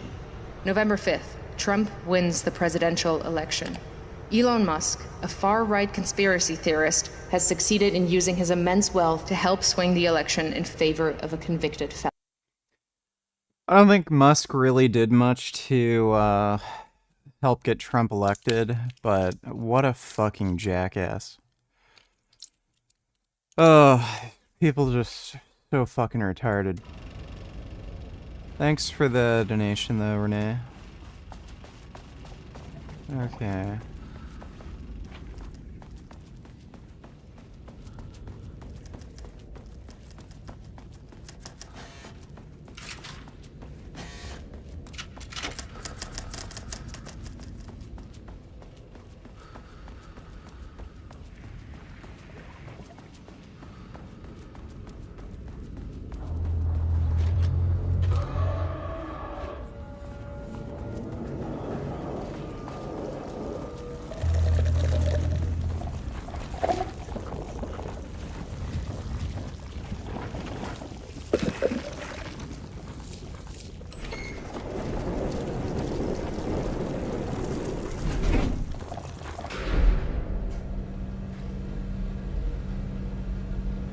Lickman says 310N was pivotal? What's that?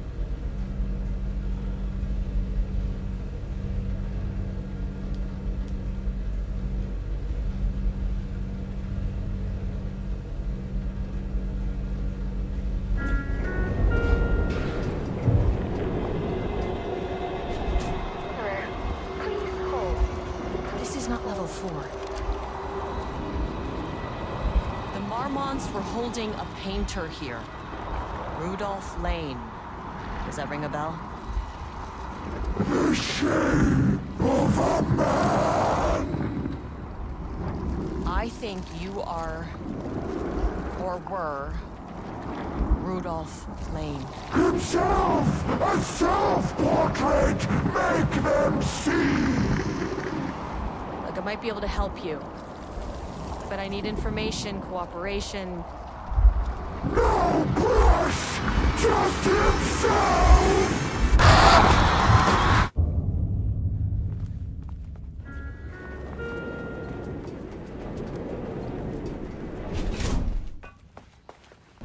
Yeah, Zuckerberg wanted to fight Musk, and then Musk got too scared, so he chickened out.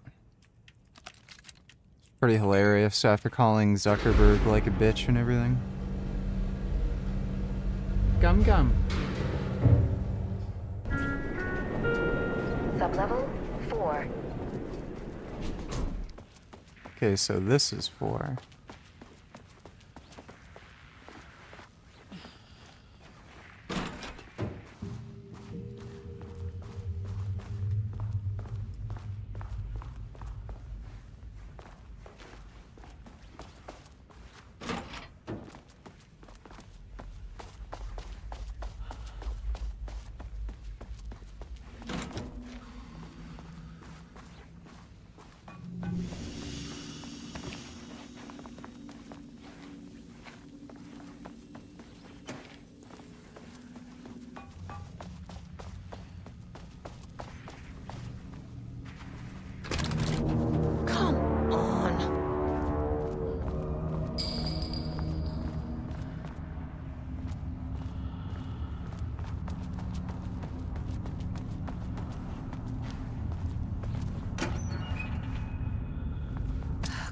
Blackrock powder. Need to keep an eye out for more of these.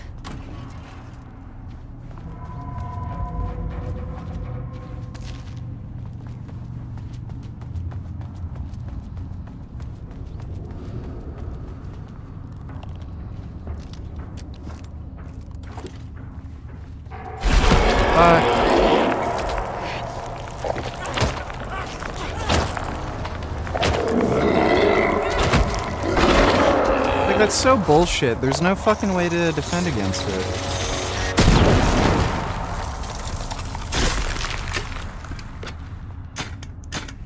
That's just cheap.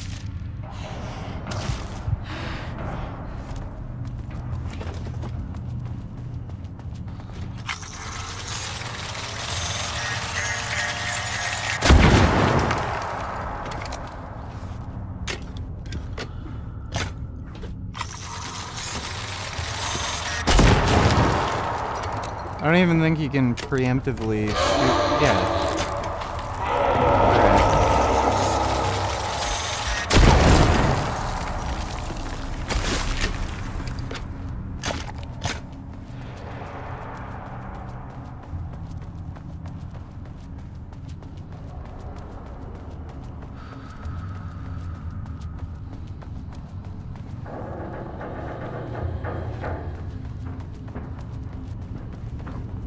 Oh, wonderful.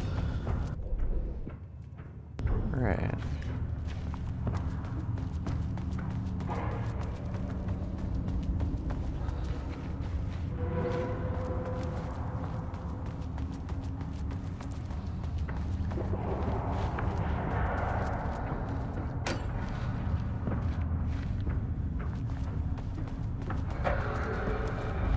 Diana sat in her office. A weak desk light kept the darkness around her at bay. The silence of the archive suited her. She scowled at a series of graphs when the room turned red. You think carnivore dieters are right-wing? Yeah, generally. Breach detected. Then the walls of the archives rumbled. A tremor in the bones of the facility. One by one, the red lights went dark as a wave of nothing poured in from all sides. Diana stood, but there was nowhere to run. The sheer depth of the darkness terrified her. She realized they had done this. Her and Jules. Their ambition. Their hatred. Her desk lamp flickered. In the brief moment before it all went dark, she thought of Jules' smile.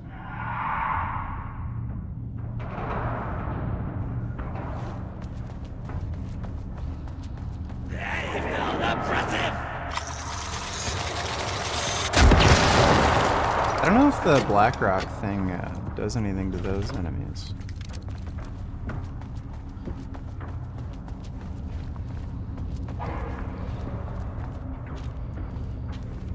Hey, Gum Gum. That's a good Gum Gum.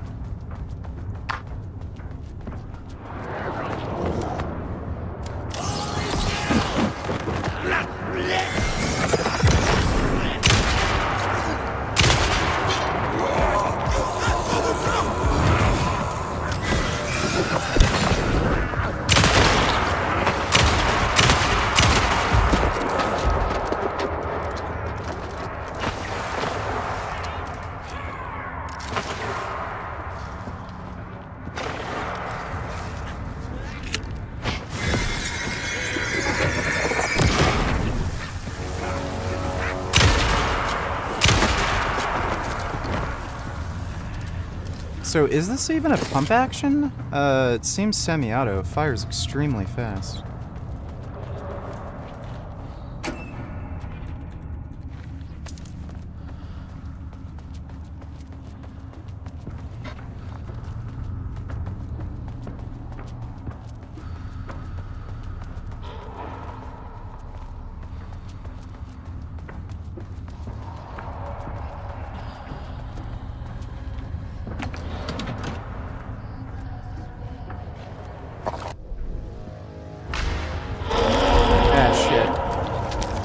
Oh my god, fucking asshole.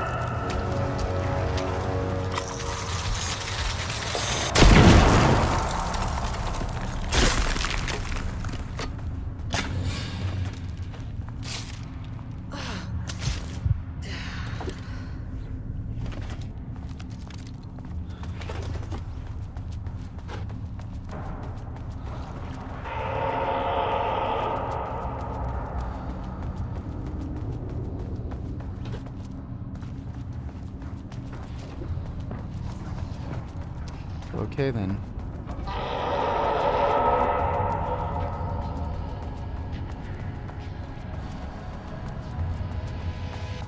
Gaslight. Something isn't right. It might be best to feel the test. Deep breaths. 6 deep breaths. Forget all the rest. Roll back. Feels like my heart already stopped. Too much stress. Bones to reset. Deep breaths. 6 deep breaths. Forget all the rest. I gotta let go.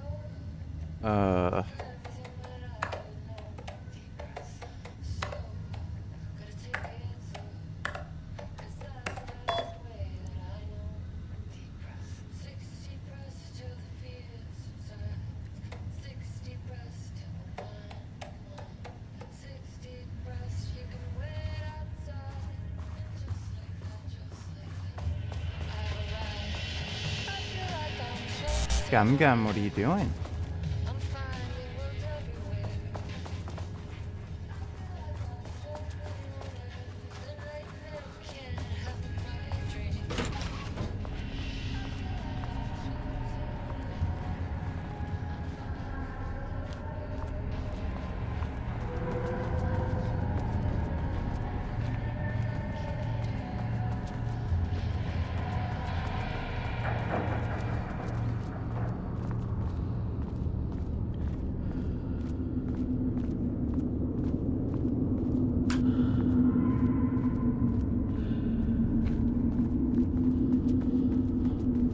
Okay, I guess I'm not supposed to go there.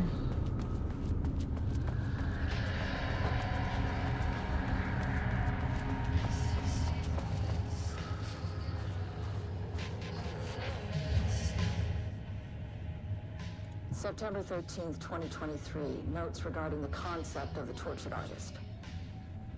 A romanticized image of the sensitive artistic temperament, yes. But there may be truth in the cliche. It's no secret Rudolph Lane has been unhappy here for years. Hey, Gummy. But the aggregate data shows his art's viability score trending upward over time. If Jules hadn't neglected to hold regular psychological exams, then we could have quantified the subject's emotional state, creating a sort of distress rating to compare against the art's score. I'll make this a sub-goal of my study of Edward Booker. Once we set the variables and establish a control reading of his art and mental state, then we can begin inducing negative emotion. Limited food and water, perhaps. An increasingly tight living space. This is how Jules lost his subject, though. Need to be careful not to leave any sharp objects in Booker's cell.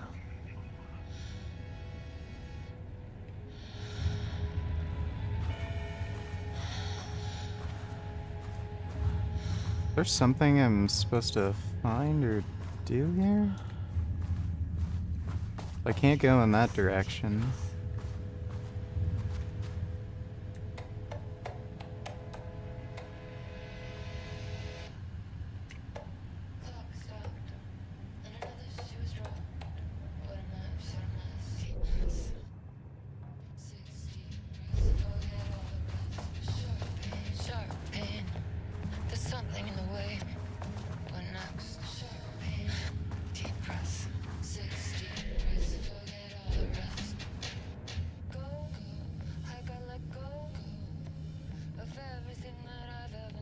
It's not letting me fucking scroll.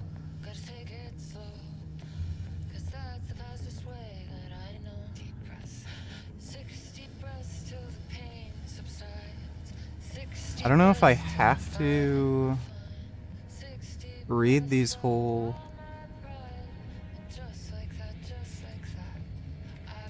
It's literally not letting me read the whole fucking thing.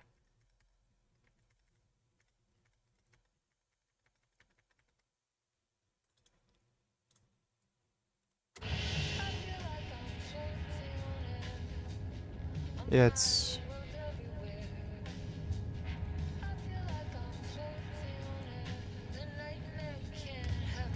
I have no idea.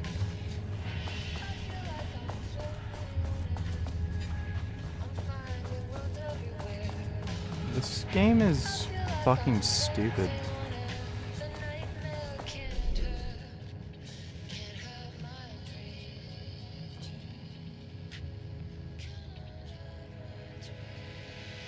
I've already played Dead Space.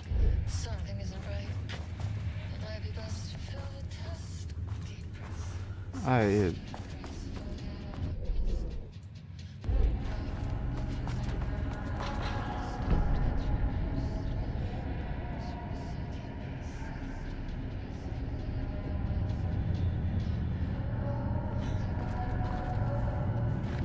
don't think I can go in either direction because it's got that weird shadow thing.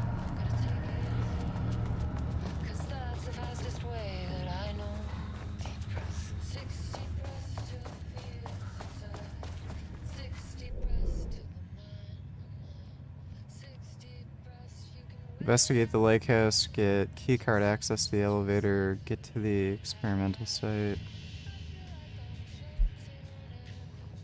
Like, what the fuck does it want me to do?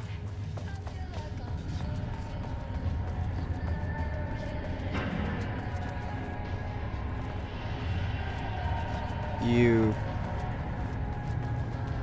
can't go anywhere here.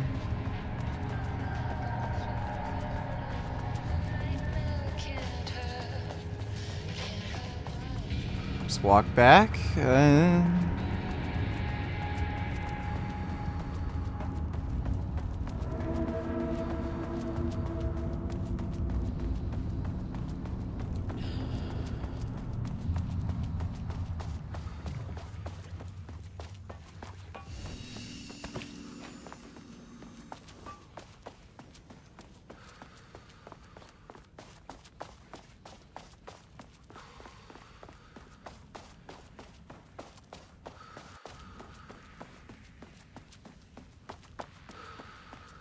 Gotta find that elevator. And of course.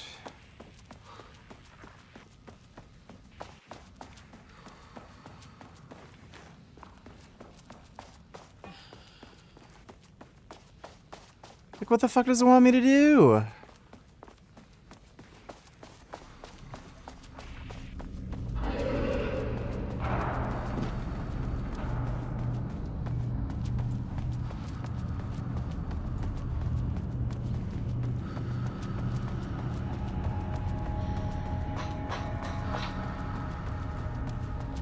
Dude, this game is actually fucking dumb.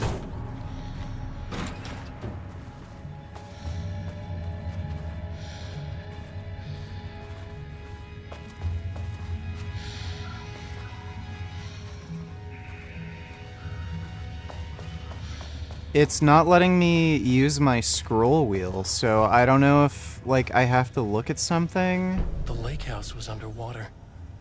The Marmont's ambitions had finally been realized. Jules had dangled the painting like a lure and hooked an ocean.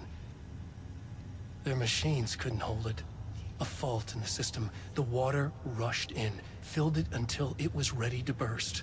All their successes and failures had led them here. The work had made them into monsters. But the lake house was still theirs. It always would be. They could feel an outsider trespassing in their labs. I know you're here, they called out to the dark. They hunted floor by floor. They wouldn't let the intruders stop their progress. This was their home, their beloved tomb beneath the waves.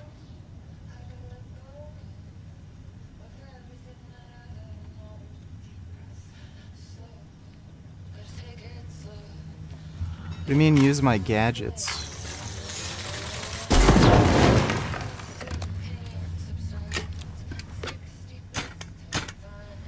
This is fucking insane.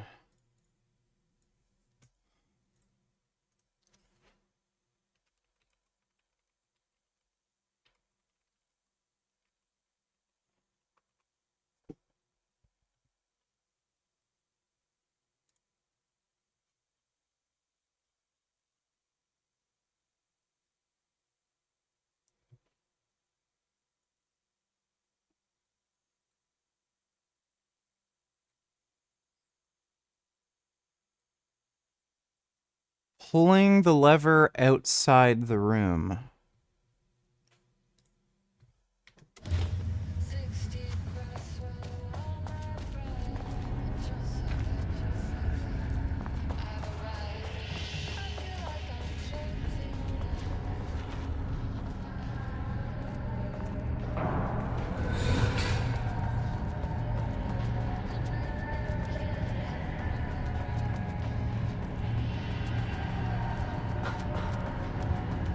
Oh.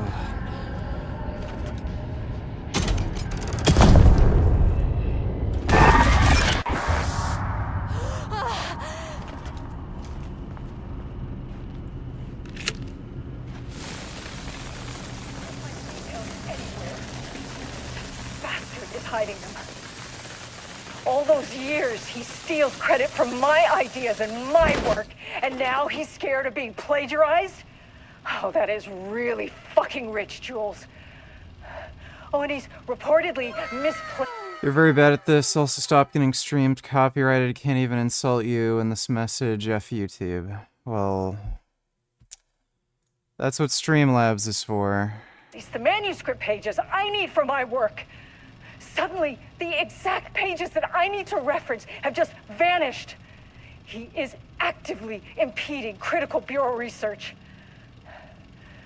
I mean, if he can do that, then what is stopping me from going down to that lab?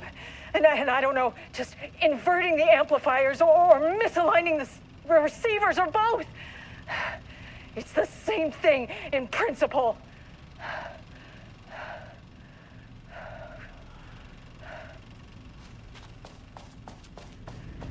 He booked the lab. Well, there's the elevator. Buck sakes.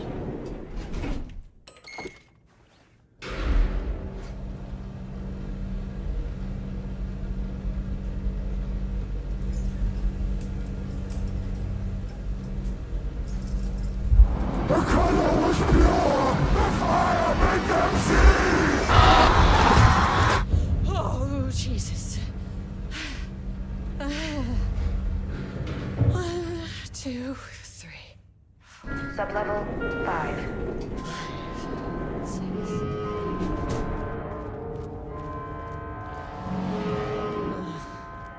No.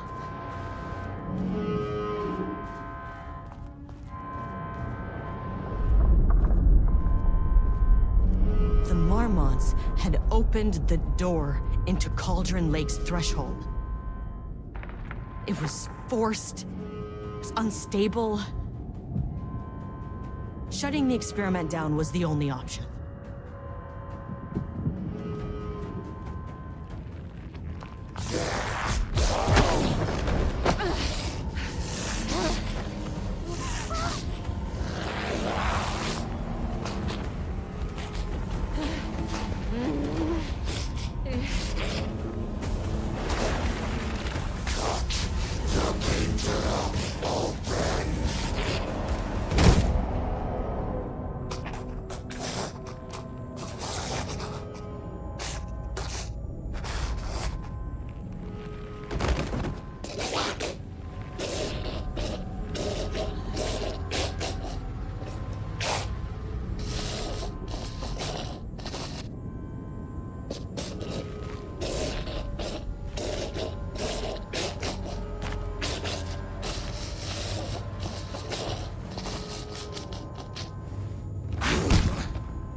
Typical fucking Mormons.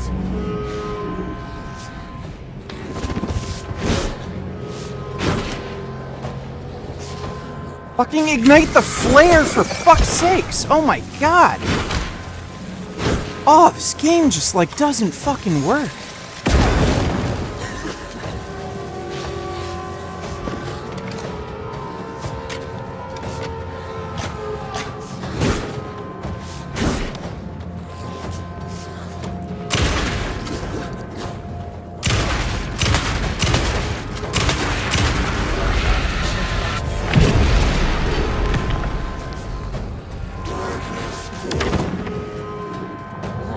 We should go.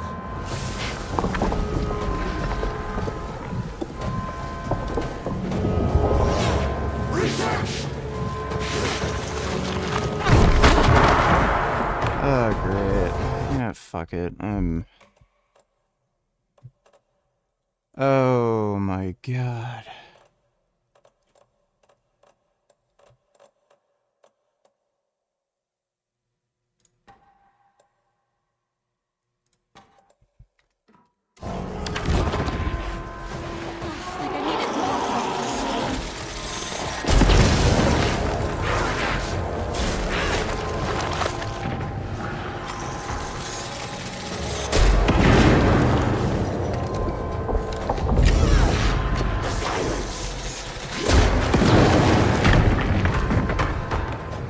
I think you'd be good at this. Let me see, Renee.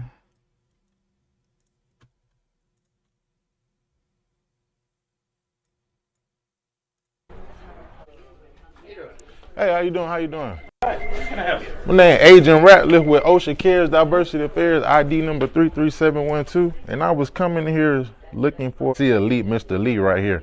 Okay, I'm coming out here to go over some complaints. So you have a office? You want to go over these complaints? No, I'm not the one to talk to. I don't have any idea what this is about. Your name on this list. It say right here, y'all need to humble yourself because y'all don't know shit. Y'all be talking about people behind their back. Anson and the receptionist is fucking and getting high at work. It say y'all racist as fuck. Y'all ain't shit and everybody wish Nick was still here. Now who is Nick? It What are said you talking about? these are complaints that were filed on behalf of the company. What address do you have? 2217 Rock Chapel Road. That's us. Give me more information about you. And what is she doing? This is recorded. You first of all, you need to calm your attitude down, man. Yeah, I don't like the attitude. You come out here loud. I don't like your attitude. And when I came in, nobody greeted me. There's the door, buddy. Nah, you get your ass up out of here. All y'all. Come in here cussing, calling us racist? Y'all is racist because nobody greeted me when I came in this motherfucker. For a company. I am the cop. We don't give a fuck about y'all calling no cops. Get your black ass out of here. See? Racist. Told you, get him. You heard what he said? Get him. He said, get your black ass out of here. What are we talking about here? We got it on camera. He just said, get your black ass out of here. To another, you don't speak to negative. You can talk to him. You can talk to me. Okay, what's your name, sir? My name is John. John. My name is Agent Ratliff with Ocean Cares Diversity Affairs, and we was coming in here to go over some complaints about Mr. Lee, fat lady right here. Yeah, No, that's you need to Get go. the fuck out! Get the fuck out! Get the out! And your ass is getting fired. You don't act like that while you're on the fucking clock. Hey, she's my employee. It don't matter. I'll shut all this shit down. He just said, get your black ass out of here, and it's on camera. And that's a fucking lawsuit. He did not say that. Yes, he did. We got it on camera, motherfucker.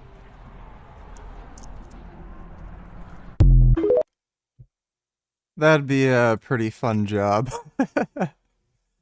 Thanks for the donation, Renee. Okay. Let's just slowly reload the shotgun. This is just pain. Why? This is a good idea.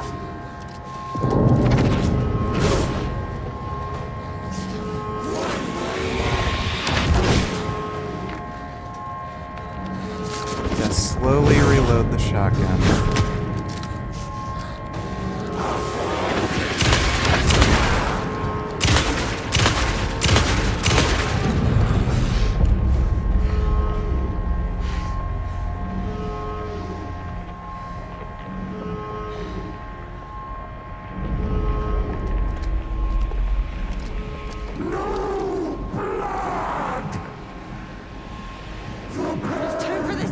To shut down this threshold before it fractures.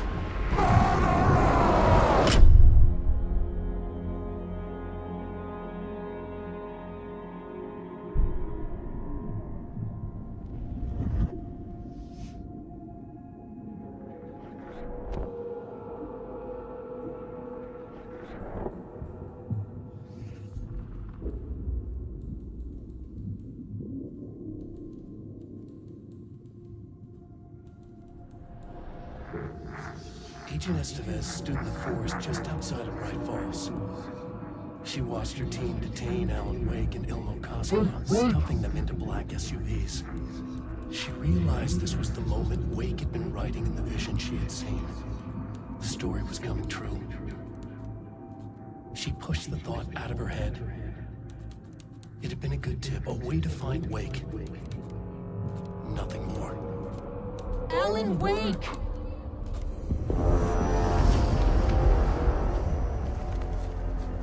After the threshold event collapsed, I was back at Cauldron Lake. But for a moment, I was somewhere else.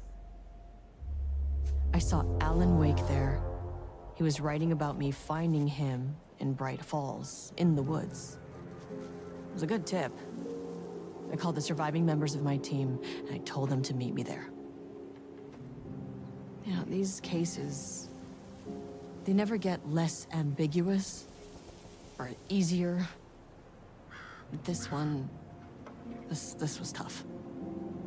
Because protocol says entities like the Taken are monsters, threats.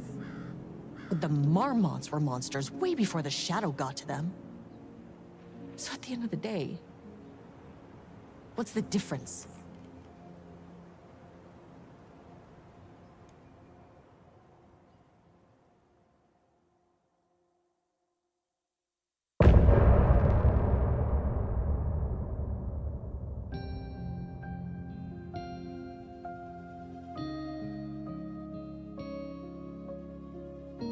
Deep press, deep press.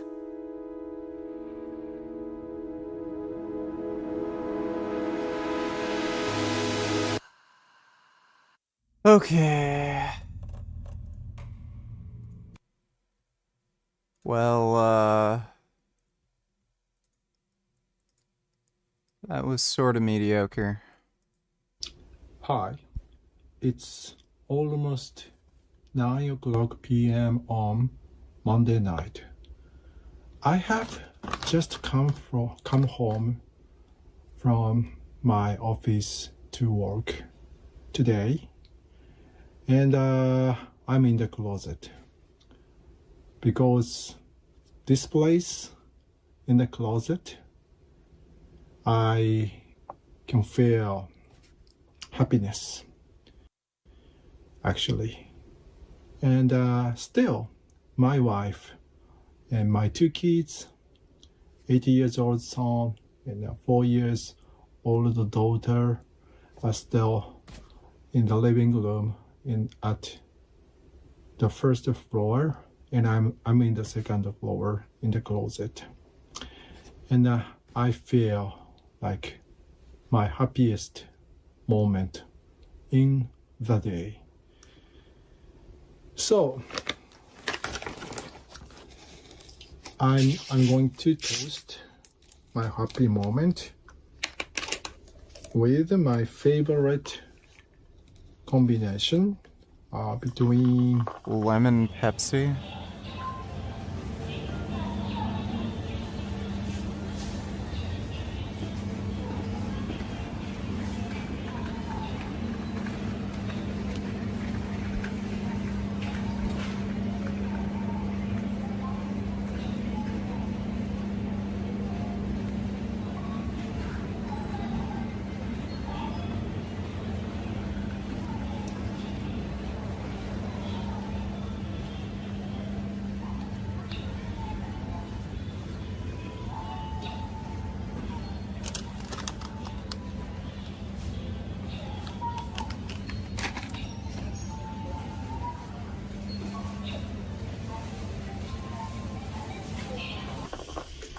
Pepsi and Doritos, always my favorite. I bought this one at like $1.5. This is my happiest moment in the day, because I don't know if you can imagine that my family hierarchy, so I'm in the bottom.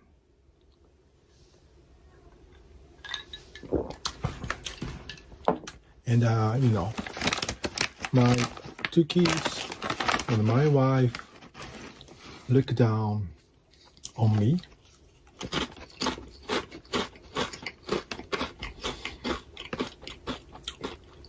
So I'm really comfortable if I stay alone. So this guy sounds like a whiny loser. Go to bed at 9 o'clock. So they are going to go upstairs very soon. Until then, rate my brother. Let me see.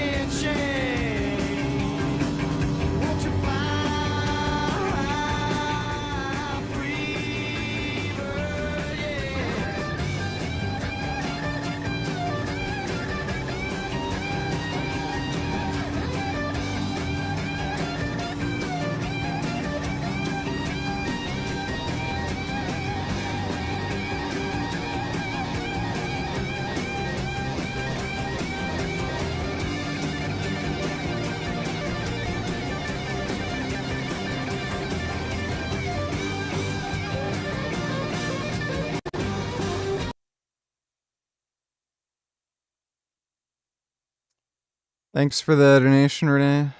I'm going to enjoy my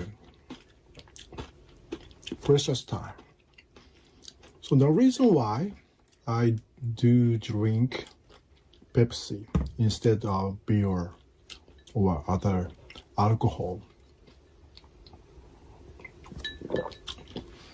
I have a little problem with my blood pressure. I have alcohol, and I believe since then I have been very healthy. So, who will become the prime minister?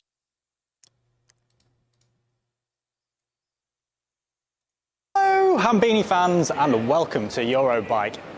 Hello, Hambini fans, which is an area which most people are not allowed to go to, so be so excited. Now, most people will go around here to make business deals, but really, I've just come in here to get some Far Eastern clunch. This is a typical aisle at Eurobike, especially hall number 9. There's a load of brands that you've never heard of, but they make anything and everything for anybody. First up, Magic Shine. Now, normally Rebecca is on the stand, but I can't see her, so we'll come back. So behind me, we've got Kinlin. It's a brand you may not be familiar with, but they were a major supplier to Hunt. Right, there are hub manufacturers everywhere, and this lady over here has kindly let me film because I thought it'd be polite to ask. So let's have a look. So this one instantly took my eye because we've got carbon fibre in there. So there's alley round here, carbon fibre in here, and that's a fairly smooth ratchet in there. And then the matching one in here, this weighs only 88 grams, which is quite lightweight. And again, got carbon round here. And then if you're a dentist, you probably like this kind of thing, which is sort of anodized. God, that does look flash. And this one here. Right then, boys and girls, we are at the Aviav stand, and all these guys over here are sweating buckets because, well, a load of people went past and said, are you getting reamed? But anyway, let's carry on. Ryan, let's turn this camera around. Hi, everybody. Just a minute. We are Aviav. We are a manufacturer from South Korea. Hambini had the original version of our Aldo rims, and as he said, he has completely trashed them, but has had no problem structurally. So this is a new version of our Aldo, the Aldo 2, and we have upgraded everything. Fact or cap?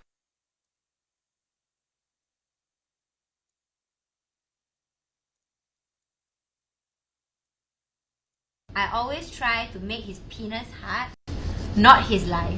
Yeah, correct. Yeah. It's very valid. Yes, Yeah. make his dick hard, not his life, so he will make your pussy wet, not your eyes. Thanks for the donation, Renee. We have dropped some weight, about 10% from the original weight. This wheel set is just under 1,300 grams. We have new hidden nipples, new spokes, a new hub, and we also have a new layup on the wheel with our patented aerodynamic design. We thought of the paint job. So this is not a paint job. This is called jage. It is a traditional Korean art form that dates back to, I think, 700 AD. It is actually mother of pearl that a master artisan hand lays, each tiny piece hand lays, and then covers with a coating. And so this is a special Dude, those wheels look gay as fuck. version. You can buy this version. It adds about maybe 200 grams to the final weight, so not incredibly lightweight, but it's a rolling piece of art. So it's a showcase of... So that's a good choice. Right, I am over here at Wheel Lab with... Nice to meet you. I'm So-san Chun, also a YouTuber. So, So-san Chun is from South Korea, and he's brought his wheel brand, handlebar brand, and his bike. So let's have a look at his bike. So, So-san is UCI registered. Are you UCI registered? Yeah. So he's almost as fast as me. In fact, he commented on how well built I was as I came up to the stand. Anyway, do you want to talk through your bikes? It's a Cervelo S5, and you've got, what wheels have you got on it? Top. Wheel. TAAP. This one. TAAP top wheel. Oh, okay. And your brand is Wheel Lab? Yeah. Yeah, okay. So we've got that. We've got Dura Ace Rear Mech. Speed Play pedals. They don't feel like ceramic bearings. Some Seabray chain rings. So the most interesting feature on this bike are the handlebars. So Sosan, do you want to talk through the handlebars? Yeah. If you look here, they go right in.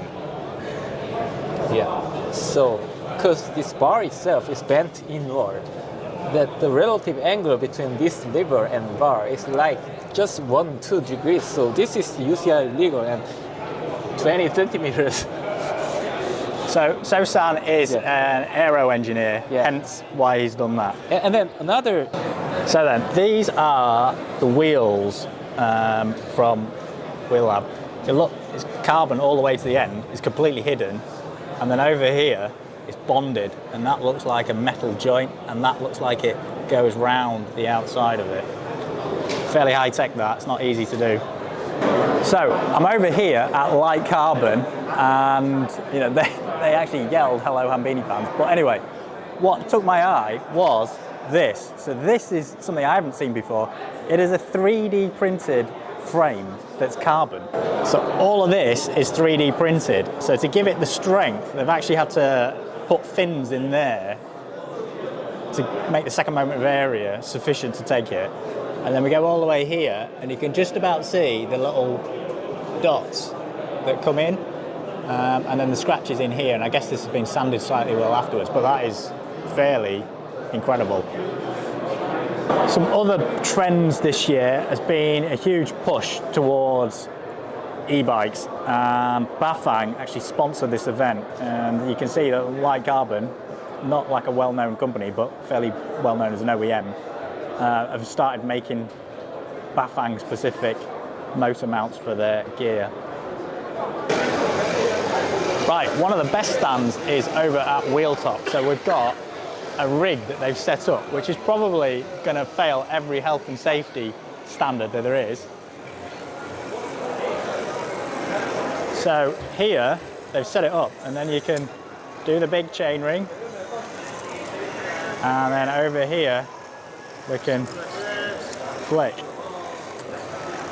Now it is set up slightly counterintuitively, because if you're used to Shimano, that one takes you down the rack and that one takes you up the rack. So what you can see behind me is something that happens quite frequently in here. So we've got East meets West. Chinese manufacturing on one side and then Western marketing on the other, and that is what is going on over there. So over here at XKD, so we've got a few things. Ray's left his business cards here, and then these Seabray cranks and the bike pump. Now this is very similar to the, I guess, the Cycle Plus ones, but I think it's got a higher capacity. This obviously took my eye because we've got carbon fiber chain rings, and this is the crank. So it's a Shimano dub axle, so it's a 29mm, sorry, it's a SRAM dub axle, it's 29mm. If you like, maybe have a part. And then these look like brand new pedals, and they've got blade system, just like the Look system. Yeah, this looks fairly well made. I don't know what the weight of them is. I guess bringing in power meters to the masses, I think the retail on this is going to be $300 or $400. Someone. Well, we've met up with the person I read, which is Roman. Okay. Here it's just wall-to-wall e-bikes. Everything is e-bikes, e-scooters. They are literally everywhere. So in high drama, Shimano wouldn't let me use one of their rental bikes. I'm not quite sure why. It might be something to do with a lawsuit about cranks. Well, at least I didn't break my leg on one of their cranks falling apart. This is hull 9.2. Now last year this was completely full, but this year you can see there's a load of empty stands around. Real cornbread. If you ask people around the United States today, you will get so many different answers. Cornbread has to be sweet, or it has to be made out of white cornmeal or yellow cornmeal. Maybe it can't have sugar in it, or it has to be a particular shape. But my question is, what is the real cornbread from 250 years ago or 300 years ago? Now, I know you're already jumping into the comment section telling us what your cornbread is. And for me, I grew up in northern Indiana, so cornbread is yellow, and for me How in the fuck do you not like cornbread? Are you insane? personally, it came out of a little blue box. Cornbread is a dish of the Americas. Depending on how you look at it, cornbread has been Dude, I made fucking for love literally cornbread. thousands of years by the Native Americans. But what about when European settlers come to the New World? They had their own idea of exactly what bread is. Now that can be a diverse answer, but most people think of bread as wheaten bread. It's a large, fluffy loaf, and they come to the Americas and they don't have wheat. It doesn't grow well here, at least right off the bat, and so they have to work with Native American corn. Native American corn does not easily turn into something like wheaten bread. It is just not made of the right kind of stuff. The lack of gluten within the corn really doesn't allow the yeast anything to work upon, so you don't get these wonderful, nice air pockets inside of your bread. Now, interestingly, even within Great Britain, there were regions and cultures that had different main grains that grew there. So barley in some place, oats in another area, or rye. Now, these grains don't make very good bread either. And the people that grew those grains in those particular regions wanted bread, and they had to make a bread substitute with those. And they usually had to make do with oat cakes or barley cakes, something that most people wouldn't consider as bread. But those people that lived in those regions, they actually liked those types of bread better than wheaten bread generally, unless they wanted to look like they were upper class or middle class people that could afford the more expensive wheat bread. Exactly the same thing happens in North America. Corn doesn't make regular bread, and so people end up making Johnny cakes or maybe hoe cakes. These are just little flat cakes, which we wouldn't call bread at all. Very flat, kind of grainy, and with a very distinct taste. Now, most people still wanted real bread. How did they make real bread with corn? Now, there certainly is a distinction between cornbread and bread made with corn. These Europeans are looking for bread, the kind of normal bread they're used to, and so they're going to be making a bread made with some corn. But generally it's made with a combination of other grains, usually wheat or possibly rye, sometimes all three.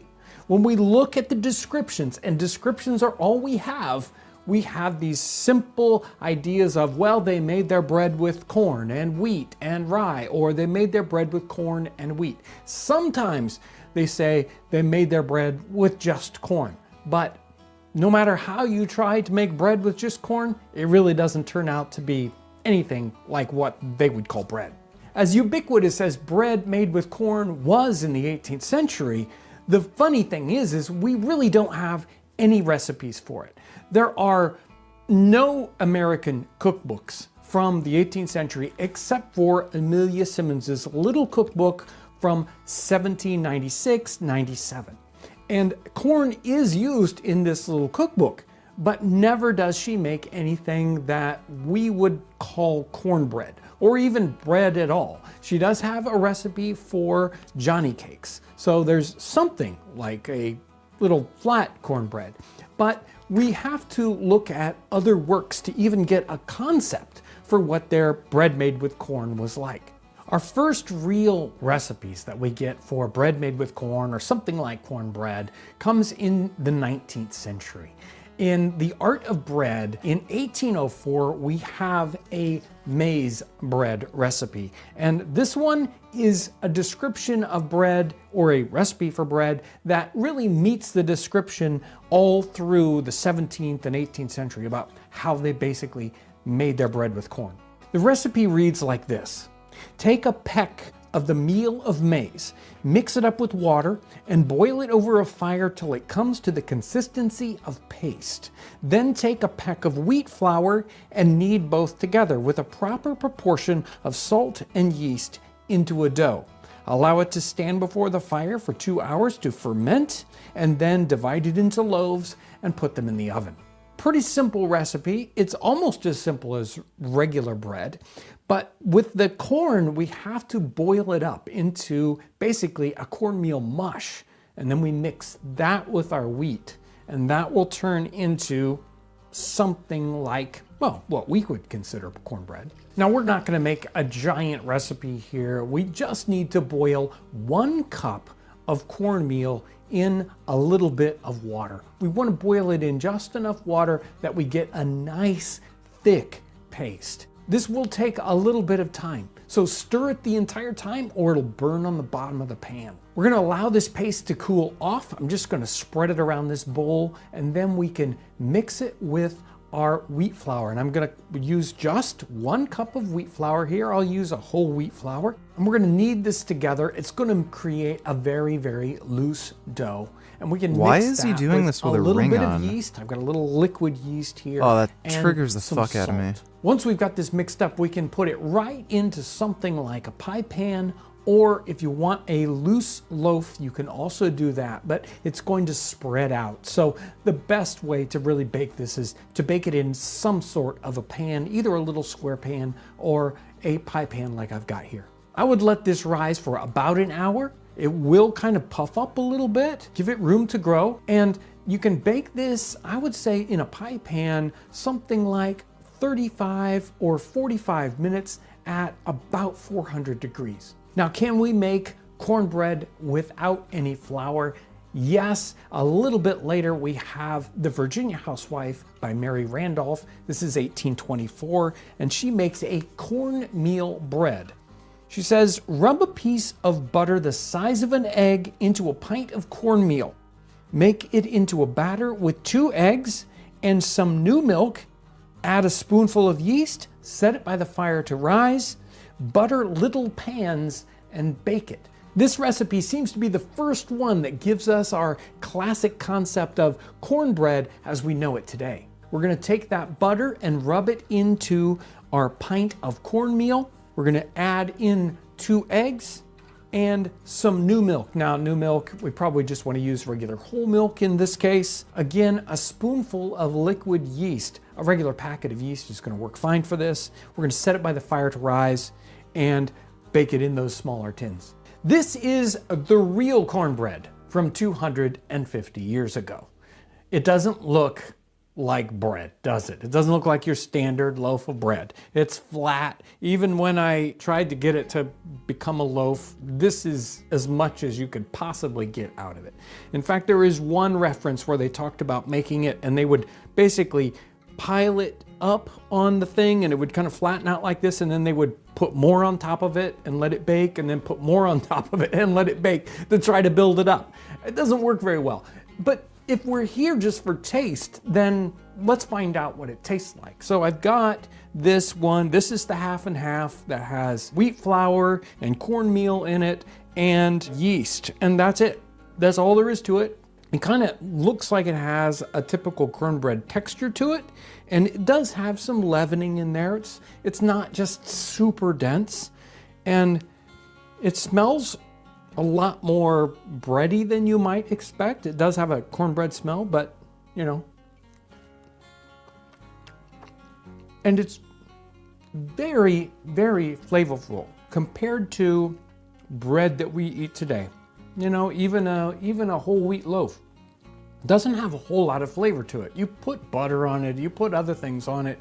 Bread by itself, other than the crust, doesn't have a lot of flavor. This is like crust all the way through, flavor-wise. You don't really end up with a true crust on it like you would a crusty bread. So this is the typical cornbread from 300 years ago. Now, if we go to the later cornbread, this is probably closer to what we would consider a cornbread, the Virginia Housewife. It doesn't have as bready a texture. This holds together as almost a bread. This is a lot more crumbly. I think it's a lot more like what we would consider some kinds of cornbread today. A little grittier, you know. Compared to so many cornbreads that you might have today, whether it's made from scratch or it's made out of a box, the trouble to go to make this one is definitely worth it. I want to eat cornbread.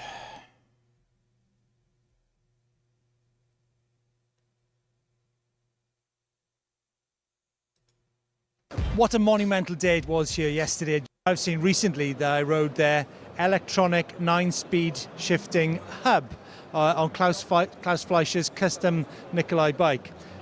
I would say this is the fastest shifting gear system I've ever used on any mountain bike in my life.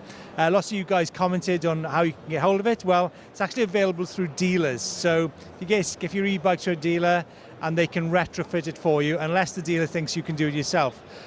One thing I didn't mention when I shot the video with Klaus was you can actually get this with a chain setup as well. So it just comes with a tensioner, which isn't a 3x3 component. It's a different component, which they're going to be launching this year. So the fact that you can run belt plus chain is really cool.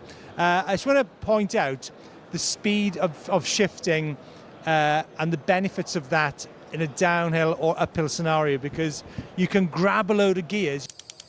You can go from, say, 9th gear to 3rd gear in 1 second or maybe less, and you're good to go again. So if you're faced against a really technical climb and you need a break and you need to go again and you don't want to kind of get off the bike and spin the gears around, this system enables you to do that. So I'm just going to demonstrate that now. Okay, so I got the bike into 9th gear, spin it up, 50 kilometers an hour, slam on the brakes, here we go, into 9th, and then you hear the motor shifting into 3rd gear. Thomas Light Rider, Shimano EP801, absolutely weightless. Everybody's talking about the weight of e-mountain bikes. I don't think it is as important as many people point out. What is important is that if you've got a bike which is, say, 160, 170 mil travel, such as the Spheric from Quebec City, runs the Maxon drive on there, which is 40 Newton meters, then the system needs to have the right parts on it. So heavy duty tires, good forks, which are, you know, suitable for 160 mil travel riding. This bike comes in 3 different configurations. We've got a trail version, which is redefining lightweight, 16.7 kilos. This bike is 18.3 kilos. So I think definitely one of the lightest bikes of that travel in its class. The key thing to understand about the Maxon system is that it's efficient, and having an efficient motor which is as frictionless as possible is going to mean in turn that you can run a lower capacity battery. So you get a 360 watt hour battery in this bike. Like I said, Spheric, Quebec City, motor from Switzerland. Very nice looking bike. The new Orbea Rise was launched a few months ago in carbon, EP801 Shimano motor on there. Great thing about this bike is you can run it in a low power mode or a full power 85 Newton meters. However, this is the new Rise Hydro, which is the aluminium version. I mean, it looks absolutely stunning. This time it comes in Shimano EP6 or EP801. Again, 840 or 630 watt hour batteries. What you have here is a 150 mil travel, 29-inch wheel bike, which has been on the podium at E-Enduro World Cup races with Damien Oton. Weighs 20 kilos, just under 20 kilos, and this bike, just over 5,000 euros. Absolute banger. EDAG from Germany, and this is probably one for e-mountain bike or mountain bike product managers worldwide. 2 months to develop and produce a prototype bike such as this. The thing about prototyping with lots of mountain bike brands is it's kind of guesswork, but the cool thing about this is the ability, you know, to fine-tune geometry, to fine-tune the flex and stiffness balance of a mountain bike. It's actually a 2-piece design, full CNC, but like that 2 months is like such a short turnaround to get a bike dialed in. Just a few numbers on this bike. It's pretty progressive, 62-degree head-tube angle, 79 to 80 degree seat-tube angle on there, and a bottom bracket of minus 32 drop. And check out this this down tube here. There's the possibility of having maybe a 500 watt hour battery, or should you choose, stick a 1000 watt hour battery in there. So go and check out EDAG, super big company, 8,000 people worldwide, but the two-wheel division, remember they do motorcycles as well, is based in Germany. I need a Coke, 2 Cokes, some water, some cheese, some crisps, chocolate, and I sit down. We can get super techy about mountain bike tyres, or we can just simply say that e-mountain bike tyres need to be big, thick and soft to enable you to tackle technical climbs with low pressures. This is Goodyear's new Wrangler. The Wrangler comes in electric drive or enduro version. 2.3 or 2.6. The weight of the front, 1,200 grams. Weight of the rear is 1,450. So a good solid tyre. I want to show you the tread patterns. I've never heard this before. The front comes in a 3-2-2-3 configuration, and the rear 3-2-3 configuration in terms of the tread patterns there. So good volume, solid tyre, by all accounts, from what I've heard from people in the industry, a really good e-bike tyre. Beautiful M1 bikes from south of Munich, 29, 27.5, 170, 160, 20 kilos. My brain is working overtime at the moment because something doesn't quite add up here. This is the M1 EN version. It's got SX motor on the display, on the description, but this Bosch is a CX motor and it's got funny casing going on. There's something going on here. I don't quite know what. Have a look at this casing. Have a look at this motor. Now there's something else which tells me there's something going on. This is a Bosch 400 battery, but it looks to me there's room in there for a bigger 630, 700 watt hour battery. Something going on. 580 watt hour battery. The highest energy density battery on the market. So she says. That's Anna from TQ. The fair dues, folks. 580 watt hours. Look at the size of that. Apparently, so rumour has it, there is going to be a bike, a mid-travel bike with a HPR 50 motor in it and the 580 watt hour battery coming onto the market at the end of this month. And I guess the great news for you riders is that the TQ motor with 50 newton meters, low friction, is going to give you, with the 580 watt hour battery, a huge amount of range. It says here we're looking at 35 kilometers and over 2,000 meters of ascent for a 74 kilo rider. Oh, 53 years old. Of course, there is another way. Many of you talk about the fact that we feature 5-figure bikes on the channel all too often. We're now in Hall 9 of Eurobike. This is a company called Taishan from near Beijing. This is their model, the Pardus Cyclone, 160mm travel, 29-inch wheels. Shimano EP801, some nice Shimano componentry on here, 630 watt hour battery, and a bike like this you can get for around about $5,000 US.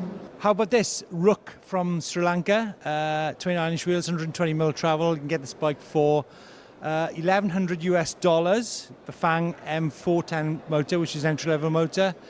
I mean, guys, full suspension bike for $1,000 US. I mean, no-brainer, right? That's pretty good. Overfly, fatty bike, full suspension, Juggernaut tyres. Reality check, folks. Mantra from Chennai in India. 2 kids' bikes here, 360 watt hour battery, hub drive. As Prakash says, fully loaded bike. You've got disc brakes. You've got a top tube display in here. So as Prakash says, there's a 24-inch and a 20-inch version. So the 20-inch version is $580. I mean, nothing more needs to be said, right? Dude, that's crazy. Great bikes, great spec on them for proper money. Really nice hardtail from Serbia, a brand called Capriolo. Got a full suspension fork up front, 29-inch wheels, a great range of sizes, SLX gears, we've got disc brakes, and an Ollie motor, really cool Ollie motor from Italy on this bike. So, like I said, folks, €2,500. So 2 cool features. For $500, you get anti-theft. But imagine if you want to go from your home to your office and you decide to burn 200 calories, the bike makes sure you burn 200 calories. And it's so customized that your 200 calories and my 200 calories will be different efforts, and it makes sure that your efforts are. So we have a temperature sensor from the wheels. We have a tire pressure sensor as well. We have.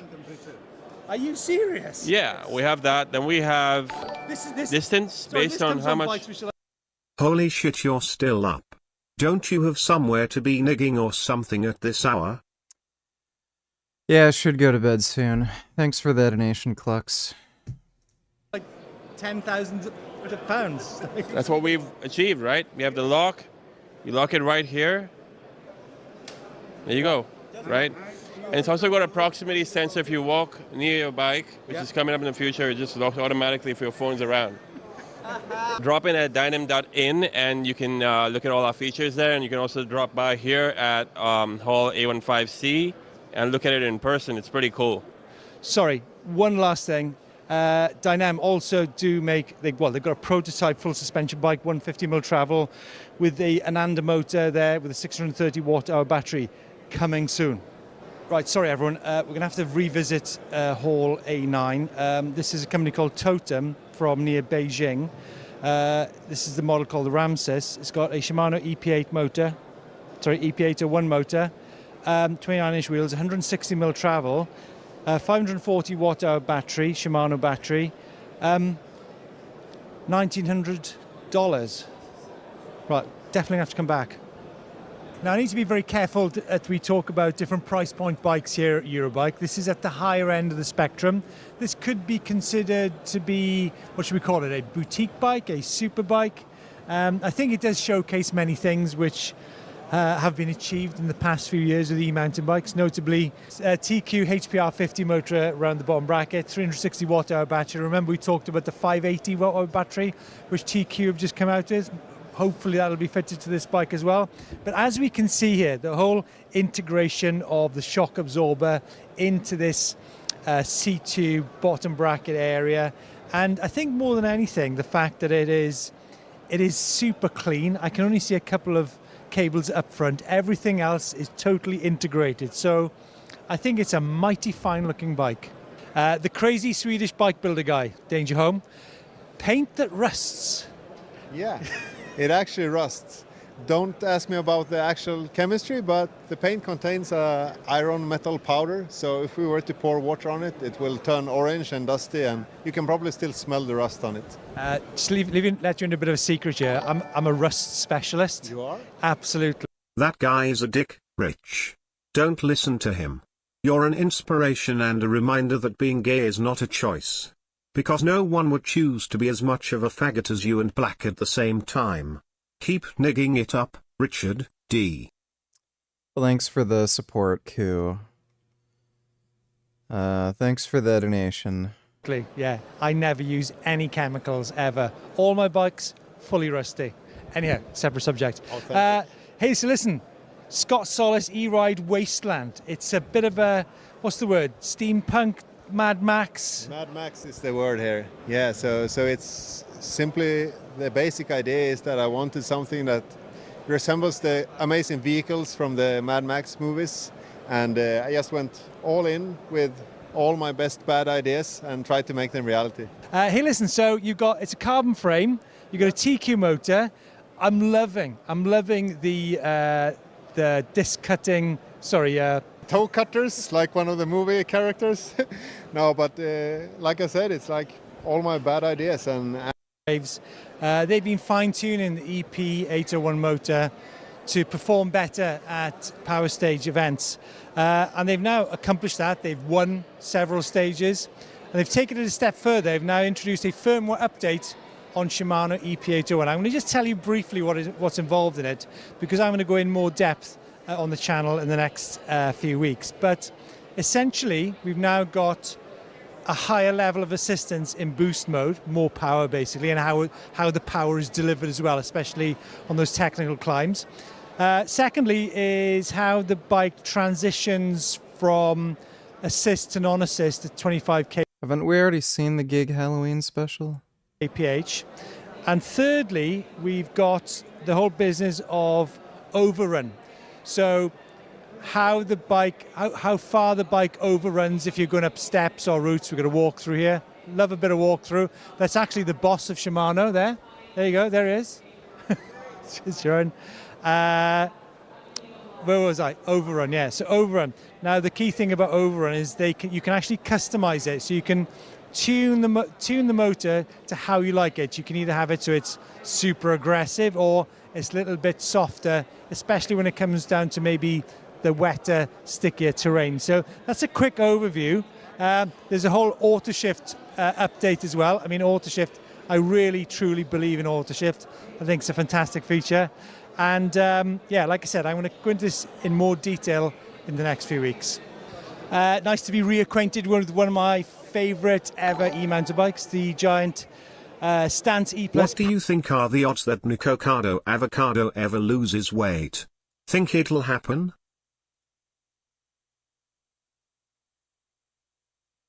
Have you not been online for like 2 months?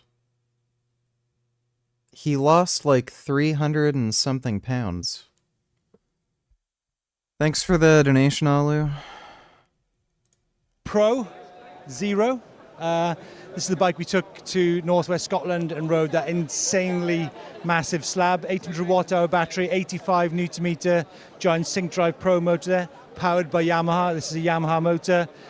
You might have seen us submerge this bike in a metre of water in North Wales. The bike still works after, was it probably six months now, and the bike still works. So testament to the reliability of some e-mountain bikes. That's it from day 2 here at Eurobike. In tomorrow's video, we'll start off with the superior bikes from the Czech Republic.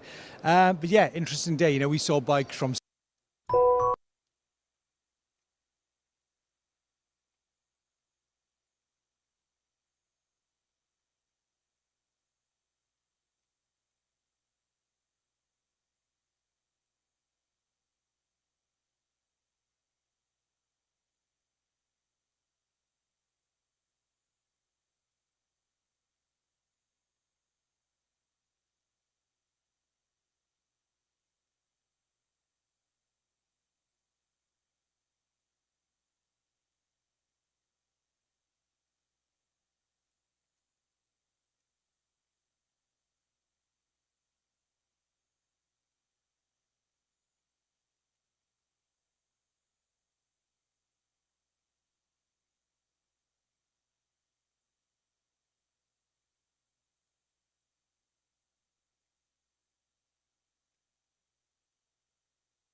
Greetings and welcome to the EMBN show. We're joined by the man of the bog. Yeah, they got a new bike. This is a new SL version of their power. It's the trail material which is making the noise more than any rattle from the motor. My teeth probably rattle a bit more than what the old motor did.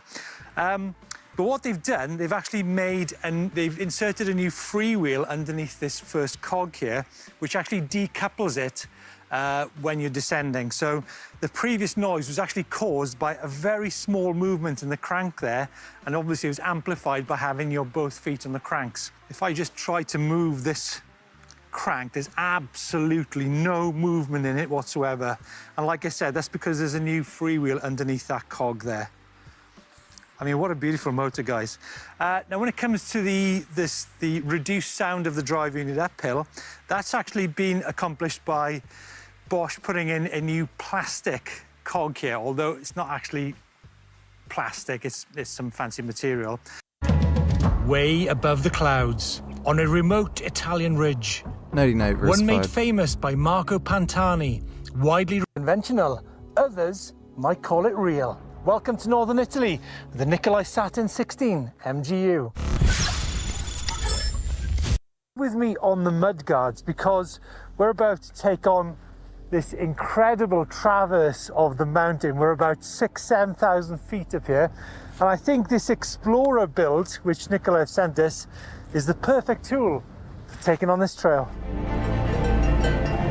It's a nice couch. Nice dogs.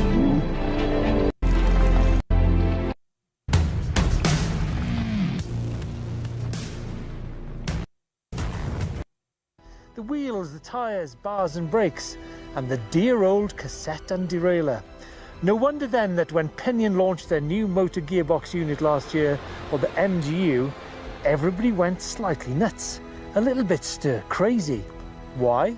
Well, less servicing, less wear and tear, and less danger of breakages.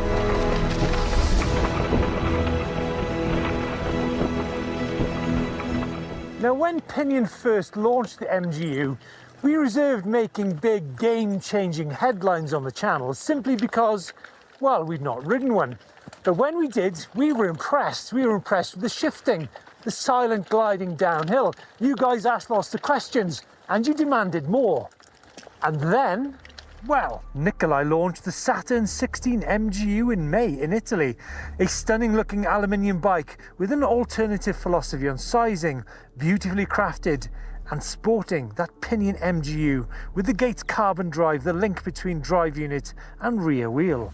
Hence, we have returned to northern Italy to report back to you guys with an alternative form of mountain biking. We're currently at 7,000 feet, but the basics, we've got 29-inch wheels, 160mm travel, a 960 watt-hour battery, and 28 kilos.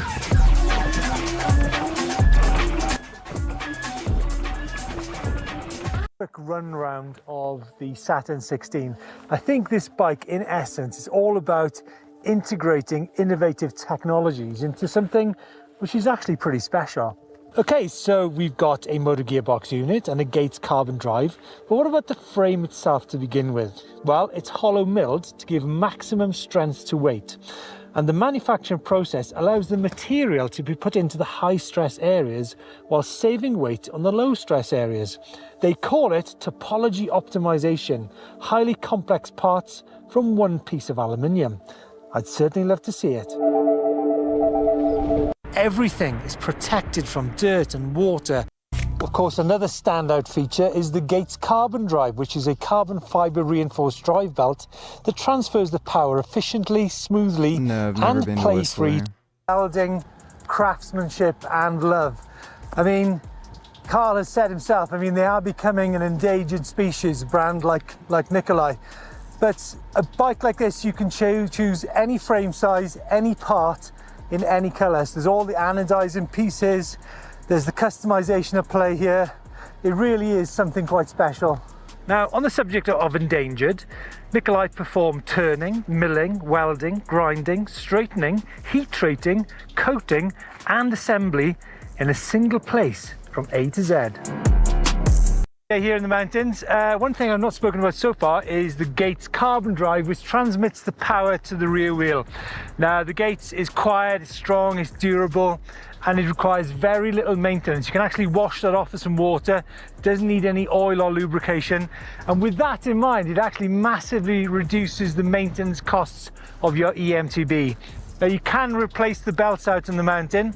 Now, one thing I've been really conscious about today is the fact that there's no derailleur to brake, and it really does enable you to ride a little bit more freely. So all parts brake on bikes, wheels, tires, brakes, you name it. So when you've got an expensive part like a derailleur, which sometimes can be like, you know, £700, there is a peace of mind with having a system like this.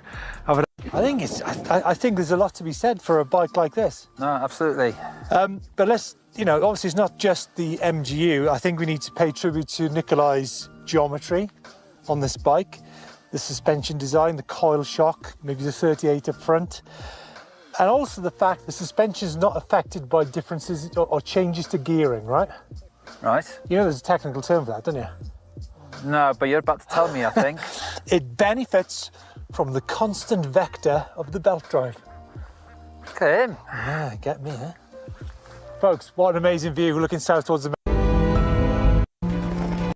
Rotax make powertrains for skidoos and jet skis and ATVs and side-by-sides, and actually they make engines for some of the world's light aircraft. So lots of knowledge, and they know about loads in gearboxes, that's for sure.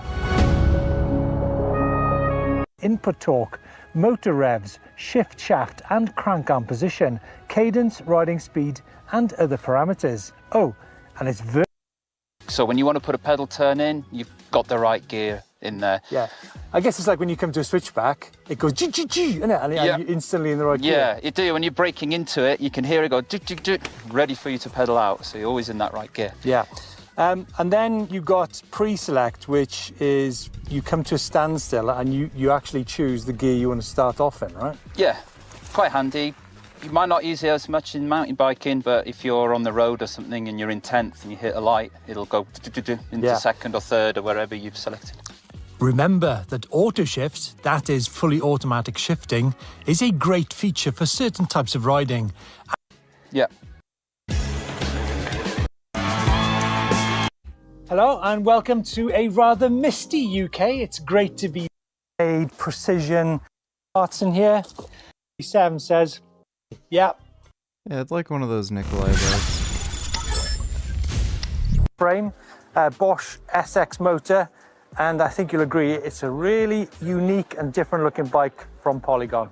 So a great feature of the Orbea Wild is you can run it 29.29, or you can have a different linkage which enables you to run 27.5 stump jumper, although I had a specialized stump. Yes, okay. Ladies and gentlemen, Francois.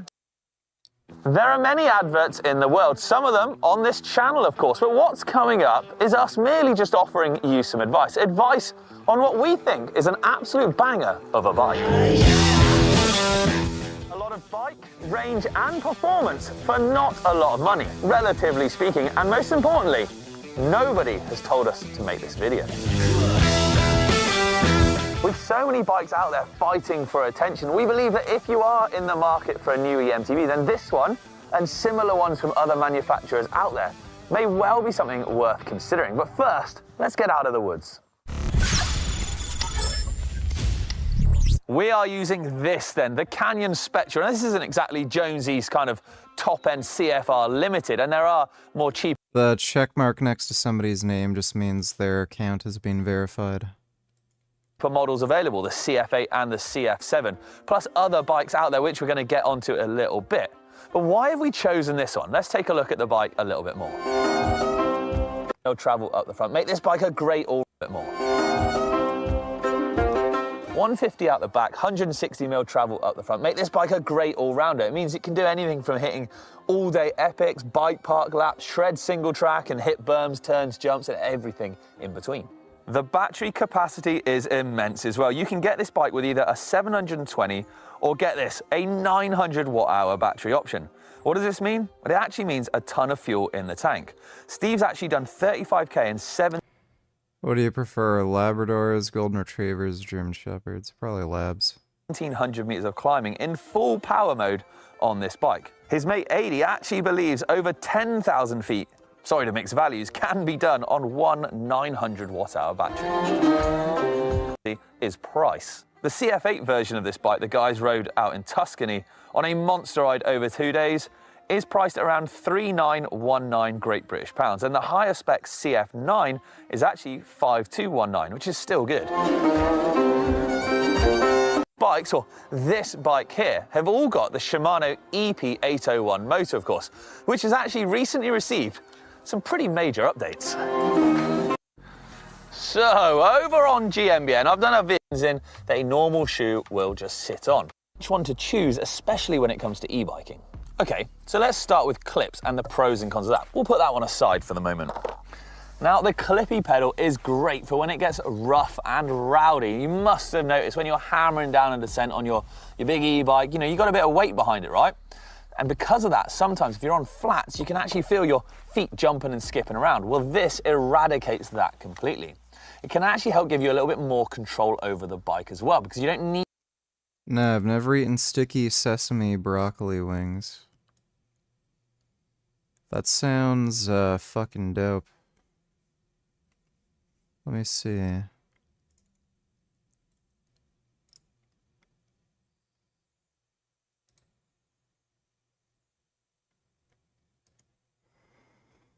Oh my god.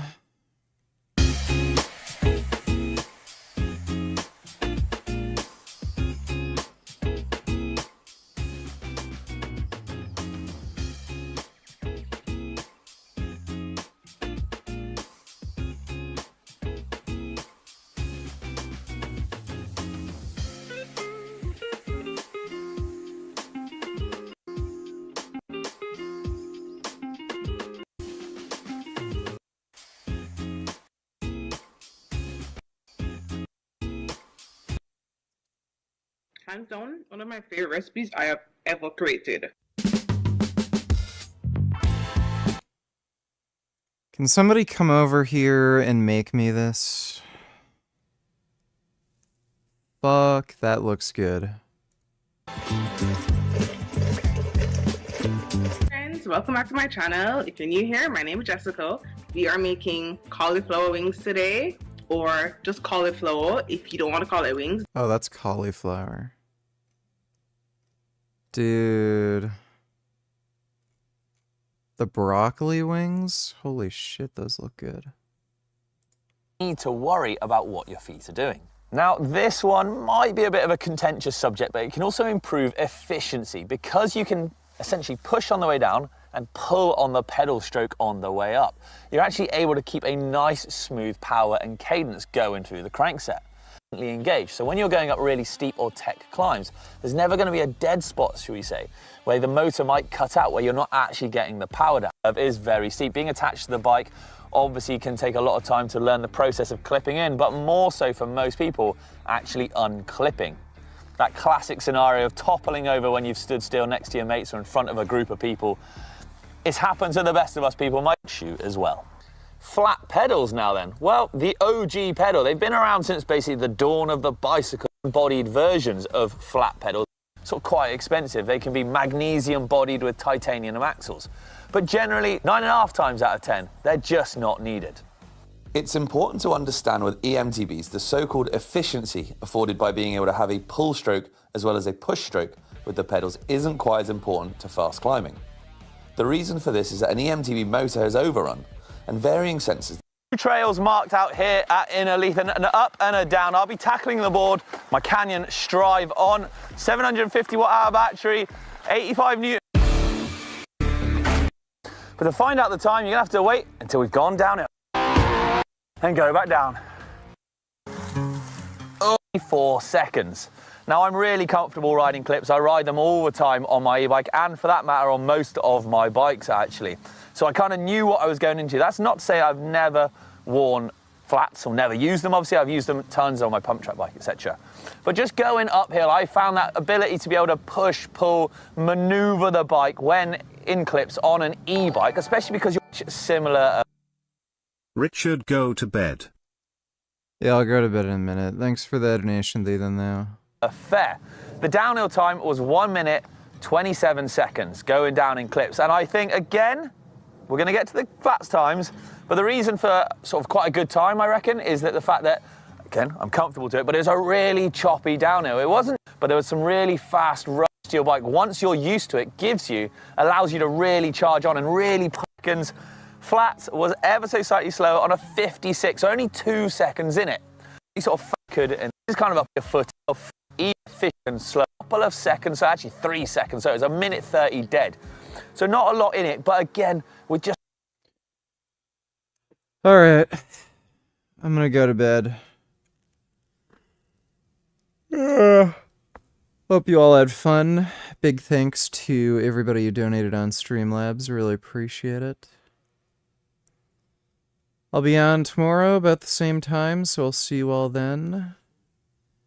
And sweet dreams, everybody.